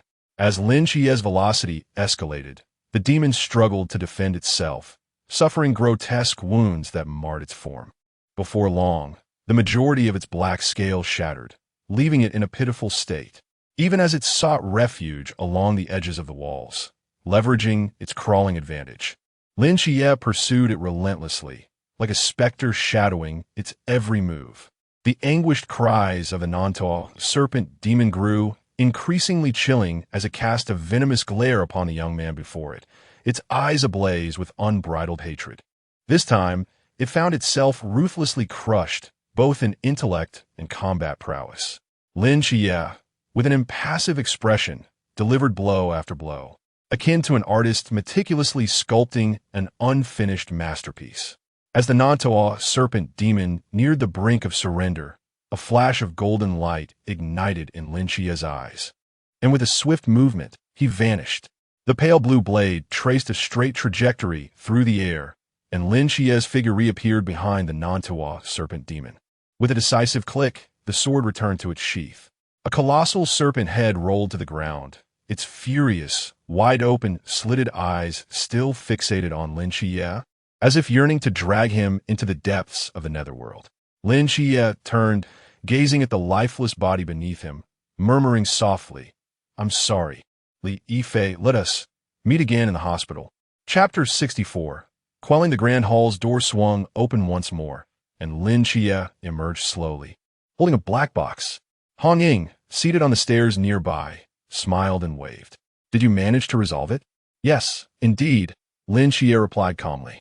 Hong Ying nodded, but hesitated before inquiring, "By the way, why didn't you allow me to intervene? He was my classmate. To take his life with my own hands serves as a form of closure," Lin Xia stated matter-of-factly. Hong Ying paused, taken aback. "To kill him with your own hands. Is that truly a form of closure? What kind of reasoning is that?" Si Xiaonan cast a sidelong glance at him, murmuring, "That's rather twisted." Lin Xia was merely fabricating an excuse. He feared that if Hong Ying intervened, she might simply shoot the snake demon dead. thereby denying him the opportunity to deliver the final blow and preventing Li Yifei from resurrecting within the hospital of the gods. Regardless, I must thank you. Without your assistance, I might have fallen for that creature's deception, he continued. Upon returning, I shall ensure you receive recognition for your contributions. Hong Ying gave a thumbs up with a grin. What about the students inside? Lin Xia gestured toward the hall behind him. They can remain there for the time being. Soon, someone will come to employ Dream Whisper to selectively erase all memories concerning the snake demon in you and weave them a new dream, she explained. And what are the deceased students? Lin Xia couldn't help but ask. Moreover, you did demolish an entire building. That falls beyond our concern. A specific department will handle it, providing a plausible explanation. Perhaps a laboratory explosion, a major fire, terrorist acts, or even an alien invasion. Are you certain the last one is plausible? More so than the arrival of mythological beings. True enough. Hong Ying bit her lip and lowered her gaze slightly. Still, too many students lost their lives. It's all my fault. Sister Hong Ying, how can you possibly blame yourself? The majority of those students had already succumbed to the snake seed long before. If it weren't for you, the casualties would have been far greater. Si Xiaonan consoled her, then glanced at Lin Xia, softly adding, and you, though I may not want to admit it, you are indeed quite formidable. Lin Xia merely remained silent. By the way, I recently met a remarkably intelligent individual who seems quite intrigued by mythological creatures. Might it be possible to recruit him into the Night Watch? Lin Xia appeared to recollect something and turned to Hong Ying. This was a request made by Qingyu in the Grand Hall just moments ago. Hong Ying pondered for a moment before cautiously responding. Lin Xia, joining the Night Watch isn't solely reliant on intelligence. It is a perilous vocation. Do you grasp my meaning? Lin Xia nodded slightly, refraining from further persuasion. Helping in Qingyu with this request was the extent of his capabilities. After all, he himself was merely a provisional member of the Night Watch, not formally inducted.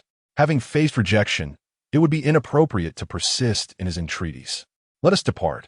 It is time to regroup. Hong Ying stood from the stairs, slinging the black box containing the long gun onto her back, and walked towards the exit. Lin Xia glanced back at the auditorium before stepping forward. Inside the auditorium, and Qingyu, who had been standing behind the door, felt his spirits dim. Just then, his gaze fell upon the distant corpse of a Nantua serpent demon. After a prolonged moment of contemplation, he furrowed his brows, as if having made a resolute decision. His eyes once again sparkling with brilliance. Outside the school gate, beside a black van, two men leaned against the car door, silently observing the tranquil campus. One of them received a call through his earpiece, causing Chun Mai's brows to lift slightly. It's over. They are about to emerge. Beside him, Wu Xiangnan's expression darkened. Why did she only tell you and not me? I am a captain. I'm still the vice captain. Who told you to always oppose Hong Ying? Chun Mai shook his head, a slight smile forming at the corners of his mouth. Well, it seems that Hong Ying is closer to me. This IS&T about whether a child is closer to their father or mother. Your tone sounds rather peculiar. Wu Xiangnan rolled her eyes. The meaning is quite similar. The two fell into silence for a moment. Before Chun Mai spoke again, I heard that Lin Xia performed exceptionally well this time. Indeed.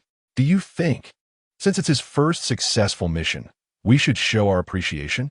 Such as, maybe we could unfurl a banner or bake him a cake when we return. Wu Xiangnan sighed. What's wrong? You seem like a parent waiting to pick up their child who just aced the exam, practically wearing your pride on your sleeve. Really? I feel quite good about it. Just then, Wen Qima, seated in the driver's seat, couldn't he help but roll down the window and remarked, honestly, you two have had enough. It's just a task. Picking them up shouldn't be this theatrical. What about Lung Xian? Not sure. He is always unpredictable. All right. While they bantered, three figures slowly emerged from the school gate. From afar, Hong Ying spotted the two men by the van, cheerfully jumping up and waving at them. Si Xiaonan contemplated for a moment, then stealthily wiped some of the blood from Lin Xia onto her own face. Resembling a flowered cat, her chest puffed out, as if declaring, I did not slack off. Lin Xia, carrying the black box, appeared drenched in blood, making it difficult to discern his original appearance. He squinted slightly at the road ahead, a faint smile gracing his lips. Are you injured? Chun Mai inquired as Lin Xia approached. No. Lin Xia shook his head. How do you feel? Lin Xia pondered for a moment. It's simpler than I imagined. Chunmai chuckled softly and nodded slightly. All right, let us get in the car. It's time to return. Captain, why don't you ask about me? Hong Ying pouted, hands on her hips. You? Wu Xiangnan shot her a glance. It's a miracle you didn't demolish the school. Why would I ask you? Hong Ying glared at Wu Xiangnan, grinding her teeth in frustration. Did I ask you? You are not the captain. I am a captain, albeit a deputy. The deputy does not count. Of course it counts. It does not count. A crisp click resonated as the shutter released, and a photograph emerged from the base of the telescope, delicately lifted by a careful hand. Not far away, atop a towering building, Long Xian sat at the edge of the rooftop, gently swaying the photograph in his grasp as the image became increasingly vivid. A soft breeze tousled his bangs as he lowered his gaze to the picture, a faint smile gracing his lips. This one is quite well taken. He treasured the photograph, placing it into a box securely against his person, and then, with an air of tranquility, he rose from the rooftop's edge, shouldered his sniper rifle, and stepped into the embrace of the night. Chapter 65, Awakening. Hello. Is this Captain Chunmai? It's me. We encountered an issue while cleaning up the battlefield at the second high school. What issue? We discovered that the head of the Nantawa serpent demon is missing. Sitting in the passenger seat of the van, Chunmai furrowed his brow slightly. Missing? Yes. We searched the entire scene, but found no trace of its head. Could the students have hidden it? That seems unlikely. We have already searched them thoroughly and found nothing. We suspect that someone may have taken its head and escaped the auditorium before we arrived. Currently, the Wujia void should still envelop the school, so they cannot escape. Chunmai stated calmly, you should broadcast Dream Whisper throughout the campus to erase their memories. A memoryless individual will walk right into our trap. Understood. After hanging up the phone, Hong Ying curiously asked, Captain, what happened? The head of the Nantawa serpent demon is missing. It may have been stolen, Chunmai replied, but it's not a major issue. We should be able to retrieve it. Lin Xia was momentarily taken aback, his brow slightly furrowed as he gazed out the window. Could it be him? Su Denli, Bang, and Qing Yu, attempting to climb over the wall, was violently thrown back to the ground by an invisible barrier. Gritting his teeth, he rose from the ground, adjusted his backpack, and stared into the void before him. The invisible barrier still stood. Perhaps they had already noticed that the serpent demon's head was missing. He murmured to himself. A spark ignited in his eyes, and after a moment of contemplation, he dashed toward the playground. Since he could not escape, he would hide. He did not believe this barrier could remain open for long. As long as he concealed himself until they departed, he would be able to flee, and Qing Yu sprinted to a secluded spot at the edge of the playground, rummaging through the weeds until he unearthed a manhole cover, which he forcefully pried open. Immediately, a foul stench erupted from the sewer, suppressing the urge to vomit. And Qing Yu adjusted his mindset, shouldered his backpack, and jumped down, replacing the manhole cover. In the dark, damp sewer, the noxious odor assaulted his senses from all directions, nearly suffocating him. He clenched his teeth, clutching his backpack tightly, enduring the foulness. In the darkness, his eyes remained as bright as stars. Suddenly, a melodious tune wafted in from above, causing Qing Yu's pupils to constrict.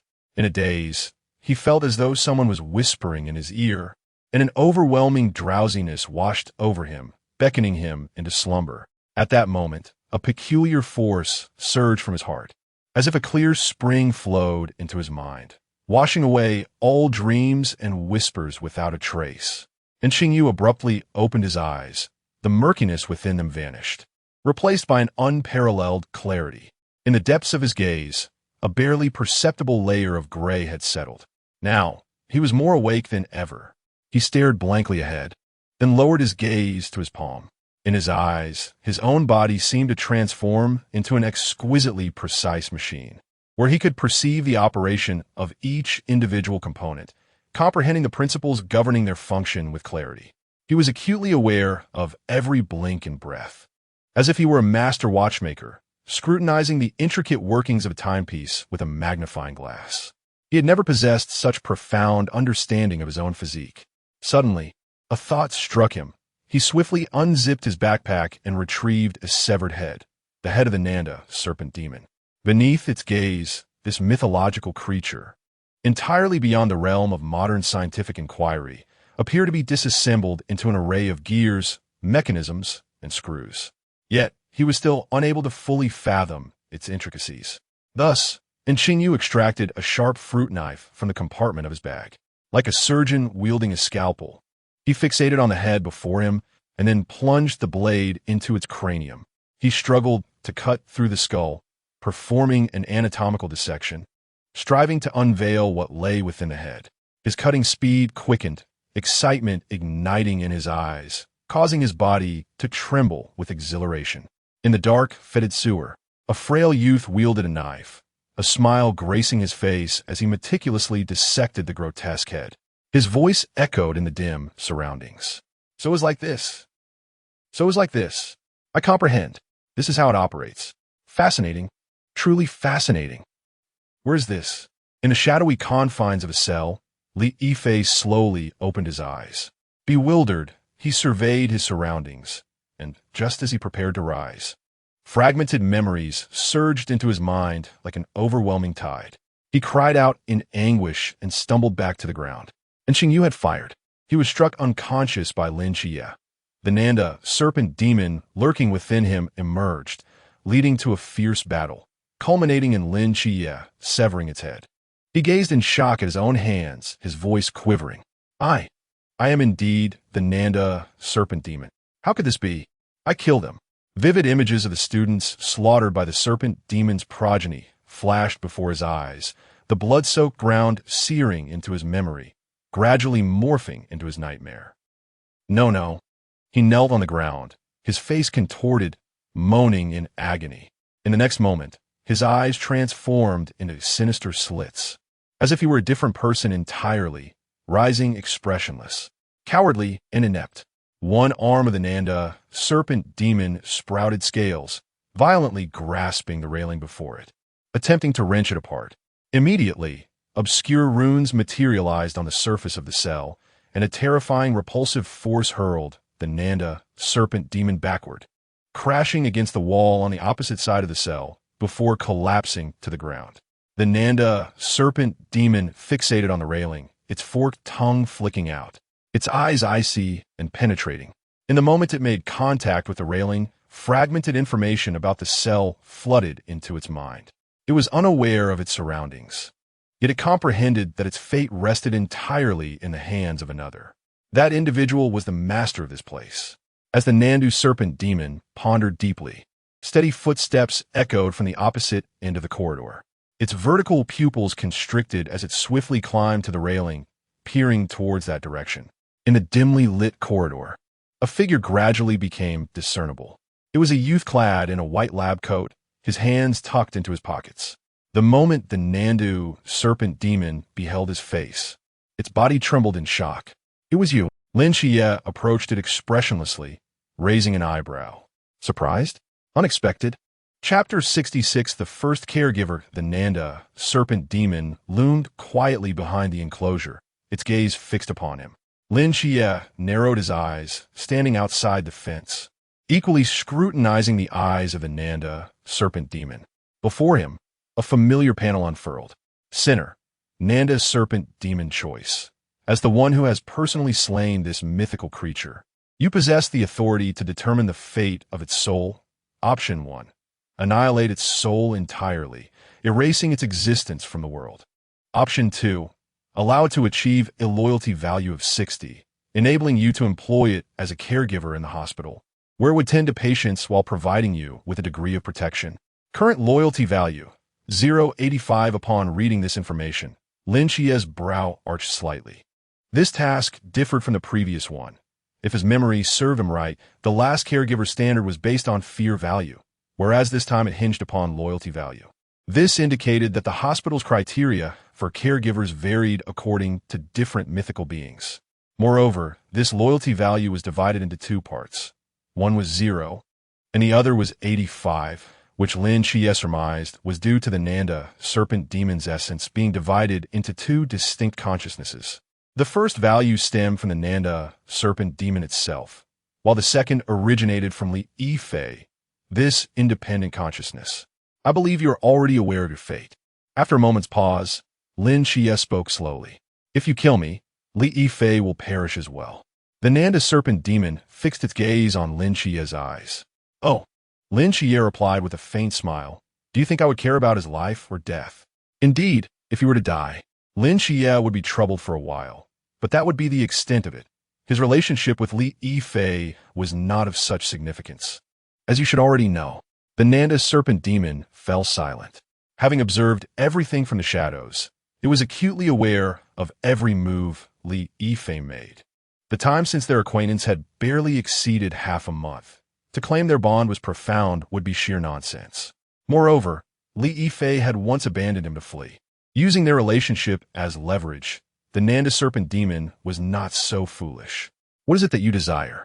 I believe you have misunderstood. Lin Xia replied calmly. At present, you are the one demonstrating your worth to me. If your value does not meet my expectations, I'm afraid my hospital does not accommodate idlers. The Nanda serpent demon paused momentarily before speaking slowly.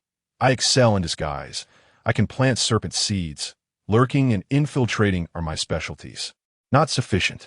I am skilled in strategizing and can offer you counsel. What exactly did you claim to be skilled at? I said nothing at all.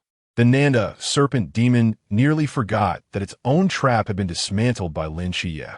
However, pooling wisdom was not a futile endeavor. One person's intellect might not encompass all facets, and their differing thought processes and perspectives could yield valuable insights. Well, that sounds promising. What else do you have to offer?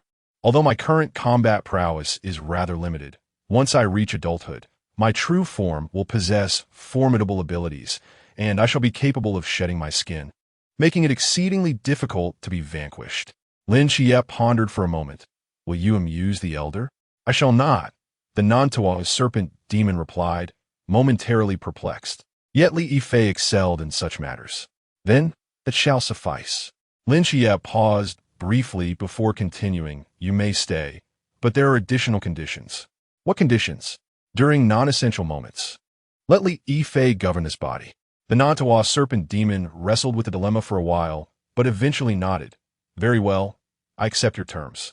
Freedom is undeniably significant, yet it does not wish to be lost to oblivion. Moreover, Li Yifei is also a part of it. Thus relinquishing control of the body is not entirely unacceptable. Lin Xia nodded, reaching into the void to retrieve a piece of parchment and a steel pen that materialized in his hand. This is your employment contract. Take a look, and if it poses no issues, please sign. Lin Xia exuded an air of authority, nonchalantly tossing the parchment. The Nantua serpent demon grasped the paper and meticulously read through it, its expression transforming dramatically. Rather than an employment contract, it resembled more of a contract of servitude. Densely packed with an array of obligations the Nantua serpent demon must fulfill, including but not limited to unconditionally obeying the orders of Dean Lin Xia, refraining from harming or intending to harm Dean Lin Xia and his interests, not damaging public property within the hospital, maintaining cleanliness in the hospital, and preparing breakfast for patients each morning. In the additional clause, there was a stipulation that during non-essential circumstances, Li Yifei must govern the body. In the section detailing Lin Xia's obligations, there was a solitary blank space. This was undeniably a ruthless, one-sided contract exploiting the interests of a caregiver. A contract so egregiously unfair, it was shocking. Nevertheless, the Nantua serpent demon had no other choice and, gritting its teeth, signed its name. The moment the name was inscribed, the parchment spontaneously ignited, and the peculiar runes surrounding the cell gradually dissipated, causing the cell door to swing open. Simultaneously, the Nantua serpent demon swiftly transformed back into human form. Now adorned in a green caregiver's uniform, complete with a black nameplate reading, Caregiver 001. Li Yifei stared in bewilderment at the attire that now adorned him. Scratching his head, he had heard the exchange between the Nantua serpent demon and Lin Xia clearly and comprehended his current predicament. He had fallen from being a classmate of Lin Xia to becoming a subordinate laborer. How does it feel to be revived? Lin Xia inquired with a smile as he approached. Not bad, Li Yifei said with a bitter smile. Boss Lin, please do not exploit me too harshly. I cannot endure it. Call me Dean. Lin Xia patted his shoulder, turning towards the exit of the cell. Come with me. Allow me to introduce you to this hospital. Clad in caregiver attire, Li Yifei let out a sigh and hastily followed Lin Xia. This section comprised the patient wards, and presently, only one room was open. Within this hospital, there existed but a single patient named Xia. The particulars of her ailment would be detailed in the medical records I would later provide. Over yonder lay the activity area, where on ordinary days, one could escort the elderly lady to watch television or engage in a game of chess, preventing her from merely clutching a vase and staring blankly into the yard. We must avoid the tragic fate of her developing dementia alongside her unaddressed mental health issues. Here is the pharmacy, where these medications must be administered thrice daily, 2 tablets at a time. As Lin Xia elaborated, Li Yifei felt increasingly numbed. What on earth is this place? Mother, I have found you a companion. From now on, he shall keep you company in my stead. Finally, Lin Xia brought Li Yifei before Xia and introduced him with a smile. Xia gazed at Li Yifei, seemingly pondering something, and after a moment, she opened her mouth wide in surprise and exclaimed, "Grandson, Grandma has found you." Chapter 67. Intercepting him, Li Yifei's smile suddenly froze on his face as he slowly turned to Lin Xia. Lin Xia met him with an encouraging glance. Li Yifei exclaimed, "Oh my goodness." He obediently opened his arms and embraced the excited Nikes, his smile more pitiable than a cry. "I've missed you so much." Watching from the side, Lin Xia raised an eyebrow, his gaze towards Li Yifei filled with admiration. "As expected of you, you truly excel at bringing joy to the elderly." Lin Xia clearly observed that Nike's healing progress had jumped from 21 to 23. Of course, this progress bar was visible only to him. Li Yifei remained oblivious. For over half a month, Lin Xia had been punctual in visiting the hospital each day, administering medication to Nike's and engaging her in conversation. Thanks to this dual approach of medicinal and psychological treatment, Nike's condition had significantly improved. She was no longer sneaking into the medicine room to weep while clutching a bottle.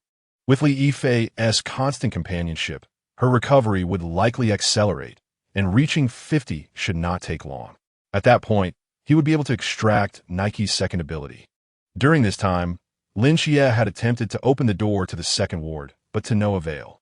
It appeared to be directly linked to his own cultivation level, and the refinement of mental prowess was a gradual process that could not be rushed.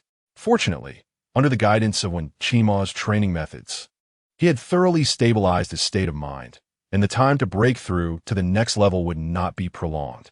After imparting a few more words of advice to Li Yifei, Lin Xia departed from the psychiatric hospital. The following days unfolded without distinction from the previous ones. Even though Lin Xia had successfully completed his first task, his daily training regimen remained unchanged. He even felt that Chun Mai's strikes had become more painful than before. However, after experiencing life-and-death battles, Lin Xia's synergy with the realm of mundanity had grown increasingly harmonious, and his precision and mental perception had improved considerably. He could now adeptly evade 50 rounds per second in the mechanism chamber, challenging himself to confront a rate of 100 rounds per second. Perhaps the most significant progress was in Lin Xia's marksmanship. From initially missing targets at 30 meters, then barely hitting at 20 meters, he had trained diligently to the point where he could now reliably hit targets within 30 meters. He vividly remembered that day when he first succeeded in hitting a target at 30 meters, catching a glimpse of Lung Xian behind him. Her eyes read as she discreetly wiped away tears, before tilting her head back to reveal a look of satisfaction. 10 days later, Lin Xia approached the captain's office and knocked on the door. "Come in." Upon entering the room, Lin Xia found Chun Mai carefully reviewing a document. He looked up at Lin Xia and remarked, "In a few days, the new recruit's training will commence." Lin Xia was momentarily taken aback, realizing that a month had passed since he joined the Night Watch. "Is there anything I should prepare?" According to past experiences, this year's new recruit's training is likely to take place in Beijing. During this time, I will prepare the necessary materials for you to take with you. By the way, during the training period, a closed management system will be implemented. Although daily necessities will be provided there, their quality may not be satisfactory. I will have Hong Ying accompany you to the market to purchase some items, and I shall reimburse you for the expenses. Furthermore, the weather in Beijing is considerably colder than in Songnan, so do remember to buy plenty of winter clothing and charge it to my account. Injuries are most common during training, so make sure to visit me tomorrow morning. I will provide you with some medicine that is far more effective than what is available in the market. Chimai meticulously advised Lin Xia while holding a small notebook, even detailing which train berth will be most comfortable. By the time Chun Mai closed his notebook, over half an hour had passed. Have you noted everything I just mentioned? Chun Mai inquired earnestly. Lin Xia nodded affirmatively, confirming that he had remembered it all. Good.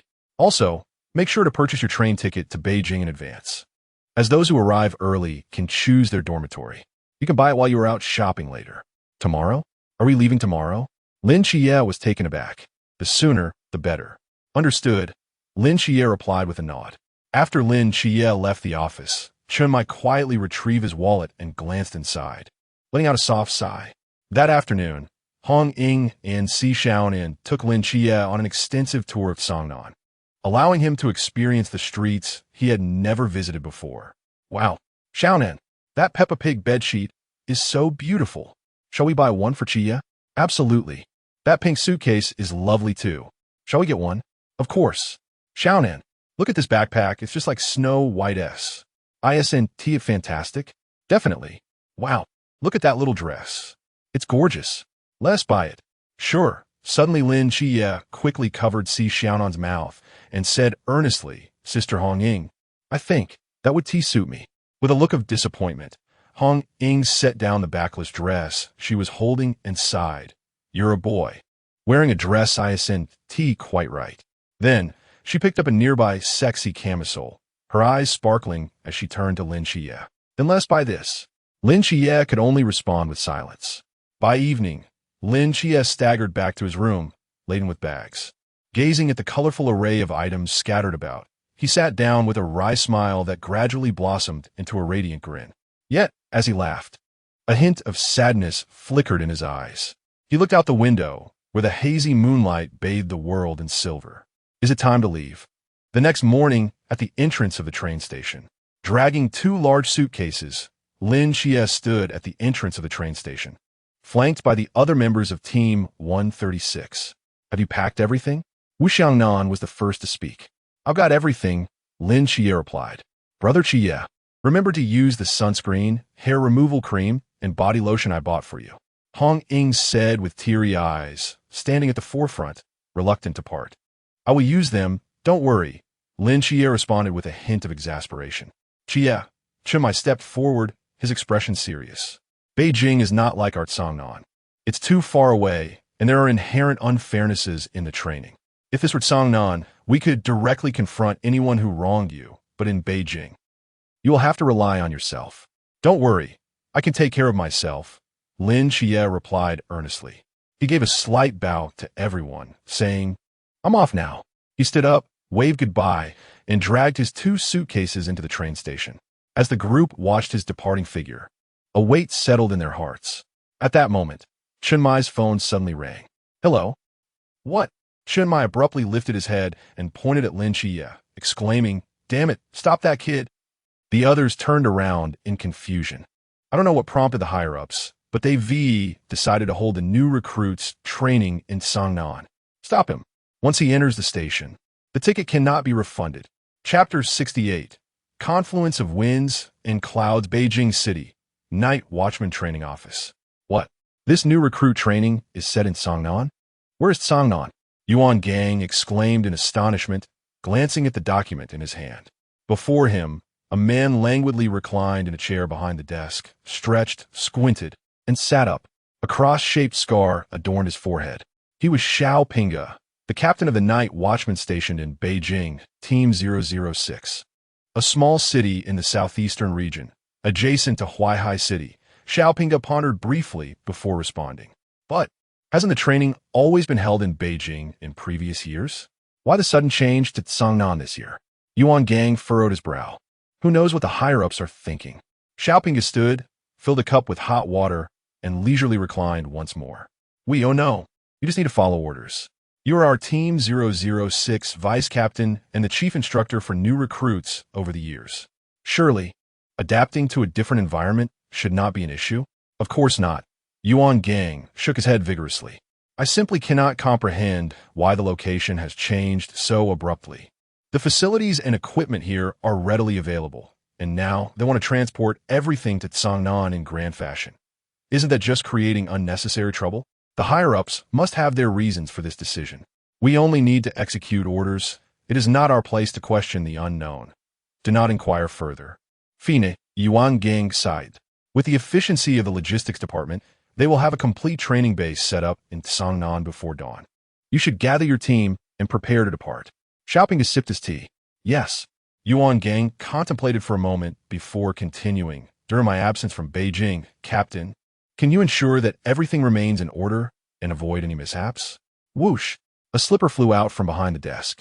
Yuan Gang deftly sidestepped it, followed by Xiaoping's curses from behind the desk. Hey, Yuan Gang, who do you think you're looking down upon? I am the captain of the team stationed in Beijing. Do you think I am merely coasting along? Yuan Gang chuckled, tossing Xiaoping's slipper out the window before swaggering out of the room. Xiaoping erupted in a stream of invective. Guangshan City, a luxurious club. Tsangnan? What sort of place is that? In an opulent VIP massage room, a chubby young man in a bathrobe lay on the sofa, staring incredulously at the notice in his hand. He turned to inquire. Behind the door of the VIP room stood 5 imposing bodyguards, expressionless. Before them, a bespectacled butler slightly bowed and gently replied, Young master, Tsangnan is a small city in the southeastern region. Were we always in Beijing? This year, it seems there has been a change in policy. Thus, your itinerary will need to be adjusted as well. I will arrange it immediately. The young man pondered for a moment, placing the grapes he had been holding back into the bowl, and waved his hand. Book a flight for tomorrow. I shall depart then. The butler was taken aback. Young master, is it not too rushed to leave tomorrow? There is no need to worry about the dormitory. We have arranged for you the finest accommodation with a night watchman, who will certainly show us due respect. The atmosphere in Guangzhou and Shenzhen is rather stifling. I yearn to meet new friends. Ah, young master, once you arrive there, please do make an effort to speak Mandarin. Otherwise, they may struggle to understand you. Mandarin? The plump youth pondered for a moment and conceded that indeed, if there were difficulties in communication, it would be challenging to forge genuine friendships. With that, he patted the young woman, who was busy massaging her feet, and said, All right, let us retire for the night. After all these years, I've had my share of enjoyment. It is time for a change in lifestyle. He rose, stretched lazily, causing the flesh on his body to quiver slightly. Tsangnan, here I come. On Mount Jiuhua, the sound of Buddhist chants permeated the air, mingling with the fragrant scent of sandalwood. An elderly monk clad in a robe ambled along a wooden corridor, the beads in his hand gently rotating, his gaze tranquil as still water. At last, he halted at the entrance of a meditation room, extending his hand to lightly knock twice before pushing the door open. Inside the meditation room, there was but a bed, a table, and a cushion. On the largest wall, the words Calm the Heart were inscribed in bold black strokes, the brushwork graceful, seemingly gentle, yet hinting at an overwhelming intensity. A black-haired youth on the cushion slowly opened his eyes. Chao Yuan, your letter has arrived, the old monk intoned, performing a gesture of reverence before retrieving an envelope from his sleeve. The youth rose gradually, accepting the envelope, and perused its contents for some time. Tsangnan, he murmured, then lifted his gaze to the old monk, respectfully inquiring, Master, do you think I should go? Disciple, you have cultivated tranquility in this temple for 5 years. The demons within your heart have been subdued. I believe it is time for you to depart. A flicker of hesitation crossed the youth's eyes. But the sins I carry to take life is a sin. To save life is merit. When merit and sin balance, one attains liberation. The old monk's eyes were profoundly deep, his hands clasped together as he spoke calmly. Remaining in this temple, even for decades, will not absolve your sins. Disciple, it is time to let go. The youth remained silent for a long moment, then also clasped his hands, bowing deeply. Thank you, Master, for your guidance. Gao Zhuan, I have one more matter to remind you of. Please, master, go on. In your journey to Tsangnan, you may encounter a benefactor. If you can seize this opportunity, not only can you cleanse your sins in this life, but you may also achieve true enlightenment. A benefactor? Chao Yuan furrowed his brow slightly. What characteristics might this benefactor possess?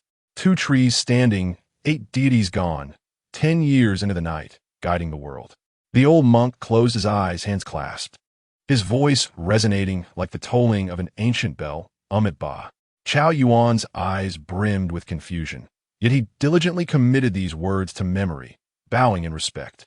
In that case, he raised his gaze toward the sea of clouds atop the mountain outside the meditation room, hands clasped together, and spoke calmly. I shall go. In the carriage, Lin Xia glanced at the silent crowd, instinctively retracting his neck. The atmosphere was rather awkward. Ahem, when Qima cleared his throat softly, breaking the silence first. Well, Qi, the train tickets cannot be refunded. That is not your concern. Do not dwell on it. The expression on the co-pilot, Chimai, turned somewhat pallid. We ought to think of something positive, right? For instance, during the training in Tsangnan City, it's so close that we can visit you anytime. The training is closed off. We cannot enter. The driver, Wu Xiangnan, spoke in a muted tone. When Qima paused for a moment, at the very least, we have purchased everything we need. Down jackets, thick blankets, heat packs, large scarves. Qima, these items are unnecessary for the winter in Tsangnan. On Ying remanded softly. Be quiet. Qima shot a glare at Wen Qima, feeling a pang of heartache. After a moment of hesitation, he turned back, gazing longingly at Lin Xia. Qi, how about you check if these can still be returned? Chapter 69, the first new recruit. A low rumble echoed in the air as several heavy-armed transport helicopters descended slowly against the backdrop of a cerulean sky, their rotors stirring up a tempest of dust and sand from the ground below. On the opposite side of the helipad, a group of men clad in military uniforms braced against the fierce winds, standing resolutely like statues. As the helicopter doors opened, Yuan Gang, dressed in military attire and bearing a black box, stepped down from the aircraft. With a sharp salute, the waiting soldiers greeted him in unison, their voices resonating. Good day, Chief.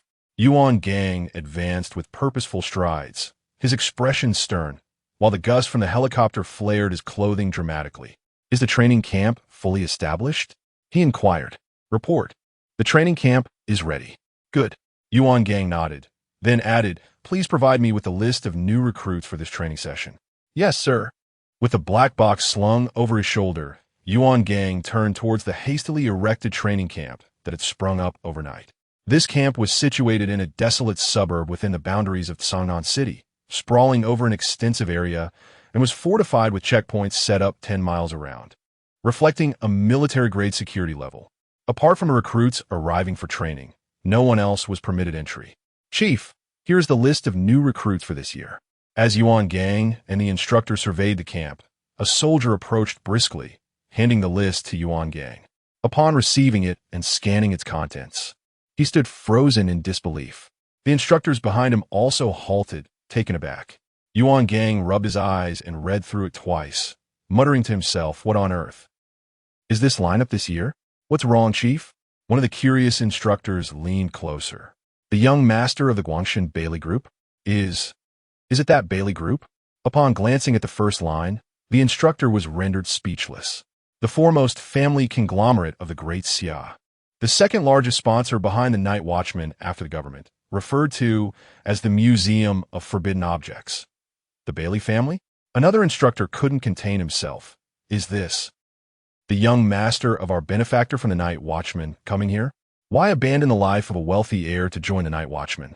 Is it for a taste of life? Perhaps. The whims of the affluent are beyond our comprehension. But what if we train him too harshly and provoke his ire? Could he retaliate against us? Do they dare? Yuan Gang's eyes narrowed slightly. The Night Watchman is a national organization, while the Bailey family has indeed contributed substantial funds. This is not their private garden. Once they arrive at our training camp, all are equal. We will push them to their limits. And if anything goes awry, I shall take responsibility. Yes, sir. The instructors replied earnestly. Yuan Gang's gaze returned to the list in his hands. and he noted with astonishment that this cohort featured another divine agent. Divine agent? Which deity? Yuan Gang looked up towards the sky, squinting slightly. Codename 003, the Seraphim Michael. Seraphim? When did the Seraphim acquire an agent? Fortunately, it is our night watchman here. It has been many years since a divine agent has appeared. This lad has an immeasurable future ahead of him. The last divine agent who emerged from the rookie training must have been that individual from the special unit mask, right? Indeed. Yuan Gang gazed at the list in his hand, circling several names with a red pen, letting out a resigned sigh. A young heir from the Bailey group and a Seraphim agent are already enough to trouble us. This time, 3 high-risk Forbidden Realm possessors have emerged simultaneously, one of whom is even ranked within the top 50. Furthermore, there are the inheritors of the 8 diagrams palm from Beijing, the MO family spear technique from Hebei, and active special forces. Observing the densely circled names in Yuan Gang's hands, the instructor behind him felt a twinge of anxiety. Commander, these are all formidable opponents. Can we subdue them? Yuan Gang remained silent for a long while, then put away the list and calmly spoke. Contact the mask unit. Have them come to establish order. Only a prodigy can contain another prodigy. Outside the training camp, amidst military checkpoints, a special forces soldier, peering through binoculars, furrowed his brow as he observed a figure in the distance for a while before slowly lowering the binoculars and retrieving his walkie-talkie. Report. An individual has been detected approaching. Please relay the details. A young male, appearing to be a high school student, is dragging a pink Hello Kitty suitcase and a Peppa Pig suitcase. It is not visible to the naked eye whether he is carrying any weapons. A high school student? The voice on the other end paused momentarily. Could it be a new recruit? The notification was just sent out this morning, and he arrived by noon? What speed is this? He is still approaching. Please advise. Stand by, I will go meet him. Shortly after, a military jeep emerged from the checkpoint, heading towards the direction of the young man. Under the scorching sun, Lin Xia was dragging 2 suitcases along a rugged, muddy path, beads of sweat trickling down his cheeks. Is there really a training camp in this place? Lin Xia glanced around, muttering to himself, could it be that the captain is playing tricks on me because I didn't return the items? Just this morning, upon receiving the specific address of the rookie training camp, Chenmai had urged him to come. After the awkward farewell ceremony yesterday, today's affair was not as grand. When Chima drove him to the vicinity, leaving him to walk the rest alone. Once everyone learned that Lin Xia was at the Sanan training camp, they seemed to feel more at ease. Perhaps, as Chenmai said, if anything were to happen to Lin Xia, they could rush over without hesitation, unlike the constant anxiety experienced in Beijing. After all, Sanan City is also the territory of their Team 136. Buzz, just as Lin Xia was advancing with his suitcases, the thunderous roar of a vehicle echoed from afar. Lin Xia squinted and halted in his tracks. A camouflaged military jeep, kicking up dust, screeched to a halt beside him. An officer leaned out, scrutinizing Lin Xia intently. What brings you here? Training. A recruit? Yes. Arrived so quickly? I'm a local from Songnan. Show me your identification. The officer requested. Lin Xia handed over the credentials that Chenmai had prepared for him. The officer scrutinized the documents for an extended period before returning them to Lin Xia and gestured towards the rear. Get in the vehicle. Lin Xia placed his luggage in the trunk and entered the off-road vehicle. The officer drove Lin Xia past all the checkpoints, ultimately halting at the entrance of the training camp. You've arrived. You may enter, he indicated with a nod towards the grand gate ahead. Lin Xia alighted from the vehicle, dragging 2 pastel-colored suitcases, standing before the imposing iron gate, and gazed upward. The new recruit training base. This would be the place where he was destined to spend the coming year. He was the first recruit here. Chapter 70. A bond stronger than gold before long. An instructor emerged from behind the door, casting a surprised glance at him. New recruit? Yes. What is your name? Lin Xia. The instructor's demeanor shifted as he scrutinized Lin Xia, as if he were a rare treasure. You are Lin Xia? Feeling a bit uneasy under his gaze. Lin Xia replied, Yes, is there a problem? No, the instructor shook his head and opened the gates of the training camp. You are the first to arrive this year. Come on in. By the way, I am Hong Hao, your instructor. Hello, Instructor Hong. Lin Xia said politely as he stepped into the training camp. Instructeur unveiled. You've arrived early. Consider yourself fortunate. I will personally guide you through the camp. Leading Lin Xia, Instructor Hong began to navigate through the expansive training facility, which was far larger than Lin Xia had anticipated. The structures were not mere temporary tents or makeshift buildings. They were solid edifices composed of an unknown material, seamlessly integrated with the ground as if they had sprouted from the earth itself. The ground was meticulously marked with lines, indicating pedestrian paths and vehicular routes, complete with landmarks indicating the locations of the dining hall and dormitories. The variety of line, thickness, and colors created a visually pleasing environment, a veritable paradise for those with obsessive-compulsive tendencies.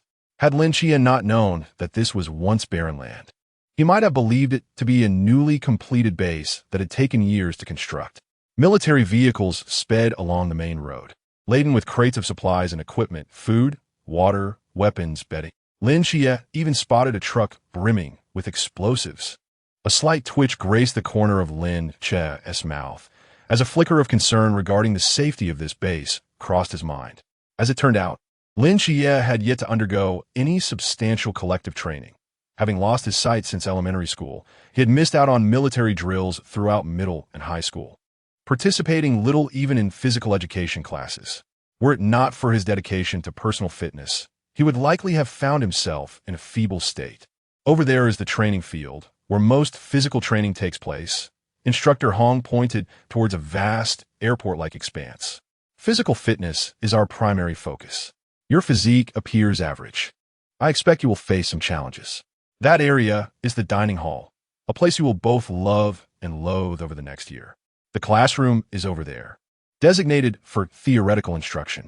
The series of abandoned buildings ahead serves as a tactical training area for urban warfare, rappelling, and ziplining. And there is the shooting range. As Lin Xia observed the multitude of training grounds unfolding before him, he quietly noted their functions, feeling a mixture of curiosity and anticipation. What is that? A convenience store? Lin Xia inquired, pointing toward a nearby shop with intrigue. The building resembled a modest convenience store typically found in schools, with shelves brimming with everyday necessities. At that moment, a group of instructors stood at the entrance, gesturing towards the cigarettes displayed on the wall and engaged in conversation. This was the supply station. Instructor Hong cast a brief glance. The training camp was entirely enclosed, rendering currency unnecessary. Whenever personal items were damaged, one could simply procure replacements here, along with provisions such as bread, water, and cigarettes, all distributed according to a fixed monthly quota that was more than sufficient. As the two passed by, it seemed the instructors inside the supply station had noticed something, and they simultaneously turned to look at Lin Xia, pointing and whispering among themselves. Lin Xia furrowed his brow, wondering why they were all staring at him. The agent of the Seraphim is indeed a rare find. It is only natural that they would be curious about you. Instructeur unveiled. Was there no agent before me who participated in the recruit training? Of course there was. Instructor Hong nodded. The last agent to leave the training camp had already become the captain of the mask team. Mask? Lin Xia was momentarily taken aback, if his memory served him right, when Shima had previously mentioned the exploits of this special team. Which deity's agent was he? You will find out in a couple of days. Instructor Hong replied with a slight smile, offering no further clarification. Instructor Hong then led Lin Xia to a cluster of closely knit buildings, stating, "This is the dormitory area. All rooms are shared accommodations. You're the first to arrive, so feel free to choose." Lin Xia nodded and meandered around the vicinity of the dormitory building, ultimately selecting a room facing south, which boasted the best lighting and comfort. "Good choice. I will register you now," Instructor Hong noted as he recorded Lin Xia's room number. The training was set to commence in 3 days, so he advised Lin Xia to rest well during this time, for after that, he would have no opportunity for respite over the course of a year. With that brief admonition, Instructor Hong turned to leave, leaving Lin Xia alone in the dormitory. The dormitory environment was cleaner than Lin Xia had anticipated, yet the facilities were quite rudimentary. The low, hard bed was uncomfortable even to sit upon, and there was neither air conditioning nor even a fan in the room. Fortunately, Lin Xia was accustomed to hardship. Such conditions posed little challenge for him. He adeptly organized his belongings, spread out his sheets and blankets, and lay down on the bed.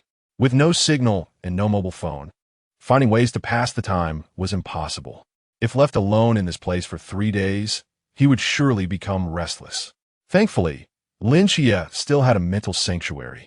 When boredom struck, he could engage in tea-drinking sessions with Nikes, fostering their bond, or play chess and converse with Li Yifei in the activity room, never feeling the weight of monotony. The next morning, Lin Xia ventured to the supply station to gather some provisions, as the cafeteria had yet to open, leaving him with no option for breakfast. Upon returning to his dormitory, he discovered several individuals already gathered at his door. "Young master, after showing you so many places, this one has the best environment. It is warm in winter and cool in summer, with ample sunlight." A man adorned with a sycophantic grin stood before a rotund figure, incessantly chattering. "Alas, I must say this Tsangnan truly pales in comparison to our Guangshan. The economy is dismal, and the environment leaves much to be desired. Goodness, dear sir, take a look at this construction. What is this? The walls are peeling. Observe the abominable state of the facilities in these dormitories.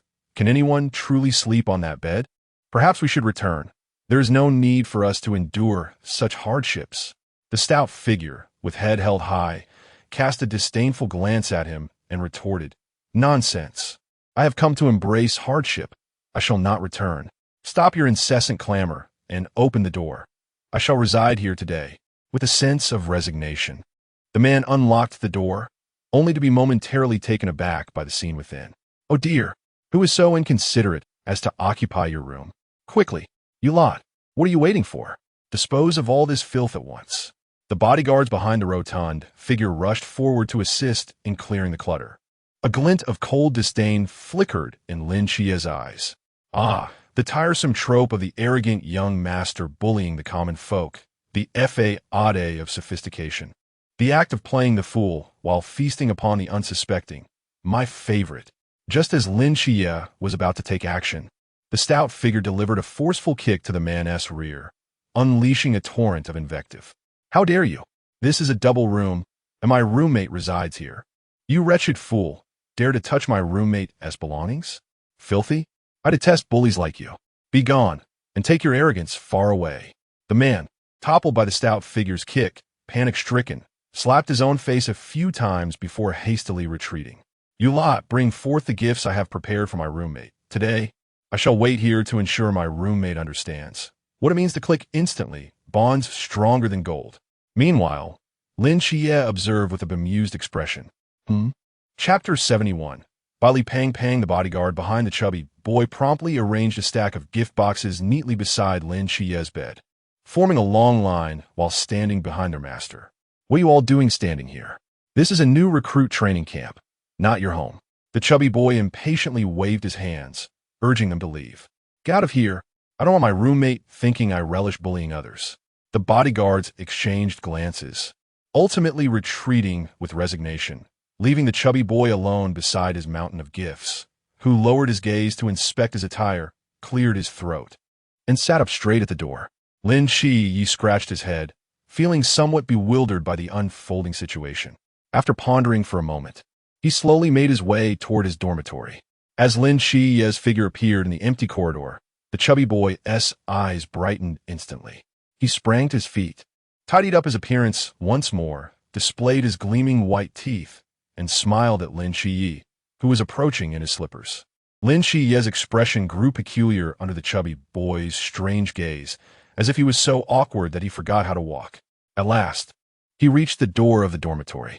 Hello, my name is Bai Li Tu Ming. I know this name is a bit difficult to pronounce. You can simply call me Tu Ming, or just Pang Pang." Before Lin Xi could respond, the chubby boy suddenly bowed deeply, startling Lin Xi, who took 2 steps back. "I hope we can become friends. For the coming year, I look forward to your guidance." This series of actions left Lin Xi utterly flabbergasted. "Ahem, that is Bai Li." "Bai Li." Lin Xi pondered, seemingly forgetting the last 2 characters of the name, only recalling something about Pang Pang. "Bai Li. Classmate Pang Pang, no need to be so polite. The chubby boy's eyes lit up once more, clearly pleased with the appellation by Li Pang Pang. I haven't tea yet asked for your name. Oh, Lin Jie. Brother Chi, I brought some local specialties from my hometown for you. They aren't tea particularly valuable, and I hope you won't find them unworthy. He smiled as he began to hand the gift boxes one by one to Lin Chi. With a mere sweep of his mental energy, Lin Chi's expression transformed dramatically. This, a box of Rolexes? He was taken aback. Among the gift boxes held by the chubby boy were 12 meticulously arranged Rolex watches. The Green Submariner, the Explorer, the GMT, each style distinct. Were it not for Lin Chi's extensive reading of magazines, he would hardly recognize many of them. 12 Rolexes in a single box bore a striking resemblance to a gift set of red Fuji apples. What is wrong? Brother Chi doesn't tea like Rolex? The chubby boy hesitated, placing the Rolex box aside and picking up another. What about Patek Philippe? Cartier, Breguet too. Brother Chi, I initially intended to give something else, but most items are impractical in this training camp, so watches seemed most appropriate. Lin Chi's arms were increasingly laden with gift boxes. After a prolonged silence, he finally spoke. By Li Pang Pang, does your family engage in the watch business? No, our family dabbles in a bit of everything. Bai Li Pang Pang Chocolat Fartili. But don't get the wrong idea. I'm just a child from an ordinary family, not some scion of a prestigious lineage. I'm quite down to earth. Ah, no. I'm very relatable. I trust you as far as I can throw you.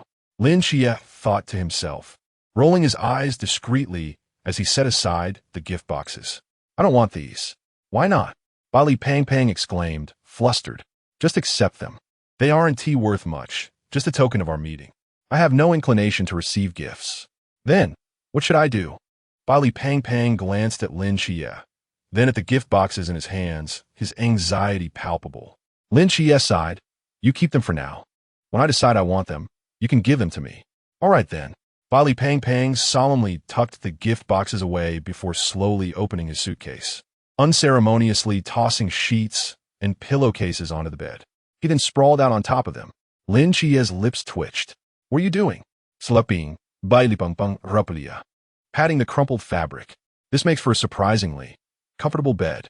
Lin Chia, not one to meddle in others' affairs. And considering how suspicious this little chubby fellow appeared, Lin Chia chose to close his eyes and feign sleep. After a while, Li Pang Pang quietly climbed up, whispering, Chia, brother. Lin Chia remained motionless, eyes shut. Li Pang Pang cautiously stood up, tiptoeing to the wardrobe and rummaging through it. What is this chubby fellow up to? Lin Chia continued to monitor Li Pang Pang's every move through his senses. Moments latte. Bai Li Pang Pang Amarja. Cradling the gift boxes he had just stashed away and quietly began placing them under Lin Chia's bed one by one. Lin Chia, this little chubby guy. So persistent. Irritation bubbled within Lin Chia as he abruptly opened his eyes and turned to Li Pang Pang. What are you doing? Bai Li Pang Pang Jumpat. Sitting down abruptly on the floor, his expression one of sheer panic as his not-so-bright mind raced. He awkwardly leaned towards Lin Chia's feet and sniffed. Chia, your feet smell delightful. Lin Chia. Lin Chia was utterly frozen, unable to conjure a response. What species is this? Seeing Lin Chia's shock, Li Pang Pang hesitated for a moment before extending his own foot towards Lin Chia, cautiously inquiring, how about, you give mine a sniff? Lin Chia's murderous intent began to surface. In the distance, on another building, Chief Instructor Yuan Gang quietly lowered his binoculars, his expression utterly captivating. He turned to Instructor Hong and gestured towards the two individuals across from them, who were amusingly inspecting each other's toes, and spoke in a sarcastic tone. Is this what you refer to as two dangerous individuals? Instructor Hong, rubbing his temples, replied, no, that's not right. This situation felt peculiar. One was a proud Seraphim agent, and the other a pampered heir of the Bailey Group. The notion of these two residing under the same roof seemed inherently perilous. Yet, how could they be so? Yuan Gang patted his shoulder, speaking earnestly. Hong Hao, to truly understand a person, one must look beyond their identity and background. In this world, there can exist countless individuals sharing the same familial circumstances. Yet their character and temperament are infinitely diverse. After uttering these words, Yuan Gang turned to leave. Once he was completely out of Instructor Hong's sight, Yuan Gang could no longer contain himself and burst into laughter. How amusing! Chapter 72. The training begins from the second day of Lin Xia's arrival at the training camp. The number of new recruits gradually increased. The once desolate dormitory building was now nearly filled to capacity. By the morning of the third day, Lin Xia was awakened by the clamor echoing through the corridor. He sat up and rubbed his bleary eyes. Is that the hefty fellow up so early? Lin Xia glanced at the adjacent bed, which resembled a pigsty, now unoccupied, raising his eyebrows in surprise. It appeared that this wealthy young man was indeed quite different from the usual stereotype. After spending a couple of days together, Lin Xia had formed a preliminary understanding of Bai Li, who was not the arrogant type typically associated with affluent families. Rather, he seemed to be making a genuine effort to conceal his privileged background, masquerading as someone from a modest household, albeit with rather clumsy acting. His nature was not malevolent, merely a bit naive. This was Lin Xia's initial assessment of Bai Li. Lin Xia was not one to shy away from confrontation. In fact, to some extent, he even anticipated that his roommate might be an arrogant bully who would provoke him, thus providing a legitimate excuse for him to retaliate and claim dominance over the entire room. Yet to his dismay, Bai Li turned out to be an innocuous and bumbling fool. This foolish fellow cheerfully engaged with him each day, often presenting him with gifts and speaking with great courtesy, leaving Lin Xia feeling as though he were striking a fist into a mound of cotton. To strike him would weigh heavily on Lin Xia's conscience. Yet refraining from doing so became increasingly challenging, especially when Bai Li, in the dead of night, would surreptitiously place his foot near Lin Xia's face. The most infuriating part was that upon awakening to the stench, Bai Li would gaze earnestly into his eyes, a mix of 7 parts anticipation and 3 parts shyness, asking, "Xia, have you yet answered me? Do my feet smell delightful?" Fortunately, Lin Xia had no knife at hand. Otherwise, this foolish fellow would undoubtedly have seen no sunrise the following day. Lin Xia stretched his body, toothbrush in mouth, dragging an empty hot water bottle as he prepared to wash up. As he opened the door, he was greeted by a throng of people gathered around the opposite dormitory building. Among them, a rotund figure radiating opulence was vociferously calling out, "Comrades, I have brought you some local specialties from my hometown. I hope you will not disdain them. And for the coming year, I look forward to your camaraderie. Hey, brother over there, no need to fight. There's enough for everyone." Bai Li raised his plump arm, adorned with an array of luxurious watches, wrapped like a mummy, exuding an air of extravagance. The new recruits around him were immediately abuzz with excitement. Please do not misunderstand. I am not a wealthy heir. I am simply the child of an ordinary family, and I just wish to get along well with all of you. Thud. Observing the chaotic scene across the dormitory building, Lin Xia's mouth fell agape in astonishment, causing his toothbrush to drop to the ground. What on earth is this rotund fellow's background? He murmured to himself. Even among the wealthy, one would not expect such opulence. Has every new recruit in this camp received a luxury watch? This is akin to throwing money around. Yet, even amidst the uproar of the entire dormitory, some individuals remained unfazed. Lin Xia observed a youth leaning against the wall in the corridor on the same floor, coldly scrutinizing the scene before him. He stood there as if he were in an entirely different realm, exuding an aura of incongruity, as though an invisible barrier separated him from the surrounding clamor. His eyes as tranquil as a still lake.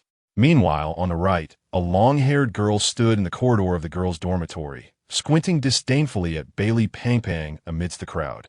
The more Lin Xia observed, the more he realized that numerous individuals lurked in the shadows, silently witnessing this farce. Some wore expressions of indifference, others bore mocking looks. Some exhibited scorn, while a few seemed to be itching for action. Bailey Pong Pong's antics not only ignited the atmosphere in the new recruits' dormitory, but also unveiled a hidden tableau before Lin Xia's eyes. Likewise, as Lin Xia became aware of them, they too noticed one another. At that moment, Instructor Hong, accompanied by several other instructors, stormed into the dormitory area, casting a fierce glance at the raucous dormitory building, and erupted in a tirade. What in the world is going on here? Are we hosting a market? Huh. Should I invite a few strippers to perform for your amusement? His shouts reverberated between the dormitory buildings, causing the recruits gathered near Bailey Pang Pang to scatter in disarray. Only Bailey Pang Pang remained, clutching his watches, casting a furtive glance downward, and murmuring to himself, "You can't see me, you can't see me, you can't see me."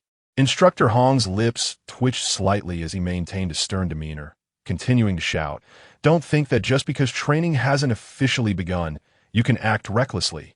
Let me tell you, once you pass through that door, you are soldiers. Soldiers must adhere to discipline. This is your first warning. I'll let you off this time. If I catch anyone causing a ruckus again, I swear I'll make you regret it." Instructor Hong bellowed, "Do you understand?" A resounding "we understand" echoed from the 3 dormitory buildings. With a gaze as sharp as a blade, Instructor Hong surveyed the 3 dormitory buildings before slowly declaring, "This afternoon at 2 o'clock, all personnel will assemble at the training ground." Having said that, he turned and exited the dormitory area with the other instructors. Bailey Pang Pang peered through the corridor crack and hastily stood up, running to Lin Xia's side, exclaiming, "That scared me to death. Luckily, I hid quickly, or I would have been caught." He placed a hand on his racing heart, still trembling. Lin Xia replied, "It seems these remaining gifts will go unbestowed." Bailey Pang Pang looked down at the watches in his hands and sighed. "Why are you so fixated on giving gifts?" Lin Xia couldn't help but inquire. "If I don't give gifts, how can I build good relations with others?" Bailey Pang Pang replied matter-of-factly, "My dad always says that the most important thing in this world is the intricacies of human relationships." Lin Xia rolled his eyes. If the intricacies of human relationships were all that mattered in this world, then society would have already perished. Having spoken, he disregarded whether Bailey Pang Pang understood him or not, bent down to retrieve his toothbrush, and continued toward the hot water room, leaving Bailey Pang Pang standing in place, scratching his head in bewilderment. In the afternoon, Lin Xia, having changed into the military uniform he obtained from the supply station, strode directly toward the training ground. Bailey Pang Pang hurriedly followed Lin Xia, attempting to fit his ample posterior into his trousers, occasionally calling out, "Xia, wait for me." By the time the two arrived at the training ground, most of the personnel had gathered, though they had yet to form a proper line, standing haphazardly in a ragtag manner, their heights and builds varying significantly. On the demonstration platform, over 20 instructors stood tall and proud, their postures resembling that of stately pines. The chief instructor, Yuan Gang, surveyed the disordered crowd below, his eyes narrowing slightly. Chapter 73, We Are the Masked Ones. "Stand straight." The instructor behind Yuan Gang bellowed. Instantly, all the new recruits fell silent. Although their formation remained somewhat askew, the semblance of order could still be discerned. Lin Xia and Bailey Pang Pang arrived rather late, thus positioning themselves at the rear of the ranks. Even so, they could still feel the overwhelming pressure emanating from the numerous instructors upon the training platform. Without resorting to forbidden techniques or wielding weapons, their mere presence loomed with an imposing force akin to a majestic mountain, bearing down upon everyone's chests. Such an aura could only arise from the trials of life-and-death combat, something these novices profoundly lacked. Yuan Gang gazed down at the assembly for a prolonged moment before slowly speaking, his voice deep and resonant. "I am aware that you are all prodigies hailing from across the vast expanse of Great Xia, whether possessing the coveted forbidden techniques that others yearn for, or wielding unparalleled skills, perhaps even boasting extraordinary backgrounds. However, from the moment you step through that door, you have assumed but one identity. You are recruits, mea novices. No, at this moment, you are not even worthy of that title. You are waste, refuse. In the face of true power, you would only endanger yourselves and jeopardize your comrades. Mere liabilities. If you wish to truly become night watchers, you have a long way to go." Yuan Gang's voice crescendoed, reverberating like thunder across the expansive training ground. Lin Xia could keenly perceive the expressions of the surrounding recruits growing stern. Some held their heads high with pride, others smirked derisively, some looked on with disdain, while others bowed their heads in contemplation. "What? Are you all unconvinced?" Yuan Gang took in the countenance of every individual, raising an eyebrow. No one responded, yet their faces spoke volumes. Yes, we are indeed unconvinced. Do you believe that your formidable forbidden techniques, your extraordinary abilities, and your boundless prospects grant you superiority? Do you think that my ability to stand here and admonish you is merely a result of being a few years your senior or having a higher realm? Do you assume that while I can label you as weak and of low realm, I cannot declare you as waste, as refuse? Yuan Gang scoffed twice, uttering a disdainful retort. What I say is absolutely true. In your current state, even upon reaching the Klein realm, you would merely be slightly more competent waste. When confronted with true powerhouses, you wouldn't even withstand a single blow. Do you believe me? Many began to breathe heavily, their gazes fixed intently upon Yuan Gang, their eyes seemingly ablaze with fury. I don't believe it. At that moment, a young man, his military uniform unbuttoned and his cap worn backward, languidly raised his hand, chewing gum, a mocking grin plastered on his face. Recruit, what is your name? Shun Zhuqing. Good. Who else is unconvinced? I am. Me too. With Shun Qingzhu taking the lead, an increasing number of recruits raised their hands, and by the end, nearly half of the assembly had expressed their dissent. In the back row, Bailey Pang Pang nudged Lin Xia. Xia, what about you? Me? I concede. Why? Because he spoke the truth. Lin Xia's mind conjured the image of that torrential downpour that washed away everything, the formidable ghost-faced king that thrived within it. Moreover, within the confines of the second high school, there lurked the cunning Nandu, snake demon, who orchestrated everything from the shadows with unparalleled intellect. They had never encountered the arcane and were oblivious to the nature of such entities. Lin Xia's eyes narrowed slightly. I can assure you, should they truly confront the two enigmatic beings I have encountered, no more than 10 among these 200 individuals would emerge unscathed. Moreover, in this world, there undoubtedly exist even more powerful and bizarre supernatural entities. If I were to encounter them now, I fear I would not even comprehend how I perished. Have you encountered the mysterious? Are they formidable? Indeed, they are quite formidable. Well, I concede to you, Bai Li Pang Pang replied without a hint of principle. On the stage, Yuan Gang's lips curled into a slight smirk. He nodded and continued. Well, since so many of you remain unconvinced, I shall offer you an opportunity, a chance to recognize your own limitations.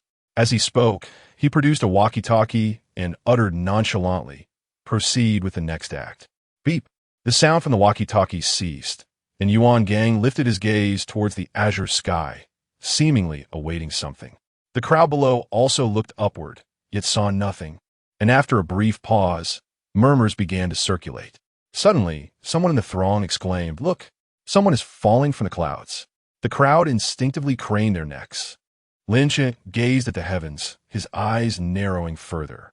There, against the cerulean expanse, 7 black dots rapidly expanded in size. Moments later, they discerned. It was 7 individuals, 7 figures clad in gray cloaks, bearing black boxes on their backs, each adorned with distinct masks. They plummeted from the cloud's pinnacle, unencumbered by any protective gear, descending freely towards the training ground, their cloaks rustling wildly in the fierce wind. Good gracious! They surely did not leap from a plane without parachutes. Bailey Pampan exclaimed Bazida Elienakia, astunisha. The shock was not limited to Bailey Pang Pang. Others were equally dumbfounded, the cacophony escalating. On stage, Yuan Gang rubbed his nose, muttering softly, well, I merely mentioned it casually, yet they truly jumped. How dedicated they are.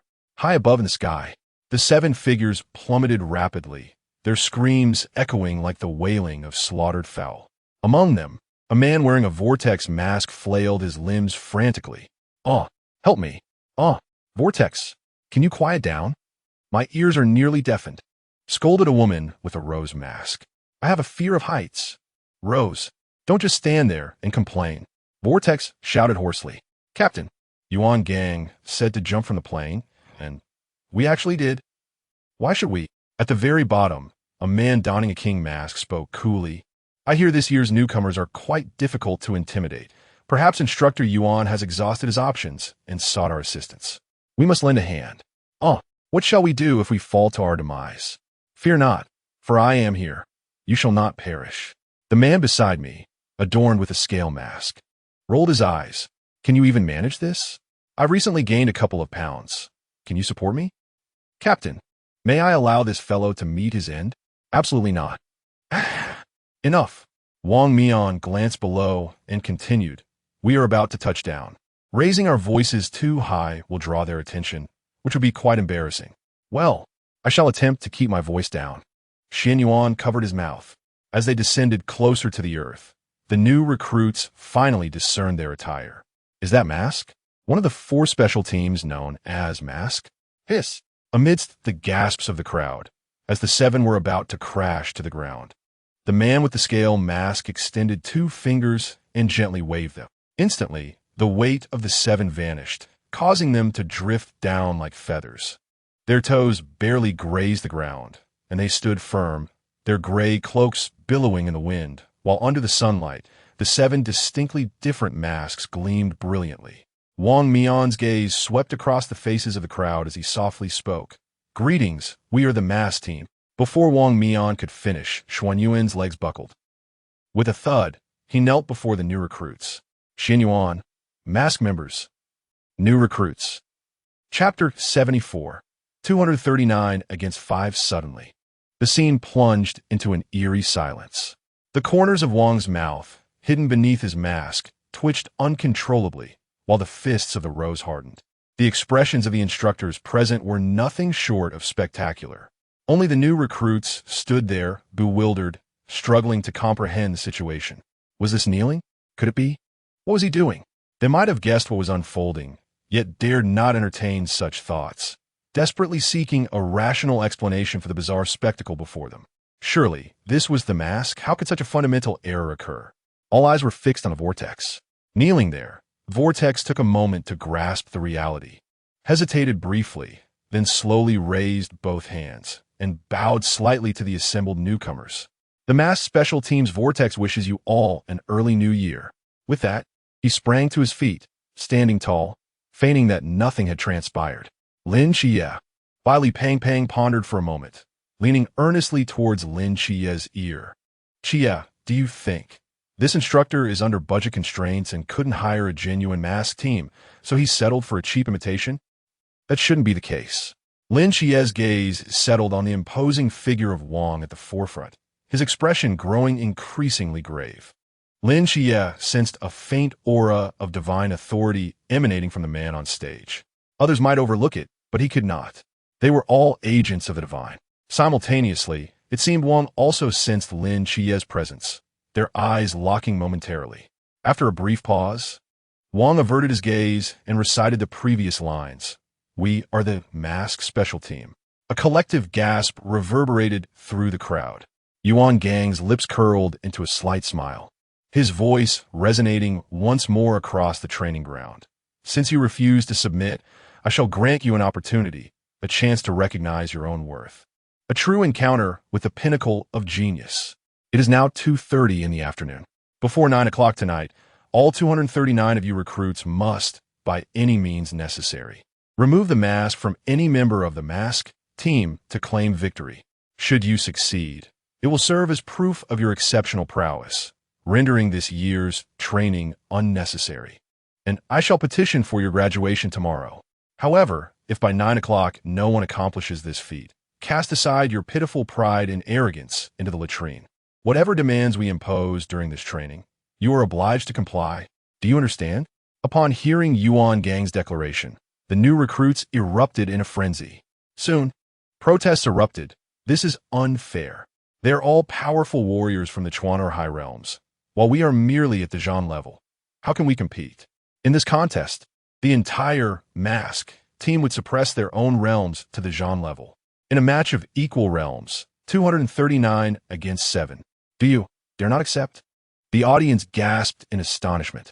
In the realm where everyone is merely a flickering candle, the fundamental distinction of strength and weakness dissipates, leaving only tactical coordination, strategy, and combat proficiency.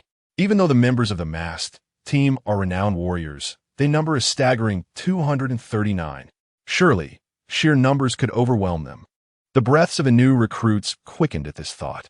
Given such a significant numerical disparity, defeat seemed illogical. If victory were attained, It would not only spare them a year of intensive training, but also elevate their status immensely. Excellent. I concur. It is settled. The atmosphere among the recruits ignited. Their eyes fixed intensely on the 7 figures cloaked in gray. Sensing their fervent battle spirit, Wang Mian narrowed his eyes and spoke with a haunting calmness. To deal with you, we need not 7 individuals. We can triumph over all of you with merely 5. Upon hearing this, the recruits' emotions surged once more, fervently responding to Wang Mian's provocation, and the scene erupted into chaos. How can they be so arrogant? Bai Li Pang exclaimed in astonishment. They are not arrogant. Quite the opposite, Lin Qi replied, shaking his head. Bai Li Pang paused, incredulous. To claim they can defeat us with only 5, is that not arrogance? The rules of the impending confrontation dictated that unmasking any one of their number constituted victory. Thus, the more participants they had, the greater their likelihood of losing. Lin Qi, noticing Bai Li Pang's confusion, continued, a squad of 7 will inherently possess strengths and weaknesses. Should any weakness be exposed amid a collective assault of 239, the chances of that weakness being exploited are considerable. However, if all vulnerabilities are kept from the field initially, this dilemma is circumvented. So you mean, they fear that some team members may lack combat prowess, and thus choose to keep them off the field, eliminating their weaknesses? Bai Li Pang pondered. Precisely. So, does this imply that they regard us with apprehension? That our chances of victory are substantial? Not necessarily, Lin Qi replied, casting a cool glance at the agitated crowd before him. Although we possess a numerical advantage, we are merely a disorganized mob lacking coordination. In such circumstances, our numbers may indeed become a liability.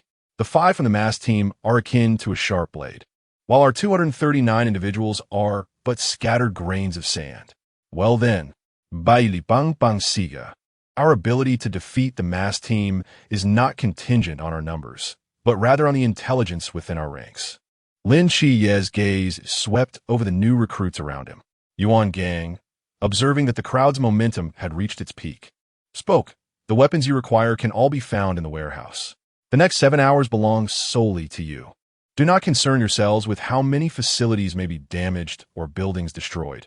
Regardless of how chaotic you make this place, we possess the means to restore it. Now, let me witness your capabilities. With his final words, Yuan Gang turned and departed alongside the instructors. As per the original plan, Vortex, Rose, Libra, and Moon Ghost will proceed. You may return to rest, the leader said to the other 2 members before they followed the instructor out. Ultimately, only 239 recruits and the 5 members of the masked ones remained in the venue. The atmosphere grew tense. All the recruits cast unfriendly glances towards the 5 masked ones on the stage. From the crowd, someone raised a hand and inquired, "May I ask when we can begin?" Libra smiled faintly, extending a finger towards the crowd. In the next moment, the questioner was struck by an invisible hammer to the chest, violently spitting out blood and flying backward. Amidst the chaos, the leader spoke softly. Wasn't the instructor's previous statement sufficiently clear? From 2 o'clock to 9 o'clock, which means it has already begun. Chapter 75. The battle. As Wang Mian's voice faded, a dozen new recruits surged forward, unleashing a cacophony of attacks, flames, frost, gales, and lasers, each more diverse than the last. The atmosphere of the training ground ignited like a powder keg, erupting with a thunderous explosion. Bai Li Pang shouted twice, ready to charge into the sky. However, Lin Qi seized him by the arm, without a moment's hesitation, and fled towards the exit of the training ground. "Qi, what are you doing? We must join the fray." Bai Li Pang implodeth. "Is this the time to seek death? Do you have any weapons?" Lin Qi retorted as they ran. "Our weapons were confiscated upon entering the training camp, while the members of the mass team are fully armed. Are you planning to confront them with your bare hands?" Bai Li Pang hesitated, instinctively patting his pockets, realizing. Furthermore, the special team was aptly named for their combat prowess that far exceeded others. To recklessly charge forward without knowing their forbidden abilities and combat styles would be tantamount to courting death. As Lin Qi glanced back, it seemed to validate his thoughts. An anomaly erupted on the training platform. A deep purple vortex abruptly blossomed in midair, intercepting the attacks from a masked team, voraciously absorbing them all. In the next instant, a colossal pink hammer materialized from thin air, towering as high as a two-story building, conjuring a tempest that sent all the airborne recruits hurtling away. At that moment, most of the recruits realized the peril they were in. However, turning to flee was now futile. With a flick of its finger, the vortex reappeared above their heads. Now you wish to escape? Too late. The vortex sneered. The flames and frost that had been absorbed earlier erupted forth, raining down like a deluge, triggering a series of explosions from the training platform. Searing flames and thick smoke billowed upwards, and Bai Li Pang, following Lin Qi, swallowed hard, drenched in cold sweat. Is this the combat strength expected at the Zhan realm? If they unleash their full power, how formidable would they be? No wonder they are called the special team. Lin Qi sighed. In less than a minute, they had already lost nearly half their number. Trouble loomed ahead. Not only Lin Qi possessed wisdom. As he and Bai Li Pang led the charge for the exit, many others swiftly reacted and followed suit, narrowly escaping disaster. Had it not been for Lin Qi's decisive lead, the casualty count would have been far greater. From the billowing smoke emerged 5 figures cloaked in gray. As the vortex surveyed the unconscious recruits scattered around, a grin spreading across its face. A bunch of fools. It seems securing victory in this farce is practically guaranteed. Do not draw conclusions too hastily.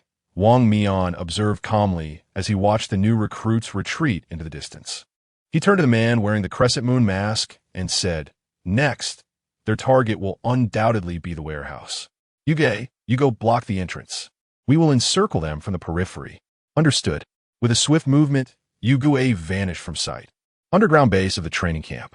The instructors were seated before a series of screens, each holding a stack of documents, shaking their heads slightly. In just one encounter, over 90 had been eliminated. It appeared we had overestimated them. Ultimately, it was the strength of the masked one that proved overwhelming.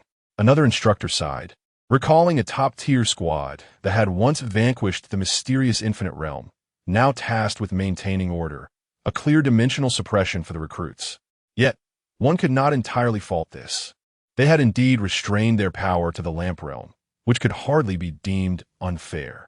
However, their experience and synergy were far beyond what these fledgling recruits could aspire to, especially with 3 high-risk forbidden zones among them, along with the agent of that deity. Nevertheless, there was no need for excessive pessimism. As the instructors deliberated, Yuan Gang slowly spoke, noting that while the recruits appeared to have suffered significant losses, the few who genuinely held the potential to confront the masked one had managed to escape. Eliminating those who disrupted their rhythm might be beneficial for them. A nearby instructor paused. "Chief, are you implying that you genuinely wish for the recruits to prevail?" No, Yuan Gang shook his head. With that individual present, victory is unattainable for them. I merely anticipate witnessing a captivating battle. 7 Knights, slow down. I can't keep up. Bai Li Pang Gaspat. Being dragged along by Lin Qi, perspiring profusely and struggling for breath. Lin Qi raised an eyebrow, releasing his grip. Then you shall leave your fate to chance. I shall proceed ahead. Bai Li Pang was momentarily taken aback by Lin Qi's abrupt abandonment, before summoning all his strength to chase after him. No, this isn't right. If I'm left alone, I'll surely be caught. Jie, brother Qi, wait for me. Finally, Bai Li Pang stumbled and rolled into position beside Lin Qi at the entrance of the warehouse, staring at the tightly shut door, perplexed. Why is this door closed? Were we not instructed to retrieve our weapons ourselves? Lin Qi frowned slightly. They said we could retrieve them, but did not specify that the door would be open for us. Are we going to have to break down this door? Bai Li Pang approached and knocked. What material is this? It seems quite sturdy. Lin Qi circled the warehouse, his expression growing grim. He turned to Bai Li Pang. What is your forbidden zone? I have no forbidden zone. Bai Li Pang replied with conviction. Lin Qi, how on earth did this plump fellow manage to become a night watchman? This is troublesome. With a sigh, he lamented, my forbidden zone lacks the capacity for large-scale destruction. I cannot open this door. Bai Li Pang scratched his head. Oh, is that all? Actually, I. Step aside. Just as Bai Li Pang Pang was about to say something, a cold female voice emerged from behind him. He turned in surprise to see a tall woman standing behind him, her long hair a fiery red cascading down to her waist, even in her simple recruit uniform. Her graceful form was undeniable. She cast a fleeting glance at Bai Li Pang Pang, let out a cold snort, and strode directly to the entrance of the warehouse. You are. Lin Qiye's eyes narrowed slightly. He recalled this woman. She had been standing in the girls' dormitory corridor earlier that morning, disdainfully observing the commotion instigated by Li Pang Pang in the opposite dormitory building. They had exchanged a glance, one that Lin Qiye still vividly remembered, filled with an aggressive intensity. Molly, she replied in a dispassionate tone, extending her fair hand to gently press against the surface of the warehouse door. In the next instant, the entire warehouse began to tremble violently. Chapter 76. Moon Demon. As soon as Molly's palm made contact with the warehouse door, the metallic barrier began to tremble at an imperceptible frequency, emitting a sharp hum from within. In the next moment, several terrifying fissures appeared on the surface of the door. Molly withdrew her hand and, with a swift kick, shattered the dilapidated door into fragments, which collapsed with a thunderous crash. Amidst the swirling dust, she brushed off the debris from her hands and entered the warehouse with an expressionless demeanor. Such formidable destructive power. Lin Qiye's gaze fell upon the scattered metal shards as he stroked his chin, murmuring to himself. Outside, Bai Li Pang Pang fixed his eyes intently on Molly's retreating figure. Swallowing hard. What is the matter with you? Lin Xia inquired, noticing Bai Li Pang Pang's peculiar expression. Xia. Bai Li Pang Pang leaned closer to Lin Xia's ear and whispered, Don't you think she is quite impressive? Lin Xia rolled his eyes, showing no interest in continuing the discussion with Bai Li Pang Pang. He walked directly to the weapon rack in the warehouse and casually selected a standard straight blade. Before arriving at the training camp, Chen Mai had advised that weapons should not be brought in unless absolutely necessary. So he had left Zhao Kongchang's sword at Hong Ying's residence. Fortunately, the night watchmen were equipped with standardized gear, and there was an abundance of weapons available in the warehouse. While holding the sword, Lin Xia kept a mental note on Molly's actions. Surprisingly, she didn't spare a glance at the array of weapons lining the racks. Instead, she strode straight to the depths of the warehouse, retrieving a massive katana from a corner and slinging it onto her back as she turned to exit. Such a weapon is quite rare. As she passed by Lin Xia, he calmly spoke up. Molly paused her steps and glanced at Lin Xia. I like this one. Is there a problem? Lin Xia turned to meet her gaze, extending his right hand. Lin Kai. Oh. Molly replied indifferently, showing no intention of shaking his hand. Lin Qiye's eyes narrowed slightly. High-risk forbidden zones? Why should I tell you? Don't you want to win? Will telling you guarantee a victory? Who do you think you are? Among the 5 members of the mask, at least 3 are classified as high-risk forbidden zones, and their cooperation is exceedingly close. If we do not unite among our high-risk levels here, we stand no chance of success, Lin Qiye stated calmly. Molly frowned, looking at Lin Qiye with surprise. You're also high risk? No. Lin Qiye shook his head. Just as Molly was about to turn and leave, he continued slowly, I am a representative of the Seraphim. Molly's steps halted abruptly. She turned her head, her eyes wide with astonishment. You're a representative of the divine? Indeed.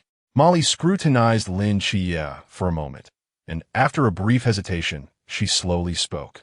Forbidden Zone Sequence 076. Wandering frequencies, allows me to control the vibrational frequency of any object that directly or indirectly interacts with me within the Forbidden Zone.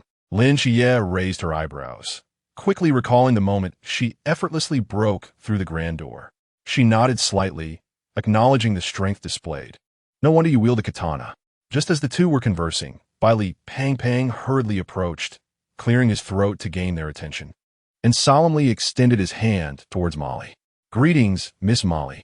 I am Bai Li Tuming, born into an ordinary family in Guangzhou.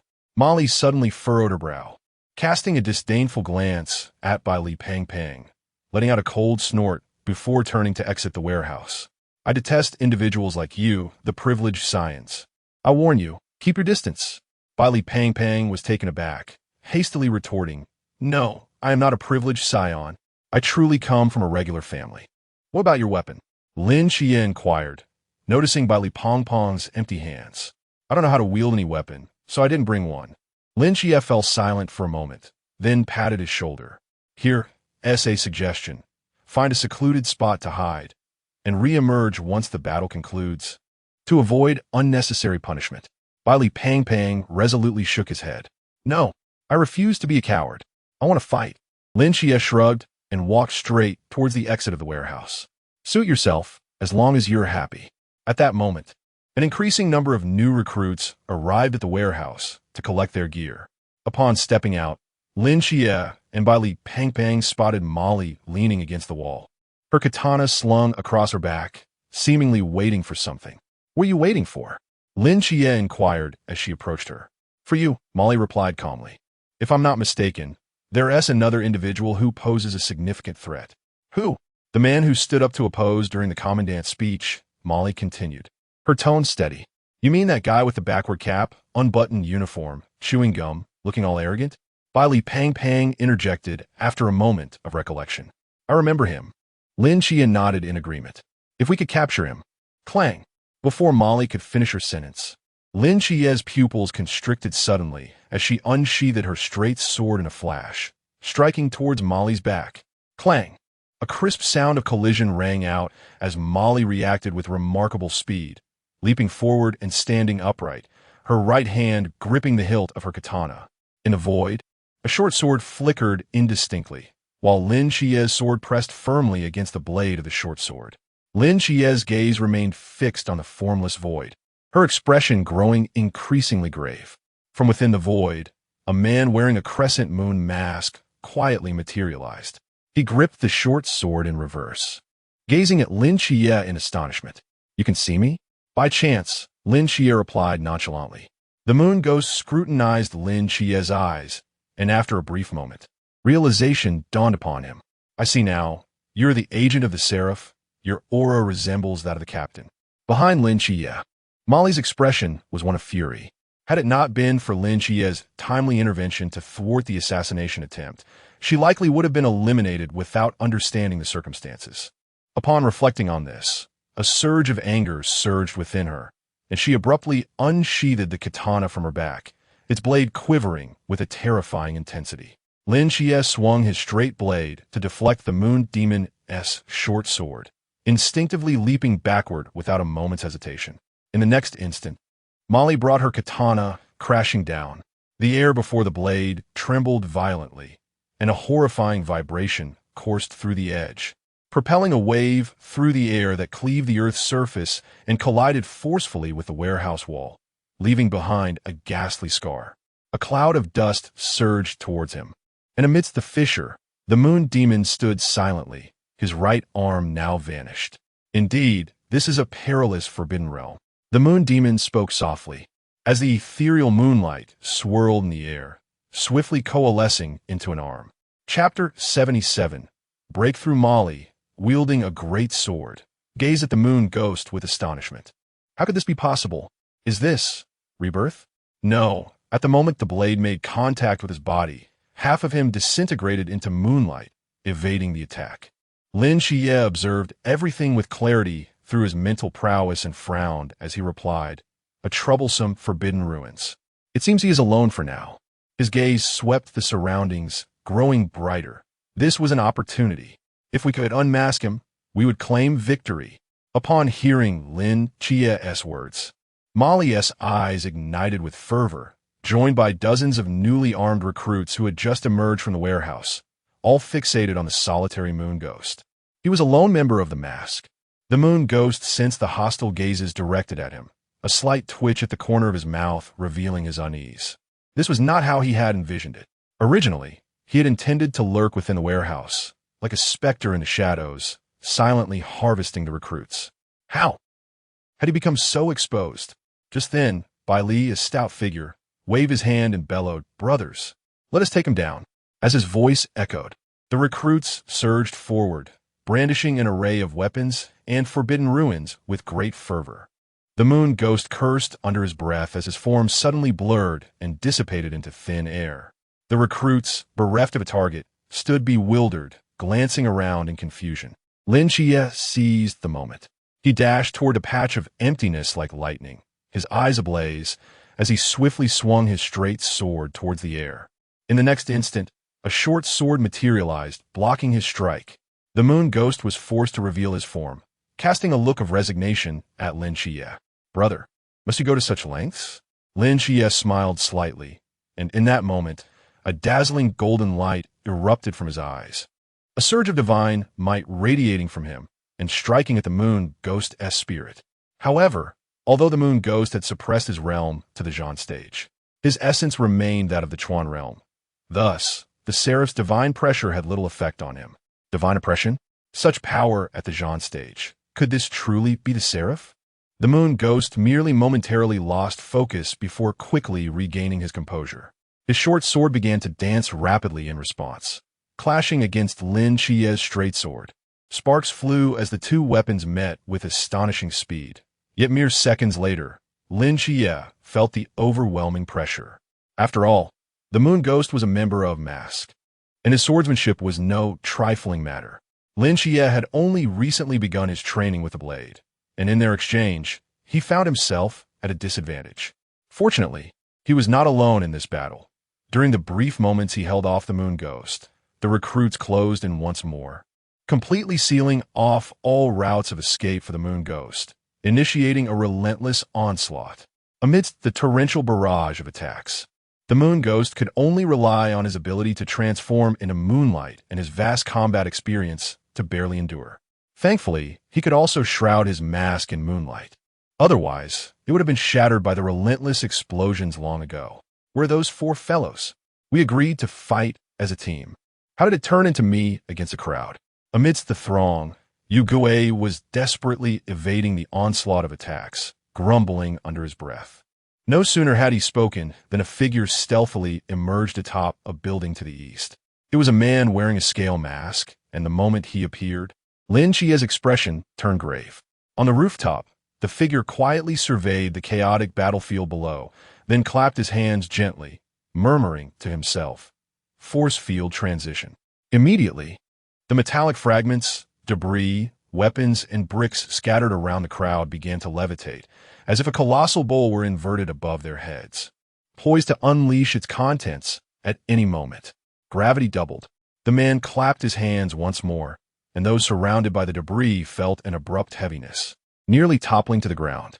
Under this oppressive force, their mobility was drastically hindered.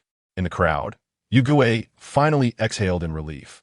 Had he arrived a few minutes later, he would have truly been done for. "What a useless bum, Yu Gui. Why are you so inept?" Sauntering down the southern path was Xuanhua, speaking with a casual tone. Shortly thereafter, Rose appeared on the western road, her small hammer shimmering as it expanded rapidly, reaching the height of 3 stories in an instant. With a single strike, it could nearly obliterate the warehouse. To the north, Wang Mian stood there with his hands in his pockets, having appeared unnoticed. His gaze swept across the dozens of new recruits present, and he calmly declared, "Regrettably, you find yourselves encircled." Encircled? For individuals have surrounded nearly 40? Though it sounded absurd, not a single new recruit present found it laughable. They were indeed surrounded. Amidst the crowd, Lin Xia's expression grew increasingly serious. "What should we do now?" Molly, wielding her great sword, wore a similarly grim expression. "Should we fight them?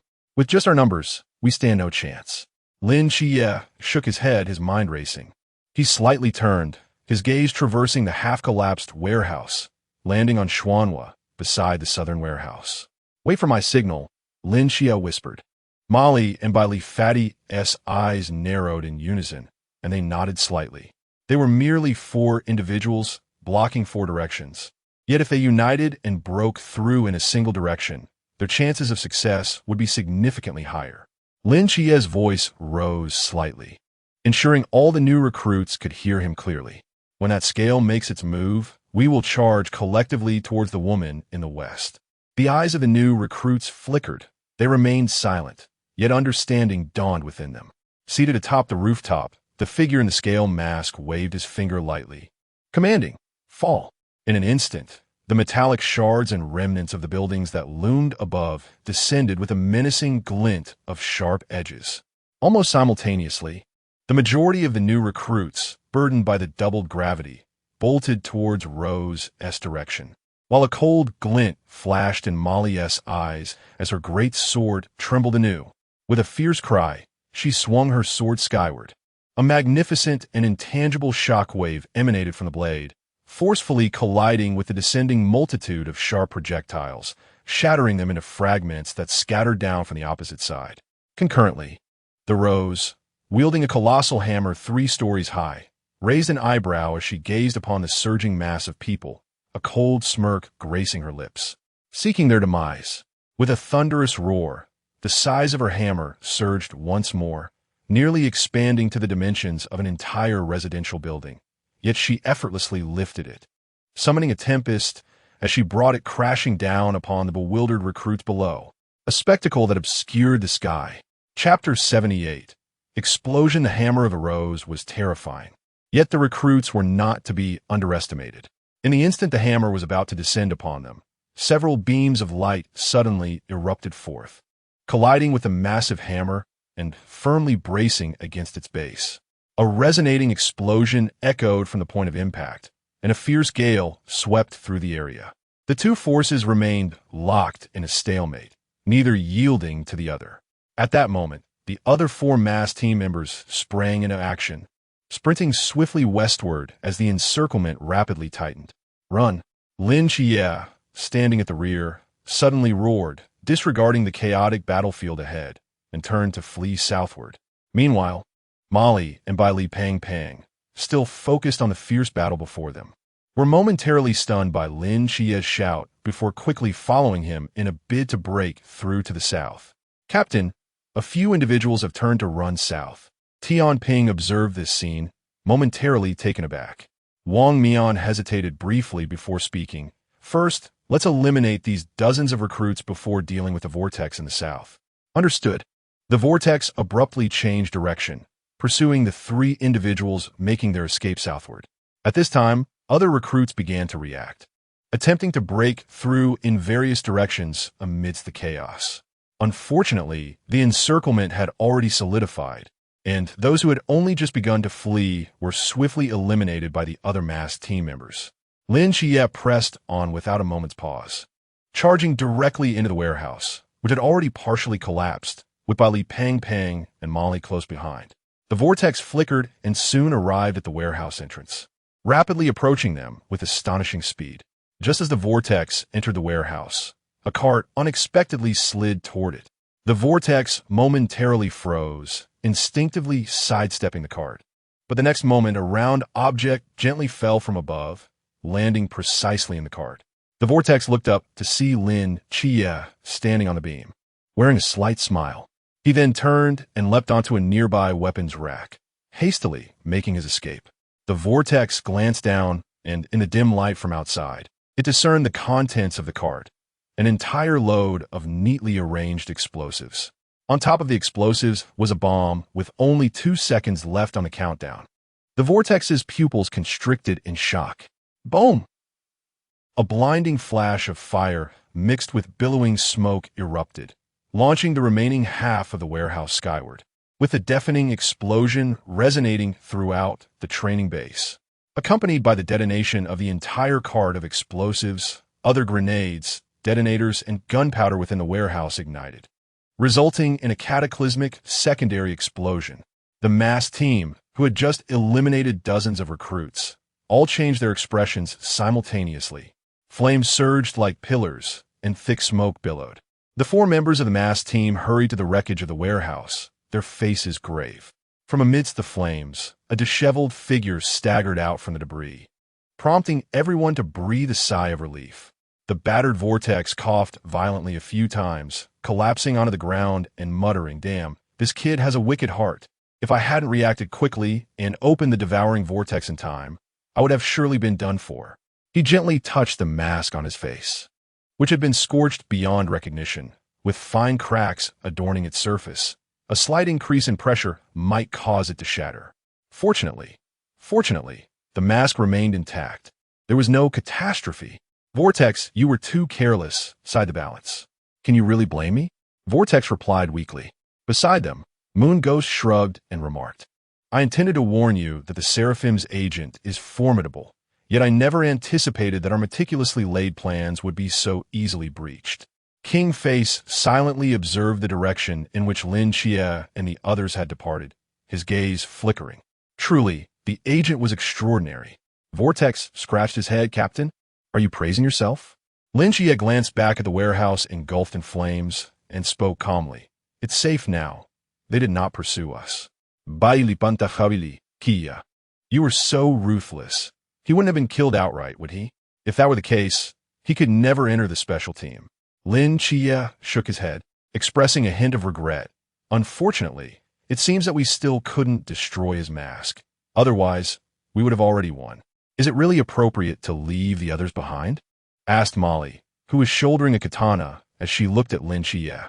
They had no chance of escaping in the first place. Lin Xia replied calmly. Their target was too significant.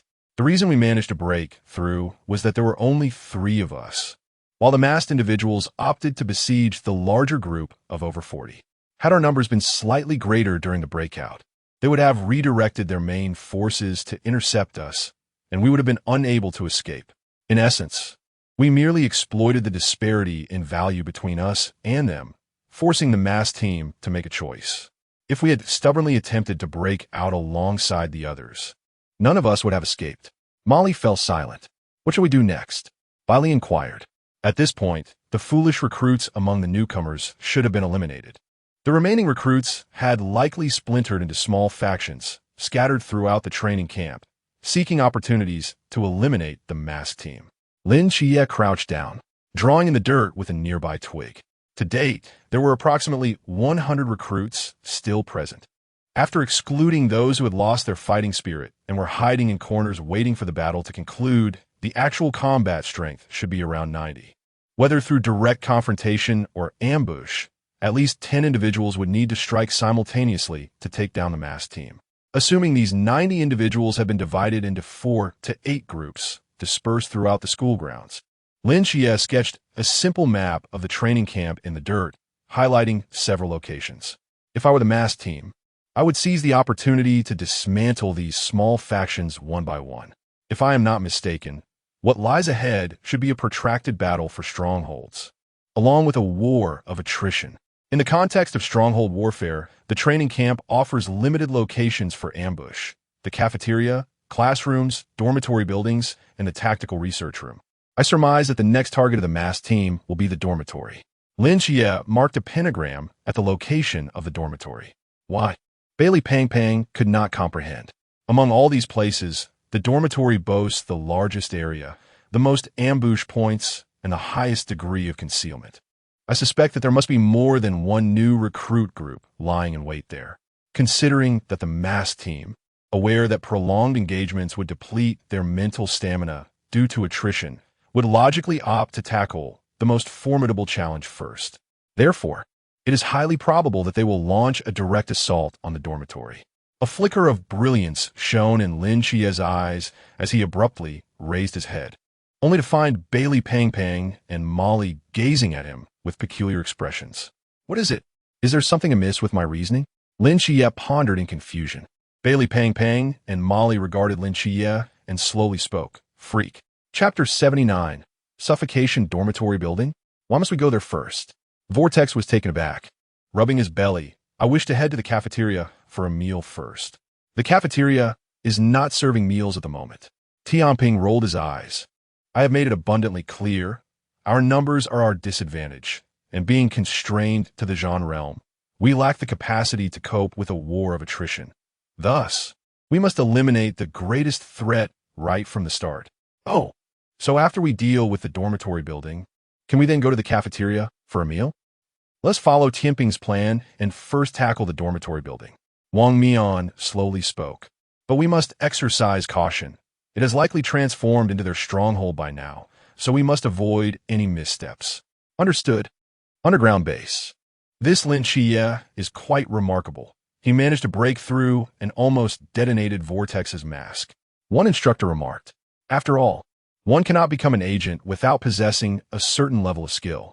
His close combat abilities are formidable, yet he has yet to reveal the traits of a seraph. That is the mundane divine domain of Sequence 003. If he had just unleashed it, he could have escaped without detonating explosives, right? Intelligence suggests that his divine realm appears to be incomplete. Nevertheless, his terrifying deductive prowess and close combat skills are sufficient to place him among the most promising recruits in the entire camp. I am curious to see what the scene would be like when he engages Wang Mian. Yuan Gang gazed at the screen, his knuckles rhythmically tapping the table, seemingly deep in thought. "Chief, what are you observing?" Yuan Gang extended his hand, pointing to a young man sitting in the corner with a knife, eyes closed in meditation. "Observe him." The instructor scratched his head. "I recall he has been sitting there since the match began, right? Does he possess any particular significance?" Yuan Gang tossed the documents onto the table. "Take a look for yourselves."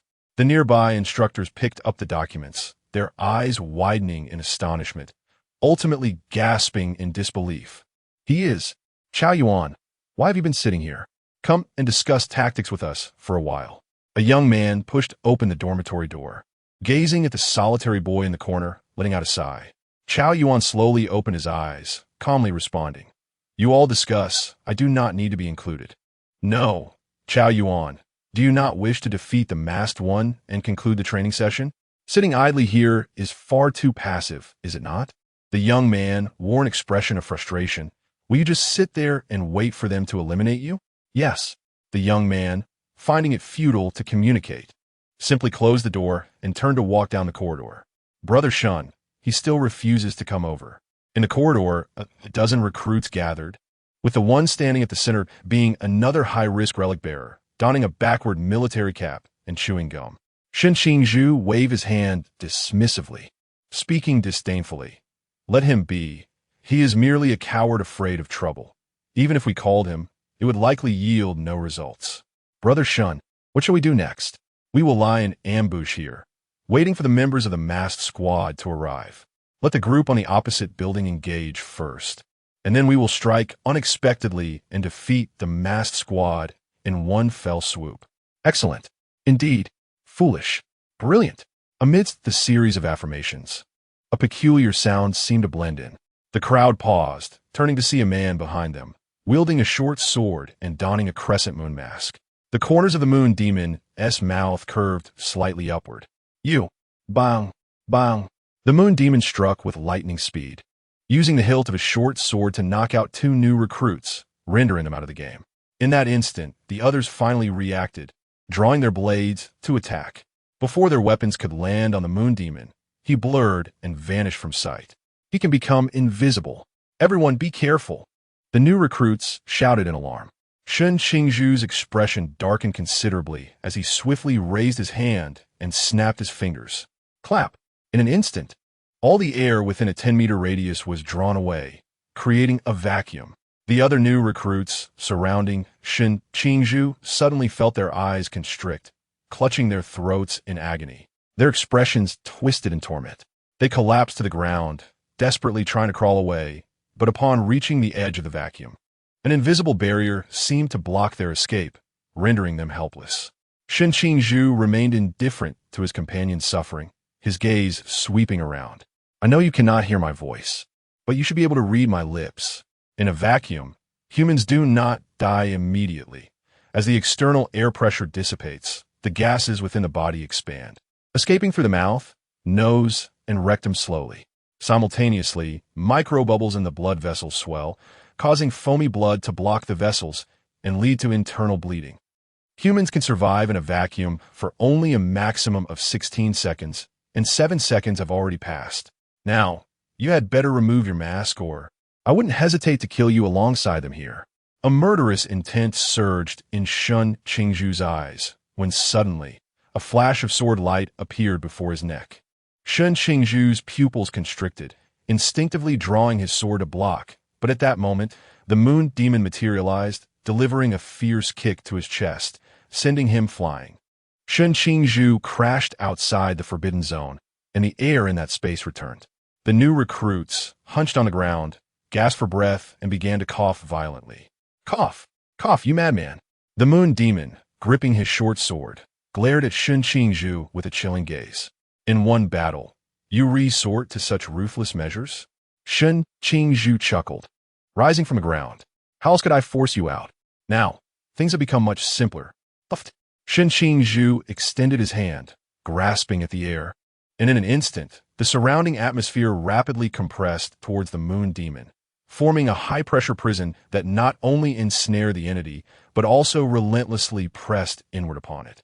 A chilling glint ignited in the moon demon's eyes as half of its body transformed into moonlight, forcefully piercing through the air prison. In a flash, the short sword in its hand lunged towards Shen Qingzhu. With a swift clap of his hands, a wall of energy materialized before him, while he quickly retreated, seizing the collars of several new recruits and casting them into the corridor of the dormitory behind him. Meanwhile, the moon demon's short sword was nearly slicing through the energy wall.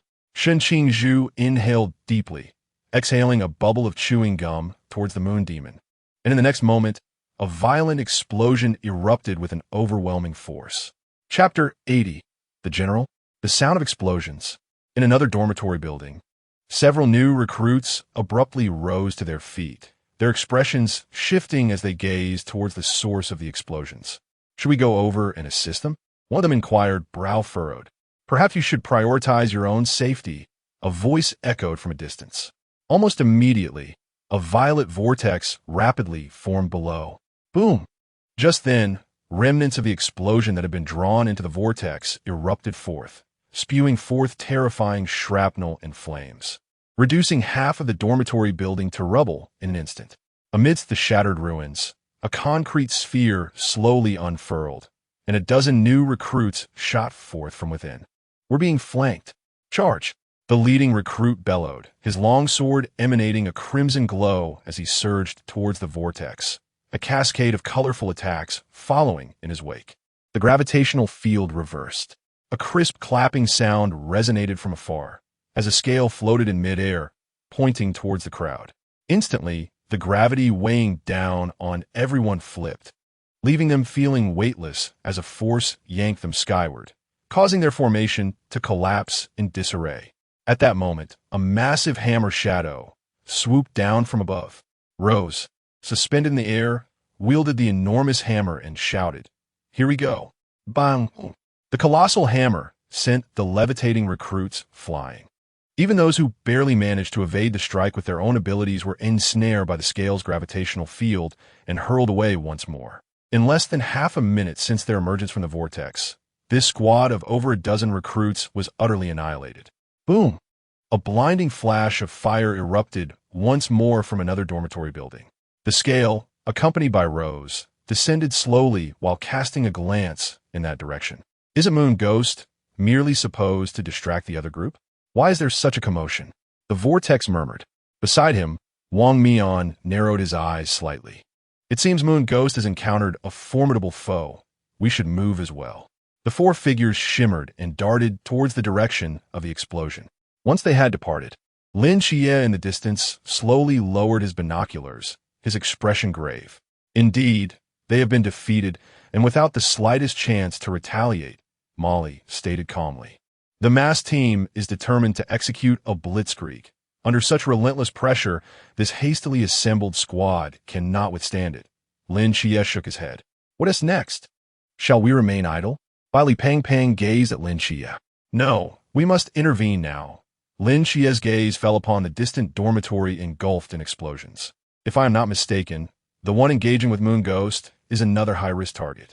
As one of the few forces capable of contending with a masked team, we cannot allow him to be eliminated so easily. We will maneuver behind the masked team. If an opportunity arises, we will coordinate with that high-risk target to launch an attack.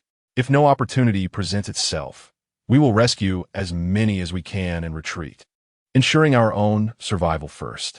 A resounding explosion erupted, a blinding fireball bursting forth from the dormitory building, shattering the glass across an entire floor.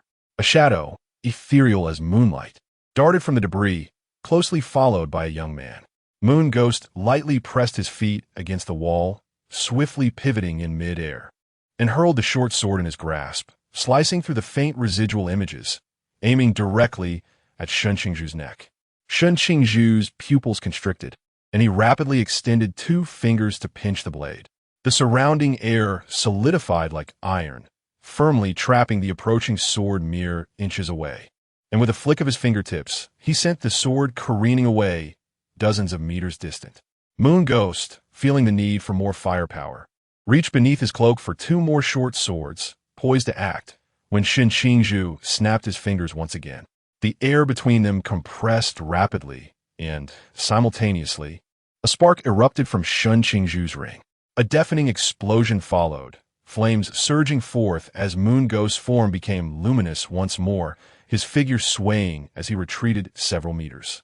When the concentration of oxygen and nitrogen in the air is compressed to a certain ratio, it creates conditions for combustion. A mere spark can ignite an explosion. Shen Qingzhu, with his hands tucked into his pockets, spoke calmly, declaring that his extensive area of indiscriminate lethality was indeed Moon Ghost's nemesis. Yet, he remarked, "You can only manipulate the air within a 10-meter radius, cannot you?" Moon Ghost, gripping his short sword and meeting Shen Qingzhu's gaze, retorted that with his current cultivation, he was leagues away from achieving true indiscriminate lethality. Shen Qingzhu's expression hardened, a flicker of anger surfacing as he asserted that it was more than sufficient to deal with him. In an instant, both surged towards each other. At that moment, a massive hammer descended from above. Shen Qingzhu's pupils dilated in shock as he abruptly halted, raising his hands to intercept the hammer hurtling towards him. The air within 10 meters around him compressed swiftly, forming a wall of air above his head. With a resounding clang, the hammer struck, causing the ground beneath Shen Qingzhu to sink slightly, cracks rapidly spreading from beneath his feet. He let out a muffled groan, blood trickling from his mouth as he stumbled and fell to the ground. The air wall disintegrated inch by inch, while the massive hammer above him diminished in size, finally returning to Rose's hand as if it were a mere toy for her amusement. In the Forbidden Ruins Sequence 068, Air Manipulation, yet another ultra-high-risk forbidden area, Tian Ping strolled beside the whirlpool, speaking softly. "It is no wonder Instructor Yuan urged us to intervene. This indeed poses a significant challenge. It is said that among the new recruits, aside from the agents, there are 3 ultra-high-risk individuals, the woman wielding the katana, the man controlling the air. And where's the last one?" The whirlpool scanned the surroundings. "They must be lying in ambush nearby. We must proceed with caution," Wang Mian advised. No sooner had Wang Mian spoken than the windows of the adjacent dormitory buildings shattered explosively, revealing a multitude of dark gun barrels, rifles, submachine guns, sniper rifles, and even several grenade launchers. In the corridor stood over 20 new recruits, their fingertips radiating various hues of light, glaring ominously at the masked individuals. Meanwhile, the silhouettes of 4 new recruits suddenly emerged behind the 2 buildings, simultaneously reaching out to the ground. Earthen walls, barriers, vines, and steel spikes, distinct walls rose from the earth, firmly blocking the path the 3 had taken, coupled with the dormitory buildings arranged in a triangular formation ahead. This effectively sealed off all avenues of retreat for the masked team. Amidst the ruins, Shen Qingzhu staggered to his feet, wiping the blood from the corner of his mouth, and cast a cold smile at the 5 individuals. "The general has arrived." Mask. Chapter 81. Yuan, you may wonder why I have engaged in prolonged combat with the assassin donning a moonlit mask. Shen Qingzhu squinted at the masked squad before her and spoke slowly. "I concede that in a direct confrontation, we rookies are no match for you. However, we have laid an intricate trap, and here, we can exhaust you to your demise." Suddenly, Shen Qingzhu's figure retreated swiftly into the dormitory building behind her, followed by a formidable wall of air that surged forth to block the masked squad's advance. "This is quite troublesome," Vortex mused, observing the rookies lying in ambush from all directions, scratching his head. Over 50 individuals. It seems there are indeed more than 2 teams lying in wait here. Nearly half of the rookies present have congregated, creating quite a spectacle, he remarked with a hint of awe. After speaking, he turned to Wang Mian. "Captain, it is time for you to take action, is it not?" Wang Mian stood silently, his expression unreadable. Inside the dormitory, Shen Qingzhu looked down at the 5 individuals below and gently waved her hand. Gomos. The firearms positioned at the surrounding windows erupted simultaneously, their dark muzzles exhaling blinding flames as bullets cascaded like a torrential downpour towards the quintet in the center, in addition to grenades and bullets.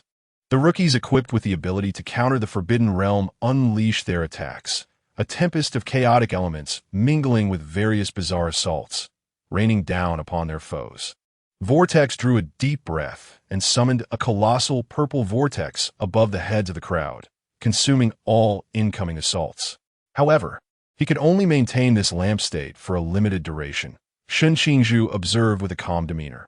Indeed, mere seconds later, the purple vortex above began to tremble violently.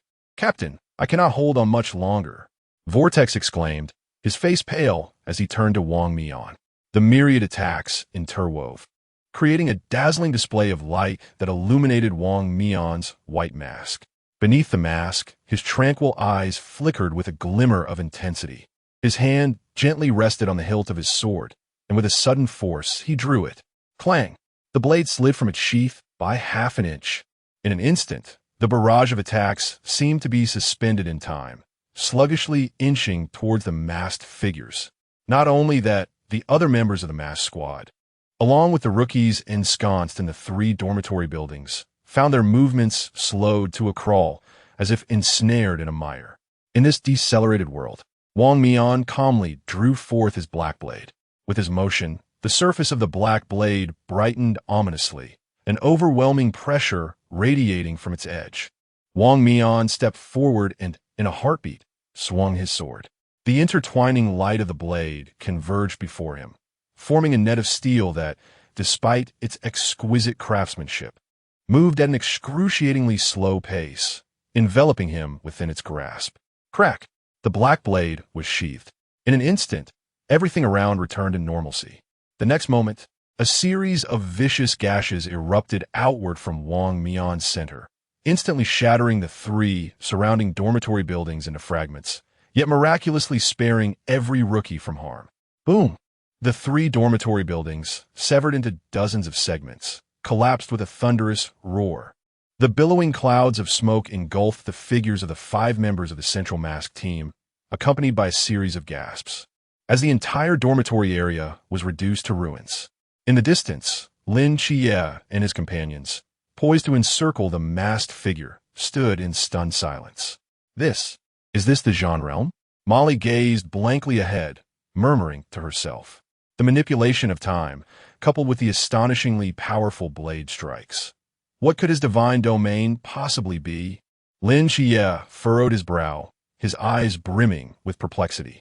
Perhaps their previous distance from the dormitory had spared them from being caught in that bizarre temporal stasis, allowing them to observe the entirety of Wang Mian's swordplay with clarity.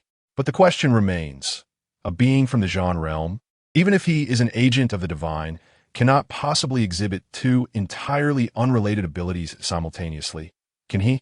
In truth, his divine domain merely governs time. Bili Pang scratched his head.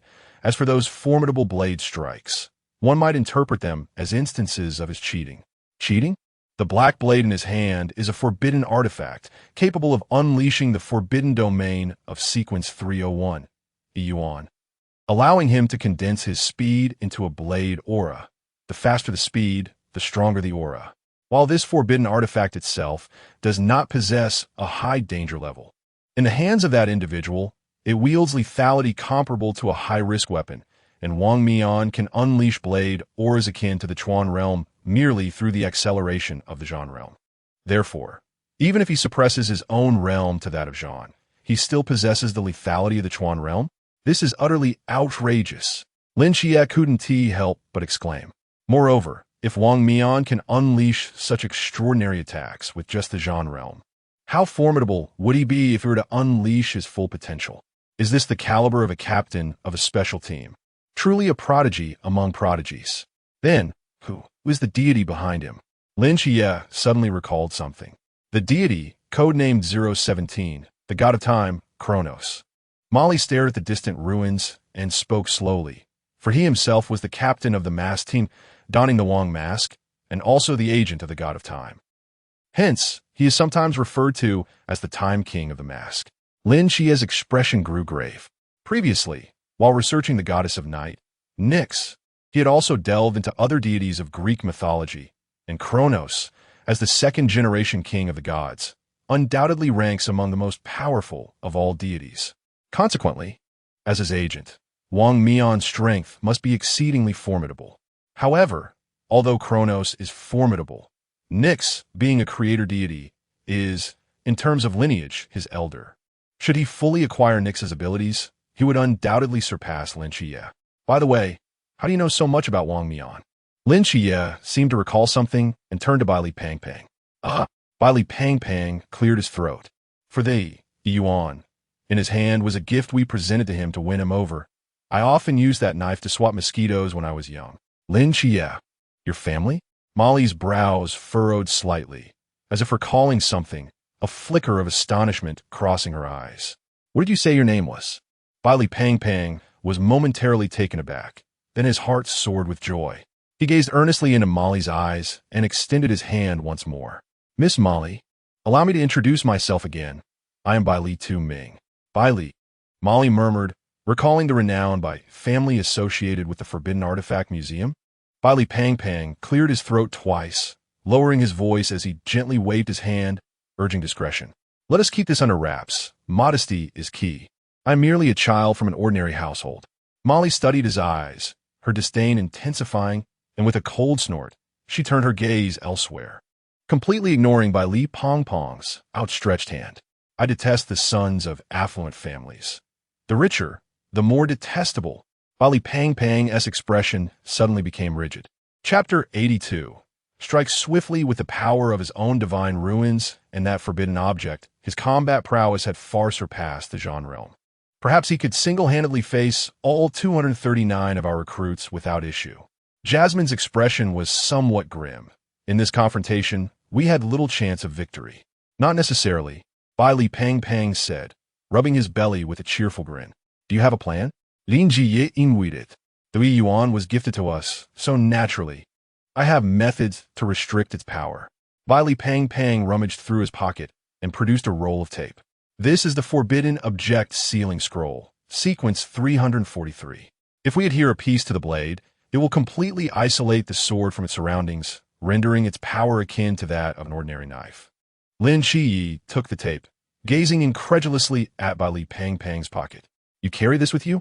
Did you know Wang Mian was coming? Bai Li Pang Pang chuckled, neither confirming nor denying.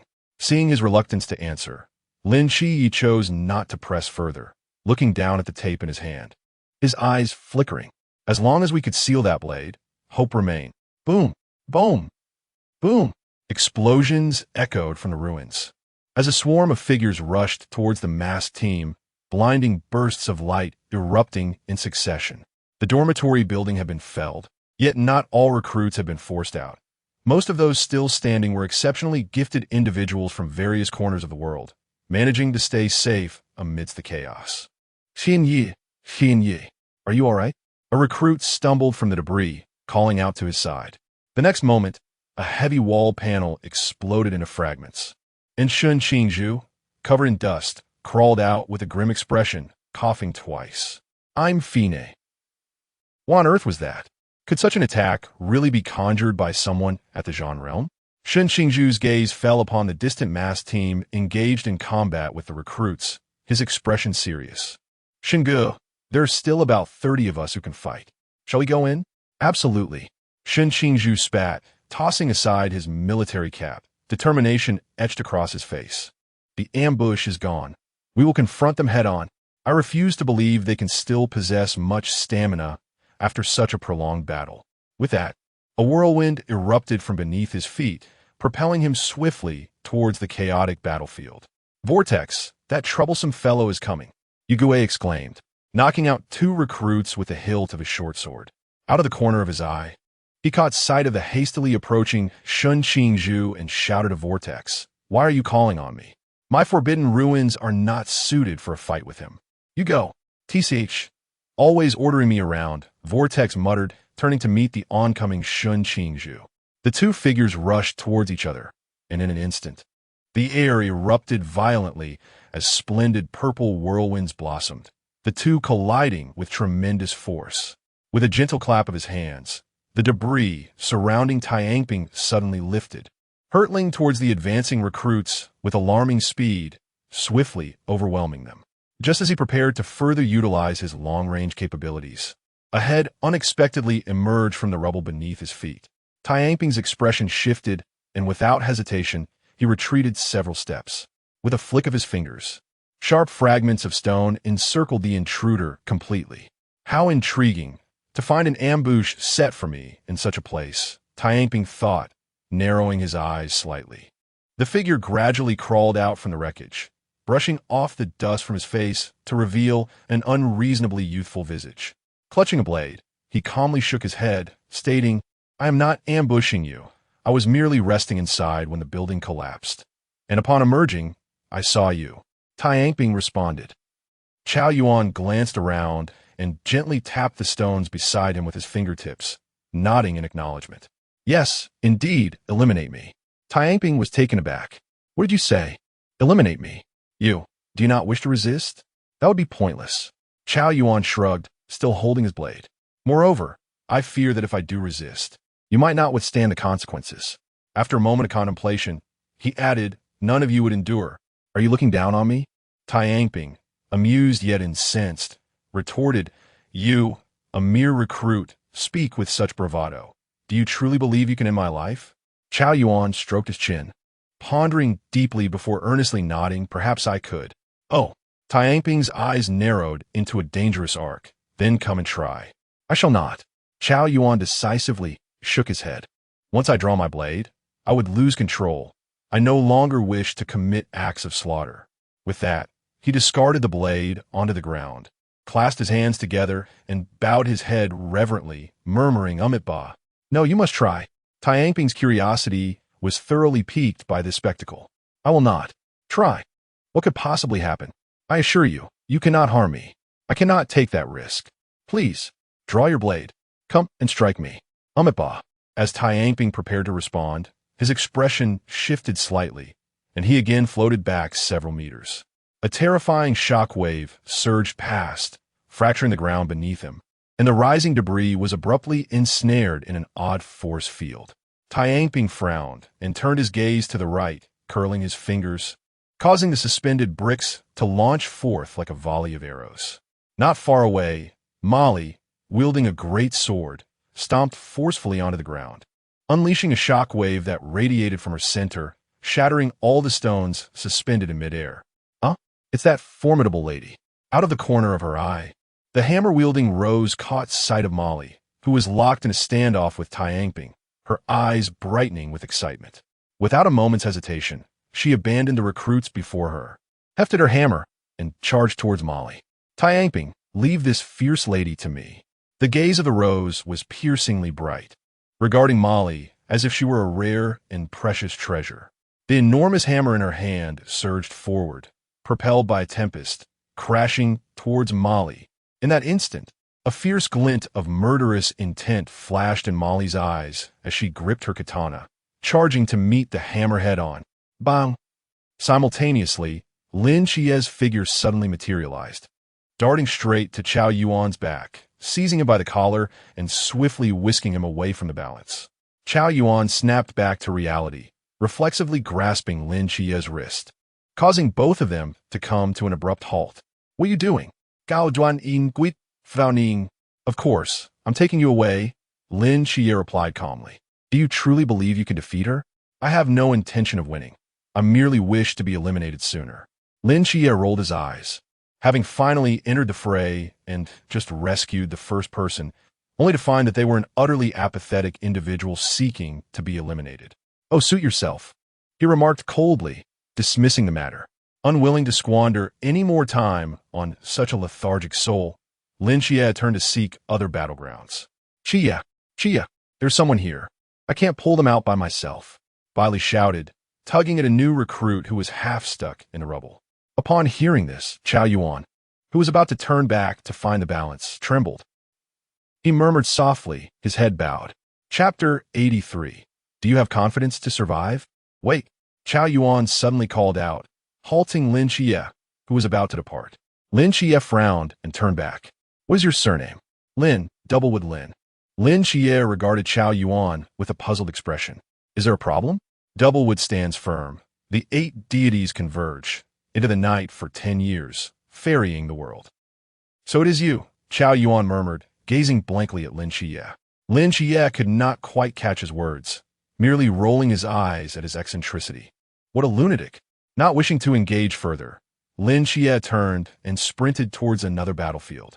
Chao Yuan silently watched his retreating figure, lost in thought. Suddenly, someone patted him on the shoulder from behind. He turned to find Tian Ping gazing at him with eager anticipation. Come at me, I'm curious. Chao Yuan glanced at him, then back at Lin Xia, who was fighting in the battlefield. After a moment of hesitation, he slowly bent down and picked up the knife from the ground. Tian Ping's eyes lit up. It seems he now considers me a coward. I must change this unfavorable impression. Chao Yuan muttered to himself while grasping the knife. What did you say? Tian Ping asked, having not heard clearly. Are you certain you can survive?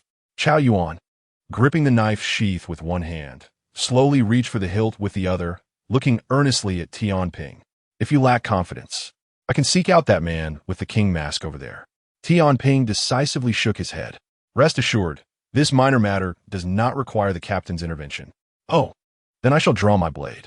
Chao Yuan took a deep breath, his hand resting on the hilt. The moment his fingertips brushed against it, an inexplicable feeling of dread surged within Tian Ping. Simultaneously, Wang Mian, who had been quietly observing from the side, abruptly turned his head, staring intently at Chao Yuan in the distance, a flicker of shock passing through his eyes. The blade was drawn. A dark, sinister aura surged upward like a raging inferno. Tendrils of pitch-black flames erupted from Chao Yuan's skin, instantly incinerating his shirt, revealing a muscular body marked by scars. The black, malevolent flames entwined around him, gradually solidifying into a bizarre, humanoid exterior, part human, part demon.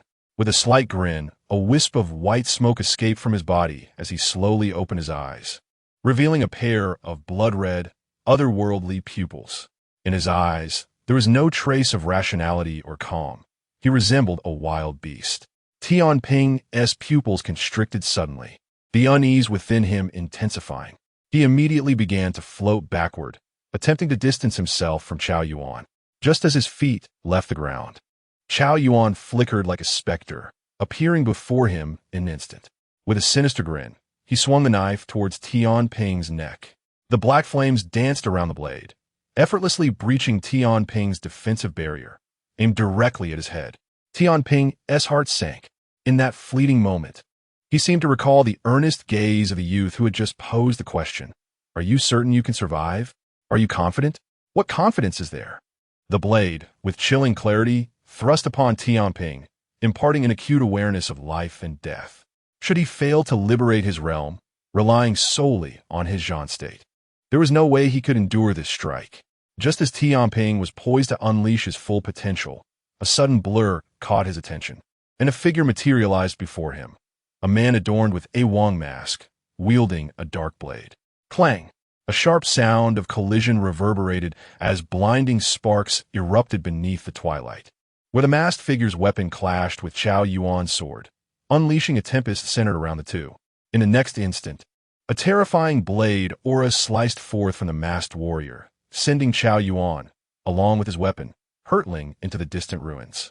The masked man sheathed his sword and turned to Tian Ping, his expression tinged with exasperation. Tian Ping, you are far too complacent. Nah. Tian Ping rubbed his eyes, still in disbelief. What on earth was that? The Forbidden Ruin Sequence 031. Black King Annihilation. Black King Annihilation. Encountering a human from such a high-ranking sequence of the Forbidden Ruins is a first for me. Indeed, the top 30 in the Forbidden Ruin sequence are referred to as the Divine Realm, signifying not only that most of these ruins belong to divine entities, but also implying that those who possess these 30 ruins have stepped into the realm of the divine.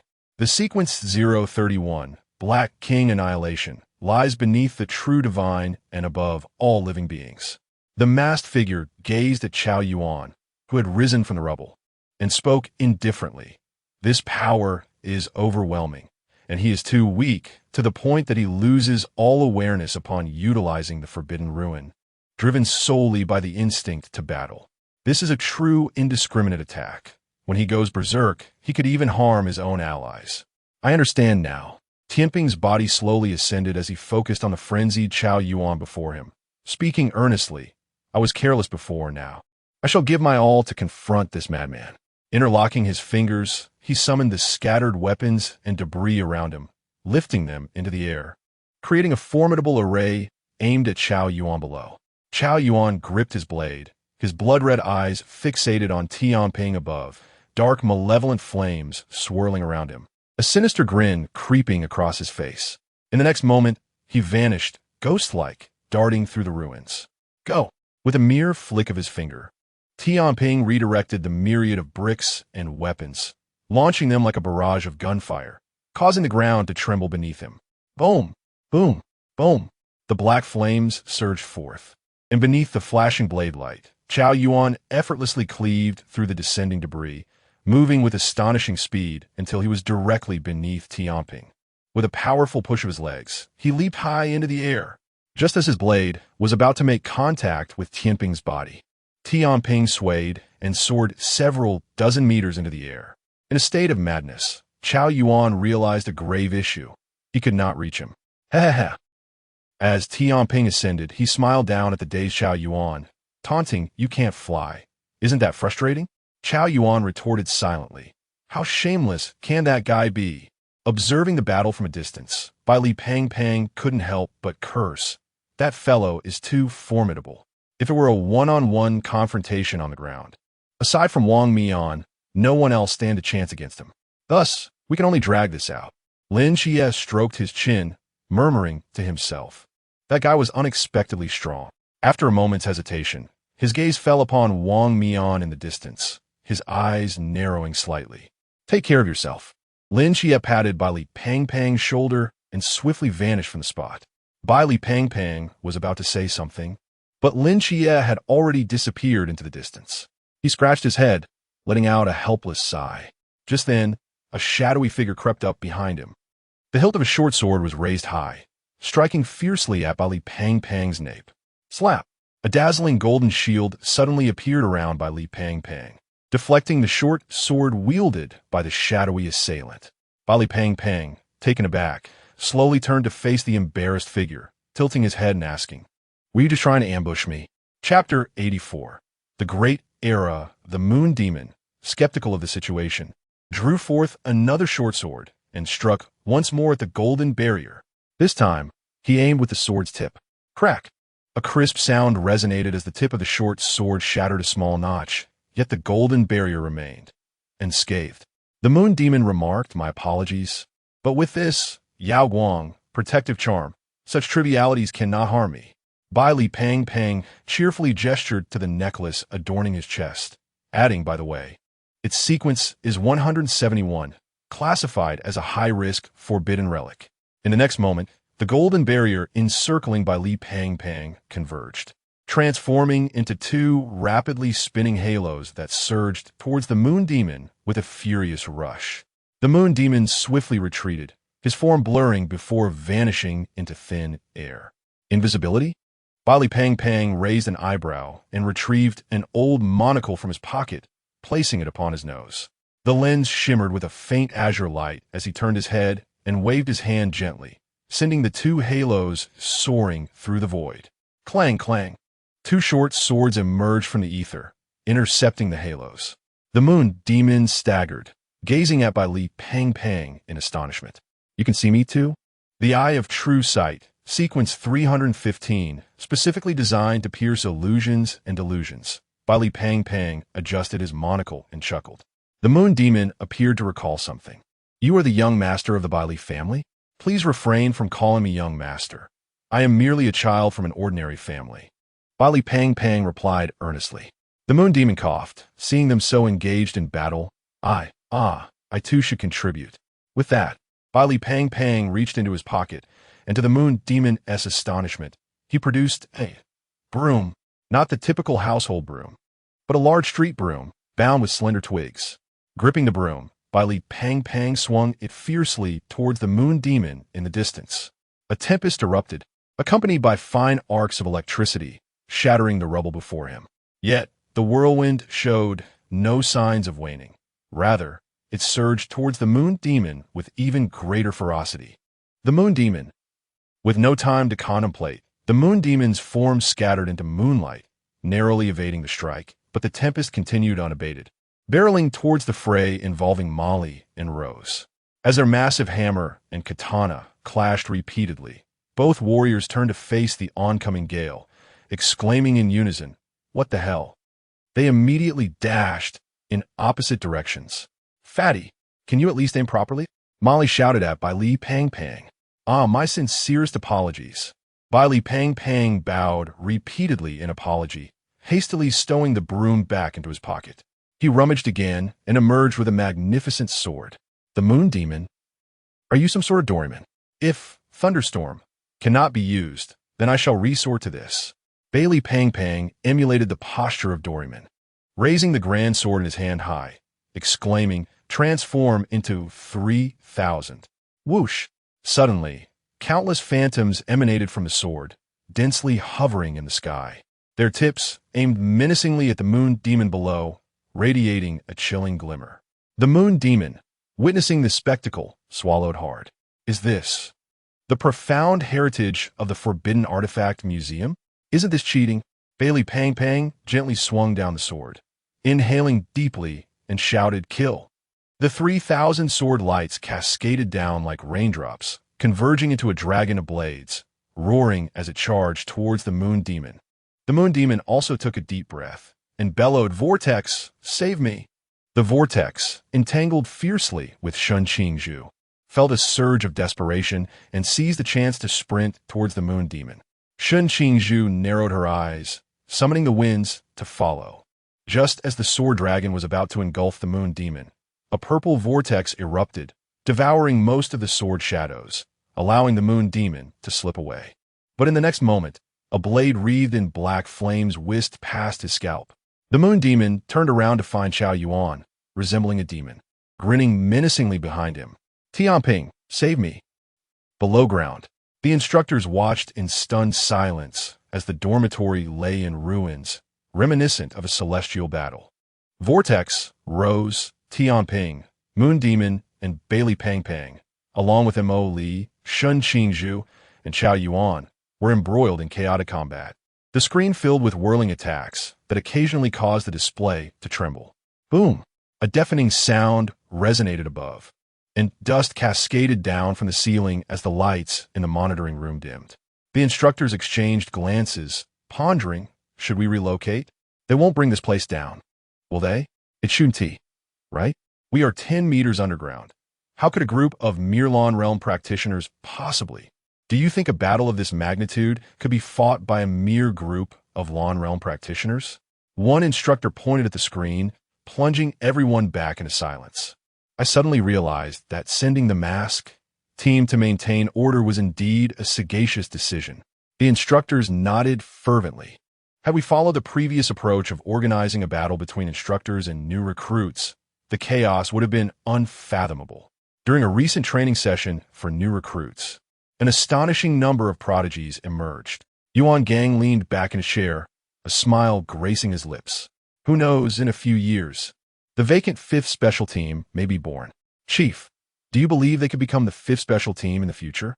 One instructor exclaimed in astonishment. Your evaluation of them is so high. In the past 2 years, the mysteries surrounding the arrival of the Great Xia have multiplied and intensified. Besides the night watchers stationed in various cities, the 4 special teams have begun to struggle. The higher-ups among the night watchers have commenced plans to reorganize the 5th Special Team. Yuan Gang's fingers drummed on the table as he continued. Since the demise of the Blue Rain team, the 5th Special Team has remained vacant due to a lack of candidates. Now, I see hope in them. Fate, that enigmatic force, has always been beyond comprehension. Among these children, some may perish on the battlefield, others may retreat to distant lands, yet undoubtedly, a select few shall emerge as the true pillars of the nation, forming the fifth special squad. After Yuan Gang spoke, his gaze settled upon a particular screen. Perhaps a grand era is on the horizon.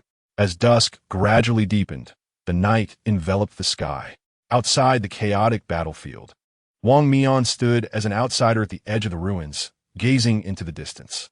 There, a young lad approached slowly, wielding a blade. Upon seeing the newcomer, a faint smile graced Wang Mian's lips. I have awaited your arrival for a long time. Chapter 85. The Battle of the Agents. Lin Xia halted his steps, gazing intently into Wang Mian's eyes, and spoke slowly. To abandon the siege on a particular team member in favor of challenging you, the captain, to a one-on-one duel is the most foolish decision I could make in this confrontation. Yet, indulging in a moment of recklessness can be refreshing. The crux of winning this battle lies in unmasking a specific individual concealed behind a false visage, rather than indiscriminately eliminating them all. Lin Xia was acutely aware that the most prudent course of action would be for everyone to focus their efforts on a vulnerable point, rather than engaging in mindless duels. However, more than the desire to win, Lin Xia yearned to unravel the mysteries surrounding the divine agents. A decade prior, the Seraph had cast a fleeting glance his way, leaving him without a word, thus designating him as an agent. Yet his divine essence remained incomplete. These unanswered questions weighed heavily on Lin Xia's mind, with no one capable of providing clarity. And Wang Mian was the first divine agent to confront him. He was determined not to squander this opportunity. I sense there are many questions lingering in your mind. Wang Mian placed his hand on the hilt of his sword, speaking calmly. Once this battle concludes, regardless of the outcome, you may seek me out to discuss them. Thank you, Lin Xia responded earnestly, similarly resting his hand on the hilt. Are you certain you wish to employ that auxiliary tool in our duel? Lin Xia's gaze fell upon the dark blade at Wang Mian's waist. Wang Mian raised an eyebrow. Using my own weapon cannot be considered cheating, can it? Shameless. Thank you for the compliment. Clang. Lin Xia made the first move. Drawing his straight sword, he darted forward with astonishing speed, like a wraith weaving through the ruins. The day had nearly passed, and night had fallen. Under the enhancement of the starry night dancer, Lin Xia's swiftness was nothing short of breathtaking. Seeing Lin Xia's remarkable speed, Wang Mian let out a soft sound of surprise. Moments later, the blade known as Yi Yuan was slowly drawn from his waist. Swish! An invisible divine essence unfurled into Lin Xia's eyes. Wang Mian's draw was so rapid it became a blur. Without his acute perceptual abilities, he might have struggled to even perceive Wang Mian's actions. Suddenly, an exaggerated blade aura sliced through the air, surging towards Lin Xia. In that instant, Lin Xia's extraordinary dynamic vision had already anticipated the trajectory of the strike, prompting him to make a timely evasive maneuver. Thus, despite the astonishing speed of the blade aura, he successfully sidestepped at the very last moment. The blade aura grazed the tips of Lin Xia's hair, severing a lock of black strands. Following this textbook-level evasion, Lin Xia charged directly towards Wang Mian. It seemed Wang Mian had not anticipated Lin Xia's agility, pausing momentarily before unleashing his second, third, and fourth strikes. A flurry of blade auras intertwined before Wang Mian, forming a deadly web. Lin Xia narrowed his eyes, pushing his dynamic vision to its utmost limits. In his perception, Wang Mian's movements appeared to slow incrementally, granting him a fleeting glimpse of the gaps between each strike. Yet in mere moments, his eyes began to ache from the strain. Lin Xia blinked forcefully twice, and in the next instant, the dense net of blade energy had already reached before him. Without a moment's hesitation, Lin Xia leaned back abruptly, as if he had slipped, about to fall heavily to the ground. Simultaneously, he thrust the straight blade in his hand into the ground, barely stabilizing his backward-leaning posture and evading the lower edge of the blade energy net. The razor-sharp energy grazed his nose, and Lin Xia could even sense the chilling aura emanating from it. After dodging the blade energy net, Lin Xia tightened his grip on the straight blade, propelling himself off the ground and swiftly approaching Wang Mian. As the blade energy passed by Lin Xia, he distinctly felt his body relax, and Wang Mian's movements appeared to slow in his eyes. The time illusion had been lifted. A glimmer of brilliance flashed in Lin Qia's eyes, just as he had anticipated, given Wang Mian's current level. It was impossible for him to maintain the time illusion for an extended period. From the very beginning, Wang Mian had been conserving his strength, allowing the other 4 team members to engage in battle, only resorting to action when ambushed by Shun Qingzhu and others, and even then, he had only acted once. That instance lasted merely about 3 seconds. If Lin Qia's deductions were correct, the duration of Wang Mian's time illusion now should not exceed 5 seconds, and each use would undoubtedly deplete a significant amount of mental energy, which is why he refrained from acting unless absolutely necessary. The time illusion was extraordinarily powerful, yet Wang Mian's current realm was insufficient. Maintaining it for so long was already commendable. Similarly, while both were illusions, Lin Qia's mortal realm appeared to be incomplete. He felt no fatigue even with his mental perception and dynamic vision active for 24 hours. This suggested that incompleteness could indeed have its merits. Otherwise, he would be forced to operate like Wang Mian, only able to act as a true man for 5 seconds at a time. Seizing the fleeting moment of the time illusion, Lin Xia charged directly before Wang Mian, his straight blade suddenly swinging forth. Clang! Wang Mian's weapon, the Yuan, intercepted Lin Qia's blade, a slight tremor transmitting through the blade to Lin Qia's hand, but it ended there. The Yuan, lacking speed augmentation, was merely an ordinary blade capable of numbing an opponent's fingers. Does mortal realm possess acceleration capabilities? How are you so fast? Wang Mian inquired, perplexed, as their blades collided. He had initially believed that with his strikes, he could easily force Lin Xia out of the fight. To his astonishment, Lin Xia had managed to match his speed within the time illusion. After all, he was 003. Being formidable was to be expected, Lin Xia replied ambiguously. Indeed, Wang Mian accepted this without suspicion. In the next moment, the time illusion unfolded once more. Although the duration of the time illusion was brief, as long as a sufficient interval elapsed in between, consecutive activations were not a significant issue. Now, the cooldown period for Wang Mian's time illusion had passed. In Lin Qia's perspective, Wang Mian's speed accelerated again, his movements leaving afterimages. Wang Mian deflected Lin Qia's straight blade, his Yuan just raised. Then, with a light swing, he struck. This time, you cannot evade, Wang Mian stated calmly, gazing at Lin Xia, who was now within arm's reach. Clang! Lin Xia effortlessly blocked Yuan's attack with the straight blade in his hand. Wang Mian was momentarily taken aback. Where's the blade aura? Such a formidable blade aura had vanished. He glanced down at the Yuan in his grasp, only to discover that a piece of tape had been affixed to the blade at some unknown moment.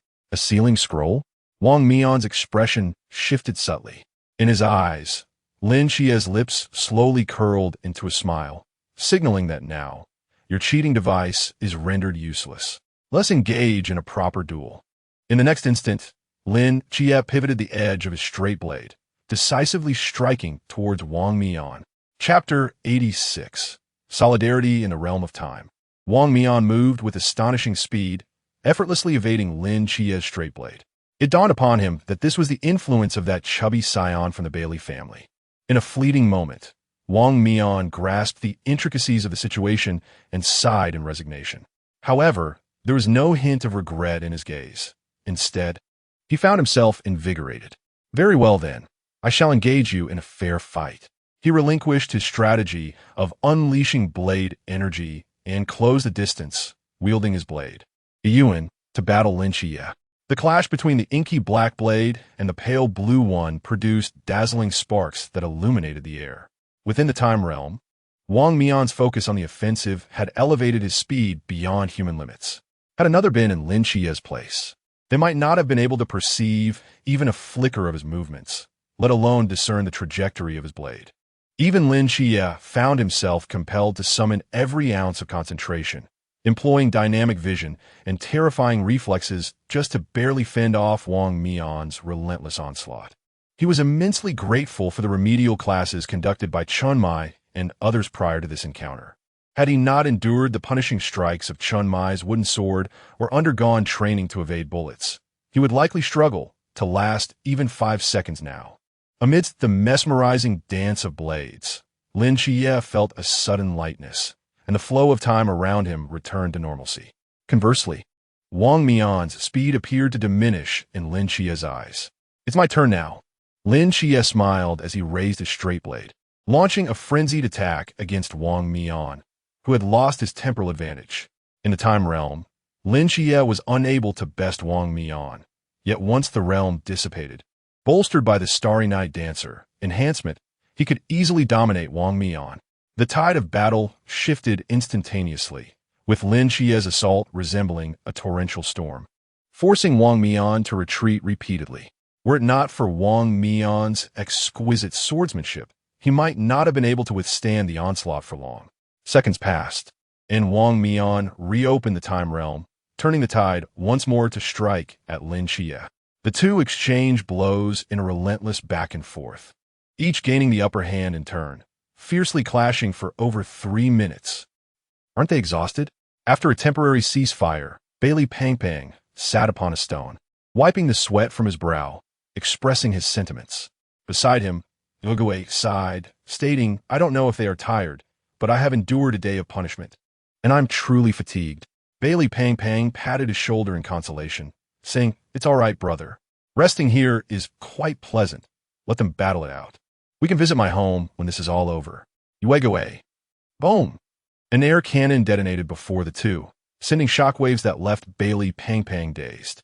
"Hey, you fighters over there. Could you possibly move further away? Please refrain from harming the innocent." Bailey Pang Pang shouted towards the distant, fervent Shen Qingzhu and the swirling vortex. Having said that, he turned back, inquiring with concern, "How are you, Brother Great? Cough, cough, I'm fine, really." In the distance, the vortex observed the two, comfortably resting, and with a hint of envy remarked, "Why don't we call a truce and go rest as well?" Shen Qingzhu contemplated for a moment, and it seemed feasible. "Shall we go? Let's go." Meanwhile, the swaying scales floating in the sky glanced at the frenzied Chao Yuan below and sighed. "Must you be so relentless? Aren't you exhausted from all that shouting? Perhaps we should take a break." Chao Yuan, having shouted until his voice was hoarse, coughed a few times as the black flames engulfing him gradually faded, and his blood-red eyes slowly regained clarity. "Cough, cough. Let's go, Amit Ba. I'm utterly worn out." With his voice barely a whisper, he cast a glance at the scales and staggered to the side. Before long, Rose and Molly appeared hand in hand, chatting and laughing as they approached from another direction. "Hey, why have you stopped fighting? I was looking forward to enjoying the spectacle." Vortex expressed his regret. "What? Is it only permissible for you to slack off?" Rose shot him a glance, tightening her grip on Molly's arm. "It's rare to come across such a dashing woman. I can hardly let go." "Rose, your demeanor might lead others to mistakenly believe that we are all perverts." The scales remarked helplessly, covering his forehead. "How is pursuing true love perverse?" Rose huffed. "Upon returning, I intend to change my code name." "Change your code name?" "No longer Rose. From now on, I shall be called Lily." Instantly, the gazes of the others turned peculiar, and Bai Li, startled, dropped his great sword onto the ground. Molly quietly withdrew her hand from Rose's arm, moved to Bai Li's side, and bluntly said, "Excuse me, make some space for me." "Huh? Oh, okay." Thus, the 8 of them huddled together on a stone, savoring the sight of the two combatants in the distance. "Go, Captain! The captain is the coolest!" Vortex shouted at the top of his lungs. Bai Li, unwilling to be outdone, chimed in, "Qi, give it your all. Defeat him. Captain, strike him down." Rose shouted as well. "Bai Li acclaim Jie is mighty." "Captain, you're amazing." Great followed suit. "Qi, cough, cough." Bai Li rubbed his throat and turned to the silent Molly, Shen Qingzhu, and Chao Yuan. "You should join in too. I can't outshout them all alone." Shen Qingzhu simply turned away, ignoring Bai Li, while Molly scratched her nose and finally managed to say, "I'm not familiar with him." It was Chao Yuan, however, who hesitated for a moment before hoarsely shouting, "Lin Qi. Cough, cough. Awesome. Brother, never mind, let me handle it." Bai Li said, feeling sympathy. "No, let go of me. Cough, cough. Qi is awesome." "Wow, do you really have to be this intense, brother?" "Jie, obviously." Sparks erupted in succession as the two combatants, engrossed in their duel, were jolted by a sound emanating from the distance. After a moment's hesitation, Wang Mian lifted his chin and proclaimed with an air of arrogance, "Hear that? My support is far more formidable than yours." Lin Xia, unfazed by his boastfulness, slowly responded, "After repeatedly unleashing the divine ruins, your mental fortitude must be nearing its limit. Wouldn't you agree? Your body must be on the verge of exhaustion as well." Wang Mian arched an eyebrow, retorting, "After battling for so long, my physical prowess surpasses that of the average person. As for you, you are merely an ordinary high school student. It's quite remarkable that you have endured this long. I can still fight," he continued. "Is winning this battle of such paramount importance to you? I am indifferent to the outcome of this confrontation." Lin Xie shook his head gently, speaking with calm resolve. "I merely wish to give my utmost effort." Chapter 87. Trickery Chief. Who do you think will emerge victorious? Below, over 20 instructors were gathered around a single screen, their eyes fixed intently. Before Yuan Gang could respond, another instructor interjected, "Isn't it obvious? Although Lin Xie is also a divine agent, he is ultimately a novice and stands no chance of winning." "Not necessarily," another voice countered. "To be frank, while Wang Mian's divine realm is extraordinarily formidable, its potency is considerably limited within the confines of the Zhan realm. Moreover, given that Yi Yuan is sealed, Lin Xie's odds are truly 50-50. Exactly. If we were to substitute Wang Mian with the Athena agent from Team Phoenix, Lin Xie would likely be unable to withstand even 5 strikes. After all, that is a humanoid behemoth, and the disparity in strength cannot simply be compensated for by speed. Given this, what if Lin Xie actually wins? One instructor murmured, "Are we really going to follow the chief's directive and conclude the training session prematurely? If that were the case, the higher-ups would likely rip us to shreds," another added. Yuan Gang silently observed the battleground of the two combatants and slowly spoke. "Let us watch further. It is premature to draw conclusions before a victor emerges. Going all out." Then, upon hearing Lin Xie's words, an appreciative glint flickered in Wang Mian's eyes as he nodded slightly. "Excellent." Clang!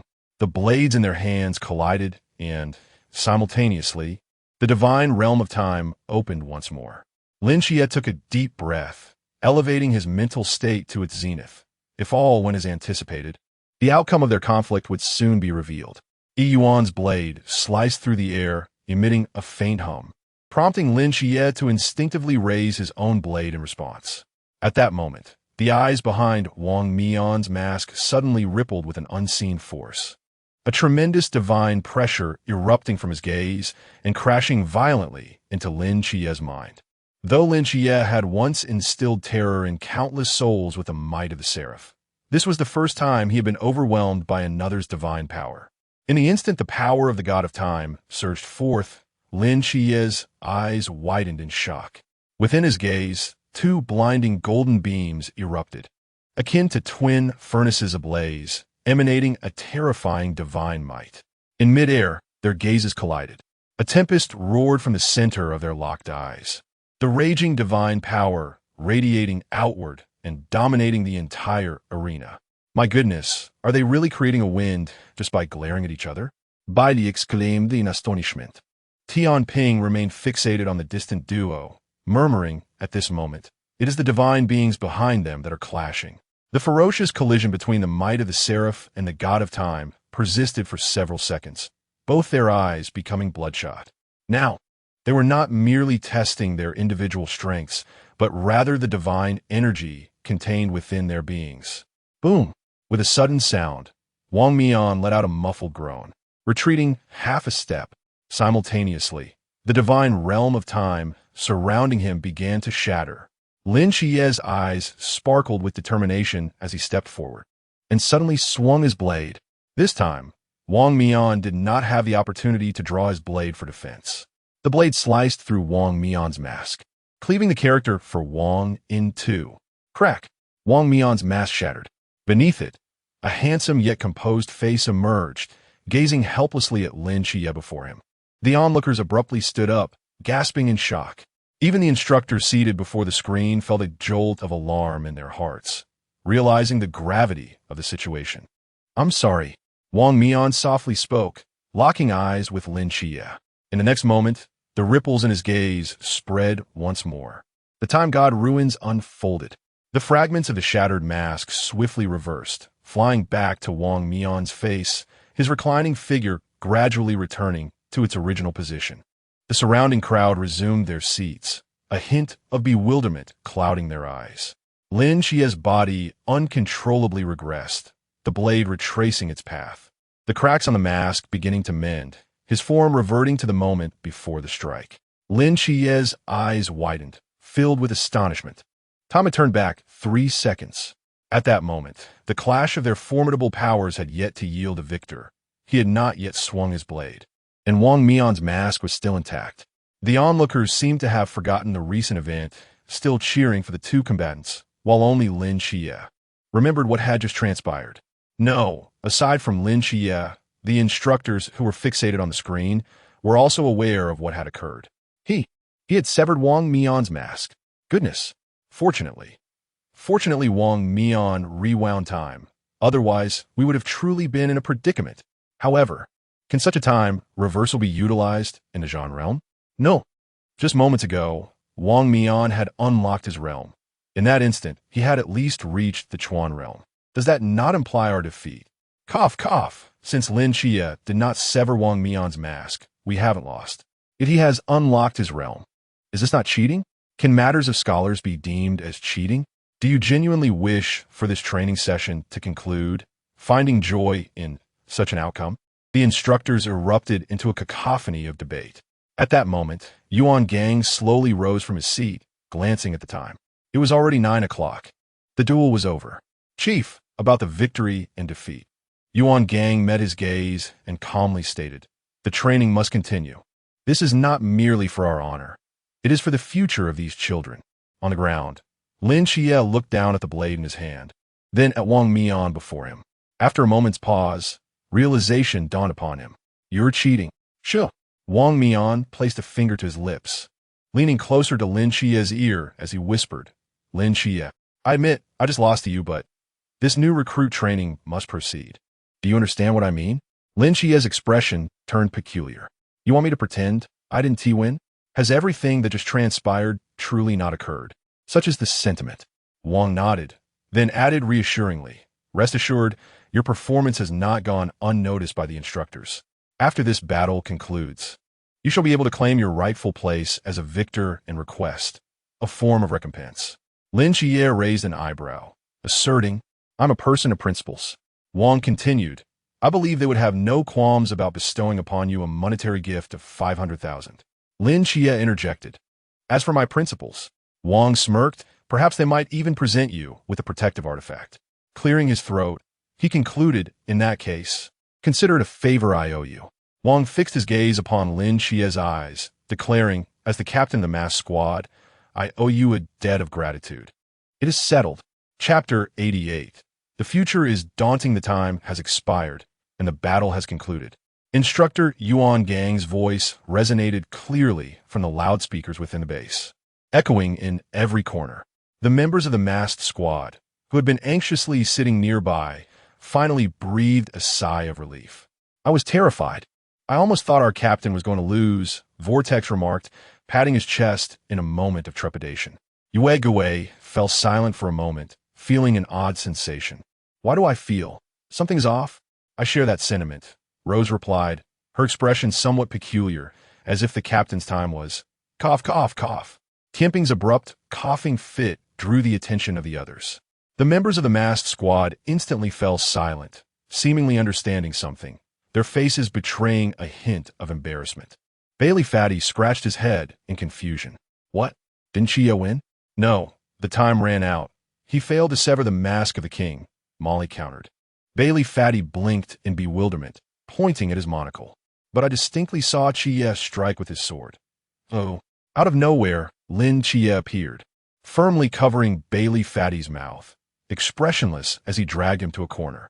Bailey Fatty resembled a delicate flower abducted by a villain, wishing to speak yet unable to utter a word. Did you see everything?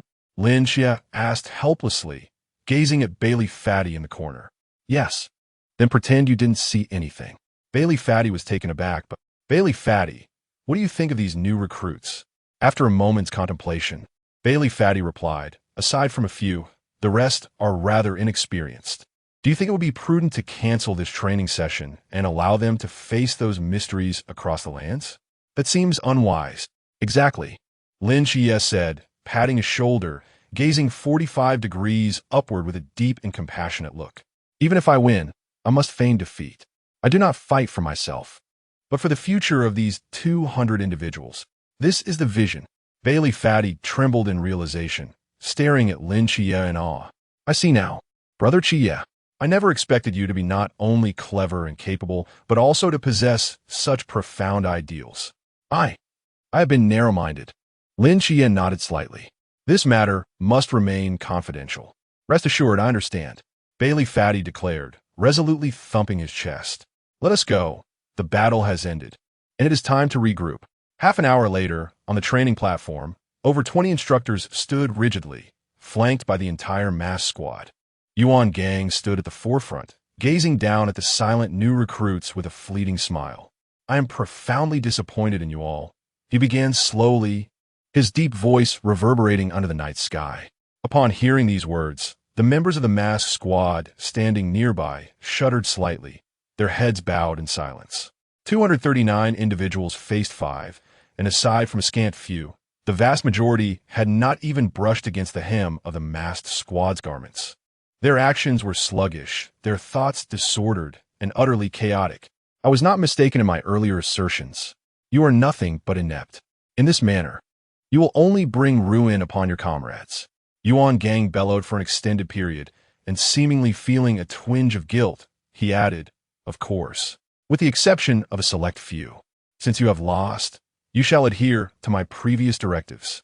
Cast aside all remnants of your dignity and pride. Forget your past, and immerse yourselves fully in this training. This training session will span 1 year, divided into 2 distinct phases. The first phase entails the most rigorous physical conditioning. Throughout the next 6 months, we shall employ a forbidden object to suppress the forbidden ruins within you, rendering you devoid of your cherished special abilities, relegating you to the status of mere mortals. During this period, we shall torment you in myriad ways, pushing you to the brink of despair, exhausting both body and mind. You will encounter hopelessness, suffering, and may even contemplate ending your own life. But alas, here, even that will be beyond your reach. As for the second phase, it will be the practical application of forbidden ruins and tactical theory. Once you endure the first 6 months, I shall gradually elucidate it to you. Yuan Gang's gaze swept over the new recruits before he turned and departed. Savor this final moment of tranquility, novices, for tomorrow marks the onset of your nightmares. The instructors followed in Yuan Gang's wake, and the members of the masked squad adopted an aloof demeanor, vanishing into the enveloping night. The new recruits began to murmur among themselves. Physical training. I think I may regret coming here, Bailey Pang lamented, patting his belly with a woeful expression. Rather than that, I believe you should be concerned about another matter. Lin Yi began slowly. What is it?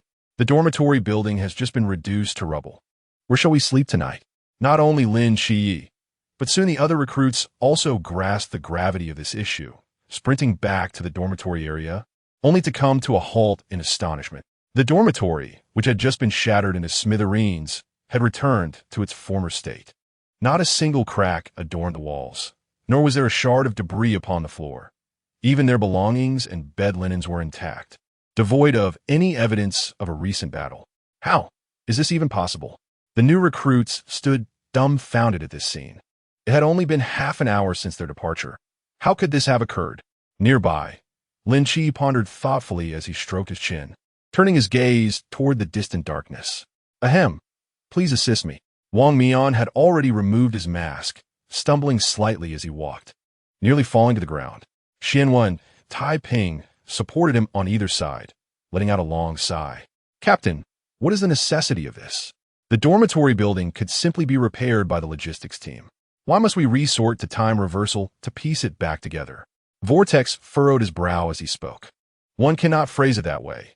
Those 3 buildings were brought down by my own hand. One must take responsibility for their actions, replied Wang Mian. His features delicate yet his lips slightly pallid, though devoid of any living beings. Reversing time by more than half an hour imposes an immense strain on one's mental faculties. Tianping, too, wore a troubled expression. No witties. I will simply ask Kai to brew me a bowl of soup upon our return. By the way, Captain, did we lose today? Rose could not help but inquire. Tianping shot her a glance, signaling her to refrain from broaching that topic at present. Wang Mian paused momentarily, then gradually straightened his posture, turning to gaze at the bustling dormitory behind him, a faint smile gracing his lips. Indeed, we lost, and we have incurred a debt of gratitude. The youth is formidable. Chapter 89. How the sharp whistle reverberated through the pitch-black night, shattering the tranquility of the dormitory area. Lin Xia jolted awake from his slumber, glancing at the Rolex serving as a makeshift table leg, his brow furrowing slightly. 3 o'clock in the morning. How ruthless! He hastily donned his military uniform, playfully slapping his slippers onto the face of the slumbering Li Pangpang. The latter grunted a few times, lazily licked his lips, and turned over to continue his sleep. Lin Xia. Not bothering with him, Lin Xia adjusted his attire and stepped out just as the door was about to close. He remarked nonchalantly, I heard that Molly fancies women. Li Pangpang shot up from his bed like a bolt of lightning, as if haunted by a nightmare. He glanced at the empty bed across from him, finally grasping the situation. Were they out of their minds? I've only slept for 4 hours. Xia, brother Xia, wait for me. As Li Pangpang hurriedly pulled on his pants and flung open the door, he discovered that many others were already sprinting towards the training ground. Frustrated, he scratched his head and joined the chase. Under the nocturnal sky, Lin Xia's speed was astonishing. Upon his arrival at the training ground, apart from 3 instructors standing rigidly, no other recruits were present.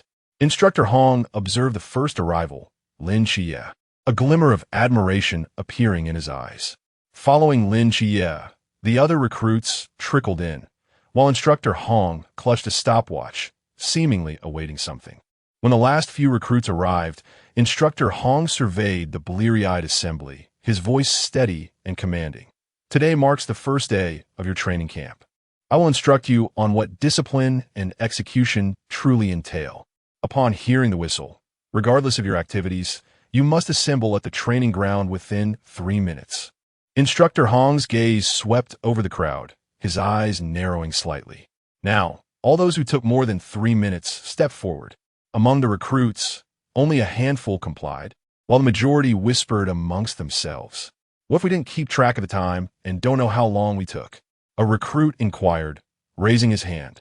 Instructor Hong shot him a glance. You run 10 laps. Recruit. I was merely asking. I said run 10 laps. Do you not comprehend? Yes. The recruits furrowed their brows, evidently perplexed by Instructor Hong's demeanor. Just then, a middle-aged man, exuding a commanding presence, called out loudly, Report. Instructor Hong's eyes brightened slightly. Speak. What if we are uncertain of our time? Then go by your instincts. Take a gamble. I have recorded the arrival times of all of you. You may wager that you arrived within 3 minutes. If you're correct, nothing will happen. If wrong, double the punishment. Understood. Have you served in military? Former Special Forces of the original Army Combat Brigade, Zhengzhong. Lin Xia's peripheral vision fell upon the middle-aged man, his gaze imbued with a tinge of complexity. Was he also a Special Forces soldier turned night watchman? When old Zhao first entered the new recruit training, was he not in a similar position? Instructor Hong slightly nodded, his attention shifting from Zhengzhong. I shall reiterate, anyone exceeding the time limit, step forward. Upon utterance of this command, a considerable number of new recruits promptly stepped forward, with Bai Li, the rotund recruit, wearing a grimace as he joined them, uncertain of the exact duration, but suspecting it had surpassed 3 minutes. As for Lin Xia, he remained motionless within ranks, confident that his time had not exceeded 2 minutes. Once all were settled, Instructor Hong raised his hand and pointed at several individuals within the original formation. You, and you, step forward and stand at the back. The recruits singled out wore expressions of dismay as they reluctantly moved to the rear, forming a new line. Those who had stepped forward automatically would carry weighted packs and run 10 laps around the training ground. while those pointed out would bear the same load and run 20 laps. No rest until completion. Those who arrived within 3 minutes could rest in place. A chorus of lamentations emanated from the ranks as the recruits, begrudgingly, approached the training platform, each shouldering a weighty pack and commencing their laps around the eerily quiet training ground. Meanwhile, Lin Xia sat leisurely, observing their exertions. I can no longer sense my forbidden domain. Suddenly, a recruit beside Lin Xia exclaimed. Me neither. I hadn't even noticed until you mentioned it. What's going on? It must be due to what Instructor Yuan previously mentioned. The forbidden object capable of suppressing the forbidden domain, I presume? The absence of sensation is quite disconcerting. Lin Xia was taken aback. What? You can't feel your forbidden domain? He had just traversed here with the enhancement of Starry Night Dancer. After a moment of careful perception, Lin Xia's brows furrowed slightly. Unlike the others, he could still perceive his forbidden domain. Both Mortal Realm and Starry Night Dancer remained within his being. However, their effects seemed considerably diminished. The range of his mental perception had shrunk from a radius of 20 meters to merely 2, and his dynamic vision had been reduced by more than half. Interestingly, the enhancement from Starry Night Dancer appeared to have been diminished the least, as Lin Xia barely sensed any significant alteration. He speculated that although the forbidden object within the training camp could suppress the forbidden domain, its effect on the divine domain was not as pronounced, merely serving to weaken it. Unlike Mortal Realm, which relied on his own mental power, the strength of Starry Night Dancer stemmed from the essence of the night itself. Thus, the suppression exerted by the forbidden object was minimal. In essence, Lin Xia might be the sole recruit within the training camp capable of utilizing his forbidden domain. Nonetheless, Lin Xia remained acutely aware of the gravity of the situation and would not recklessly exploit the divine domain to alleviate his physical burdens. The purpose of joining the training camp was to hone his abilities. Resorting to the divine domain for an unfair advantage would render his presence here meaningless. In the distance, among the running group, a plump figure could be discerned lagging at the rear, laboriously moving his legs, inch by inch. Not far ahead was Shun Qingzhu. Unlike those who struggled to keep pace, Shun Qingzhu appeared lethargic, were it not for the occasional long stride he took. Lin Xia might have assumed he was merely strolling through his own backyard. As he jogged, Shun Qingzhu yawned. Hey, are you out for a leisurely walk? Pick up the pace. Instructor Hong frowned as he berated Shun Qingzhu. In response, Shun Qingzhu symbolically ran a couple of steps before swaying again, seemingly indifferent to the instructor's admonitions, maintaining an air of nonchalance. Enjoying a casual stroll, are we? You do an additional 10 laps. You will run them all today, or collapse on this field.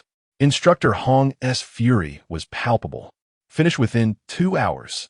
If not, it's another 10 laps, until you faint from exhaustion. Shun Qingzhu furrowed his brow, casting a glance at Instructor Hong on the platform, then spat to the side before finally committing to a serious run. He completed 30 laps in an hour and a half, while he managed 10 laps in the same time frame. Nevertheless, Instructor Hong recognized Bai Li's earnest effort and, with the defiant Shun Qingzhu in front, found the little chubby one somewhat more agreeable, refraining from further urging. When Bai Li finally collapsed onto the ground, the first light of dawn appeared on the horizon. Apart from him, nearly everyone else had completed their required laps.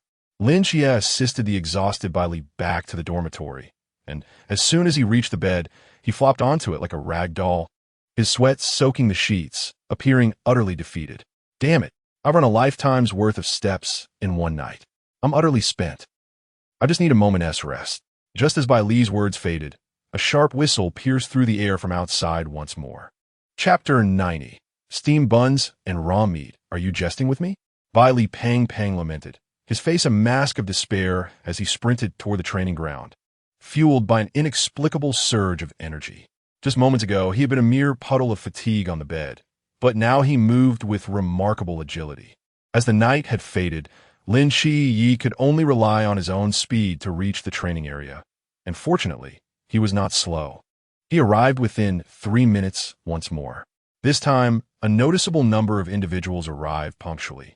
However, a few who had just completed 20 laps either lagged behind or collapsed upon reaching the training ground, their eyes rolling back as they fainted.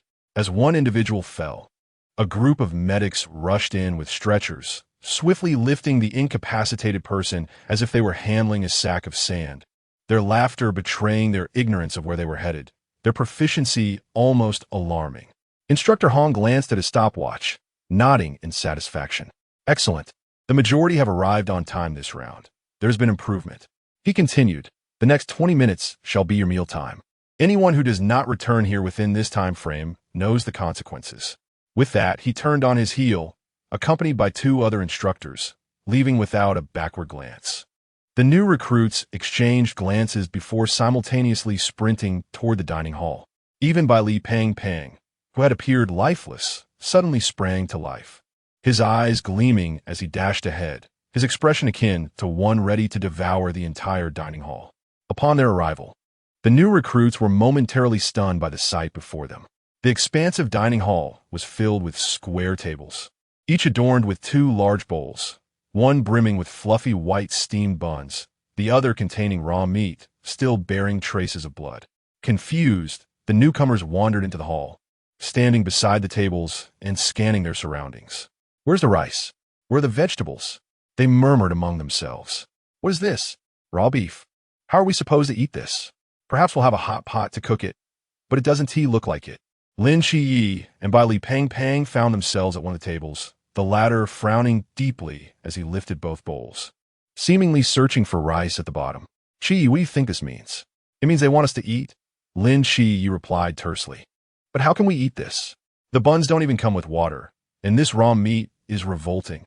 Even a jar of Lao Gan Ma would be better. Lin Shi remained silent, merely gesturing toward the adjacent table. There, Zheng Zhong, a soldier with a special forces background, was expressionless as he tore into the raw meat, one hand holding a bun while he wiped the blood off the meat with the other before shoving it into his mouth. Bai Li Bang watched in shock, momentarily at a loss for words. Where are the staff? Someone come out here. Shen Qingzhu exclaimed, throwing the bun back into the bowl as he called out sternly. Before long, a grumpy old man emerged from the kitchen, spoon in hand. Who the hell is shouting? Are these things meant for people to eat? Who do you think you are? Shen Qingzhu narrowed his eyes at the old man and coldly remarked, if you wish to eat, do so. If not, then leave. The old man glared back, responding with irritation. Oh! Shen Qingzhu raised an eyebrow, poised to utter more, when several individuals entered the dining hall. Cloaked in gray, they held masks in their hands and strode directly across the center of the hall to take their seats at the round table at the back. In that moment, silence enveloped the room. This time, they did not wear their masks, yet everyone was aware of their identities. Ah, it's you rascals. The old man chuckled upon seeing the 7 individuals. Sun Lao, after all these years, you're still cooking for the new recruits in the dining hall? A fair-featured Wang Mian stood up promptly, addressing the old man with respect. The other members of the mass team also rose, bowing slightly to Sun Lao. This old bone of mine can no longer take to the battlefield. I can only contribute my remaining energy in this decrepit kitchen. Sun Lao waved his hand dismissively. Having been away for so long, I truly miss your culinary skills. I shall trouble you once more. No need to fuss. Just wait here while I prepare some dishes for you. Sun Lao grasped the ladle and turned toward the kitchen, entirely disregarding the new recruits. With the mass team present, the other recruits dared not interrupt him, merely frowning at the bowls of white buns and raw meat, remaining motionless. Go ahead and eat. Lin Xia reached out, taking a piece of the white bun and biting into it. The bun was hard and devoid of flavor, resembling chewing wax. I can't eat this. Bai Li Pang Pang felt a wave of nausea at the sight of the raw meat. If you don't eat, you won't survive today's training. Lin Xia replied nonchalantly, chewing on the bun. Once on the battlefield, there's no guarantee that meals will be readily available. If you don't want to starve, you must learn to adapt quickly. With that, Lin Xia pulled out a piece of raw meat, inhaled deeply, closed his eyes, and took a large bite. Bai Li Pang Pang gritted his teeth and also took a bun from the bowl, beginning to chew. Meanwhile, the onlooking Molly hesitated for a long time before finally making up her mind, clutching a piece of raw meat and gnawing on it, while across from her, Chow Yuan had already finished an entire piece of meat without a change in expression, astonishing the other recruits for an entire year. Shun Qingzhu's expression darkened. After a cold snort, he too began to eat. Gradually, more recruits started consuming the food, yet the majority remained resistant, standing still, unwilling to eat despite their hunger. In a room on the second floor, Instructor Hong gazed down at the entire dining hall, nodding slightly. Indeed, more able to eat than in the previous cohort. There are a few promising candidates among them. That Zheng Zhong certainly lives up to the standards of a Special Forces soldier, eating without even furrowing his brow. Lin Xia is commendable as well, but I was surprised to see Shun Qingzhu eating too. He is merely a military ruffian. Old Hong. One must not judge solely by appearances. I believe he possesses a rather sharp character, yet fundamentally, he is not a bad person. Do you hold him in high regard? People inevitably change over time. The training camp this year will transform many aspects, and when they depart from this place, who can predict what they will become? Instructor Hong shrugged, withholding his opinion. In this day and age, is it truly necessary to maintain such strictness? A newly arrived instructor hesitated to inquire. Even amidst the toughest challenges, must they resort to consuming raw meat? Instructor Hong slowly closed his eyes, seemingly lost in reminiscence. More than 80 years ago, when the night watchmen were first established, they encountered a great calamity, leading to widespread food scarcity. During those years, the predecessors gnawed on tree bark and chewed on roots, wielding knives and fighting against the unknown with fervor. Even though the economy has flourished now, certain lessons must not be forgotten. Each new batch of recruits must partake of raw meat as their inaugural meal. Not providing them with roots and bark is already a significant concession. This is a tradition among the night watchmen, past, present, and future. Instructor Hong paused, opening his eyes to gaze out the window, and spoke softly until the day arrives when this nation no longer requires the night watchman. These ancient traditions will be forever entombed in history, along with the undisclosed secrets of our past. Chapter 91. Agents of Time. As Lin Xia and his companions pinched their noses to consume raw meat, an enticing aroma suddenly permeated the dining hall, instantly invigorating everyone, who turned in unison to investigate. There stood Elder Sun, hauling a large tray laden with an array of delectable dishes, hastening towards the masked team. Braised pork, chicken stewed with mushrooms, ants climbing a tree, and steamed perch. How exquisite! Vortex, gazing at the sumptuous spread, swallowed hard, his eyes gleaming with anticipation. Hey, it's a rare occasion for you little rascals to return, so I naturally had to prepare something special, Elder Sun said, wiping his calloused hands on his apron and grinning broadly. Thank you, Elder Sun. The other members expressed their gratitude in unison, eagerly seizing their chopsticks and diving into the feast, filled with laughter and chatter. Gulps of saliva echoed in the once quiet hall, as even the new recruits, who had barely managed to choke down plain steamed buns, found themselves suddenly unable to eat. Over 200 hungrily fixated eyes were riveted on the grand round table of the masked team, as if they were moments away from launching themselves in a desperate dash for the food. Wang Mian cast a sidelong glance at them, silently placing his weapon on the table before continuing to eat. I refuse to accept this. Why should they indulge in rich delicacies while we're left with nothing but buns and raw meat? A new recruit could not help but grumble. Elder Sun's expression soured as he retorted, when you little brats finally leave this camp and return, I shall prepare a grand feast for you as well. At that moment, Wang Mian seemed to recall something and waved towards Lin Xia. Xia, come join us for a bite. With a swift motion, all the new recruits turned their heads, fixated on Lin Xia, who was gnawing on raw meat. Lin Xia raised an eyebrow, hesitating for a moment before carrying his bowl over to the round table of the masked team and taking a seat. Come, have some chicken, Wang Mian said, retrieving a clean bowl and beginning to serve Lin Xia. Vortex, grab some fish for Xia over there. Got it. Also, bring him some of that broth. It's quite delicious. I'll fetch him a pair of chopsticks. What about rice? Is there enough? If not, I have more here. Rose stood up to serve Lin Xia rice. The masked team displayed an exceedingly courteous demeanor towards Lin Xia, so much so that he felt somewhat embarrassed and repeatedly waved his hands, saying no, I'll eat. I merely came to inquire about some matters. I'll stick to my food. Yue was taken aback. With such fine dishes, why would you choose to eat raw meat? Indeed, look at your comrades behind you. Their eyes are practically glowing with hunger.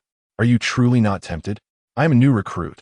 I shall eat what new recruits are meant to eat. Lin Xia resolutely shook his head. Seeing Lin Qia's determination, the masked team reluctantly settled down.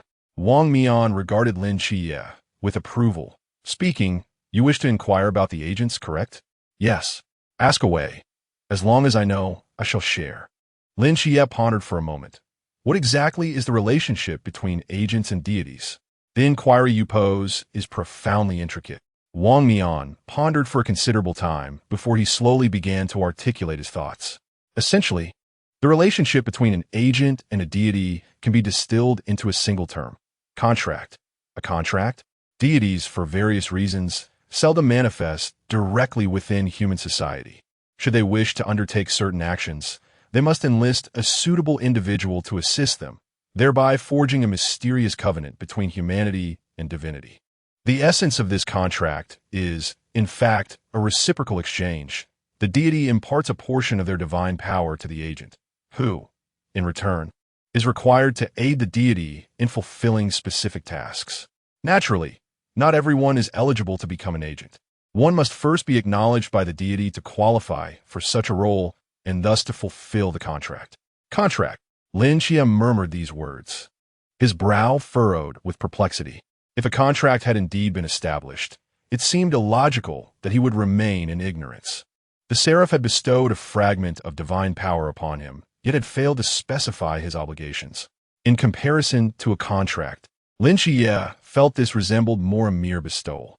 What must you assist the god of time with? Lin Xia inquired, casting a glance at Wang Mian, only to realize that his question might be deemed impolite, and he hastily added, if it is not permissible to disclose, please disregard my inquiry. There is nothing that cannot be spoken of, Wang Mian replied, shaking his head. About 8 or 9 years ago, when I was still an ordinary person, I found myself wandering aimlessly along a busy street when a drunken truck came barreling towards me. I had no time to react, and just as I was about to be struck, time around me suddenly froze. Subsequently, the god of time emerged from the void, and we entered into a contract. He bestowed upon me his divine remnants, and in exchange, I am obligated to enter Takamagara in the future to retrieve an item for him. Takamagara? Lin Xia paused, recalling the realm of deities in Japanese mythology. Does it truly exist? If the god of time asserts its existence, then it undoubtedly does. However, to this day, I get to locate it. Wang Mian sighed resignedly. Lin Xia nodded thoughtfully. So, your decision to join the Night Watchers was entirely your own? Indeed, Wang Mian replied calmly. Before I aligned myself with the Night Watchers, an agent of the malevolent gods from the ancient god church approached me, urging me to join their ranks. But I declined, Wang Mian continued. Lin Xia contemplated this. Because the objective bestowed upon you by the god of time is independent of factional allegiance. They believe it feasible to recruit you? Precisely. In fact, some individuals within the ancient god church have already unearthed clues regarding Takamagara. However, I am utterly unwilling to associate with them, so I ultimately refused. And then they simply gave up? Not quite so easily.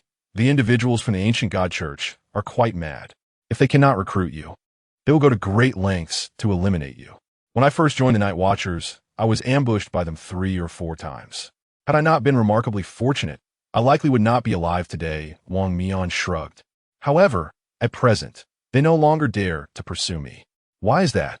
Because they may not necessarily be able to defeat me, and Wang Mian's gaze fell upon the other members at the table, a smile gracing his lips. I am fortunate to have a reliable group of teammates. Whether in a one-on-one duel or a brawl, they would not dare to lay a finger on me. Ahem, Captain. It is best not to suddenly become sentimental during meals, as it could be rather off-putting. The expression on Xuanhua's face appeared somewhat peculiar. Yet, I speak the truth. Even so, you could wait until there are no onlookers to express such sentiments. Saying it now. How awkward. Rose shot Wang Mian an exasperated glare. Well, I shall be more mindful next time. Lin Xia sat there in a daze. observing the 7 individuals before him engaging in playful banter and friendly jests. After a considerable time, a faint smile gradually appeared on his lips. Chapter 92. The Power of Currency Outside the Cafeteria. A sharp whistle pierced the air once more. In a jolt, Lin Xia found himself caught off guard as the 7 members of the masked squad sprang to their feet, hastily making their exit. Just as they had taken a couple of steps, Vortex suddenly snapped back to reality. Wait a moment, we are not recruits. Why are we running? It was merely a reflex. Wang Mian scratched his head and glanced around the hall, noticing that all the newcomers were staring at them. He cleared his throat awkwardly. Ahem. Let us continue our meal. The masked squad members resumed their seats, feigning ignorance of the commotion as they returned to their food. The recruits diverted their gazes, instinctively looking at the clock on the wall. It had only been 10 minutes since they began dining, with a good stretch of time remaining until the 20-minute mark. Why the whistle again? Nevertheless, they set down their steamed buns and hastily made their way to the training ground, as no one wished to endure extra laps for tardiness. Bai Li, struggling with a bun lodged in his throat, pounded his chest and waved at Lin Xia before turning to dash outside. I'll head out first. You all continue eating, Lin Xia announced as he turned away. All right, go ahead, Wang Mian replied with a faint smile. The next time they met, it would be outside the training camp. Are you all leaving? Indeed, a mysterious sea phenomenon has emerged in the north. We must rush there after our meal. Best of luck on your journey. Lin Xia waved goodbye and swiftly exited the cafeteria. Once everyone had departed, the atmosphere in the cafeteria fell silent. Sigh, without the envious gazes of the recruits, this meal has lost its flavor. Vortex lamented as he set down his chopsticks with a long sigh. Such a peculiar sense of humor. Tian Ping rolled his eyes. Since we are all satisfied, it is time for us to leave. Wang Mian observed that no one else was moving their chopsticks. So he picked up the black box beside him and gradually rose to his feet. Yes, let's not keep them waiting too long, Yu Gui remarked as he wiped his mouth. The others also stood up, donned their cloaks, grasped their black boxes, and strode towards the cafeteria exit. Gentle sunlight streamed through the pristine windows, illuminating the now deserted cafeteria. The 7 of them walked side by side, a soft breeze wafting in through the entrance and ruffling the corner of their gray cloaks. On the immaculate tiled floor, their silhouettes were vividly reflected. They slung the black boxes over their shoulders, lowered their heads, and donned their respective masks. Stepping forth, the entire cafeteria fell into a profound silence. In the cramped kitchen, the slightly stooped figure of Elder Sun stood by the small window, silently observing their departing figures. His eyes glistened with a hint of red, yet his gaze radiated unwavering resolve. After a moment, he stood tall, feet together, chest out, and rendered a crisp military salute in the direction they had left. Training ground. Mythical creatures born from legends, folklore, and rural tales are the foremost adversaries we Night Watchers face. Their abilities are diverse and extraordinary, and their characteristics vary significantly. However, it is indisputable that they possess far greater strength than mere mortal humans. And we, in our quest to combat such entities, rely on what? On the training ground, a foreign instructor stands at the center, his gaze sweeping over the new recruits. Shen Qingzhu lazily raises his hand, reporting, "We rely on the formidable Forbidden Ruins." The instructor scoffs derisively. The Forbidden Ruins indeed serve as humanity's most vital support in battling the enigmatic, yet they do not encompass everything. Unless your Forbidden Ruins are overwhelmingly powerful, capable of annihilating the mysterious with a mere flick of your finger. Can you do that? Shen Qingzhu raises an eyebrow. I can. What is your Forbidden Ruins? Sequence 068, Qi Min. The instructor. He feigns ignorance, straightening his posture. Is there anyone else with a different answer? Amidst the crowd, a chubby boy suddenly raises his hand, reporting, "We rely on money." The instructor. Money? Tell me, how does one use money to combat the mysterious? Shall we exchange money for coins to bludgeon them? The instructor is exasperated, turning to all the new recruits. He solemnly states, in a battle against the mysterious, besides the Forbidden Ruins, we also require a robust physique and combat skills. Combat skills are further divided into cold weapons and hot weapons. while hot weapons may prove useful against lower-tier mysteries at higher levels. Cold weapon combat is the true path to victory. Today, allow me to instruct you on close-quarters combat with cold weapons. On the other side of the training ground, Instructor Hong stands with two other instructors, observing the scene from a distance. Instructor Hong, what is the background of the newly arrived Instructor Han? Inquires one of the instructors with curiosity. He is a close combat expert transferred from headquarters, having just arrived by plane this morning. Although it is his first time leading new recruits, I have high hopes for him, Instructor Hong remarks approvingly. He just arrived today, and it's his first time leading new recruits? I hope there won't be any mishaps. Another instructor furrows his brow. Impossible. Instructor Han's close combat prowess is among the best in the country. We can rest assured and return to our card games, replies Instructor Han. Oh, very well. The three quietly depart without alarming anyone. Meanwhile, on the training platform, Instructor Han continues to enthusiastically elucidate the use of cold weapons. Among the Night Watchers, barring a few exceptional cases, the vast majority utilize standard-issue weaponry, namely the star knife. Instructor Han grips a straight knife, drawing it from its sheath. The straight knife has numerous advantages, which I shall not elaborate on. Today, I will primarily discuss the techniques for wielding the straight knife. He emphasizes that the foremost principle for mastering the straight knife is reaction speed, the swiftness of one's response. Instructor Han demonstrates several techniques for drawing and retracting the knife, captivating the attention of the new recruits below. Great Xia, however, finds himself growing somewhat weary, not due to the instructor's teaching, but because these lessons have already been imparted to him by Chun Mai, ingrained in his memory through countless painful experiences. At this moment, the benefits of private tutoring become evident. Now, I shall invite a few individuals to demonstrate. After Instructor Han demonstrated the techniques of wielding a blade, he discarded the straight sword in his hand and retrieved two wooden swords from a nearby rack. Who was it that claimed one could defeat the mysterious rotund figure with money? Step forward and showcase your prowess. Instructor Han's gaze landed on the plump Bai Li, beckoning him forth. Bai Li scratched his head, awkwardly ascending the demonstration platform to accept the wooden sword from Instructor Han. Did you remember what I just explained? Bai Li hesitated for a moment, confessing, I didn't remember. Just rely on your